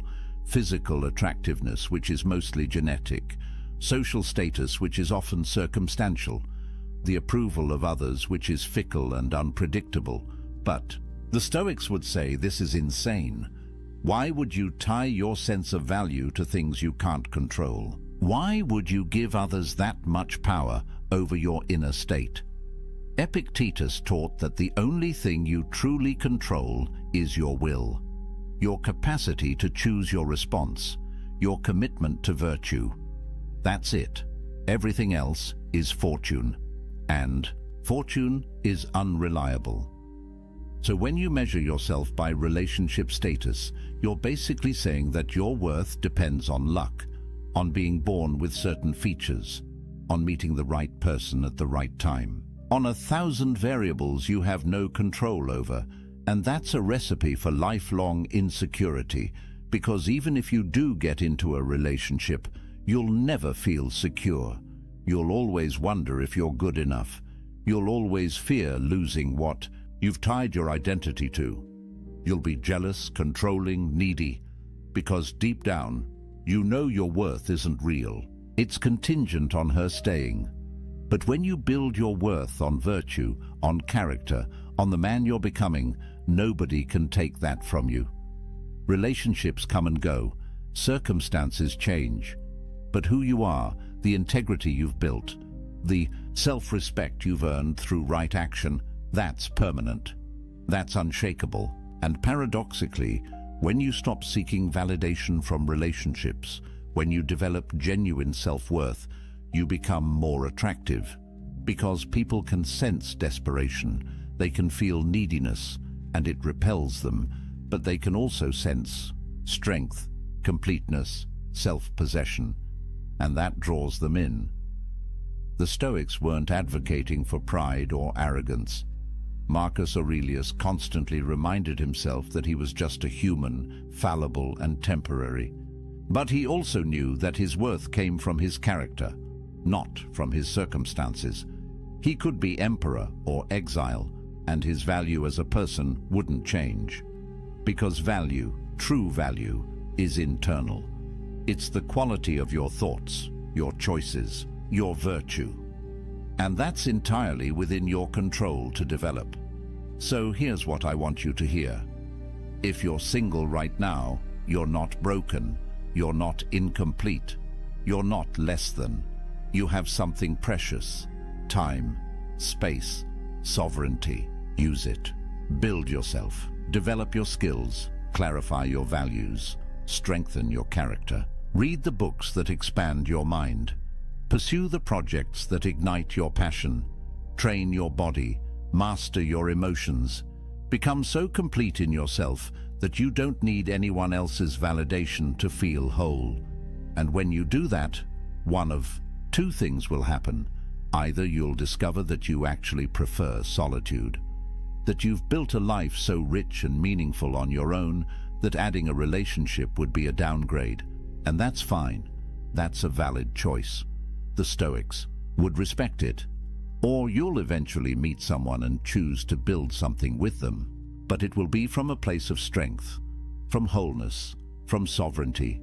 And that relationship, if it happens, will be powerful because it's not built on need. It's built on choice, on two complete people deciding to walk together, not because they have to, but because they want to. But either way, you win, because you'll have done the work. You'll have built the inner fortress. You'll have developed self-sufficiency. And nobody can take that from you. Not rejection, not loneliness, not societal pressure. You'll be free. And freedom, brother, is everything. Marcus Aurelius wrote late in his life, "Very little is needed to make a happy life. It is all within yourself, in your way of thinking." Read that again. Very little is needed. It's all within yourself, not in finding the right person, not in changing your circumstances, not in achieving some external milestone. Within yourself, in your way of thinking, in your capacity to find peace regardless of what's happening around you. That's the promise of Stoicism. That's the gift of solitude. Complete independence from external validation. Total sovereignty over your inner state. The ability to be happy, genuinely happy, in any circumstance, alone or with someone, wealthy or poor. praised or criticized. None of it touches you, because you're grounded in something deeper than circumstance. You're grounded in virtue, in character, in the kind of strength that can only be built in the forge of solitude. So use this time. Don't waste it wishing you were somewhere else, with someone else. Don't spend your days scrolling dating apps or feeling sorry for yourself. The Stoics would tell you that's a form of suicide, killing time, killing potential, killing the opportunity to become something greater.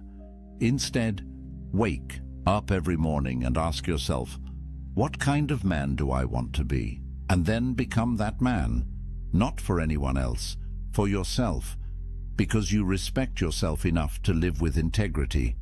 Build your morning routine, train your body, develop your skills, read philosophy, journal your thoughts, sit in silence and just breathe.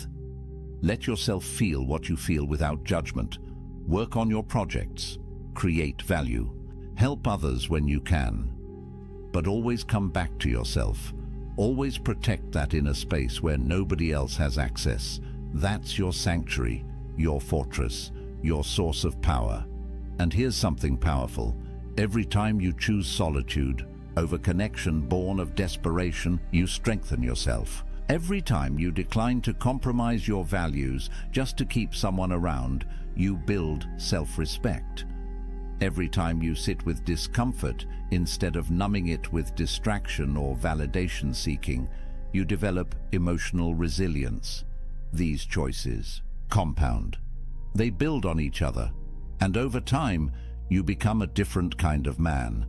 The kind who doesn't need external validation. The kind who trusts himself. The kind who's free. The Stoics had a practice they called negative visualization. They'd imagine losing everything they had: their wealth, their position, their relationships, their health. Not to be morbid, but to remind themselves that these things are temporary, that they're not truly theirs, that the only thing that can't be taken is their capacity to respond with virtue. And by imagining loss, they appreciated what they had without clinging to it. They held things lightly, including relationships. Try this practice. Imagine you never end up in another relationship. You're single for the rest of your life. How would you live? What would you pursue? What would bring you meaning and joy? Really sit with that question, because the answer reveals what actually matters to you beyond validation and approval. And when you know what actually matters, when you build a life around those things, you become unshakable. Relationships become bonus, not necessity. Connection becomes choice, not desperation. And here's the paradox again. The man who could be completely happy alone is the man most worthy of companionship, because he's not using another person to fill his emptiness. He's whole already. He's inviting someone to share in his fullness. That's attractive. That's magnetic. That's what genuine partnership looks like. Not two halves making a whole, but two wholes choosing to walk together, each maintaining their own sovereignty, each respecting the other's independence, each complete whether together or apart. Seneca wrote, "The wise man is self-content. He is so in the sense that he is able to do without friends, not that he desires to do without them." That's the balance. You develop the ability to be happy alone.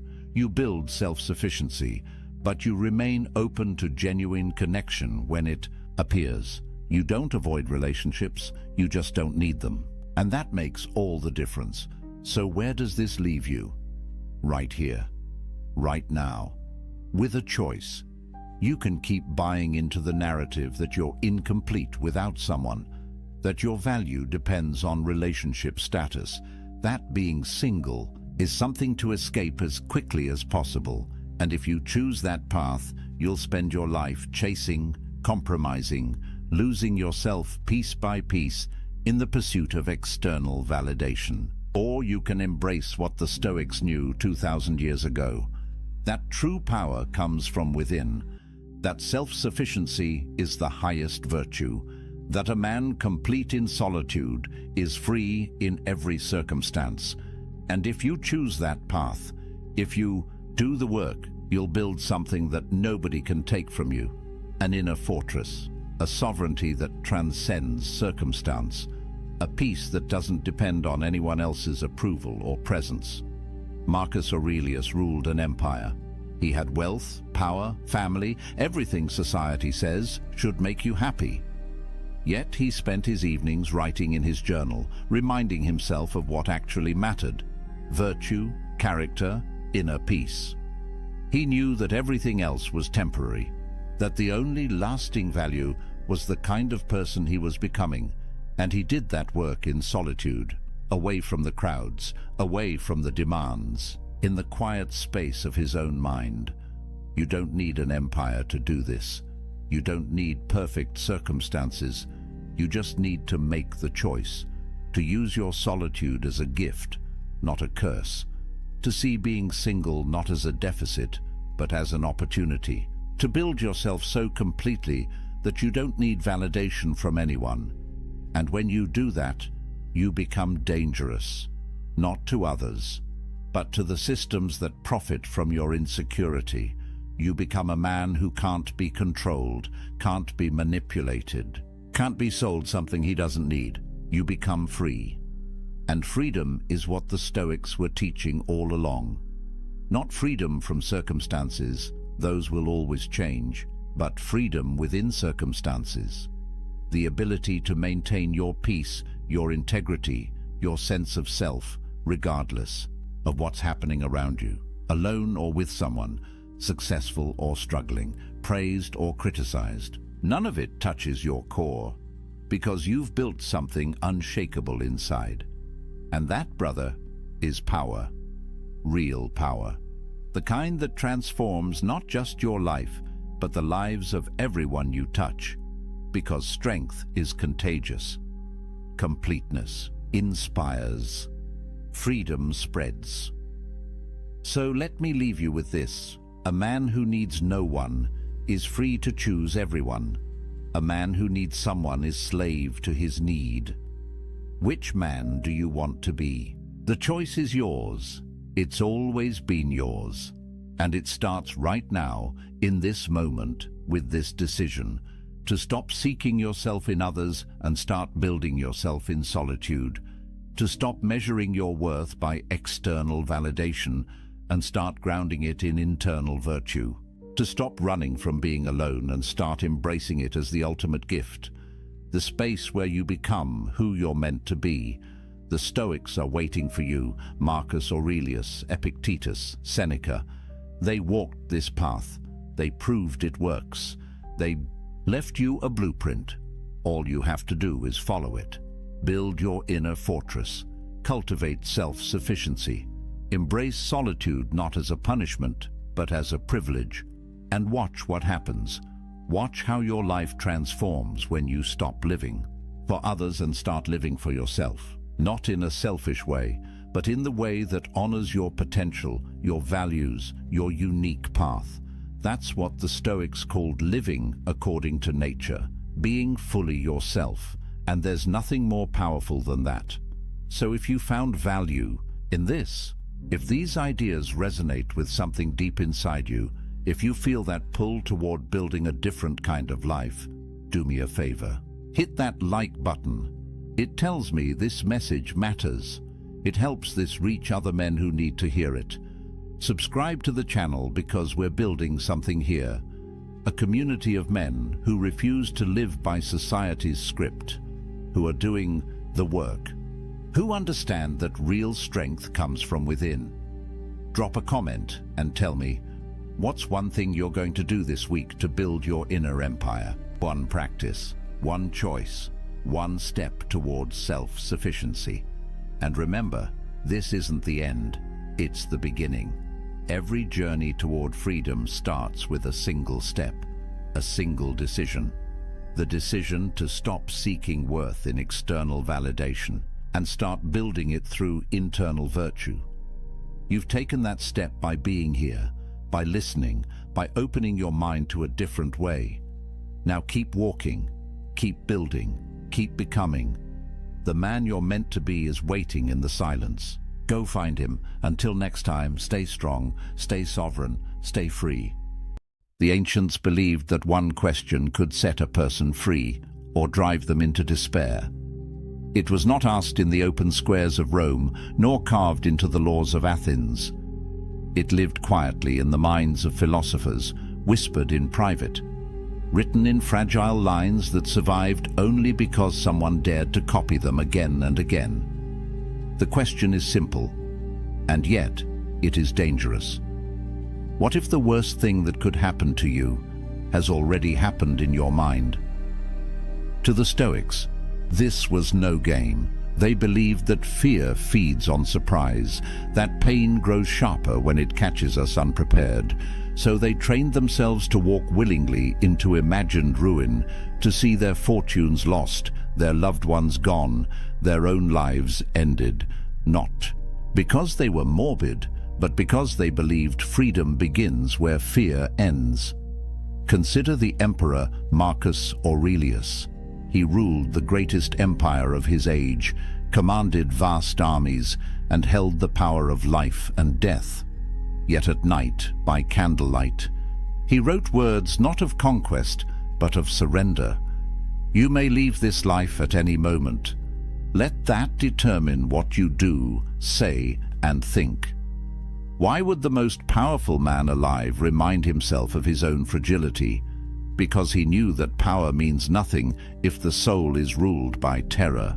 Think also of Epictetus, born into slavery, his body broken, his freedom denied.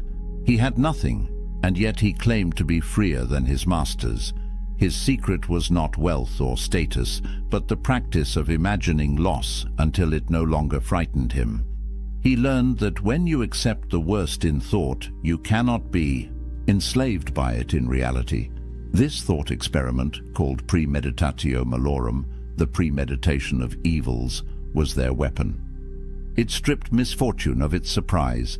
It turned tragedy into training, but it was also dangerous. Used wrongly, it could lead to cold detachment or reckless despair. Used rightly, it gave men the courage to face storms that would break others. Tonight, we enter that world. We walk alongside emperors and exiles, soldiers and slaves. We step into the experiment that promised unshakable calm, if one dared to face it. Stay with this journey, for once you see as they saw, you may never look at your own life the same way again. As the candle burns low and the night begins to fade, we return to the question that haunted the Stoics. What if every disaster that could befall you has already happened in your mind? What if you rehearsed the losses, walked through the ruins, tasted the bitterness, and in doing so discovered that you could still stand? The experiment is not meant to darken your life. It is meant to free it, to look at death so that you may live, to imagine loss so that you may love, to accept fate so that you may act with courage while you still have time. Think of Marcus Aurelius, the emperor who ruled with armies at his command, and yet reminded himself each morning of mortality and betrayal. His greatness was not in conquest, but in calm, in refusing to be ruled by fear. Think of Epictetus, the slave who owned nothing, yet declared that nothing could enslave his mind. His power was not in possessions, but in freedom of spirit. Think of Seneca, rich and influential, yet sleeping on the floor to prove to himself that fortune could never own him. His wisdom was not in comfort, but in clarity. These men lived in an age of plagues, wars, and political chaos. We live in an age of noise, speed, and uncertainty. Their struggles were different in detail, but not in kind. Like them, we will lose. Like them, we will die. The only question is whether we will face these truths with trembling or with steadiness. The Stoic experiment offers a choice. You can avert your eyes from fear, pretending it is not there, and live in quiet dread. Or you can walk into it willingly, meet it in imagination, and rob it of its power. When you do, you discover the strange paradox the Stoics cherished. By imagining death, you begin to live. By picturing loss, you awaken gratitude. By embracing fate, you find freedom. Pause for a moment. Picture the one thing you fear losing most. The job, the fortune, the health, the person. Picture it gone. Feel the hollow space it would leave. Now open your eyes to the truth. It is still here. For now, that is the miracle. That is the gift. And because it is fragile, it deserves your full attention. This is why the thought experiment matters. Not to numb you, but to awaken you. Not to make you indifferent, but to make you urgent. When you remember that life can be stripped away in a breath, every breath becomes precious. When you recall that time is slipping past, every moment becomes an opportunity. And when you realize that nothing external is truly yours, you begin to live with the strength that comes from owning yourself. The Stoics cannot walk this path for you. They can only point the way. Marcus, Epictetus, Seneca, they left fragments, reminders, hints. But the experiment must be lived, not merely studied. It must be practiced quietly in the solitude of your own mind until the fear loosens and the gratitude deepens. So let this be your invitation. Tonight, before sleep, close your eyes and step into the exercise. Imagine the loss. Imagine the end. Let yourself feel it. And then awaken tomorrow with new eyes, seeing what remains not as ordinary, but as extraordinary. This is the gift the Stoics preserved, the ability to live unafraid, to love more deeply, to meet fate with an open heart. And so I leave you with one question, the same question that echoes across centuries, whispered in marble halls and desert cells, whispered now into your ear. If tomorrow stripped away everything you take for granted, what part of you would remain unbroken? Carry that question, let it shape you, and if these ancient voices have spoken to you tonight, do not let them fade into silence. Join this journey further. There are more lessons, more experiments, more truths buried in time that can sharpen the way you live now. Subscribe, stay with this channel, and together we will walk deeper into the wisdom of those who faced storms and discovered peace. For their stories are not finished until we live them, and your life is not finished until you dare to begin living it fully. In the language of the ancients, it was called premeditatio malorum, the premeditation of evils. The phrase sounds grim, even unsettling, yet to the Stoics, it was a practice of liberation, not despair.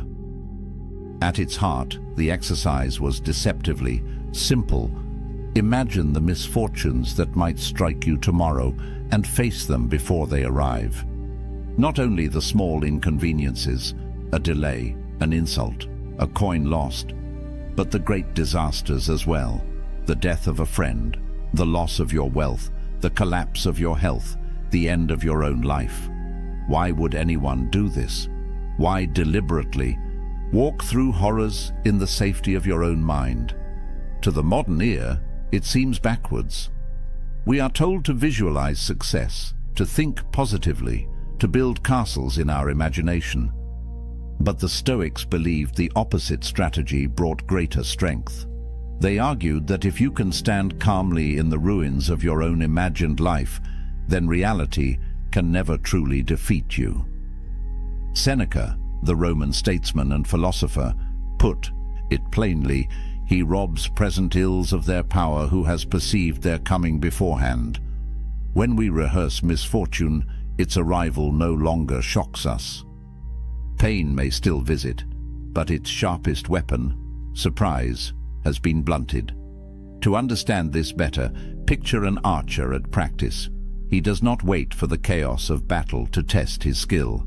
He fires arrow after arrow in quiet fields, so that when the storm of war comes, his movements are steady, automatic, unshaken.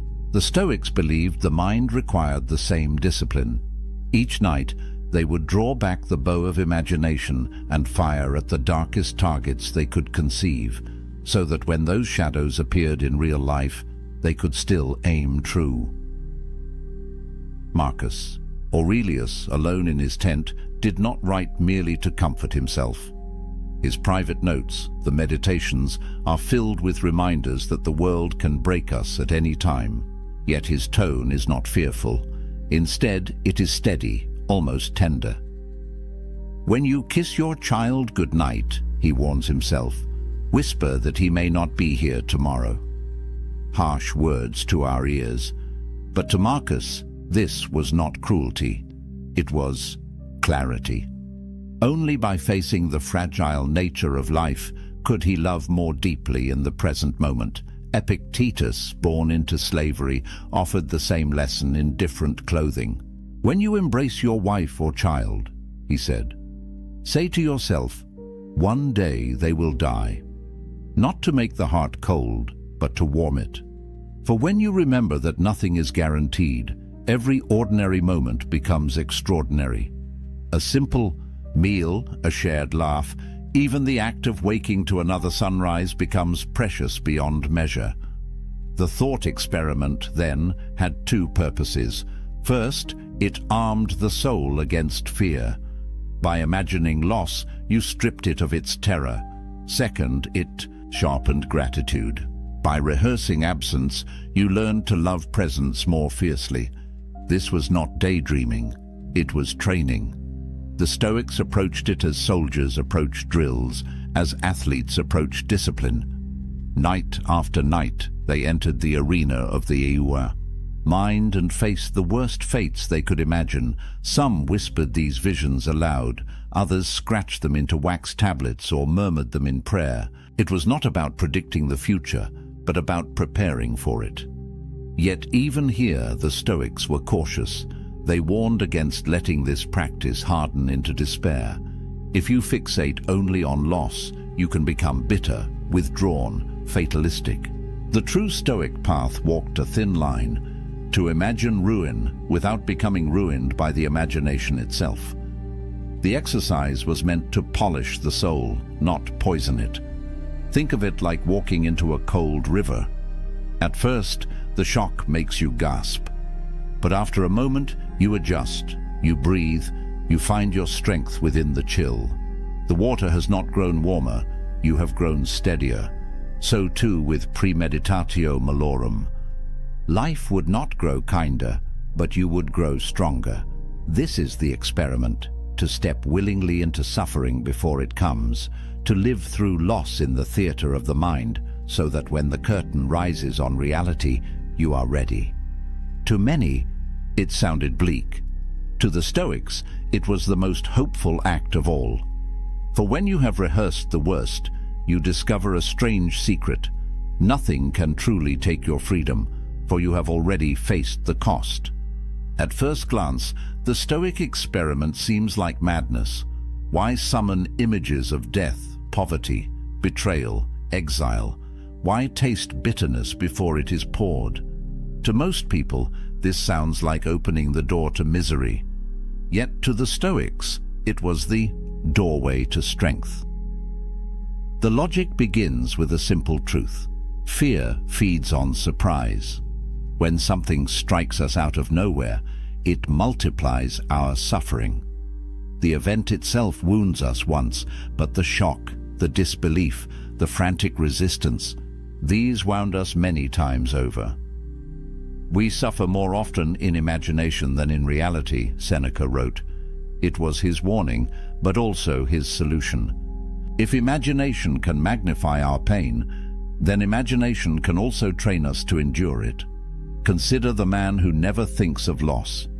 He convinces himself the roof will never leak, the market will never fall, the friends he loves will always remain. When life proves otherwise, he collapses under the weight of broken illusions.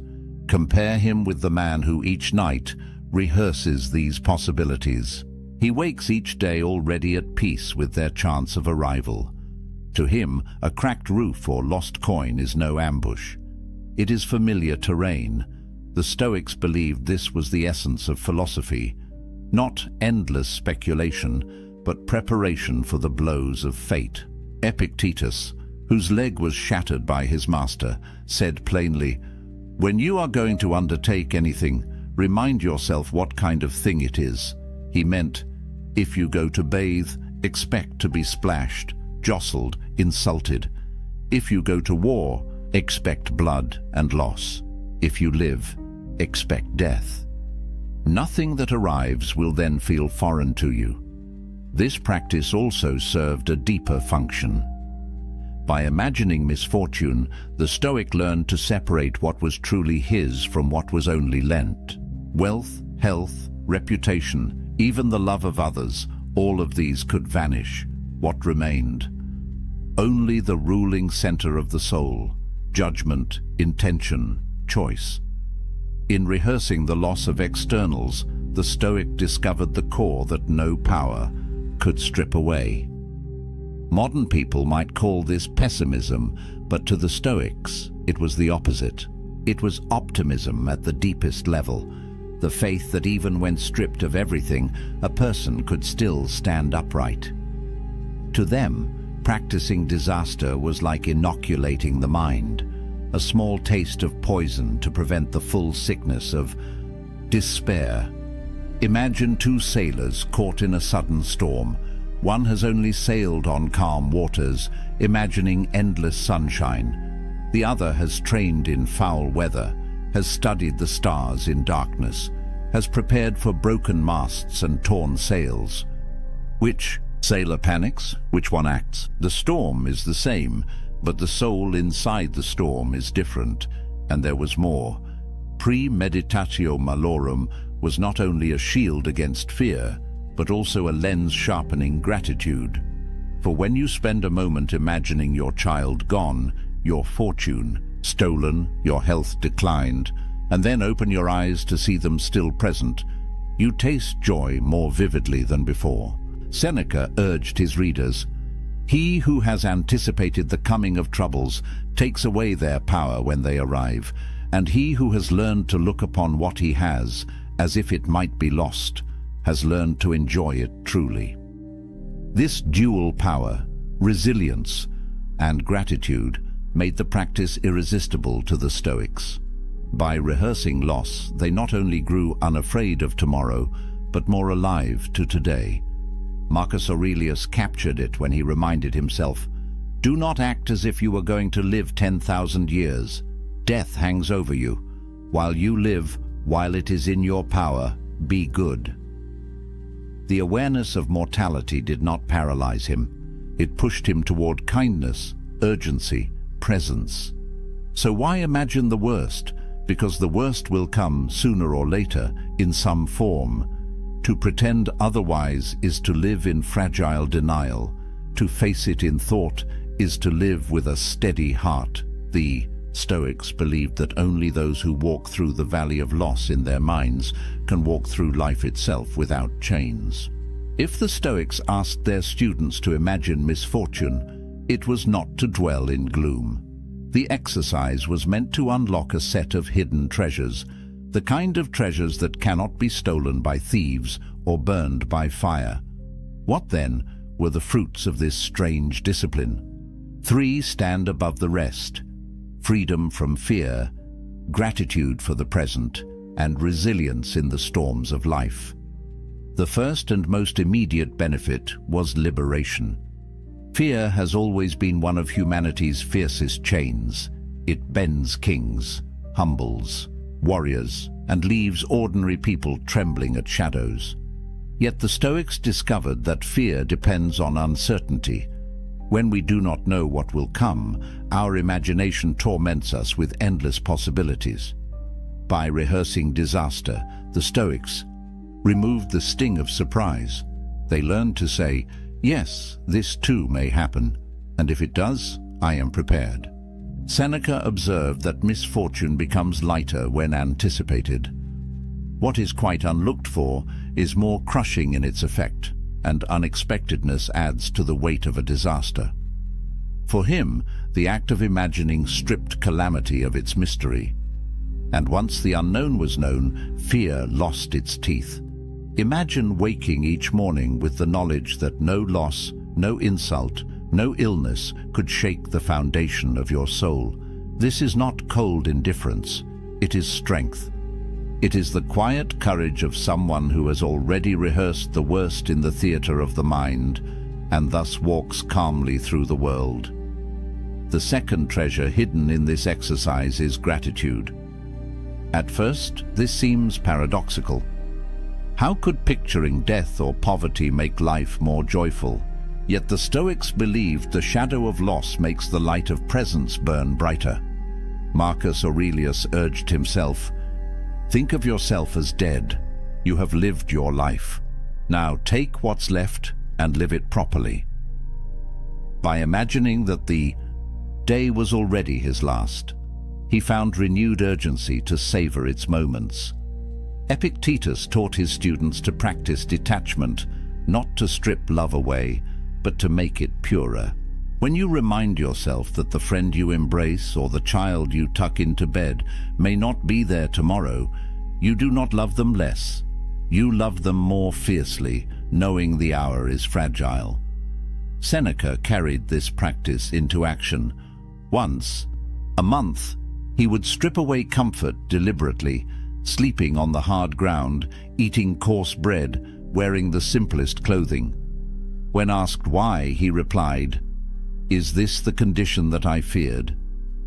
By practicing loss, he turned ordinary comfort into extraordinary pleasure. A warm meal, a soft bed, a friend's laughter, all glowed brighter when contrasted against their imagined absence. Gratitude, then, was not a luxury to the Stoics. It was a form of armor. A grateful man, they argued, is untouchable, for he sees every small gift as fortune and every misfortune as training. The final benefit of premeditatio malorum was resilience. Life will strike. That much the Stoics never denied. No amount of philosophy can erase pain, illness, or death. What philosophy can do is decide how we meet them. Epictetus said, "Circumstances don't make the man, they only reveal him to himself." A storm reveals whether a house is built on sand or stone. In the same way, a crisis reveals whether a soul has been prepared. By imagining hardships beforehand, Stoics built their inner foundation. When the blow finally landed, they did not crumble. Think of Marcus Aurelius, who ruled in a time of plague, war, and betrayal. He faced repeated disaster, yet his writings do not drip with despair. They show a man who had already met these enemies in thought, and thus could endure them in reality.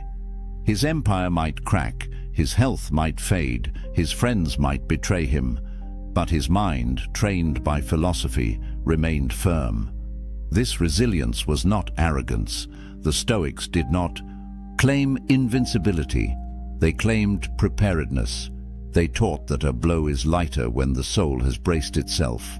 And just as a soldier trains with heavy armor so that he is swift on the battlefield, so too does the philosopher train with imagined burdens so that he is light when real ones arrive.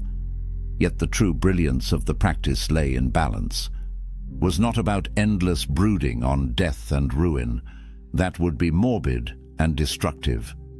The goal was moderation, enough rehearsal to soften the sting, enough reflection to deepen gratitude, but never so much that one drowned in despair. The Stoics believed philosophy was a medicine. Too little, and the illness of fear returns. Too much, and the medicine itself becomes poison. But the right measure, taken daily, transforms life. Thus, the Stoics found in this strange exercise a triad of power: freedom from fear, gratitude for the present, and resilience in crisis. They believed that any man or woman who practiced it would stand differently in the world, not as someone immune to loss, but as someone no longer enslaved by it. This was the reward of imagining the worst.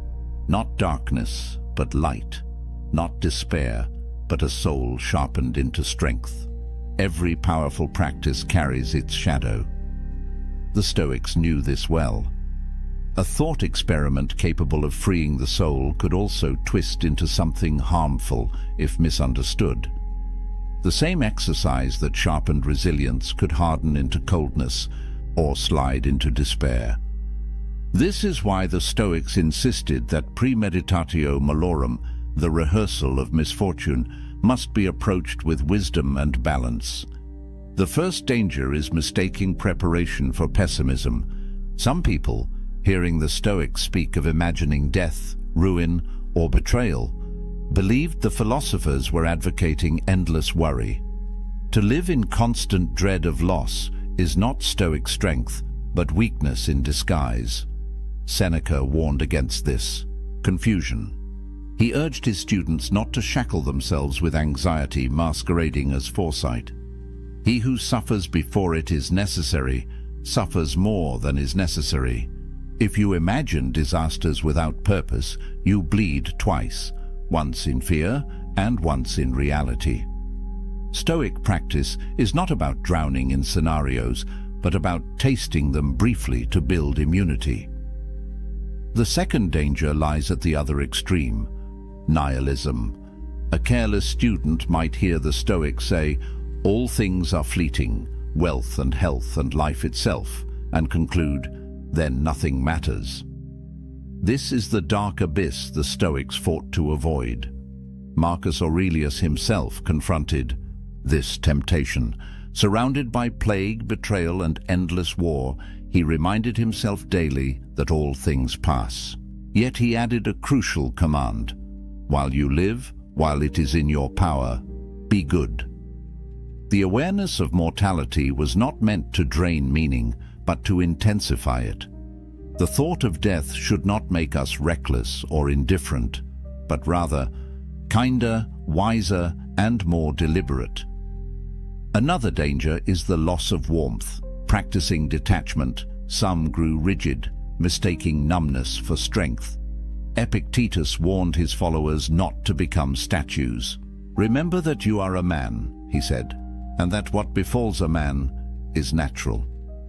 To feel sorrow at loss or grief at death is not a failure of philosophy.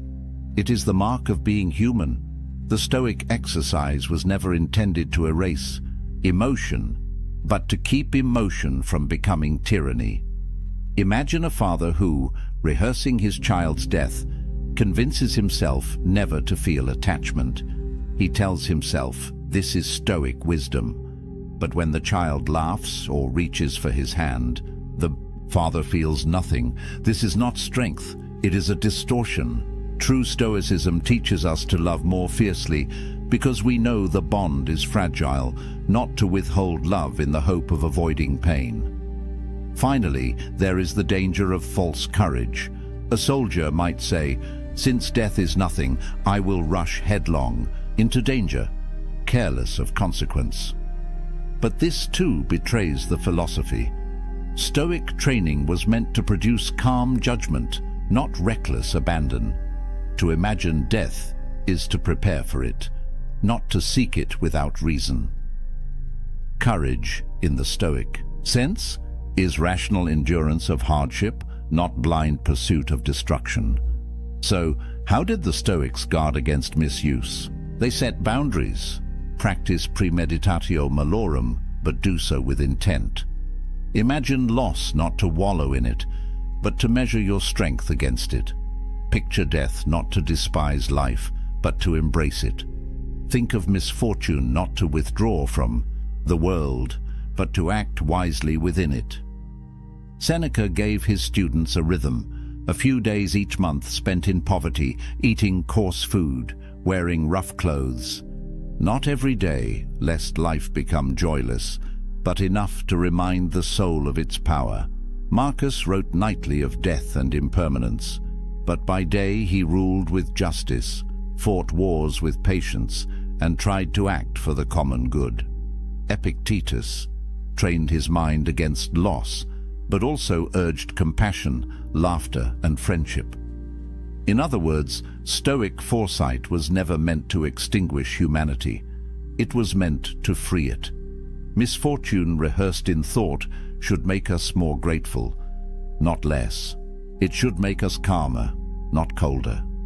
The Stoics knew the temptation to misuse their philosophy would always remain. It is easier to become numb than to remain balanced, easier to collapse into dread than to face hardship calmly.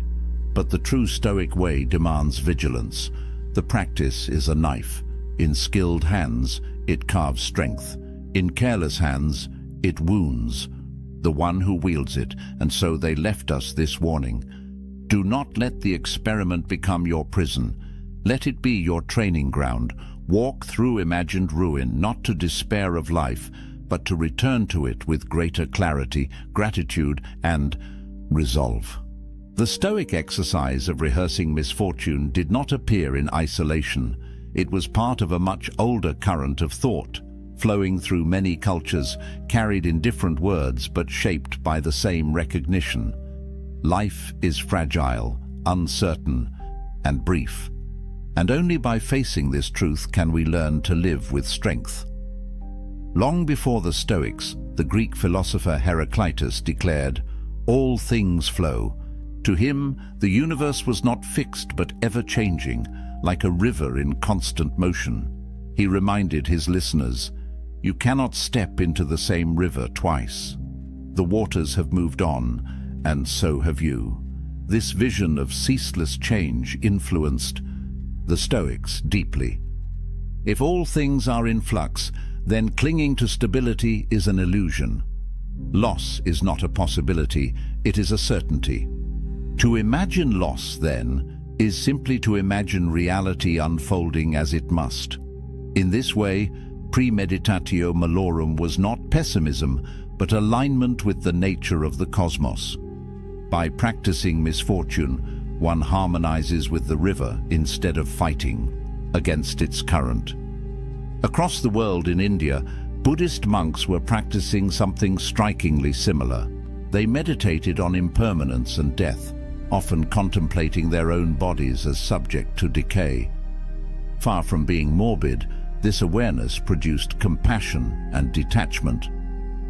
One well-known Buddhist reflection instructs, "Of all the footprints, that of the elephant is supreme. Of all contemplations, that on death is supreme." By facing mortality daily, monks stripped away illusion and attachment, finding peace in the fleeting nature of life. The Stoic reminder to whisper to yourself, "You may die tomorrow," is a cousin to the Buddhist practice of maranasati, mindfulness of death. Both traditions sought not despair, but clarity. When death is no longer hidden, life becomes luminous. Even in early Christianity, echoes of this practice resound. The phrase memento mori, remember that you will die, became a spiritual discipline. Monks carried skulls into their cells, not to frighten themselves, but to recall the brevity of earthly existence. The goal was not coldness, but urgency, a reminder that every act mattered, every choice carried eternal weight. Like the Stoics, these Christians saw death not as an end to dread, but as a teacher to revere. Marcus Aurelius would have recognized their spirit, even if their theology diverged. For both, mortality was a compass, orienting the soul toward what truly matters. What made Stoicism unique was its ability to weave these threads, flux, impermanence, mortality, into a practical daily exercise. While Heraclitus spoke of cosmic change and Buddhists practiced renunciation, the Stoics asked, how can an ordinary citizen, a senator, a soldier, or a slave use this wisdom to live today? Their answer was premeditatio malorum. Unlike abstract speculation, this was a tool for daily life. Marcus used it before ruling the empire. Epictetus taught it to students struggling with anger or grief.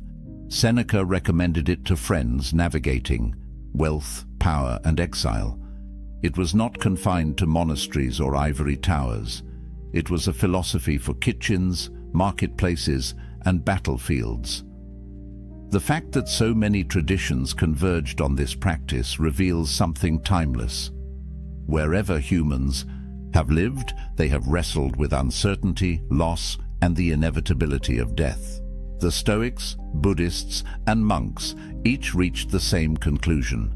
Only by bringing misfortune into the light can we remove its tyranny. Different words, same insight. Heraclitus, all things change. Buddha, all conditioned things are impermanent. Marcus Aurelius, you could leave life right now. To each the thought of loss was not poison, but medicine. To deny it was to live in fear. To face it was to live in freedom. Tracing these roots shows that premeditatio malorum is not just a Stoic curiosity. It is part of the wider human project of learning how to live when nothing is guaranteed. It links us to the ancients across cultures, reminding us that our struggles are not new. The fears that haunt us today, losing our jobs, our health, our loved ones, are simply modern faces of the same ancient truth. And so, when we practice the Stoic experiment, we are not alone. We stand in a long line of seekers, Greeks, watching rivers, Buddhists meditating on death, monks whispering memento mori. Together they tell us the way out of fear is not denial, but courage. And courage begins with the imagination of loss. It is easy to relegate Stoic practices to the dusty world of scrolls and emperors. Marcus Aurelius writing in a candlelit tent, Epictetus teaching in a small courtyard, Seneca writing letters to distant friends. But the power of premeditatio malorum is not confined to marble statues and Latin phrases. It is meant for us, for the modern world with all its noise, pressures, and fragile certainties. Consider the fear of losing a job. In a culture that ties identity to career, the thought of dismissal can feel like death itself. Most people avoid even imagining it. They live in quiet dread of the unexpected email, the sudden meeting, the words, "We have to let you go." The Stoic experiment asks you to imagine this happening tonight. Picture the email, the conversation, the walk out of the building with a box in hand. Let yourself feel the sting in advance. At first, it seems unbearable. But after the storm of panic, something surprising happens. You see that life goes on. Friends remain, skills remain, the capacity to rebuild remains. You discover that while the event may be painful, it cannot take everything from you. By imagining loss, you make the prospect survivable, or think of health. We live as though the body will serve us endlessly, forgetting how fragile it is. But the Stoics urged us to remember its frailty daily. Imagine the diagnosis. Imagine the sudden weakness, the test results, the bed you cannot rise from. Again, the first wave is grief. But then comes clarity. If this body can fail, then today's walk matters more. The meal with a friend matters more. Every moment unbroken by pain becomes a treasure. This was Seneca's point in practicing poverty. By imagining the worst, he discovered how much he could live without and how rich the ordinary actually was. For us, rehearsing frailty makes each day of strength a victory. The practice also reshapes how we love. Epictetus urged parents to remember that children, like all of us, are mortal. This was not meant to strip affection, but to deepen it. When we remind ourselves that those we love will not always be here, we hold them closer. A simple dinner together, a casual laugh, a brief embrace, all glow brighter when seen against the backdrop of impermanence. In modern terms, this means resisting the urge to take people for granted. Instead of rushing through conversations with friends or family, the Stoic experiment nudges us to pause, to see each encounter as fragile and precious. By imagining absence, presence becomes luminous. The Stoics often paired imagination with small acts of practice. Seneca slept on the floor to taste poverty. Marcus reminded himself that every insult, every inconvenience was part of human nature. We too can create small drills. Spend a weekend without technology to remind yourself how little is necessary. Walk instead of driving. Eat plain food instead of delicacies. Live for a moment as if stripped of luxury, or simply, at night, write down one thing you fear losing, then picture it gone. The next morning, when you find it still there, gratitude blossoms. Still, we must be careful not to misuse the exercise. The Stoics did not recommend endless brooding on catastrophe. The purpose is not to flood yourself with dread, but to inoculate yourself against it. Like a vaccine, a small dose strengthens, too much overwhelms. The rhythm of practice is key, a few moments of contemplation, then a return to action with renewed clarity. Our own age is not so different from the Roman world. They lived with plagues, so do we. They faced political instability, so do we. They feared betrayal, loss, decline, death. The costumes change, but the human condition remains. This is why premeditatio malorum still matters. It is not about dwelling in ruins, but about discovering that ruins cannot touch the core of who you are. It is about remembering, in a world of constant distraction, what is truly yours, the power to meet life with steadiness, even when everything else slips away. The greatest evidence of its power is how life looks after you practice it. The small annoyances, traffic, insults, delays, lose their bite. The larger fears, illness, financial strain, rejection, lose their grip. You still feel them, but they do not rule you. You carry within you a kind of invisible armor, forged not by denial, but by rehearsal. And in that space where fear once lived, something else enters, joy. Not shallow joy, dependent on luck or comfort, but deep joy born of clarity. The joy of realizing that today, in this fragile moment, you are alive, you are breathing, and nothing else is guaranteed. The Stoics did not stop at merely imagining misfortune. To them, endurance alone was not enough. A soldier can grit his teeth through pain. A prisoner can resign himself to chains.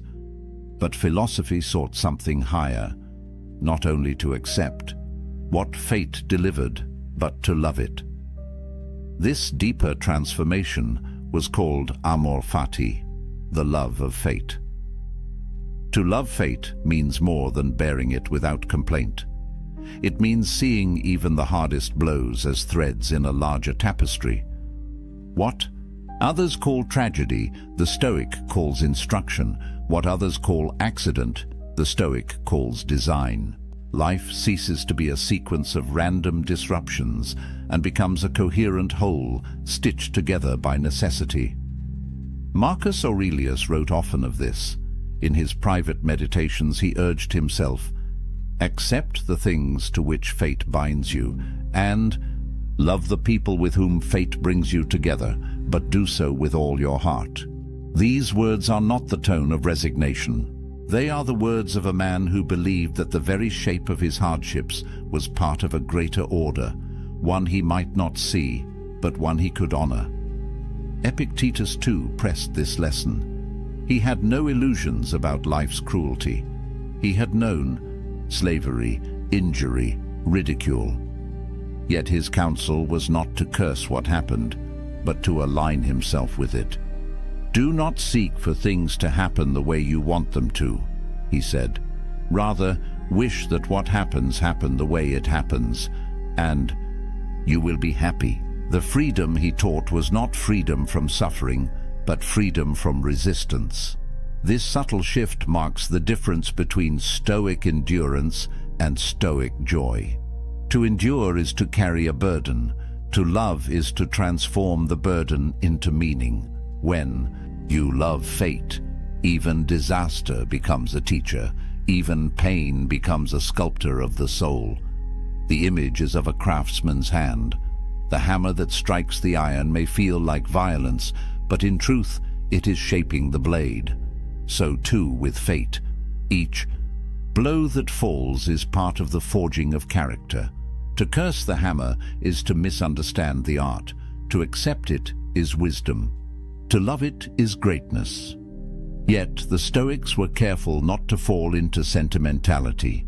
They did not preach blind optimism. To love fate is not to say that every event is pleasant. It is to say that every event belongs. A plague that kills thousands is not good in itself, but it belongs to the order of nature, and from its presence, new strength, new compassion, or new clarity may emerge. The death of a friend is not sweet, but it is woven into the same fabric that gave the joy of knowing them. To love fate is to love the whole cloth, not only its brightest threads. In this way, amor fati becomes the natural extension of premeditatio, malorum. At first, you imagine loss to prepare yourself against fear. In time, you see that loss itself is not alien, but part of the same universe that gave you life. You begin with resistance, move to acceptance, and end in embrace. This attitude changes how one lives daily life. An insult from another no longer provokes outrage. It is simply one of the sounds of the world. A delay on the road no longer feels like theft of time. It becomes time offered for reflection. Even personal failure loses its sting, because it too is part of the process of growth. What once seemed hostile now appears as part of the curriculum of existence. Nietzsche, centuries later, would seize upon this Stoic seed and turn it into a central principle of his own philosophy. He declared, "My formula for greatness in a human being is amor fati, that one wants nothing to be different, not forward, not backward, not in all eternity, not merely to bear what is necessary, but to love it." Though Nietzsche's voice was not Stoic in every sense, he grasped the same fire. That freedom is not only to endure fate, but to delight in its unfolding. For the Stoics, this delight was not a hollow smile forced in tragedy. It was a deep current of harmony flowing beneath every event. If all is nature, and if we ourselves are part of nature, then what happens to us is not an invasion, but an unfolding. To reject it is to reject reality. To embrace it is to be at one with it. Here lies the highest lesson of their thought experiment. To imagine the worst is only the beginning. To accept it is the next step.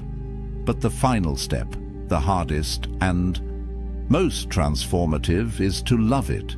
For when you can love even misfortune, you are untouchable. No exile can banish you. No poverty can degrade you. No death can frighten you. You have become aligned with the order of all things. This is amor fati. To meet each day not as a threat, but as a gift, even when wrapped in pain. To see fate not as enemy, but as companion. To say to whatever comes, yes, this too I will love. Why does this ancient thought experiment still matter? Why should the words of men long buried beneath marble ruins concern us in a world of satellites, skyscrapers, and digital noise? It matters because the human condition has not changed. We still fear loss. We still recoil from death. We still tremble when the future is uncertain. The Stoics remind us that these fears, left unchecked, shape the course of our lives more than any external chain. Fear makes us cautious when boldness is needed. It silences us when truth must be spoken. It binds us to comforts that rot us slowly, because we cannot imagine life without them. To live in fear is to live half a life. And so the Stoics taught that to free oneself from fear is to recover one's humanity. Imagine what it means to walk into each day knowing that nothing can truly take away the essence of who you are. Jobs may vanish, reputations crumble, fortunes evaporate, but your mind, your choices, your capacity to meet events with dignity, these remain untouched. That knowledge is not abstract. It changes how one breathes, how one speaks, how one acts. It replaces panic with clarity and hesitation with calm resolve. This is why Marcus Aurelius, even as emperor, did not surround himself only with soldiers and senators. He surrounded himself with reminders. He whispered to himself each morning, "You will meet with arrogance, deceit, ingratitude, treachery." He rehearsed these encounters not to grow bitter, but to remain steady. He knew that expecting betrayal made him less vulnerable to its sting, and that remembering mortality gave urgency to his duties. In a life of unimaginable pressure, it was this practice that kept him human. It matters because in our own age, we too are emperors of small realms. We govern households, careers, friendships, the fragile empire of our own days. And like Rome itself, our empires are temporary. The Stoics teach us not to cling to their permanence, but to govern them with justice while we can, and to release them when they pass. It also matters because premeditatio malorum sharpens gratitude in a world drowning in abundance. We have more possessions, more food, more comfort than the ancients could dream of, yet we often feel restless and unsatisfied. Why? Because we mistake more for enough. By imagining loss, the Stoic experiment corrects the eye. Suddenly, the meal before us is precious. The roof above us is wealth. The laugh of a friend is treasure. Gratitude, born of imagined absence, turns the ordinary into the extraordinary. But perhaps most of all, it matters because this experiment teaches us how to face the one certainty that shadows every life: death. We do not speak of it. We push it to the margins, bury it beneath entertainment and distraction. Yet it waits, patient, inevitable. The Stoics refused to avert their eyes. They taught that the man who rehearses death lives differently. He wastes less time. He forgives more quickly. He chooses his words carefully because he knows they may be his last. This is not about morbidity. It is about intensity. When you accept death, life becomes urgent. Each sunrise is no longer routine, but a miracle.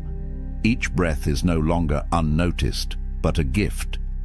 By facing the end, the Stoic finds the beginning of true living. The experiment also matters for how it reshapes our relationships. To remember that everyone we love is mortal is to see them more clearly. The anger that felt urgent softens. The grievance we clung to dissolves. What remains is tenderness, because we know the hour is brief.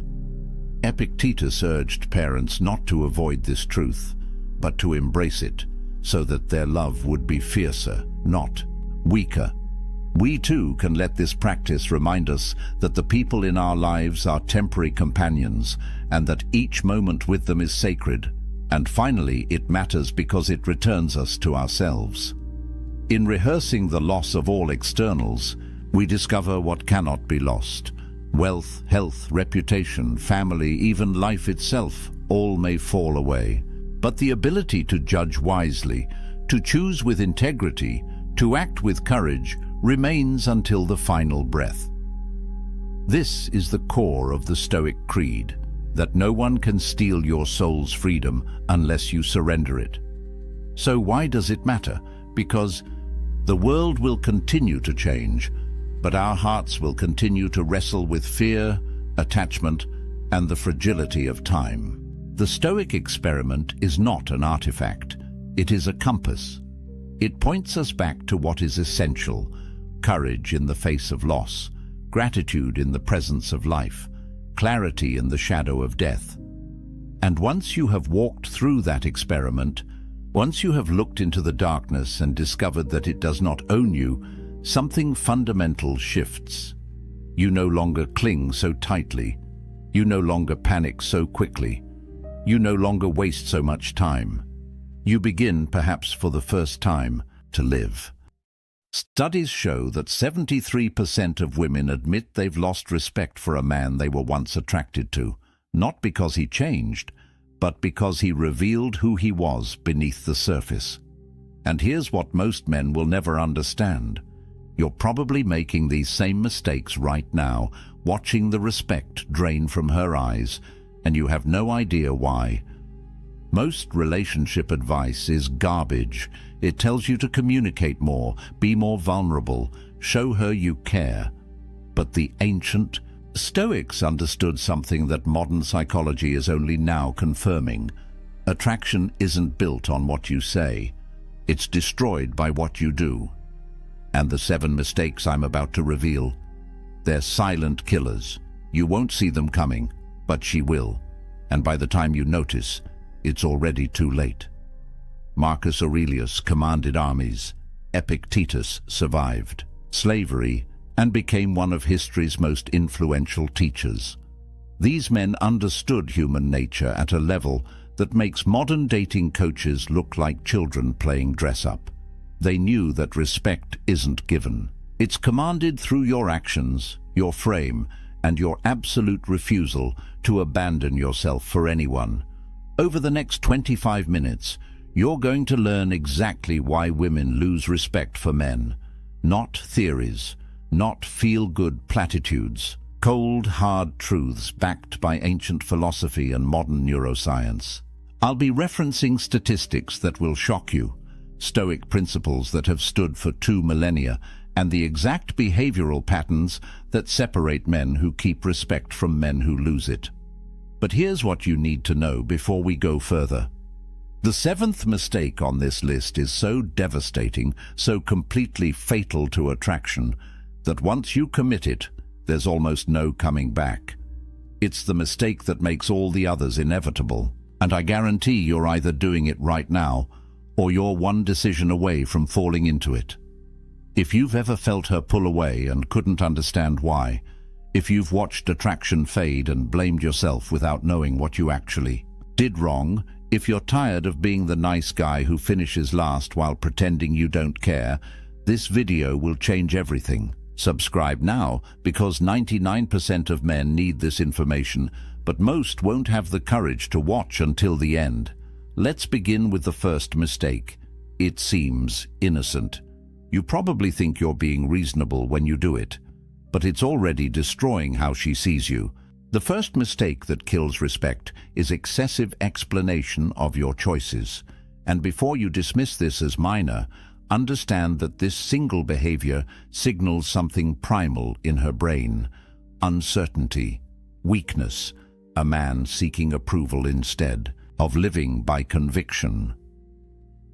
Marcus Aurelius wrote extensively about self-justification.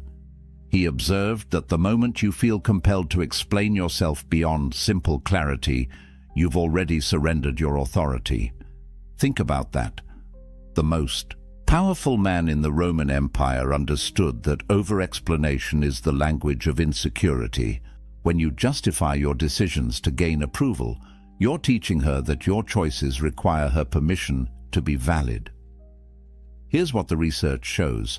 Studies on leadership communication patterns reveal that people perceived as high status use 38% fewer justifying statements than those perceived as low status. That's not a small difference. That's the gap between a man who commands respect and a man who begs for it with every sentence. The mechanism is brutally simple. When you constantly explain why you made a choice, why you prefer something, why you did what you did, you're creating a power dynamic where her approval becomes the measuring stick for your decisions. Her brain registers this pattern, not consciously perhaps, but deep in the neurological circuitry that evaluates mate value, a signal fires. This man is uncertain. This man needs validation. This man is not secure in himself. Seneca understood this concept perfectly. He wrote about the power of brevity and conviction. A statement made with certainty requires no defense. A choice made with clarity needs no justification. When you speak your truth and move forward, You demonstrate something that triggers respect at a biological level, self-trust. And a man who trusts himself is a man worth following. But here's where men get confused. They think explaining is being considerate, thoughtful, communicative. And there's a difference between accountability and approval seeking that most men never learn. Accountability sounds like, I chose this because it aligns with my values. Approval seeking sounds like, I chose this because I thought you'd like it, and if you don't, I can change it. I just wanted to make sure you were okay with it. And see the difference. One is a statement. The other is a negotiation with reality itself. Epictetus taught his students about the dichotomy of control. Your judgments belong to you. Other people's opinions belong to them. When you explain yourself excessively, you're trying to control something that isn't yours to control. Her perception and that desperate reach for control reveals the exact opposite of what you want to project. Research in social psychology confirms this. People trust decisive communication. When you state your position without hedging, without qualifiers, without the endless parade of justifications, you activate trust responses in the listener's brain. But when you over-explain, you trigger suspicion. Because at a subconscious level, she's wondering, why does he need to convince me this much? What is he hiding? What is he uncertain about? The Stoics had a phrase for this, living according to nature. Not nature as in trees and rivers, but nature as in your essential character. A tree doesn't explain why it grows toward the sun. A river doesn't justify its path to the ocean. They simply are what they are. And when you live with that same unconflicted certainty, when you make choices and state them without the desperate need for approval, you embody something that respect cannot help but follow. So here's your first truth. Secure men state, insecure. Men explain, which one are you? But this next mistake is worse, because you're doing it to be nice. Mistake number 2 destroys more masculine potential than perhaps any other error on this list, except for what's coming later. And it's this: abandoning your mission for validation, sacrificing your purpose, your goals, your direction in life, because you think it will make her respect you more. It does the exact opposite. Musonius Rufus, a Stoic philosopher less known than Marcus Aurelius but equally profound, taught extensively about purpose and direction. He argued that a man without a mission is like a ship without a rudder, tossed by every wave, controlled by every wind. And here's what modern relationship research confirms. Studies show that women report significantly higher satisfaction, attraction, and respect in relationships where their partner demonstrates clear life direction independent of the relationship itself. Let me break down those numbers for you.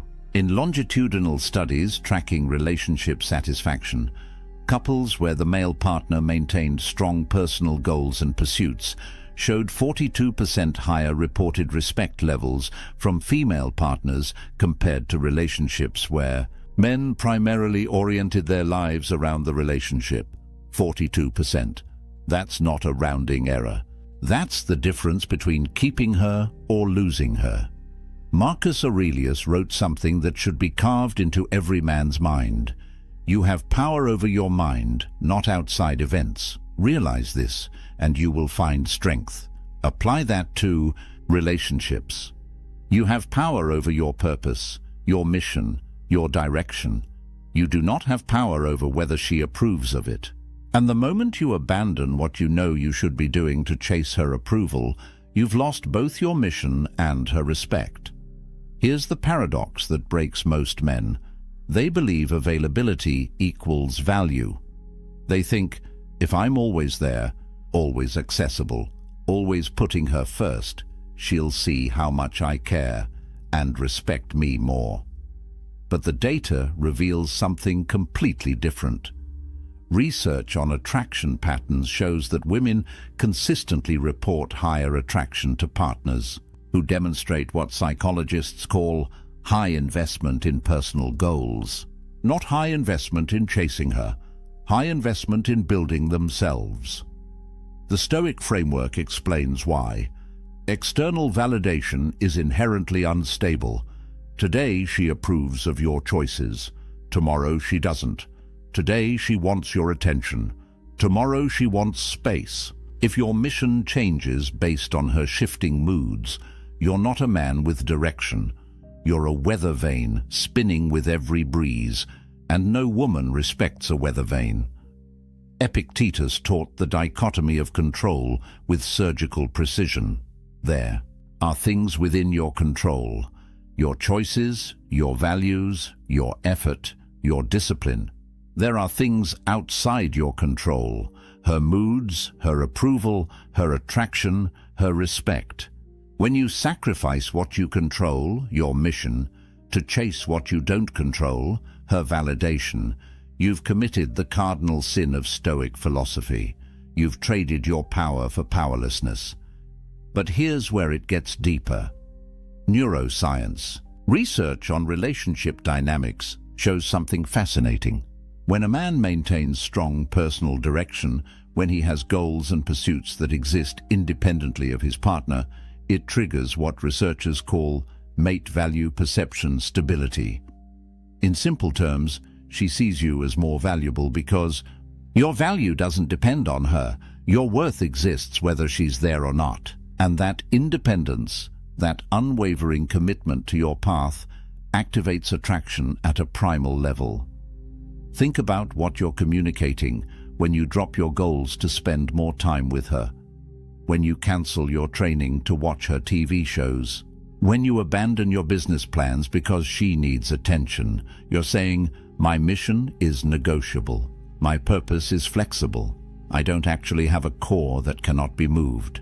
And she registers that message perfectly.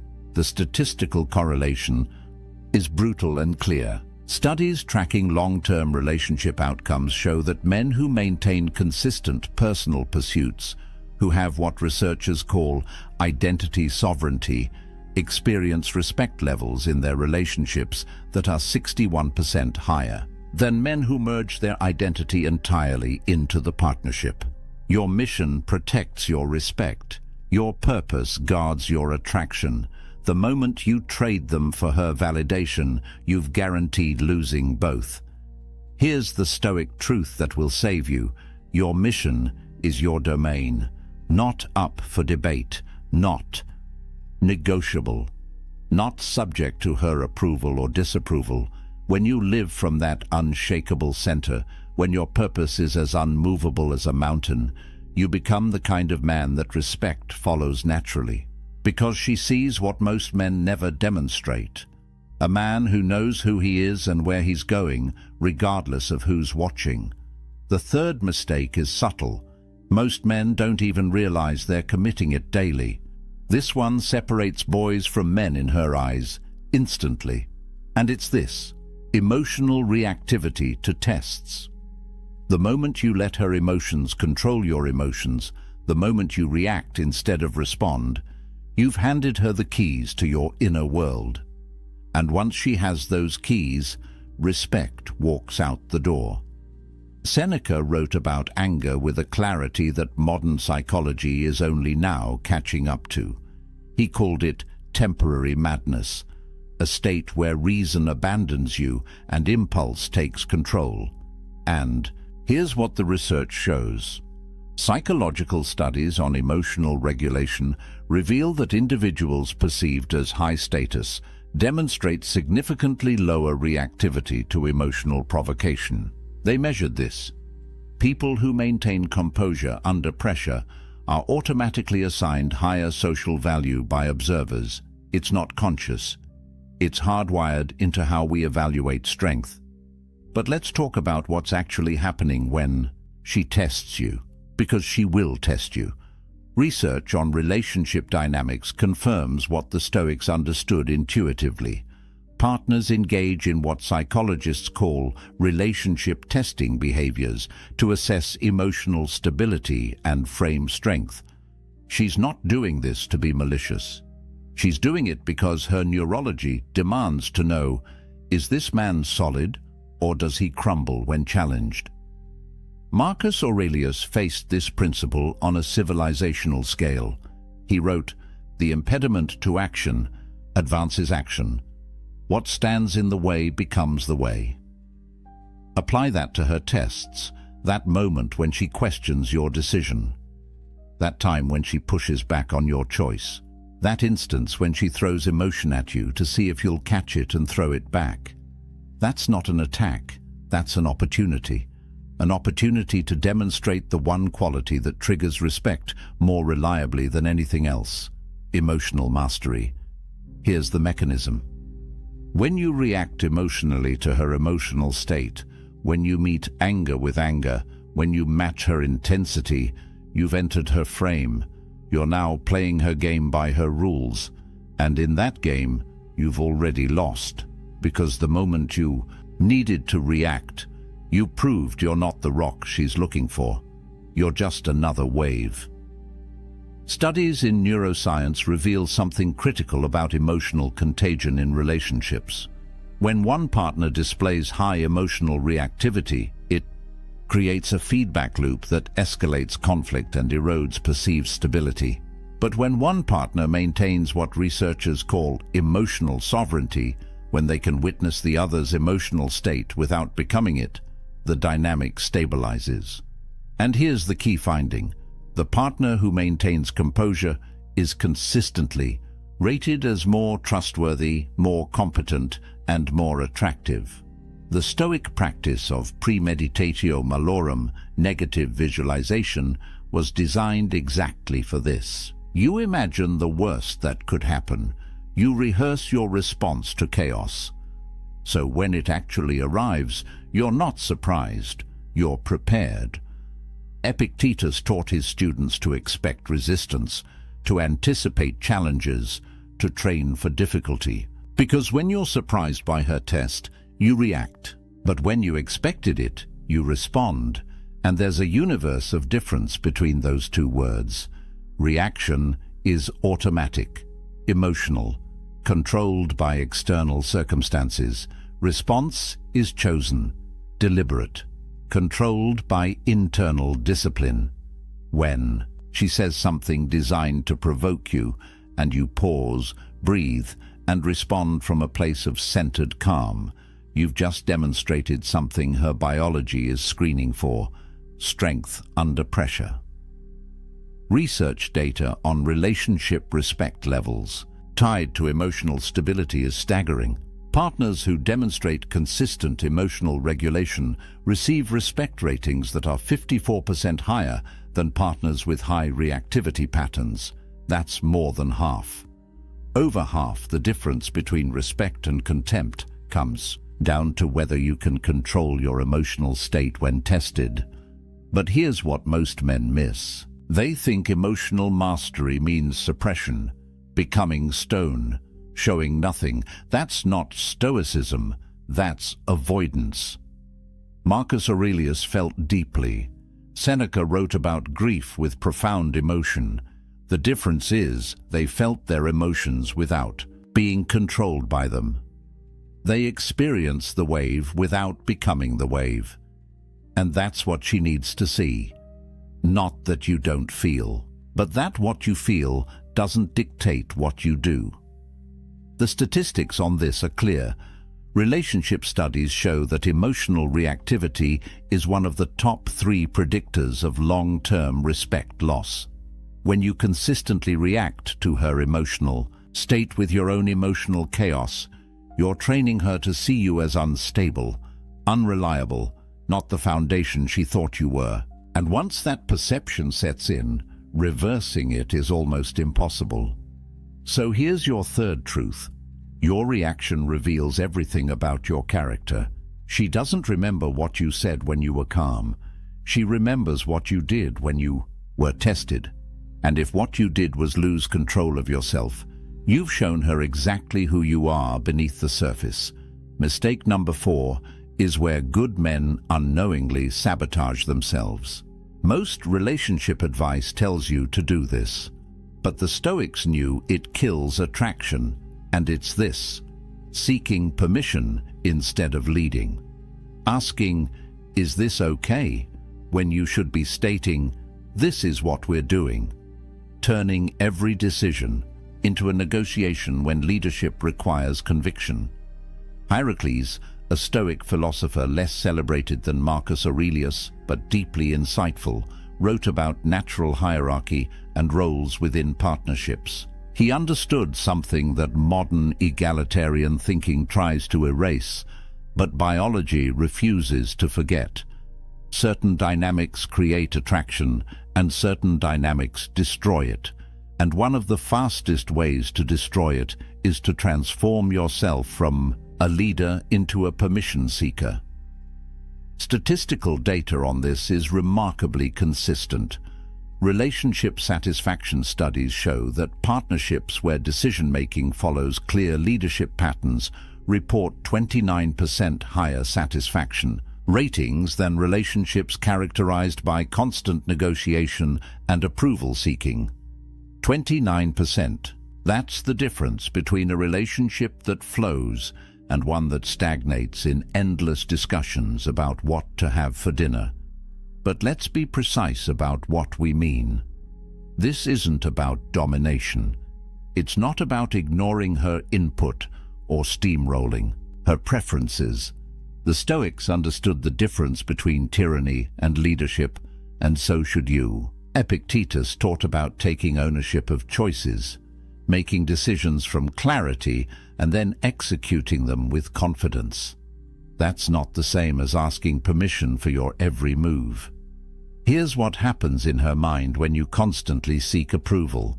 Research on decisiveness and perceived competence shows that individuals who demonstrate what psychologists call decision-making confidence are rated as significantly more competent, more trustworthy, and more attractive than those who display hesitation patterns. When you ask, "Is this okay?" before making simple choices, you're communicating uncertainty. And uncertainty in a man triggers doubt in a woman's mind about whether you can handle larger challenges. Think about the message embedded in permission seeking. Is it okay if I go to the gym? Do you mind if I see my friends? Are you fine with this restaurant choice? Every one of these questions carries a subtext. I need your approval to know if my choice is valid. I'm not confident enough in my own judgment to simply act. I require your permission to exist in the way I want to exist. And that subtext kills polarity. Marcus Aurelius commanded legions. Do you think he asked his soldiers if they minded marching north? No. He assessed the situation, made the decision, and communicated it with clarity. That's leadership. And while a relationship isn't a military campaign, the principle of decisive action remains the same. Consideration is valuable. Seeking permission is weak. The neuropsychology of leadership and attraction reveals something fascinating. Brain imaging studies show that when people observe decisive behavior, it activates neural pathways associated with trust and security. When they observe hesitation and approval seeking, it activates pathways associated with uncertainty and anxiety. Your indecision makes her anxious. Your confidence makes her secure. Which state do you think triggers respect? Research tracking decision-making speed and respect levels found a direct correlation. Partners who make decisions efficiently, who assess options and commit without endless deliberation, receive respect ratings 33% higher than partners who agonize over every choice and seek constant validation. 1/3 higher. That's the tax you pay for weakness disguised as consideration. But here's where men get confused. They think asking her opinion is respectful, and it can be when done correctly. There's a difference between, "What do you think about this option?" And is it okay if I do this? The first invites collaboration. The second surrenders authority. Epictetus wrote about the importance of maintaining your sphere of choice. You can consider input. You cannot outsource your decisions. The Stoics practiced something called assent, the idea that you choose what you agree to, what you accept, what you allow into your mind. When you seek permission for your choices, you're giving her veto, power over your assent. You're saying, I won't agree to my own decision until you approve it. And that's not partnership. That's abdication. Statistical analysis of long-term relationship dynamics shows this pattern clearly. Men who maintain what researchers call decision sovereignty, who make choices and communicate them with confidence while remaining open to input, experience, relationship respect levels that far exceed men who operate from constant approval seeking. The difference isn't subtle. It's the chasm between a man she follows and a man she manages. So here's your fourth truth. Consideration is not permission. You can value her input without needing her approval. You can be thoughtful without being weak. And when you understand that difference, when you start making decisions with confidence and communicating them with clarity, you'll notice something shift in how she looks at you, because you've stopped being the boy who asks if it's okay and started being the man who knows what he's doing. We're getting into dangerous territory now. Mistake 5 is where respect starts dying. This mistake turns you from her rock into her burden. And the top 2 are even worse. But this one, defending yourself against her emotions, this is where most men lose the battle without understanding they were even fighting. Seneca wrote extensively about distinguishing your peace from others' chaos. He understood that the moment you allow another person's emotional state to determine your own, you've surrendered the only real power you have, sovereignty over your inner world. And in relationships, this principle becomes critical, because when she's emotional, when she's upset, when she's projecting her internal chaos onto you, your instinct will be to defend yourself, and that instinct will destroy you. Relationship. Studies on emotional regulation and partnership dynamics reveal something most men never learn. Research shows that in conflict situations, when one partner responds to emotional accusations with logical defense, it escalates the conflict 84% of the time. 84%. You're not solving the problem by defending yourself. You're feeding it. You're validating the premise that you need to defend against her emotional state, which means you've accepted that her emotional state has power over you. Here's the mechanism.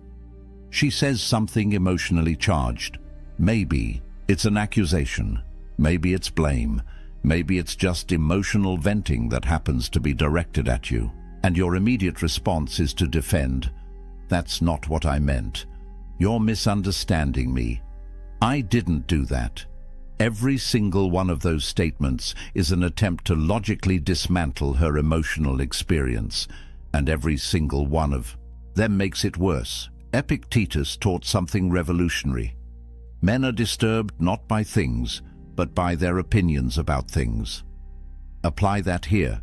She's not disturbed by what you did. She's disturbed by her opinion about what you did.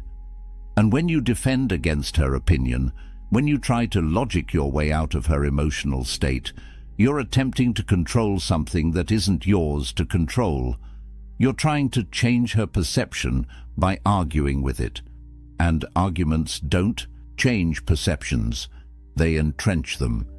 Marcus Aurelius wrote about maintaining the inner citadel, the fortress of your mind that remains calm regardless of external chaos. When she's emotional, when she's throwing accusations or blame or simple emotional turbulence your way, that's the test, not of whether you're right or wrong, but of whether you can remain unmoved, whether your peace is conditional on her state or rooted in something deeper.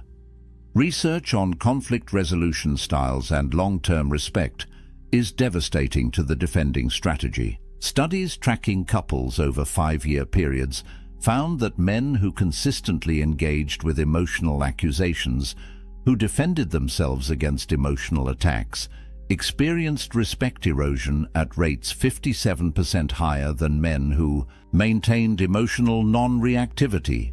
More than half. The defense itself creates the disrespect you're trying to prevent. Here's what's actually happening at a neurological level. Studies in emotional projection and response show that when you defend against someone's emotional state, you're confirming that their emotional state is a valid threat. You're treating it as real, as dangerous, as something requiring defense. And that treatment validates it. Her brain registers. He's defending himself, which means my emotional accusation has merit, which means I should trust this feeling, which means he probably did what I'm accusing him of. The defense creates the conviction. But when you remain still, when you hear her emotional state without becoming it, without defending against it, without engaging with it as if it's a logical argument requiring rebuttal, something different happens. You demonstrate what Stoic philosophy calls apatheia, not apathy in the modern sense of not caring, but freedom from being controlled by passions, hers or yours. Seneca wrote about endurance versus reactivity. When you endure her emotional storm without being moved by it, without defending yourself, without trying to fix it or argue with it or make it stop, you're showing her something she desperately needs to see. A man who cannot be shaken, a man whose peace doesn't depend on her mood, a man who can witness chaos without becoming chaos. The data on this is clear. Statistical analysis of emotional regulation in partnerships shows that the partner who maintains composure during emotional conflict, who doesn't defend or engage or try to logic their way out, is perceived as more trustworthy, more stable, and more worthy of respect. The numbers are stark. 62% higher respect ratings for non-defensive responses compared to defensive ones. But here's the principle most men never grasp. Her emotions are her domain. Your reaction is yours. Epictetus divided all of existence into 2 categories: things you control and things you don't. You don't control her emotions. You don't control her accusations. You don't control her mood or her perception or her interpretation of events. The only thing you control is your response, and when you defend, you've given control of your response to her emotional state. You've let what you don't control dictate what you do. Marcus Aurelius faced betrayal, criticism, and chaos on scales we can barely imagine. And his response was always the same: maintain the inner citadel. Don't let external turbulence penetrate the fortress of your peace. When she's emotional, that's not an attack on you. That's her processing her internal experience. And the moment you make it about you, the moment you defend yourself as if you're under assault, you've failed the test. Research shows that men who remain unmoved during emotional conflict, who can witness without defending, who can stay present without becoming reactive, create what psychologists call secure base dynamics. She learns that your stability isn't conditional, that your peace isn't fragile, that you're actually the rock she thought you were, and that realization doesn't come from your words. It comes from your stillness. So here's your 5th truth. Defending creates the problem you're trying to solve. Engagement with emotional accusations validates them. Your stillness is your strength. And when you understand that her emotions are her domain and your peace is yours, when you stop defending and start simply being unmoved, respect follows naturally. Because you've shown her what she's been testing for all along, a man who cannot be broken by her storms. The final 2 mistakes are fatal. They kill respect permanently. Number 6 happens when you think you're being strong. This is where most modern men fail completely. and they think they're doing the right thing. They think they're being strong, being mature, being the bigger person. But what they're actually doing is confusing tolerance with strength, and that confusion kills respect faster than almost anything else on this list. Marcus Aurelius wrote about boundaries as virtue, not as punishment, not as control, but as the necessary structure that allows anything good to exist. He understood that a man without boundaries is not peaceful, he's simply being eroded. And modern relationship research confirms what the Stoics knew. Boundaries aren't optional, they're the foundation of respect. Statistical data on boundary setting and relationship longevity reveals something most relationship advice ignores. Studies tracking long-term partnerships show that relationships where clear, consistent boundaries exist demonstrate 49% lower rates of contempt development, compared to relationships characterized by high tolerance of boundary violations, almost half. The difference between respect and contempt often comes down to whether you enforce your boundaries or tolerate their destruction. But here's where men get it catastrophically wrong. They've been taught that strength means endurance. That real. Men tolerate. That setting boundaries is rigid, controlling, or insecure, so they tolerate disrespect. They tolerate boundary violations. They tolerate behavior that corrodes their self-respect. And they call it strength. But it's not strength. It's cowardice dressed in philosophical clothing. Cato the Younger, a Stoic known for his unwavering principles, chose death over compromise of his values. That's not tolerance. That's the opposite. He understood that some lines cannot be crossed, some standards cannot be lowered, some violations cannot be endured without losing the core of who you are. And while your relationship isn't a political crisis in ancient Rome, the principle remains. You teach people how to treat you by what you tolerate. Psychological research on boundary enforcement and attraction reveals something that destroys the tolerance myth completely. Studies show that partners who enforce clear boundaries consistently are rated as significantly more attractive and more worthy of respect than partners who tolerate boundary violations in the name of harmony. The data is explicit.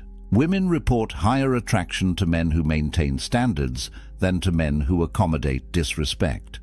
Here's the mechanism most men miss. When she crosses a boundary and you tolerate it, you're not being strong. You're not being understanding. You're teaching her nervous system something critical. This man's boundaries are negotiable. This man will sacrifice his standards to keep me. This man values my presence more than his self-respect. And once her neurology learns that lesson, respect begins its inevitable decline. Epictetus wrote, "No man is free who is not master of himself." Apply that to boundaries. If you cannot master your own standards, if you cannot enforce your own limits, if you allow others to violate your boundaries without consequence, you're not free. You're enslaved to her approval. And slavery never generates respect. It generates contempt. Neuroscience research on respect and boundary violations shows something brutal. Brain imaging studies reveal that when people observe others tolerating mistreatment, it activates neural pathways associated with lowered status perception. Your tolerance of disrespect literally lowers your perceived value in her brain, not consciously. At the level of automatic neural processing, her biology is watching how you treat yourself, and it's downgrading your worth accordingly. Statistical correlation between self-respect and partner respect is one of the strongest findings in relationship psychology. Studies show a 0.87 correlation between enforcing personal boundaries and receiving partner respect. That's almost perfect correlation. When you respect your boundaries, she respects you. When you tolerate violations of your boundaries, she loses respect. It's not complicated, it's not mysterious, it's mathematical. But here's where the Stoic distinction becomes critical. Seneca wrote extensively about endurance versus submission. Endurance is choosing to bear difficulty for a purpose. Submission is allowing yourself to be degraded because you're afraid of the alternative. When you tolerate her disrespect because you're working toward a goal, because you're strategically choosing your battles, that's endurance. When you tolerate her disrespect because you're afraid she'll leave if you don't, that's submission. And she can tell the difference. Research data on relationship power dynamics and satisfaction is unambiguous. Partnerships where one partner consistently violates boundaries without consequence show satisfaction decline rates of 68% over 3-year periods. 2/3 of satisfaction erodes when boundaries aren't enforced. Because without boundaries, there's no respect. Without respect, there's no attraction. Without attraction, there's no relationship worth keeping. Here's what most men don't understand about boundary testing. She doesn't cross your boundaries to see if you'll tolerate it. She crosses your boundaries to see if you'll enforce them. It's a test. And every time you fail to enforce, every time you tolerate what you should correct, every time you let violations slide in the name of keeping peace, you fail the test. And she registers that failure deep in the part of her brain that evaluates mate quality. Marcus Aurelius faced constant challenges to his authority, his principles, his boundaries, and his response was never tolerance of violations. It was enforcement of standards, not through anger, not through punishment, through unwavering consistency. When a boundary was crossed, there were consequences. Not because he was controlling, but because he understood that boundaries without enforcement aren't boundaries. They're suggestions, and suggestions don't command respect. The critical distinction is this. Stoic acceptance applies to things outside your control. Her actions are outside your control, but your boundaries, your standards, your requirements for how you're treated, those are entirely within your control. And when you confuse accepting what you cannot control with tolerating violations of what you can, you've misunderstood Stoicism completely.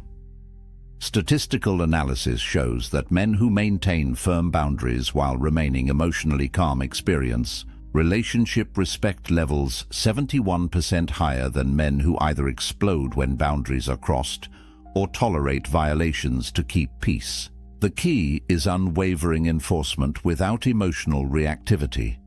The boundary is maintained not through anger, but through certainty. So here's your 6th truth. Tolerance of disrespect is not strength. It's self-abandonment. She doesn't respect men who endure her worst behavior. She respects men who won't tolerate it. And the moment you understand that enforcing your boundaries isn't about controlling her, it's about respecting yourself, everything changes. Because you stop being the man she can walk over and start being the man she has to rise to meet. But nothing, absolutely nothing, kills respect faster than mistake number 7. This is the one that ends it all. This is the ultimate killer, the mistake that makes all the others inevitable, the one that destroys not just her respect for you, but your respect for yourself. And it's this: placing her above your self-respect, making her your priority in a way that turns you into her option. Marcus Aurelius, the most powerful man in the known world, wrote something that every man should memorize. The opinion of 10,000 men is of no value if you have no self-respect. Not the opinion of enemies, not the opinion of strangers. The opinion of 10,000 men means nothing if you don't respect yourself. Now apply that to one woman. Her opinion, her approval, her validation means absolutely nothing if achieving it requires you to abandon your self-respect. The statistics on pedestalization and relationship failure are devastating. Research tracking relationships where one partner places the other on a pedestal shows failure rates of 79% within 5 years. 79%.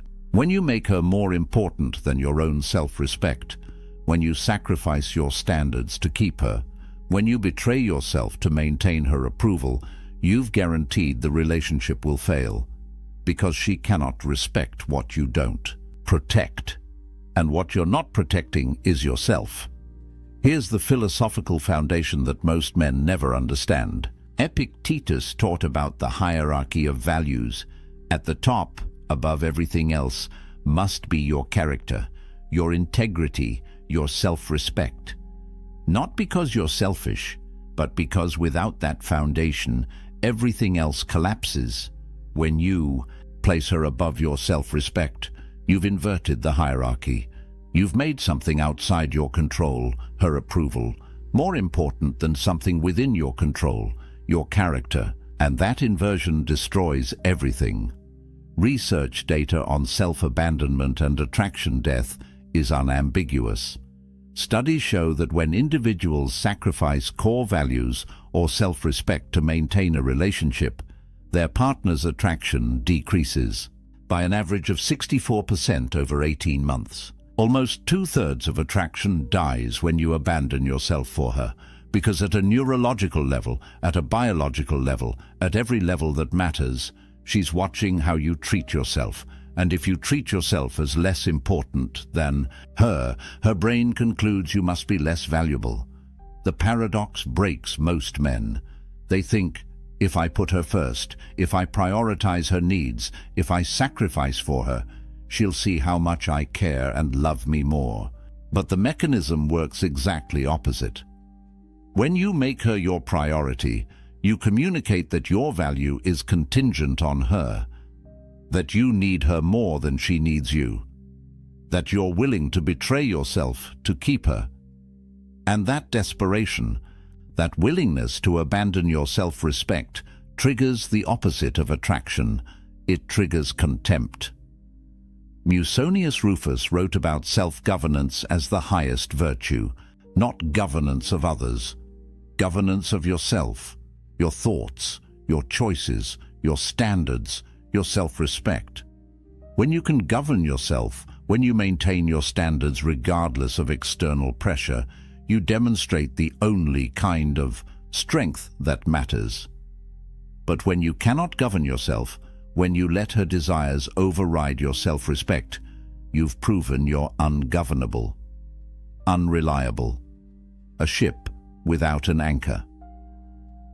Neuroscience research on value perception and scarcity reveals why this mistake is fatal. Brain imaging studies show that we assign higher value to things that are scarce, that are not easily obtained, that maintain their standards regardless of our desire for them.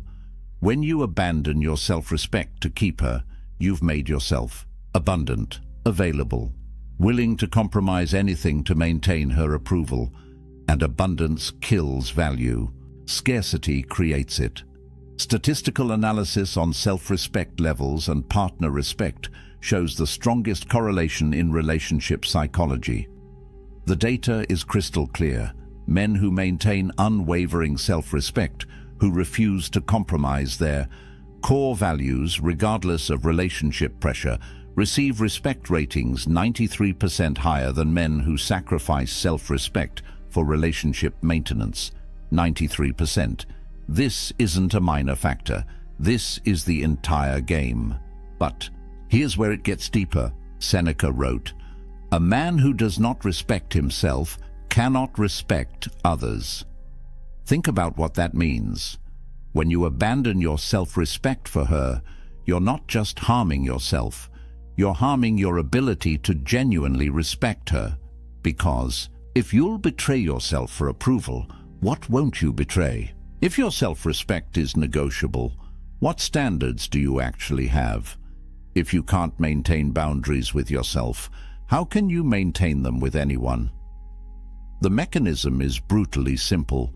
She watches how you treat yourself because that's the preview of how you'll eventually treat her.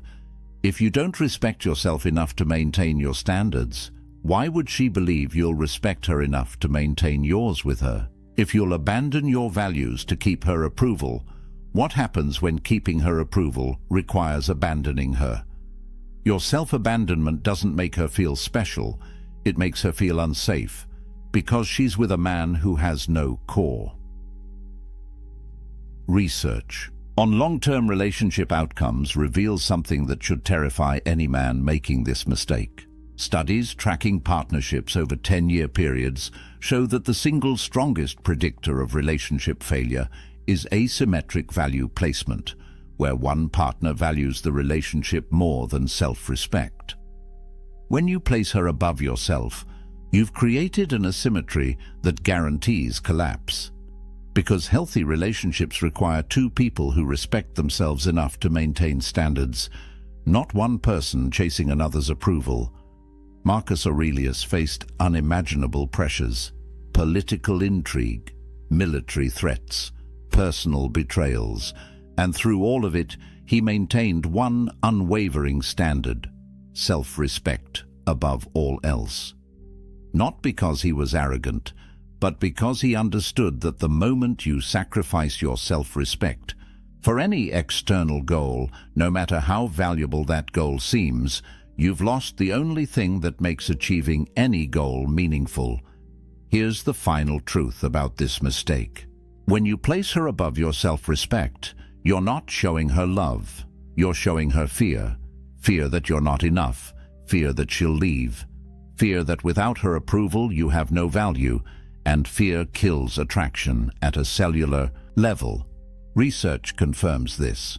Displays of fear-based behavior in relationships correlate with attraction decline rates of 86%. When she sees you afraid of losing her enough to abandon yourself, she's already gone. The Stoic principle is absolute.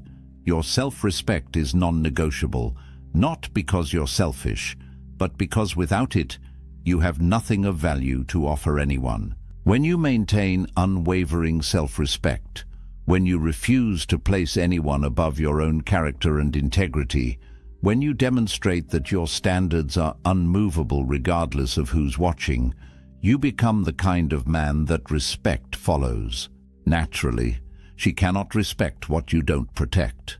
And if you won't protect your self-respect, if you'll sacrifice it to keep her, you've shown her exactly what you are: a man without a core. A man who can be moved, a man whose value is determined by her approval. And that man, no matter how nice, how caring, how available he is, will never command her respect. Because respect isn't given to men who abandon themselves, it's given to men who remain unmovable in who they are, regardless of the cost. So there they are, 7 fatal mistakes that kill respect: excessive explanation, abandoning your mission, emotional reactivity, seeking permission, defending against her emotions, tolerating disrespect, and the ultimate killer, placing her above your self-respect. But here's what you need to understand. All 7 of these mistakes stem from one source, one fundamental error that creates all the others. And it's this: seeking external validation instead of living from internal conviction. Every mistake on this list happens when you make her approval more important than your own standards, when you let her perception control your actions, when you abandon the Stoic principle that Marcus Aurelius lived and died by. You have power over your mind, not outside events. The ancient Stoics understood something that modern men have forgotten. Your value doesn't come from her approval. Your worth isn't determined by whether she respects you. Your strength isn't measured by whether she stays or leaves. All of that is outside your control. And when you chase what you cannot control, when you sacrifice what you can control to obtain it, you've guaranteed losing both. But here's the truth that will save you. These aren't quick fixes. This isn't a technique you apply tomorrow and everything changes. This is character reconstruction. This is rebuilding yourself from the foundation up, using principles that have stood for 2,000 years because they're based on human nature, not modern trends. Epictetus taught daily self-examination, Marcus Aurelius practiced constant reflection. Seneca wrote about measuring yourself against your own standards, not others' opinions. The statistics show that men who implement these principles, who commit to this path of self-respect and Stoic discipline, experience relationship transformations that seem impossible to those still chasing approval. But it's not impossible, it's inevitable, because when you stop seeking respect and start embodying what commands it, when you stop chasing her validation and start validating yourself through your standards, respect follows naturally. The choice is before you right now. Continue the pattern. Keep making these mistakes. Keep wondering why attraction fades and respect dies. Or break the cycle today. Commit to the Stoic path. Prioritize self-respect above all else. Maintain your mission. Control your emotions. Lead with conviction. Enforce your boundaries. And watch how everything changes when you stop being the man who needs her approval and start being the man who doesn't. Subscribe to this channel for more Stoic wisdom that actually works in the real world. No feel-good platitudes, no modern relationship nonsense, just ancient truths backed by modern science, delivered directly. Comment below which mistake hit you hardest. Most men won't admit it, but the ones who do are the ones who actually change. And if you want to know what comes next, if you want to learn the 7 Stoic behaviors that make women pursue you instead of you chasing them, that video is coming next. The inverse of everything you just learned, the actions that create attraction instead of destroying it. But remember what Epictetus said about control. You control your choices, you control your discipline, you control your self-respect. Her response, her attraction, her respect, those are consequences of your choices, not your responsibility to force. When you live from that understanding, when you embody these principles not to manipulate her reaction, but to build your character, you become dangerous, not to her, to the version of yourself that accepted less than you deserved. The Stoics knew that the path to strength is simple but brutal. Stop seeking what others think. Start protecting what you know is right. Your self-respect isn't negotiable. Your mission isn't optional. Your boundaries aren't suggestions. And when you live from that unshakable foundation, respect doesn't need to be earned. It's commanded by who you are. There's a man in every room who never raises his voice, never competes for attention, never performs. He stands still while others fidget. He speaks last while others rush to fill the silence. And somehow, without trying, without effort, without the desperate energy that radiates from men who are starving for validation, he becomes the center of gravity. The room bends toward him. Conversations pause when he speaks. Eyes find him when he moves. Women notice him not because he's chasing their attention, but because his presence whispers something most men have forgotten how to communicate. I don't need you to complete me. I'm already whole. This isn't charisma. This isn't charm. This is something deeper, something the ancient Stoics understood 23 centuries ago, and something modern men have traded for Instagram likes and desperate text messages at 2 in the morning. The truth is brutal and liberating in equal measure. The moment you stop trying to be attractive, you become it. The second you release your grip on outcomes, they fall into your hands. When you embrace the discipline of silence, stillness, and self-mastery, you don't just change how others see you. You transform who you actually are. And that transformation, brother, that's what makes you unforgettable. Most men are taught the opposite. They're told to be loud, to take up space, to dominate conversations, to prove their worth through constant performance. They talk about their achievements, their plans, their opinions. They fill every silence with noise because silence feels like failure. They check their phones every 30 seconds because stillness feels like invisibility. They bend their boundaries, reshape their schedules, and abandon their purpose the moment a beautiful woman shows interest because they've been taught that her attention is the prize. But here's what those men never learn. The prize isn't her attention. The prize is becoming the kind of man who doesn't need it. This isn't a game. This isn't manipulation. This is the ancient art of self-mastery applied to modern life. Marcus Aurelius didn't write his meditations to attract women. He wrote them at night, alone in his military tent, trying to become a better man. Epictetus didn't teach the dichotomy of control so his students could get dates. He taught it so they could build unshakable character. Seneca didn't practice voluntary discomfort to impress anyone.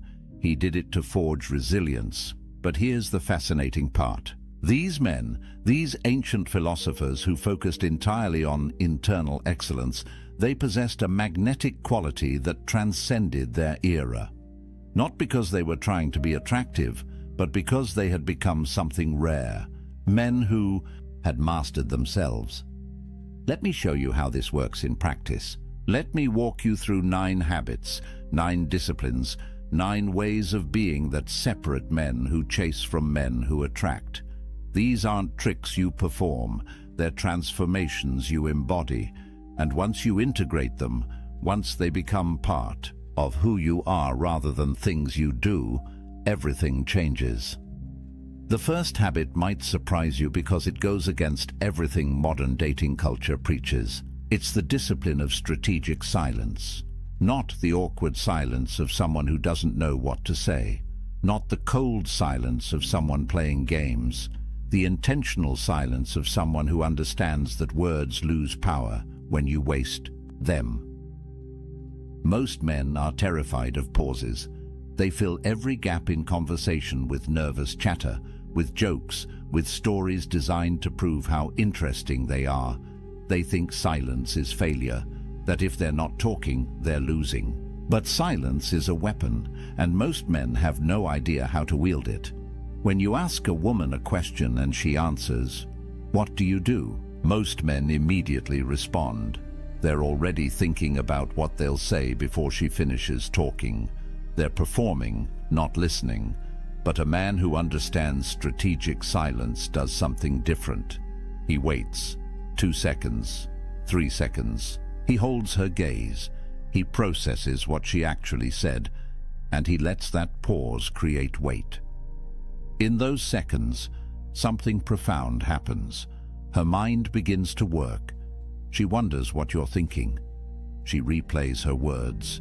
She becomes aware of your attention in a way she never is when someone rushes to fill the space. That pause creates cognitive tension, and cognitive tension creates fascination. The neuroscience backs this up. When you create a pause, you're forcing her brain to complete a loop. Humans are pattern recognition machines. We need closure. An unanswered question, an unfilled silence, it gnaws at us. And the person who creates that tension, who can sit comfortably in that space, they become magnetic. Because silence signals something most men can't fake: self-sufficiency. A man who needs her validation can't tolerate silence. A man who's complete within himself can let it breathe. Epictetus taught that we have 2 ears and 1 mouth, so we can listen twice as much as we speak. This wasn't just about being polite. It was about power.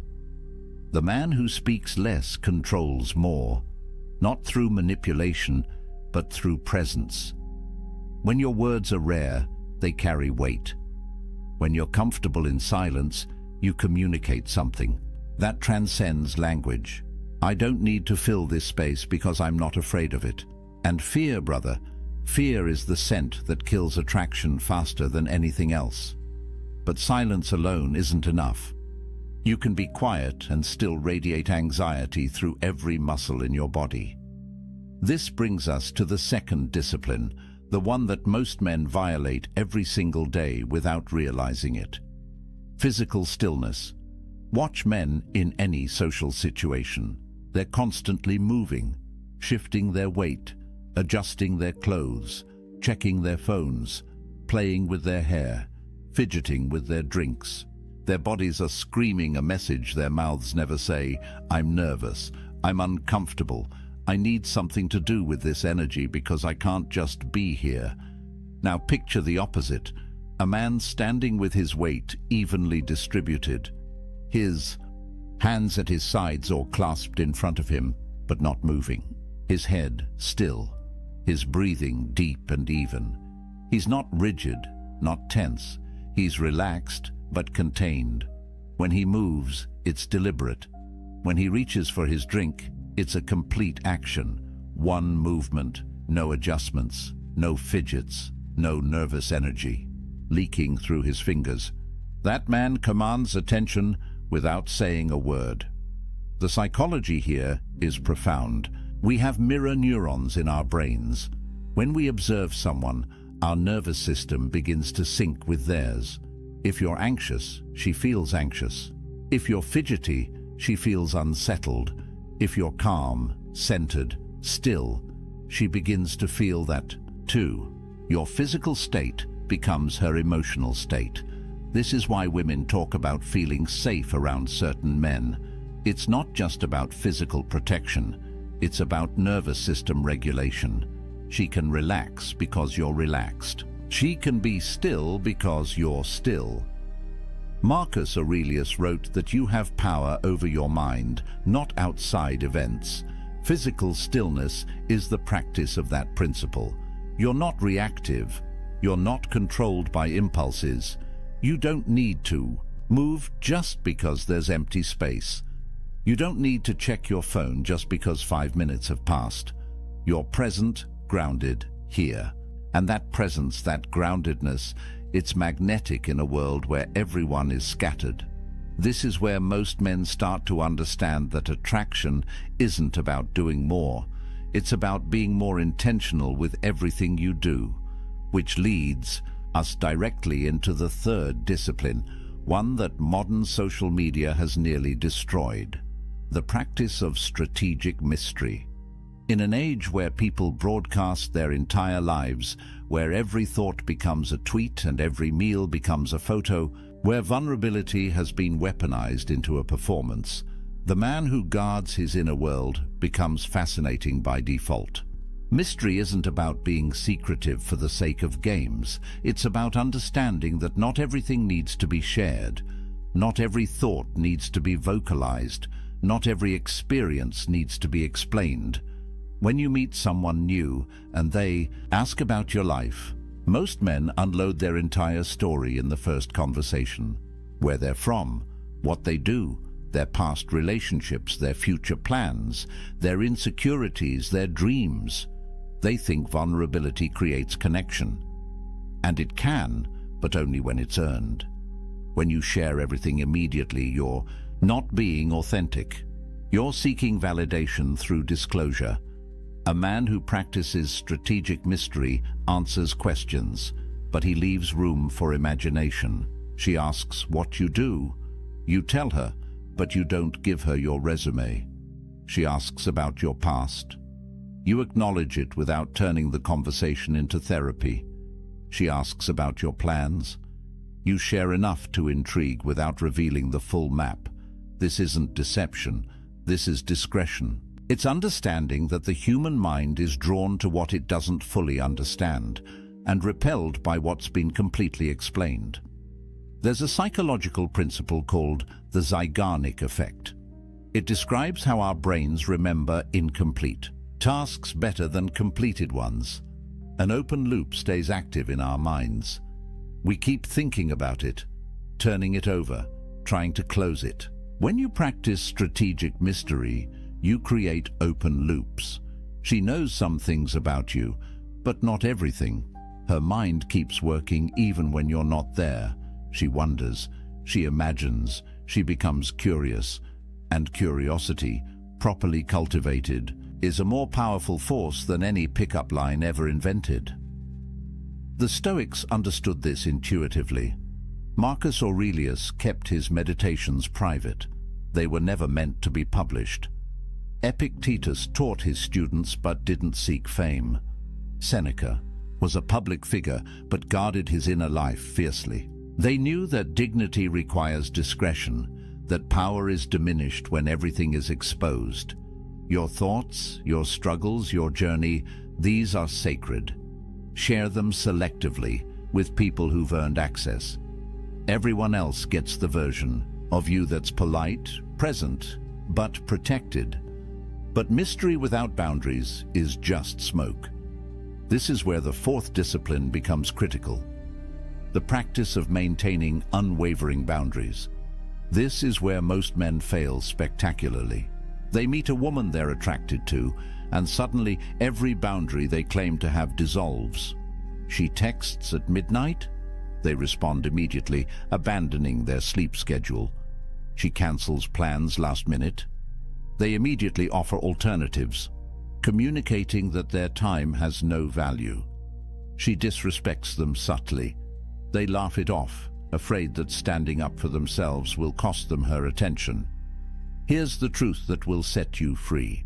Boundaries aren't walls. They're not rejection. They're standards. They're the lines that define who you are and what you accept. When you hold boundaries, you're not being difficult. You're being self-respecting.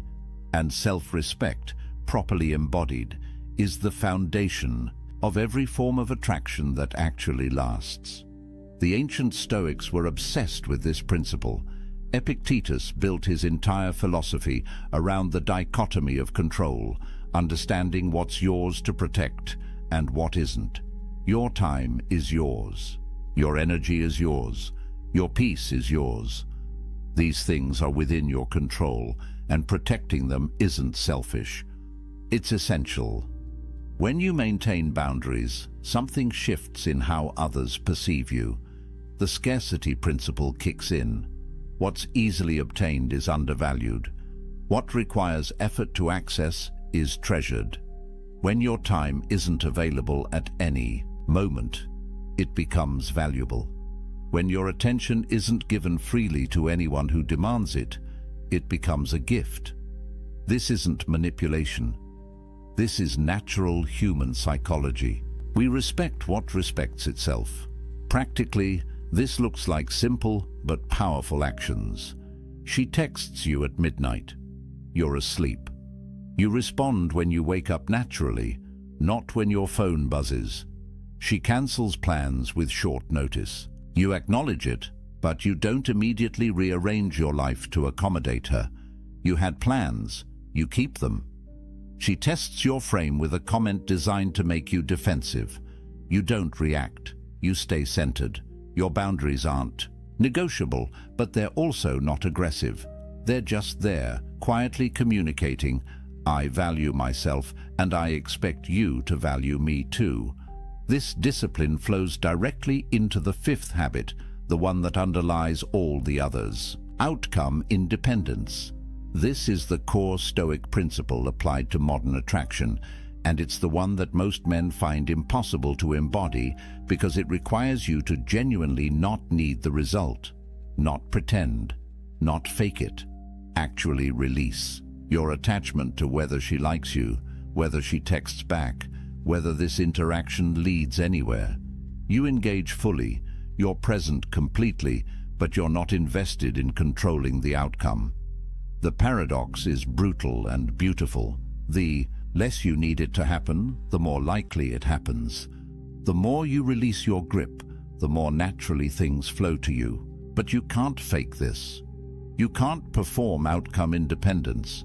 She'll smell the neediness underneath whatever game you're playing. Outcome independence has to be real, which means you have to genuinely be fulfilled without her. Your life has to actually be complete. Your purpose has to actually sustain you. Your identity has to actually be stable. Otherwise, every interaction becomes a test of your worth, and tests create anxiety, and anxiety creates the desperate energy that repels everyone around you. Marcus Aurelius spent his life practicing detachment from outcomes. He wrote about accepting what happens with equanimity, about understanding that you control your actions but not their results. This wasn't pessimism, it was freedom. When you stop trying to control outcomes, you stop being paralyzed by fear of failure. You act clearly, you speak honestly, you engage fully because you're not burdened by the weight of needing it to work out a specific way. Here's how this looks in practice. Before you talk to her, you remind yourself, I'm complete either way. During the conversation, you notice if you're performing for approval or genuinely connecting. After the interaction, you don't refresh your phone every 30 seconds waiting for her response. You go back to your life, your mission, your purpose, because those things matter whether she texts back or not. This isn't apathy. You still care. You still prefer positive outcomes, but you're not defined by them, and that freedom transforms how you show up. Which brings us to the sixth discipline, the one that separates you from 99% of modern men who have forgotten how to do this. Radical presence. Being fully, completely, undividedly here. No phone, no distractions, no mental rehearsal of what you'll say next. Just attention, pure and concentrated, on this moment and this person. In a world where everyone is perpetually elsewhere, mentally scrolling through their feeds even while sitting across from you, the person who can actually be present becomes intoxicating. The Stoics called this memento mori, remember you will die, not as morbid obsession, but as radical wake-up call. This moment is all you have. This conversation is happening now and will never happen again. Marcus Aurelius wrote that the whole of time present is just a pinpoint in eternity. This second, right now, is your entire life. Everything else is memory or imagination. When you truly grasp this, presence becomes natural. You stop living in your head and drop into reality.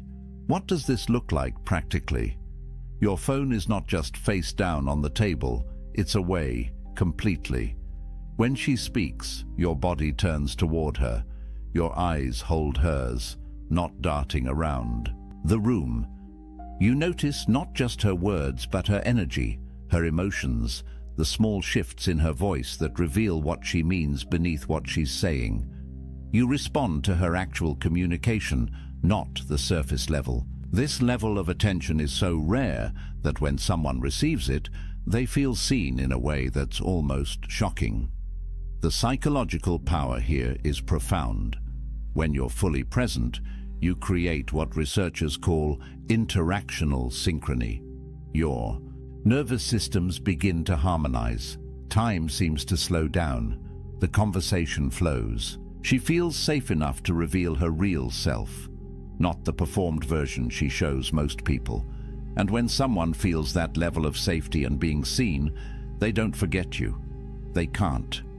Because you gave them something almost no one else offers anymore, your complete, undivided presence. But presence without stability collapses under pressure. This is where the seventh discipline becomes essential.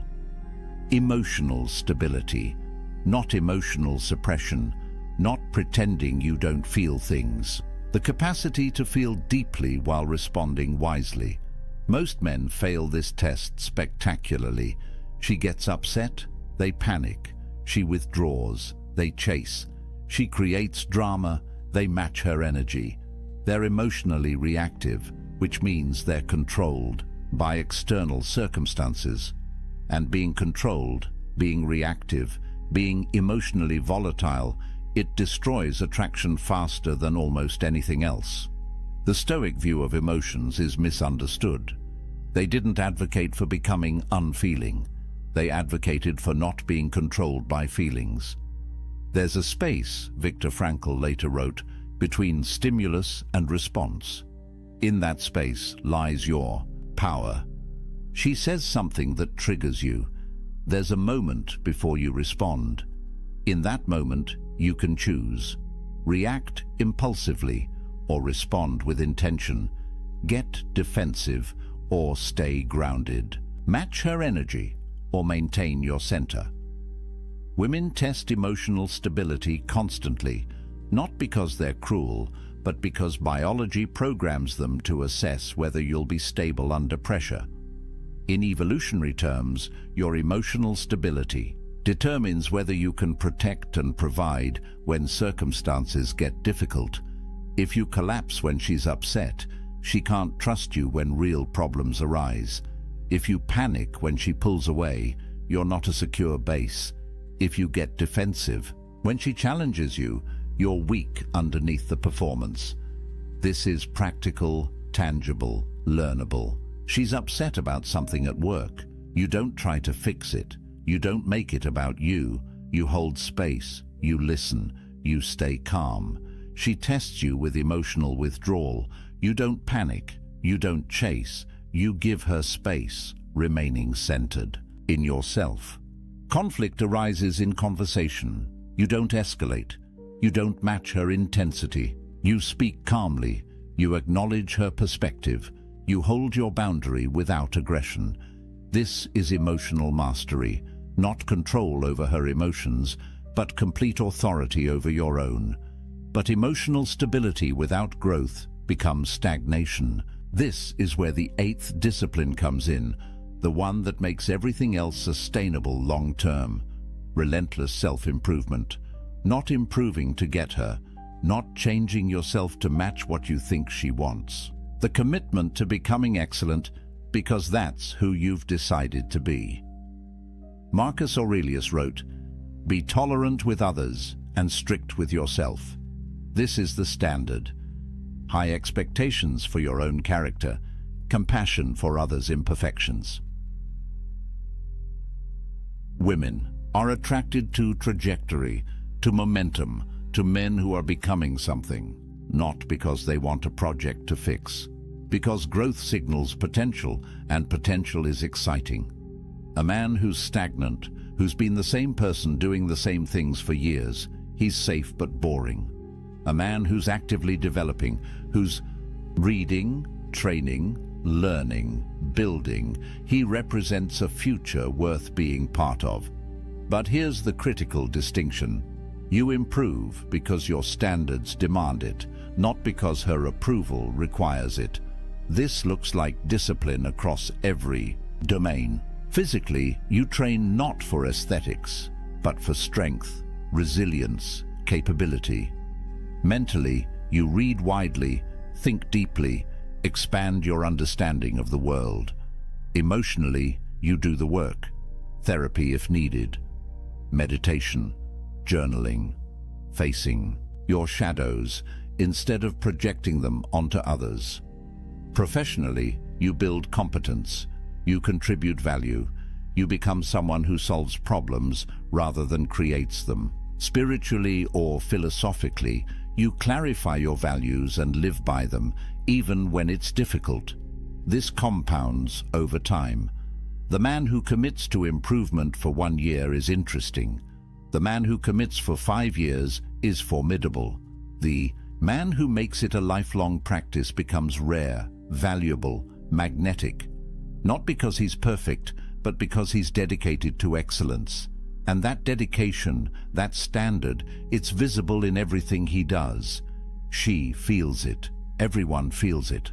But all of this, every single discipline we've discussed, collapses without the ninth and final habit. The foundation that makes everything else possible, operating from authentic purpose, having a reason to exist that transcends pleasure, comfort, or validation, something you're building, serving, creating, becoming, a mission that gives your life direction and meaning. Without this, every other habit becomes performance. With this, every habit flows naturally because it serves your greater aim. Marcus Aurelius ruled an empire. Epictetus taught philosophy. Seneca wrote and counseled. They had purposes larger than themselves. Their lives meant something beyond personal satisfaction. Modern men often avoid this work because it's difficult, because it requires confronting. Hard questions. What am I here to do? What's worth sacrificing for? What will my life have meant when it's over? It's easier to make women the purpose, to let relationships become the point. But when you do that, you become needy, desperate, without center. Because no person can be your purpose without crushing both of you under that weight. Purpose creates everything attractive about a man. It generates natural confidence because you know why you're here. It establishes boundaries automatically because you protect what serves your mission. It creates outcome independence because your purpose sustains you regardless of any single relationship. It makes presence easy because you're grounded in meaning. It provides emotional stability because you're not blown around by circumstances. It demands improvement because your purpose requires you to grow. It generates mystery because your life has depth beyond what anyone sees on the surface. When you have purpose, silence comes naturally. You're not desperate to fill space because you're not desperate for validation. Stillness emerges organically. You're centered in something real. Mystery exists without effort. Your life has dimensions she's only beginning to discover. Everything we've talked about, every discipline, every habit, they all flow from this foundation. A man on a mission doesn't chase attraction. It follows him, not because he's using techniques, but because he's become someone genuinely worth following. Here's what this means practically. You wake up every day with something to do that matters. Not just a job, though work can be part of it. Something you're building, creating, serving. Maybe you're developing a skill, starting a business, creating art, serving a community, raising a family with intention. Whatever it is, it's yours. It gives you direction. It makes you someone with somewhere to go, and women want to walk beside. Men who are going somewhere. The irony is perfect and inescapable. When you stop making women your purpose, they become more attracted. When you build your life around something meaningful, they want to be part of it. When you're not trying to be attractive, you become it. Because attraction, real attraction, that lasts beyond the first conversation, it's not about tactics. It's about substance. It's about becoming a man who has mastered himself, who has built something real, who stands for something beyond his own comfort. These 9 habits work together. Each reinforces the others. Practice strategic silence, and you naturally develop stillness. Cultivate mystery, and boundaries become obvious. Build outcome independence, and presence flows naturally. Master emotional stability, and improvement becomes inevitable. Do all of this from genuine purpose, and you're not performing attraction. You're embodying it. This isn't easy. None of it is easy. Anyone who tells you there's a shortcut is selling you something. The Stoics were clear about this. Excellence requires discipline. Character requires practice. Becoming admirable requires becoming someone worth admiring, and that's daily work. But it's the only work that actually creates lasting results. You can learn all the pickup lines, all the texting strategies, all the psychological tricks. They might get you short-term results, but they won't make you into someone you respect. They won't build a life you're proud of. They won't create the kind of attraction that sustains a real relationship. What I'm describing is different. It's becoming the kind of man who doesn't need these videos, these strategies, these techniques. The kind of man who attracts naturally because he's built himself into something genuinely attractive. Not attractive because he's playing a role, but attractive because he's become someone valuable, someone centered, someone purposeful, someone who has done the work. Try this for 30 days. Pick one habit and make it yours. Practice strategic silence in every conversation. Notice what happens when you hold your body still in social situations. Guard your inner world for a month and watch how curiosity builds. Hold your boundaries without apologizing and feel the shift in how people treat you. Release your attachment to outcomes and notice how much lighter everything becomes. Give your complete presence to every interaction. Stay emotionally stable when everyone around you is reactive. Commit to genuine improvement in one specific area. Clarify your purpose and let it guide your decisions. One habit. 30 days. See what changes. Because I promise you, when you stop performing and start becoming, when you stop chasing and start building, when you release the desperate energy of needing validation and step into the quiet power of being complete, everything shifts.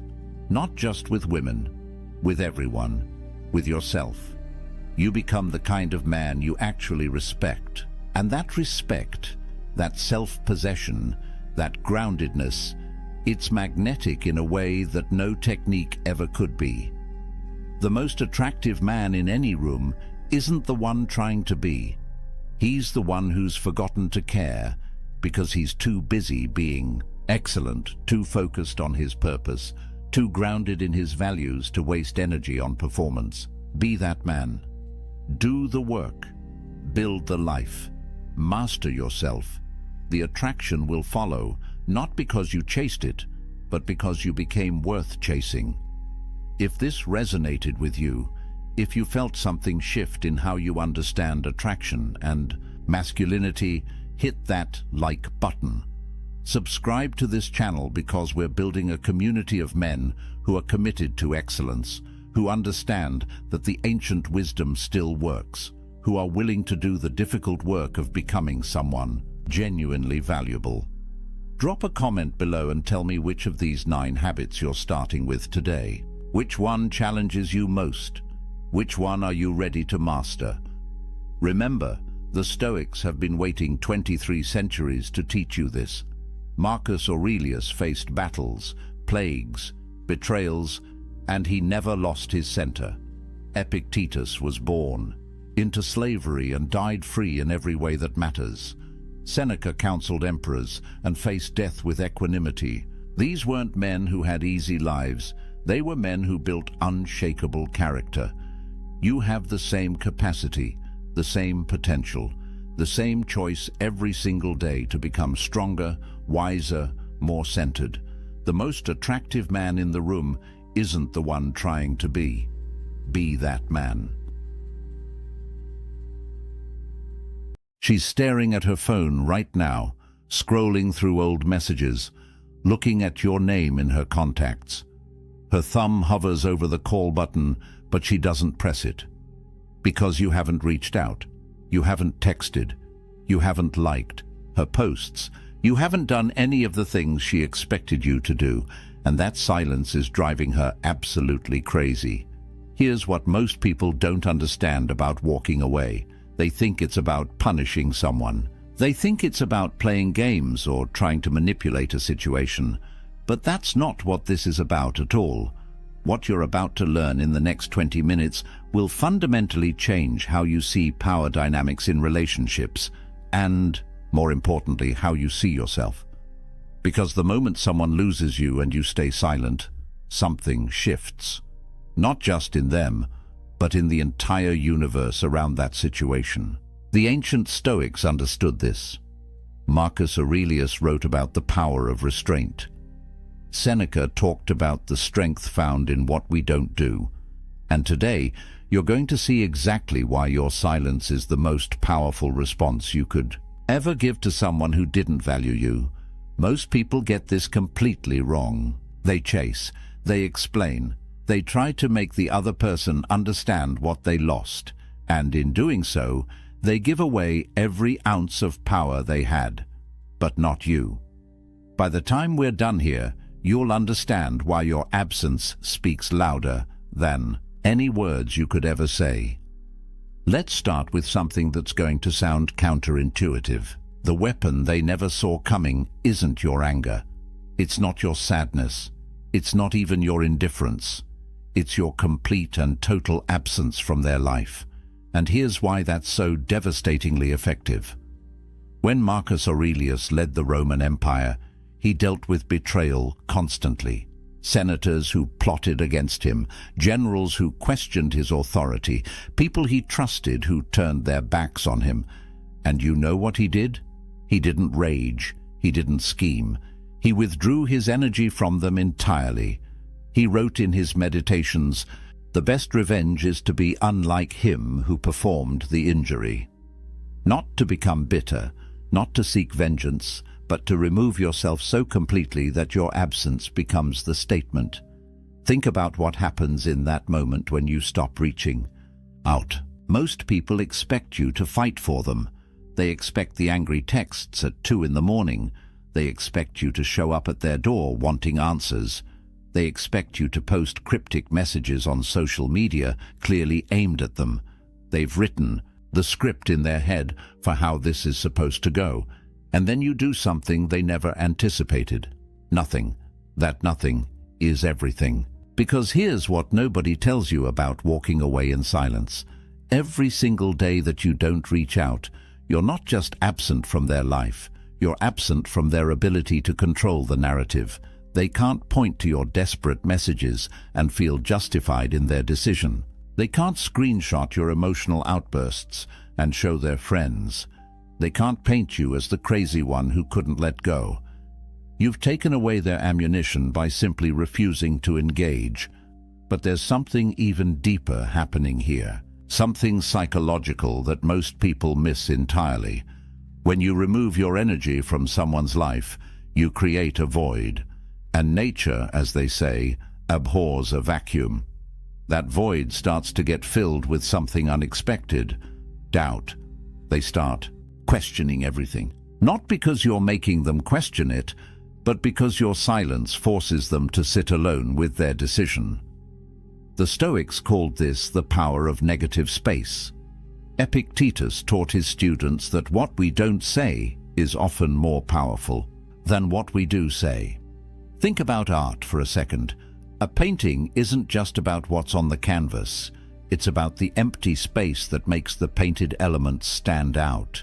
Your silence is that empty space, and against that backdrop, their decision to lose you starts to look very different than it did when they made it.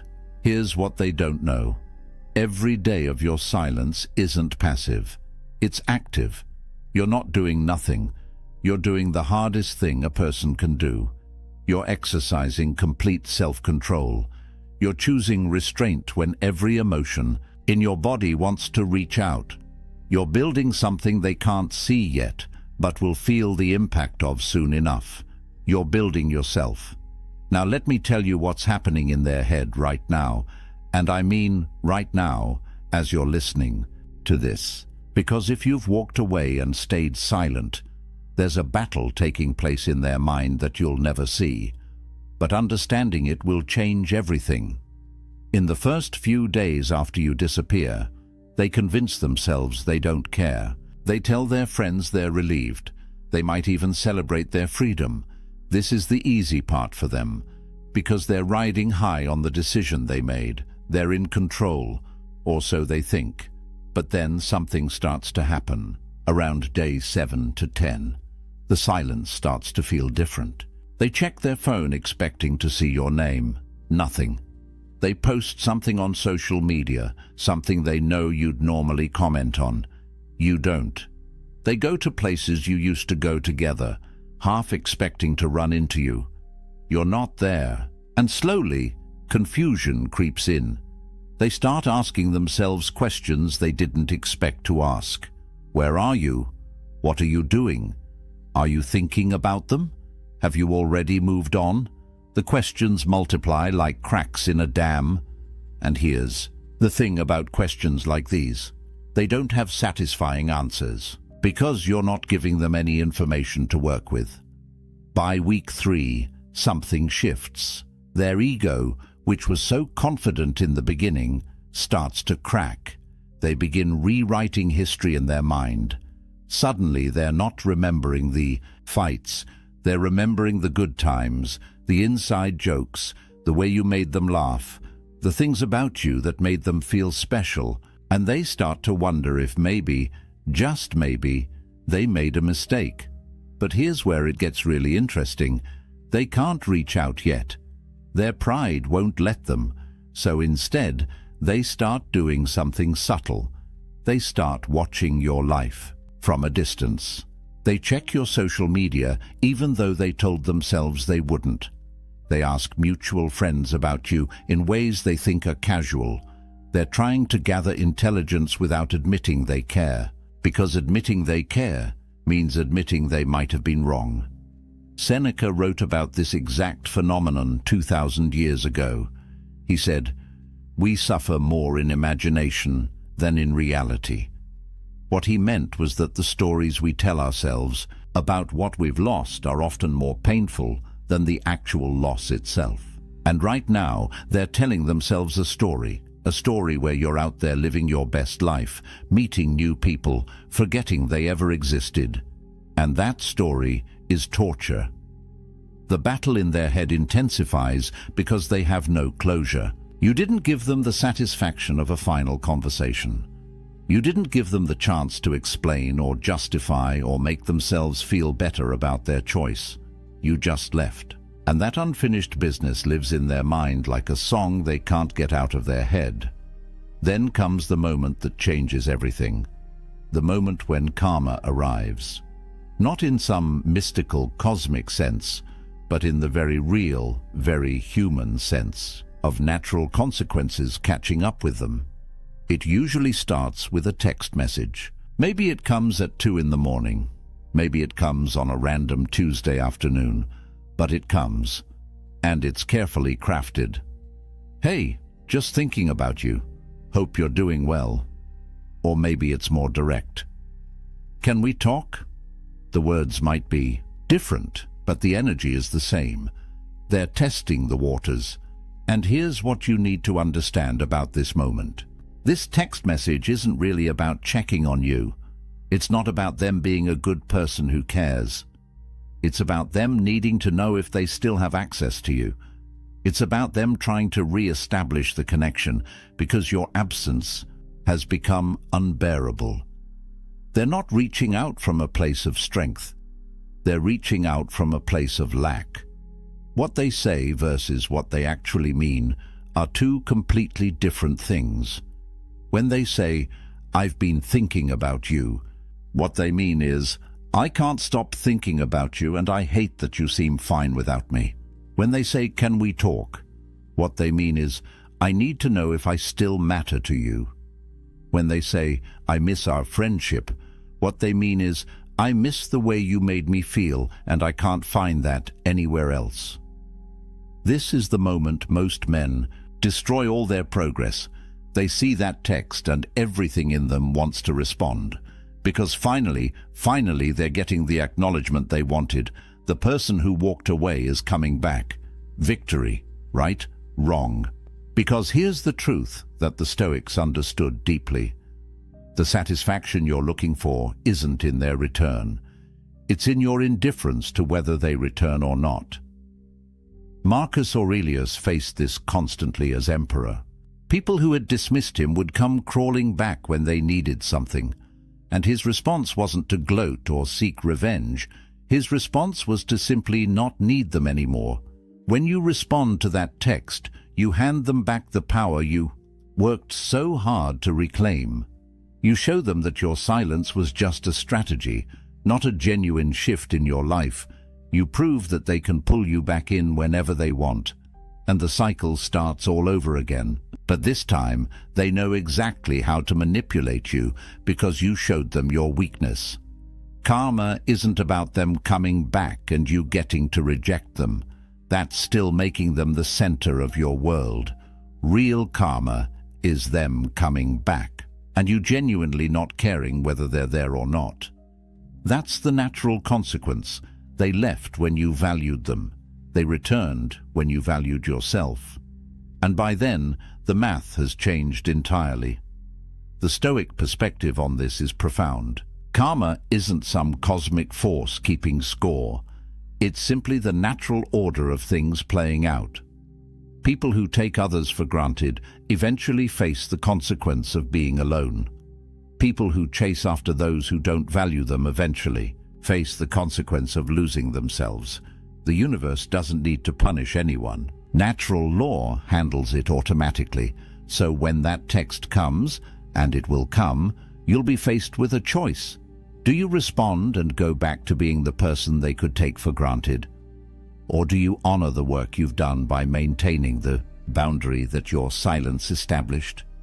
This brings us to something crucial you need to understand. Why breaking your silence is actually breaking yourself. Let me tell you what you lose the moment you respond. First, you lose weeks or months of progress. Every day you stayed silent, you were rewiring your brain. You were teaching yourself that you don't need their validation.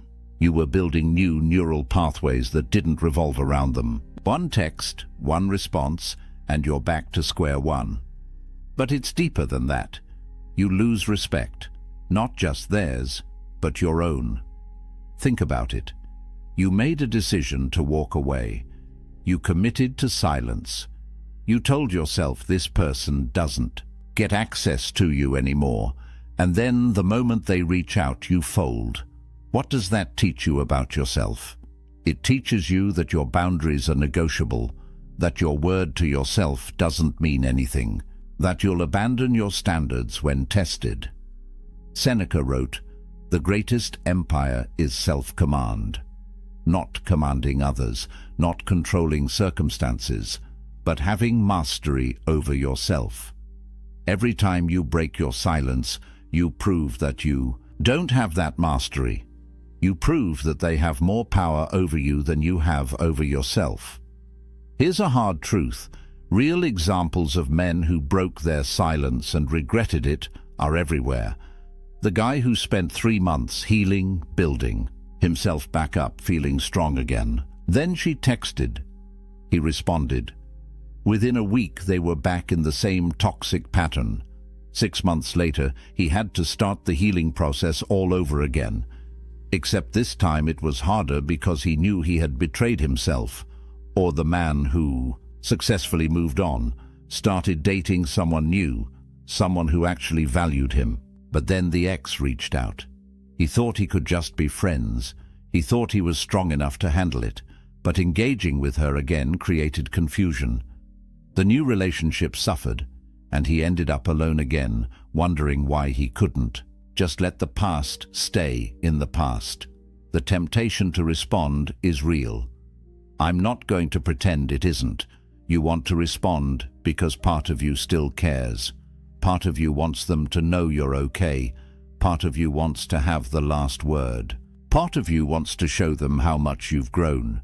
These are all understandable feelings, but they're also traps, because the moment you respond, the power dynamic shifts instantly. You're no longer the one who walked away with dignity. You're the one who couldn't maintain your boundaries. You're no longer the mystery they couldn't crack. You're the solved puzzle. You're no longer the lesson they needed to learn. You're the backup option they know will always be there. So how? Do you transmute that urge to respond into something useful? You use it as fuel. Every time you want to text them back, you go to the gym instead. You write in your journal. You call a friend who actually values you. You work on the business you've been building. You take that energy and redirect it into something that actually serves your growth. The Stoics practiced this constantly. They called it turning the obstacle into the way. Every challenge, every temptation, every difficulty became an opportunity to practice virtue. Your urge to respond isn't a weakness. It's an opportunity to practice self-discipline. It's a chance to prove to yourself that you're stronger than your impulses. And here's what's beautiful about this. Every time you don't respond, you're not just resisting them, you're building yourself. You're becoming the kind of man who doesn't need external validation, the kind of man who can sit with discomfort and not react, the kind of man who makes decisions based on his values, not his emotions. That's the man you're becoming in the silence, which brings me to the most important part of this entire message. This was never really about them. It was always about you. The man you're becoming while they're wondering where you went is worth more than any relationship you lost. Think about who you were before. You were seeking validation from someone who couldn't give it. You were measuring your worth by whether someone else chose you. You were willing to accept breadcrumbs because you didn't believe you deserved the whole meal. That version of you needed this experience, needed this loss, needed this silence. Because in the silence, something happens. You're forced to sit with yourself, not the version of yourself that performed for them, not the version that tried to be what they wanted. Just you, raw, unfiltered, alone. And at first, that's uncomfortable. But then something shifts. You start to remember who you were before you met them. The interests you had, the dreams you put on hold, the friends you neglected, the version of yourself that didn't need anyone's approval to feel whole. And slowly, you start to rebuild that person, but this time with more wisdom, with more strength, with more self-respect. 6 months from now, you'll look back at this moment, and everything will make sense. The person you thought you couldn't live without will seem like a stranger. The pain that felt unbearable will be a distant memory. The silence that felt so hard to maintain will feel like the best decision you ever made, because you'll see clearly what you couldn't see in the moment. They didn't leave your life to hurt you. They left your life to make room for who you needed to become. While they're out there wondering what happened to you, you're building. While they're checking your social media looking for signs that you still care, you're too busy creating a life that doesn't revolve around them. While they're telling their friends they made a mistake, you're with people who never made you question your value in the first place.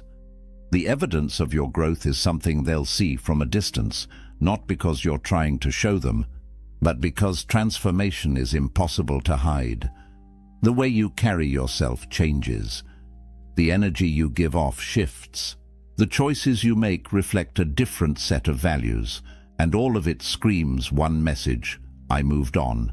I evolved. I became someone who doesn't chase people who left. Marcus Aurelius wrote, "The best revenge is not to be like that, not to become bitter, not to seek vengeance, not to hope they suffer, but to become so fundamentally different that their absence doesn't define you anymore. That's the real victory, not them coming back, not them regretting their choice, but you not needing either of those things to feel whole." And here's the final truth that changes everything. They didn't lose you. They lost access to your best self, the version of you that was loyal, caring, present, invested. That person doesn't exist for them anymore. Not because you're trying to punish them, but because you've moved that person to somewhere it's actually valued. The man you become through this process is someone who understands his worth, who sets boundaries and maintains them, who can walk away from anything that doesn't serve his highest good, who knows that silence is sometimes the most powerful thing you can say. That's the man who was forged in this fire, and that man is unstoppable. So let me ask you this, right now, in this moment, who are you going to choose to be?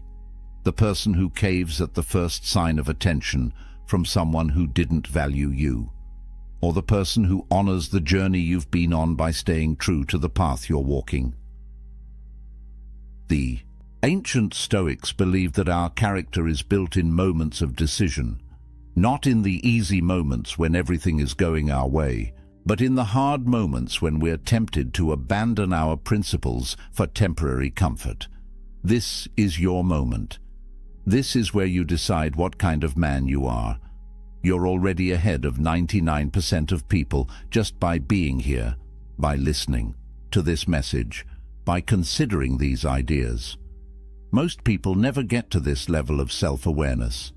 They spend their entire lives reacting to circumstances instead of intentionally shaping who they become. But you're different.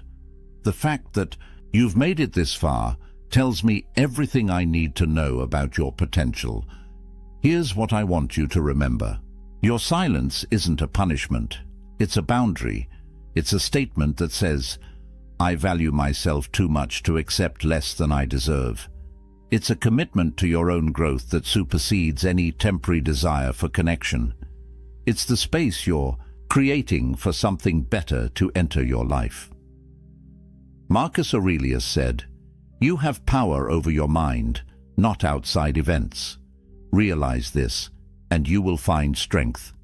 You can't control whether they come back. You can't control whether they regret losing you. You can't control what they think or feel or do, but you can control your response. You can control whether you maintain your silence. You can control whether you honor the work you've done, and that control, that self-mastery, that discipline to stay silent when everything in you wants to speak, that's where your power lives. Not in them coming back, not in karma teaching them a lesson, but in you becoming someone who doesn't need either of those things to feel at peace. This applies to so much more than just romantic relationships. This applies to friendships that don't serve you, jobs that don't value you, family members who take advantage of you, any situation where someone has shown you through their actions that you don't matter to them. Your response is the same. Silence, boundaries, walking away, and becoming so focused on your own growth that their absence becomes irrelevant. If this message changed your perspective, hit that like button. If you want more content about building unshakable self-respect and living according to Stoic principles, subscribe to this channel and drop a comment below. What's one relationship or situation you're walking away from? What's the boundary you're setting that's going to change your life? I read every comment and I want to hear your story. Remember, they will regret losing you. But by the time they do, you'll have become someone who doesn't need their regret to feel whole. That's the ultimate victory. That's the power of silence. That's what it means to let karma speak. Stay strong, stay silent, and most importantly, stay committed to becoming the best version of yourself. Because that's what this was always about. There was a man who lost the woman he loved because of one sentence, just one. They'd been dating for 2 months. Everything was perfect. The chemistry was undeniable. She laughed at his jokes. Her eyes lit up when she saw him, and he felt like he'd finally found something real. Then, one night over dinner, he said something. 5 words. And everything changed in that moment. Her smile faded. Her energy shifted. Within 2 weeks, she was gone. He spent months replaying that night, trying to understand what happened. The truth. He violated a fundamental law of attraction that the ancient Stoics understood thousands of years ago. Now, I'm going to share something with you that might sting a little. This isn't about being fake. This isn't about playing games or manipulating women. This is about understanding ancient masculine wisdom that modern men have completely forgotten. Marcus Aurelius, the most powerful man in Rome, never begged for anyone's approval. Epictetus, who started life as a slave, never chased validation. These men understood something profound about human nature, about power, about attraction. Today, I'm revealing 5 specific phrases that destroy attraction instantly. Not slowly, not over time, instantly. Each one breaks a fundamental principle of Stoic masculinity. Each one broadcasts weakness directly to her subconscious mind. And by the end of this video, you're going to understand exactly why these words repel women at a primal biological level. If you've ever wondered why she pulled away, why the spark died, why she suddenly seemed less interested, there's a very good chance you said one of these 5 phrases. Stay with me until the end, because the 5th one is what most men say when they're desperate, and it's the most damaging of all. But first, before I reveal what that man said at dinner that night, You need to understand something the Stoics knew about female psychology that modern dating advice completely misses. Something that will change how you see every interaction with women from this moment forward. Let's talk about control. Epictetus, one of the greatest Stoic philosophers, taught something radical. He said, there are things within your control and things outside your control. That's it. That's the line. Your thoughts, your actions, your character, within your control. Other people's opinions, their feelings, whether they choose you, completely outside your control. He called this the dichotomy of control, and it's the foundation of everything I'm about to tell you. Here's where it gets interesting. You cannot control whether she likes you. You cannot control whether she finds you attractive. You cannot force chemistry, manufacture desire, or negotiate attraction. But here's what you can control: your dignity, your frame, your self-respect, and how you show up in this world. When you understand this deeply, not just intellectually but in your bones, everything changes. Now let me connect this to something most men don't understand about female psychology. Women are biologically wired to detect neediness, not as a conscious choice. This is evolutionary programming that goes back hundreds of thousands of years. In ancient times, a needy man was a survival threat.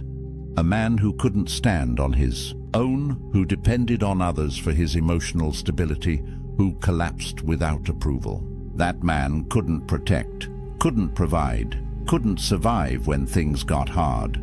So her subconscious brain, the part that's been evolving for millennia, is constantly scanning for signs of neediness.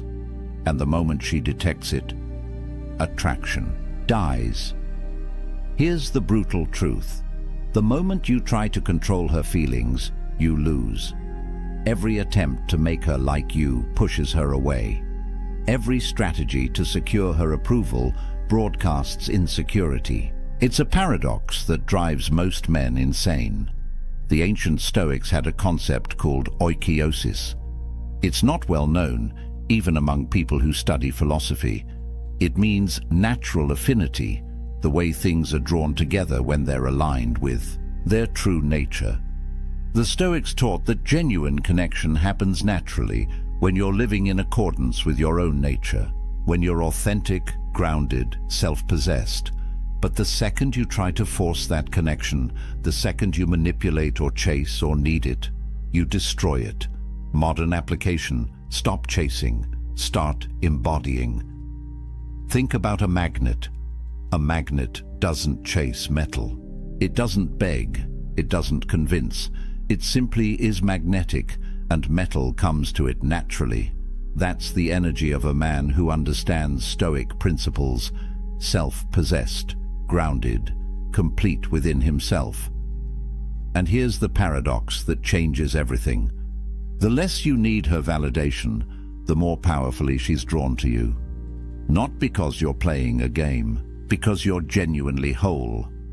So when a man says the first phrase I'm about to reveal, he's violating this ancient principle in the worst possible way. He's announcing to her subconscious mind that he doesn't understand the dichotomy of control, that he's placed his happiness outside himself, that he needs her approval to feel valuable. The first phrase seems harmless. Most men say it thinking they're being honest, being vulnerable, being real. But to her subconscious mind, it's a red flag that screams one thing: this man is not enough on his own. Let me tell you what it is. The first phrase that kills attraction: confessing your feelings too early. I really like you. I'm falling for you. I think about you all the time. Said too soon, these words are poison. Let me tell you about James. He met a woman at a coffee shop. They exchanged numbers, went on a first date, then a second. The chemistry was electric. She was texting him every day, laughing at his jokes, touching his arm when they talked. He felt something he hadn't felt in years. On their third date, sitting across from her at a restaurant, he couldn't hold it in anymore. He looked into her eyes and said, "I just need you to know, I really like you. Like, I think you're amazing. I haven't felt this way in so long." He thought he was being honest, vulnerable, real. The moment those words left his mouth, he watched her face change. Her smile became polite, distant. She said something like, "Oh, that's sweet," but her energy had completely shifted. She didn't pull away immediately. She finished the date, but her texts became shorter. Plans became harder to make. Within 2 weeks, she was gone. He was confused, hurt, angry even. "I was just being honest. What's wrong with telling someone how you feel?" Everything. Everything is wrong with it when you do it too soon. Here's why. When you confess feelings prematurely, you're violating Epictetus's core teaching. You're placing your happiness, your emotional state, your sense of well-being in something external, in her response, in her validation. You're essentially saying, "My emotional stability now depends on what you think of me." That's not love. That's dependency. And dependency repels. It shows outcome dependency. Your emotional state is controlled by whether she reciprocates. A Stoic man's emotional state comes from within, from his character, from living according to his values. When you say, "I really like you," after 3 dates, you're announcing, "I've already decided you're the prize, before I even know who you are." Think about what that communicates. You don't have standards. You don't have options. You're not selective. You're just grateful someone is paying attention to you. And here's something most men don't understand about female psychology.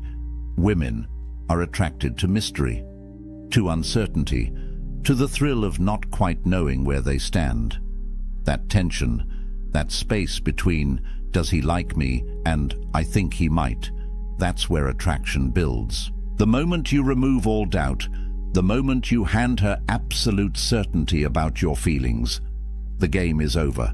There's nothing left to discover. No tension, no excitement, just the pressure of your expectations weighing on her. From a biological standpoint, women are attracted to men who are selective. High-value men don't fall for every woman who gives them attention. They're discerning. They have options. They take time to evaluate compatibility. When you confess deep feelings after barely knowing someone, her subconscious translates that as "this man doesn't have options. He's decided I'm his best chance. And if I'm his best chance, what does that say about his value?" Marcus Aurelius wrote, "The best revenge is not to be like your enemy."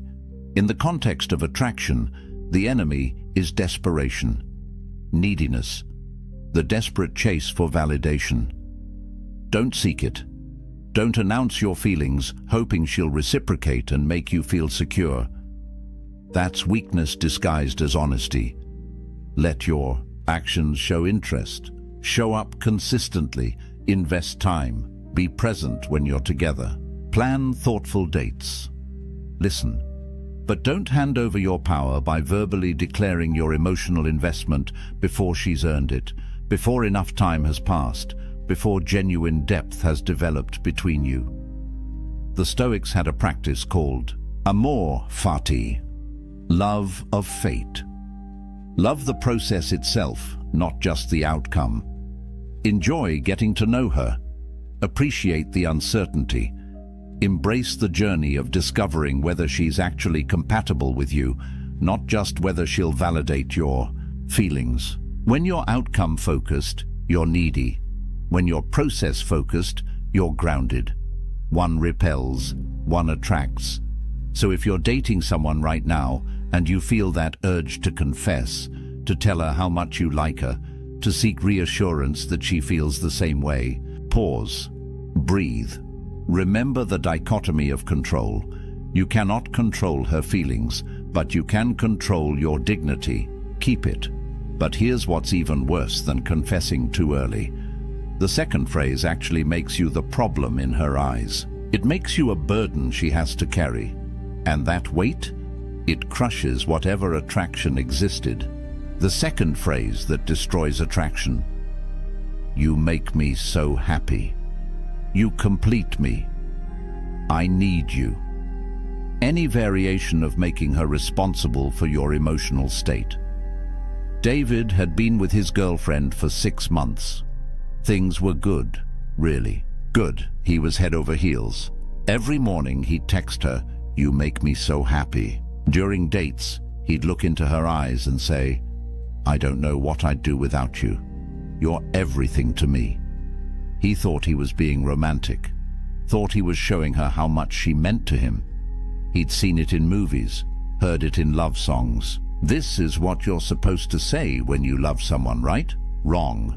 She started pulling back around month 7, became less available, less affectionate. When he asked what was wrong, she'd say, "Nothing, I'm just tired." But he could feel her slipping away.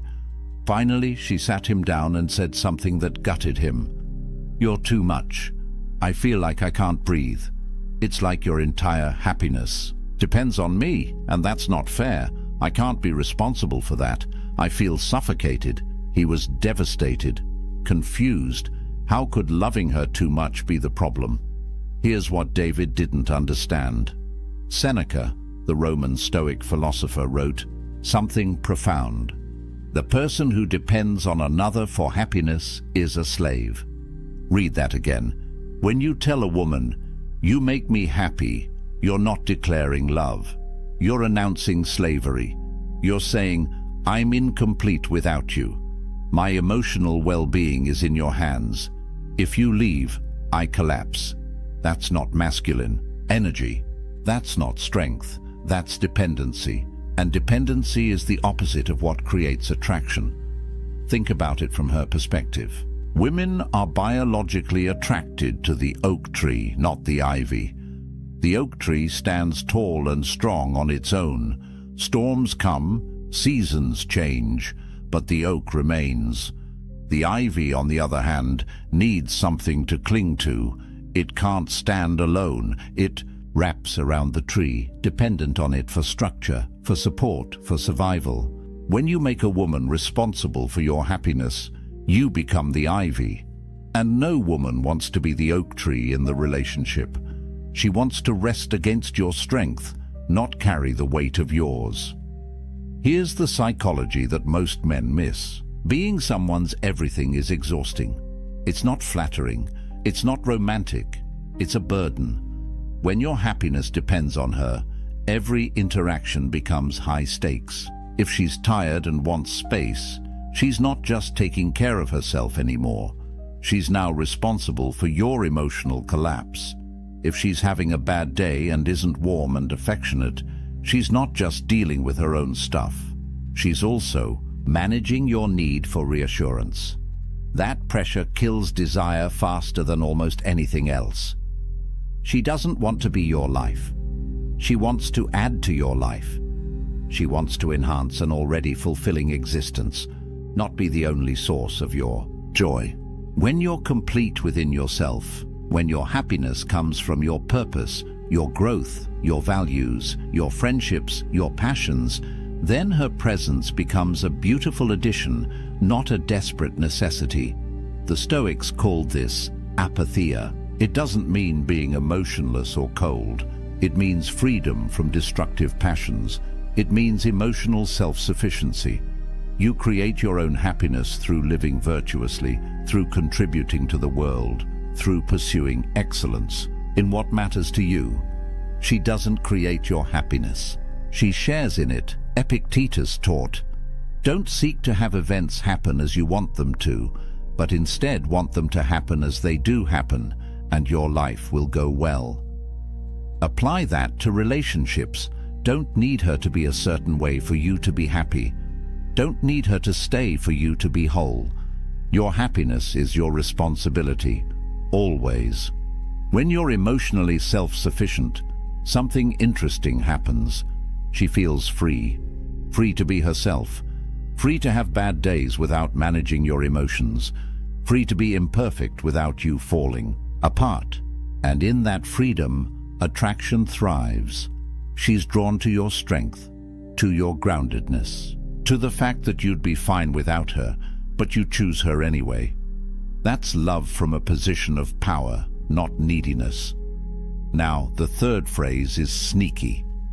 Most men don't even realize they're saying it. They think they're being considerate, being a gentleman. But she hears something completely different. She hears manipulation disguised as niceness, and it repels her at a deep level. The third phrase, whatever you want. I don't care, you decide. It's up to you. Constant agreeableness. Having no opinions of your own. Meet Ryan. Nice guy. Really nice. Maybe too nice. He'd been seeing Sarah for about 2 months, and everything seemed fine on the surface. But there was a pattern. Every single time they made plans, the conversation went the same way. Where should we go for dinner? I don't know. Wherever you want. What movie should we see? You pick. I'm good with anything. Should we go to the beach or stay in the city this weekend? Whatever makes you happy. Ryan thought he was being considerate, accommodating, the perfect boyfriend who never causes conflict. 3 months in, she ended it. Her exact words. I don't even know who you are. You're like a ghost. You have no preferences, no opinions, no spine. I feel like I'm dating a mirror. Ryan was shocked, hurt. He'd done everything to make her happy. How could that be the problem? Here's what he missed. Marcus Aurelius wrote, "Waste no more time arguing what a good man should be. Be one." A man without opinions is a man without character. A man who constantly defers isn't showing respect. He's committing self-erasure. He's disappearing right in front of her. Think about attraction. Real, visceral, sexual attraction. It requires polarity. Masculine and feminine energies create spark through contrast, through difference, through tension. When you agree with everything, when you have no preferences, when you're just a mirror reflecting whatever she wants, there's no contrast, no friction, no electricity, just boring sameness. Women test for backbone, not consciously, but instinctively. When she asks, "Where should we eat?" that's not really about food. It's a test. Can you lead? Do you have conviction? Are you capable of making a decision and standing by it? Every time you say, "I don't care, you choose," you fail that test. Every single time. Here's the covert contract that nice guys operate under. They think, if I agree with everything she wants, if I never challenge her, if I'm always accommodating, she'll like me more. She'll see how easy I am to be with. But the opposite happens. She loses respect with every "whatever you want," because deep down, she knows what you're doing. You're not being agreeable because you genuinely don't have preferences. You're being agreeable because you're afraid. Afraid of conflict, afraid she'll disagree, afraid she'll leave if you're not perfect. That fear, she can smell it. The Stoics practiced something called premeditatio malorum, negative visualization. They'd imagine the worst outcomes to prepare themselves mentally. Apply that here. Imagine what happens if you please everyone. The answer, you please no one, especially not yourself. When you have no opinions, no preferences, no boundaries, you become invisible, forgettable, replaceable. Epictetus taught, if you wish to be good, first believe that you are bad. In this context, it means acknowledge the people-pleasing tendency. Recognize that your constant agreeableness isn't kindness, it's avoidance. It's fear-based behavior disguised as consideration. Here's what women actually want. They want to feel your presence, your direction, your masculine certainty, not arrogance, not domination. Just the simple confidence to say, I'd prefer Italian tonight, or I'm not really into action movies. Let's do the thriller instead. Or, I want to go to the mountains this weekend. Simple preferences, stated calmly. That's it. That's all it takes to show you're a real person with real opinions. And here's the secret. She doesn't even need to agree with your preferences. She just needs to know they exist. Disagreement is fine, healthy even. What kills attraction is the void where your personality should be. Be willing to have opinions. State them without apology. And be equally willing to hear hers and find compromise when it matters. That's partnership. That's polarity. That's attractive. The fourth phrase is what men say when they're losing her. And instead of slowing the decline, it accelerates it. If you've said this next one, you know exactly how she responded, and it wasn't good. The fourth phrase that kills attraction, seeking constant reassurance. Are we okay? Do you still like me? Are you mad at me? Did I do something wrong? Michael couldn't handle silence, couldn't handle space, couldn't handle uncertainty. He'd been dating Lisa for about 4 months when the pattern started. Anytime she seemed quiet, anytime she didn't respond to a text within an hour, anytime her tone seemed even slightly different, he'd panic. Hey, are we good? You seem distant. Is everything okay? I feel like something's off. Did I do something? At first, Lisa would reassure him. No, babe, we're fine. I'm just tired. Everything's good, I promise. You didn't do anything wrong. I'm just busy at work. But the questions kept coming. Every week. Sometimes multiple times a week. Eventually, her reassurances became shorter, less convincing. Until finally she stopped responding to his "Are we okay?" text altogether. 2 days later, she sent him a long message. I can't be your therapist. This constant need for reassurance is exhausting. I feel like I'm managing your anxiety instead of being in a relationship. I'm done. Michael was crushed. He thought he was just communicating, being open about his feelings, addressing issues. Before they became problems, what he didn't realize, he was creating the very problem he feared. The Stoics taught amor fati, love of fate. It means accepting what is, exactly as it is, without resistance. Every time you ask, are we okay? You're rejecting what is. You're fighting reality because you're afraid. You don't trust the present moment. You don't trust her. You don't trust yourself. You're essentially saying, I don't believe this is stable. I don't believe I'm enough. Please convince me otherwise. And here's the brutal psychology. Every time you seek reassurance, you plant a seed of doubt in her mind. She might have been completely fine before you asked, but now she's thinking, why is he asking? What does he see that I don't? Is there a problem I haven't noticed? Your insecurity becomes contagious. You're literally creating instability through your fear of instability. Women interpret constant reassurance seeking as, he doesn't believe. He's enough. And if you don't believe it, why should she? Confidence isn't arrogance. It's not pretending everything's perfect. Confidence is trusting in your ability to handle whatever outcome unfolds.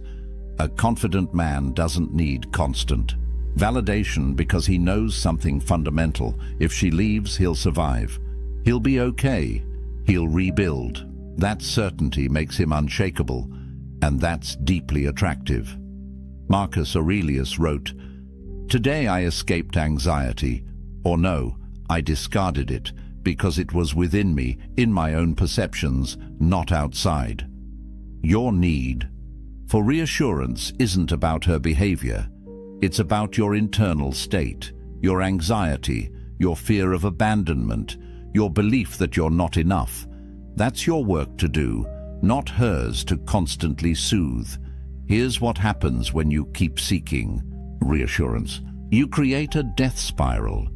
Your insecurity makes you ask, are we okay? She pulls back slightly because the neediness is unattractive.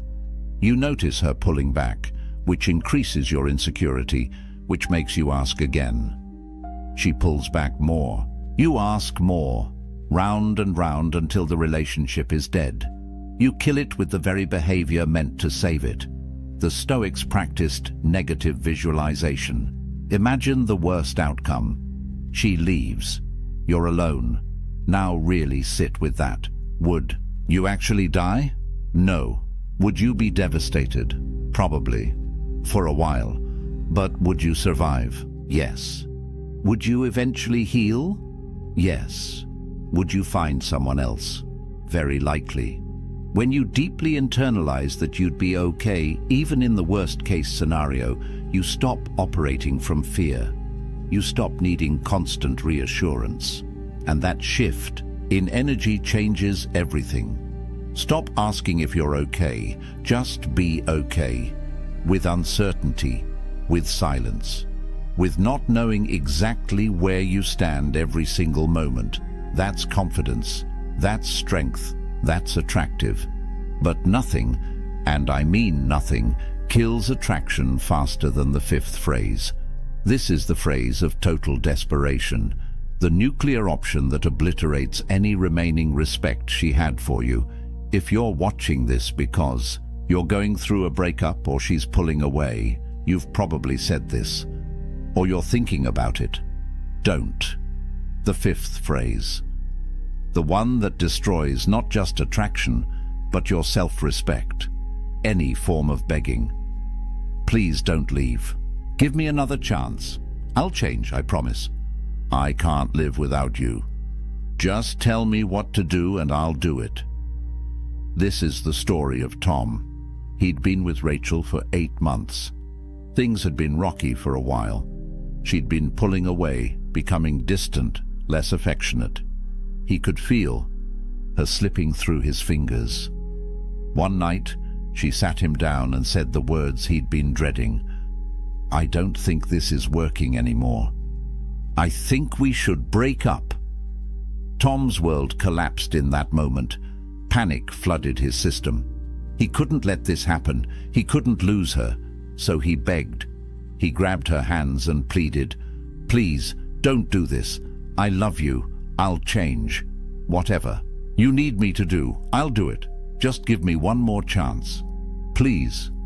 Tears streaming down his face, voice breaking, completely falling apart. She looked uncomfortable, sad even.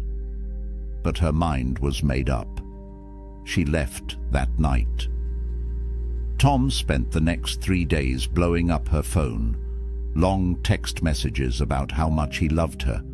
Voicemails apologizing for everything.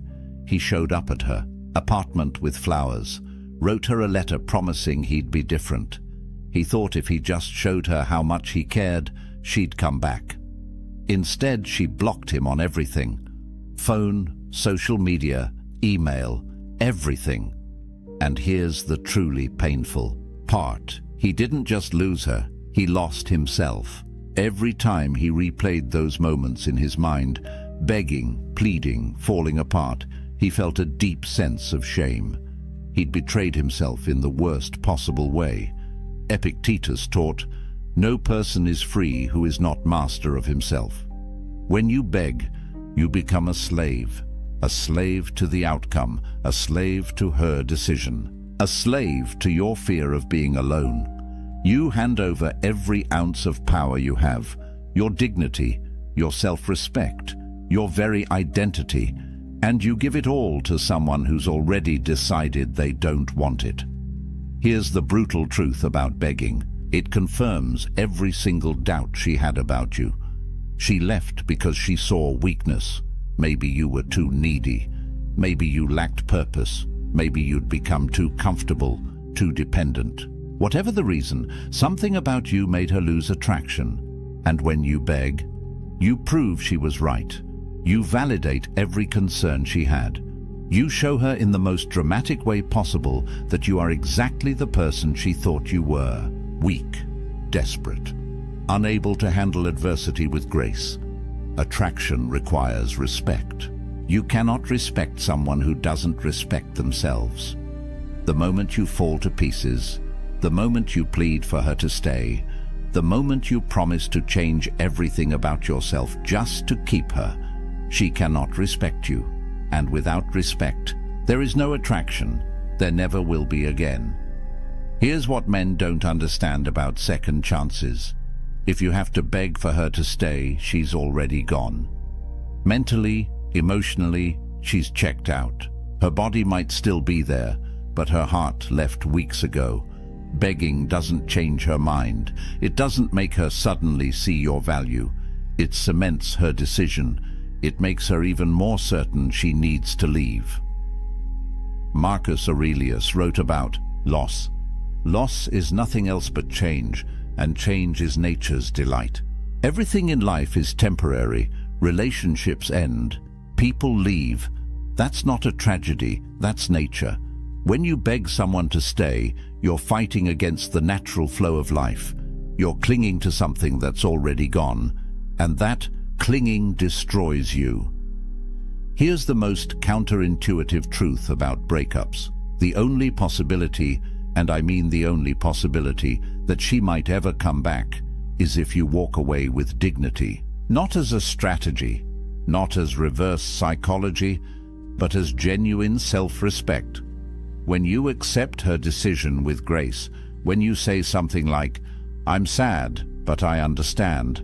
I wish you the best," and then you actually leave her alone, something shifts. You become a man who respects boundaries, who handles rejection with maturity, who has enough self-worth to let go of someone who doesn't want to be there. That's attractive. That's powerful. That's the man she might, maybe, possibly reconsider weeks or months down the line. But begging kills any microscopic chance of reconciliation forever.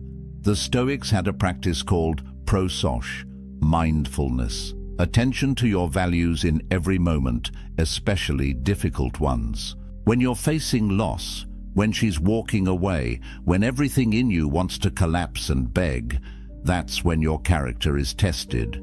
Stay present to your values.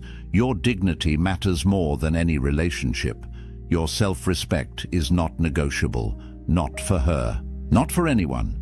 If you've already begged, if you've already fallen apart, stop right now. Stop texting, stop calling, stop showing up. Reclaim whatever dignity you have left through silence.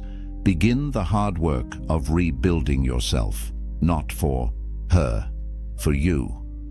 Seneca wrote, "A gem cannot be polished without friction, nor a man perfected without trials." This pain you're feeling, it's the friction.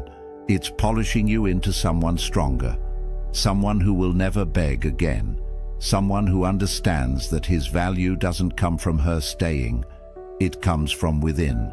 So what happens when you stop saying these 5 phrases? What does life look like on the other side? Let's bring this together. 5 phrases that kill attraction. Confessing feelings too early, making her responsible for your happiness, having no opinions or preferences, constantly seeking reassurance, and begging when she pulls away. 5 phrases. One common thread running through all of them. They all violate Stoic self-possession. Every single one places your power outside yourself. They broadcast neediness directly to her subconscious mind, and they kill attraction at a biological level because they signal one thing: this man cannot stand on his own. But here's what gives me hope about all of this. These aren't personality flaws. They're not permanent character defects. They're learned behaviors, and anything learned can be unlearned. You can change this, starting today. Let me tell you about Marcus. Not Marcus Aurelius, just Marcus, a regular guy who made every mistake in this video. He'd confessed feelings too early and watched women pull away. He'd made his girlfriend responsible for his happiness until she felt suffocated. He had no opinions because he was terrified of conflict. He sought constant reassurance until she called him exhausting. And yes, when she finally left, he begged. He fell apart completely. hit rock bottom, felt like he'd never recover. But then, something shifted. He started reading Stoic philosophy, started understanding the dichotomy of control, started building a life that didn't revolve around female validation. He focused on his purpose, his career, his friendships, his physical health, his personal growth. He stopped chasing, stopped trying to convince anyone of his value, started simply being valuable, living according to his principles, building genuine self-respect. 6 months later, he barely recognized himself. He'd become selective with who he spent time with. He had strong opinions and wasn't afraid to express them. He could sit in uncertainty without panicking, and women noticed, not because he was playing games, because he'd genuinely transformed into a man who didn't need external validation to feel whole. Here's your path forward. 4 Stoic principles to live by. First, cultivate internal validation. Your worth is not determined by whether she likes you, whether she texts back, whether she stays. Your worth comes from living according to your values, from being a man of character. That's it. Second, practice amor fati. Love your journey, including the rejections, including the heartbreaks. Every failure is teaching you something essential about yourself. Third, embody apatheia, emotional self-sufficiency, not coldness, not being unavailable, but being complete within yourself, so that relationships enhance your life rather than define it. Fourth, live with prosoch. Stay mindful of your principles in every interaction, especially when you're triggered, when you want to seek reassurance, when you feel the urge to confess feelings prematurely. Pause. Return to your values. Marcus Aurelius said it perfectly. Very little is needed to make a happy life. It is all within your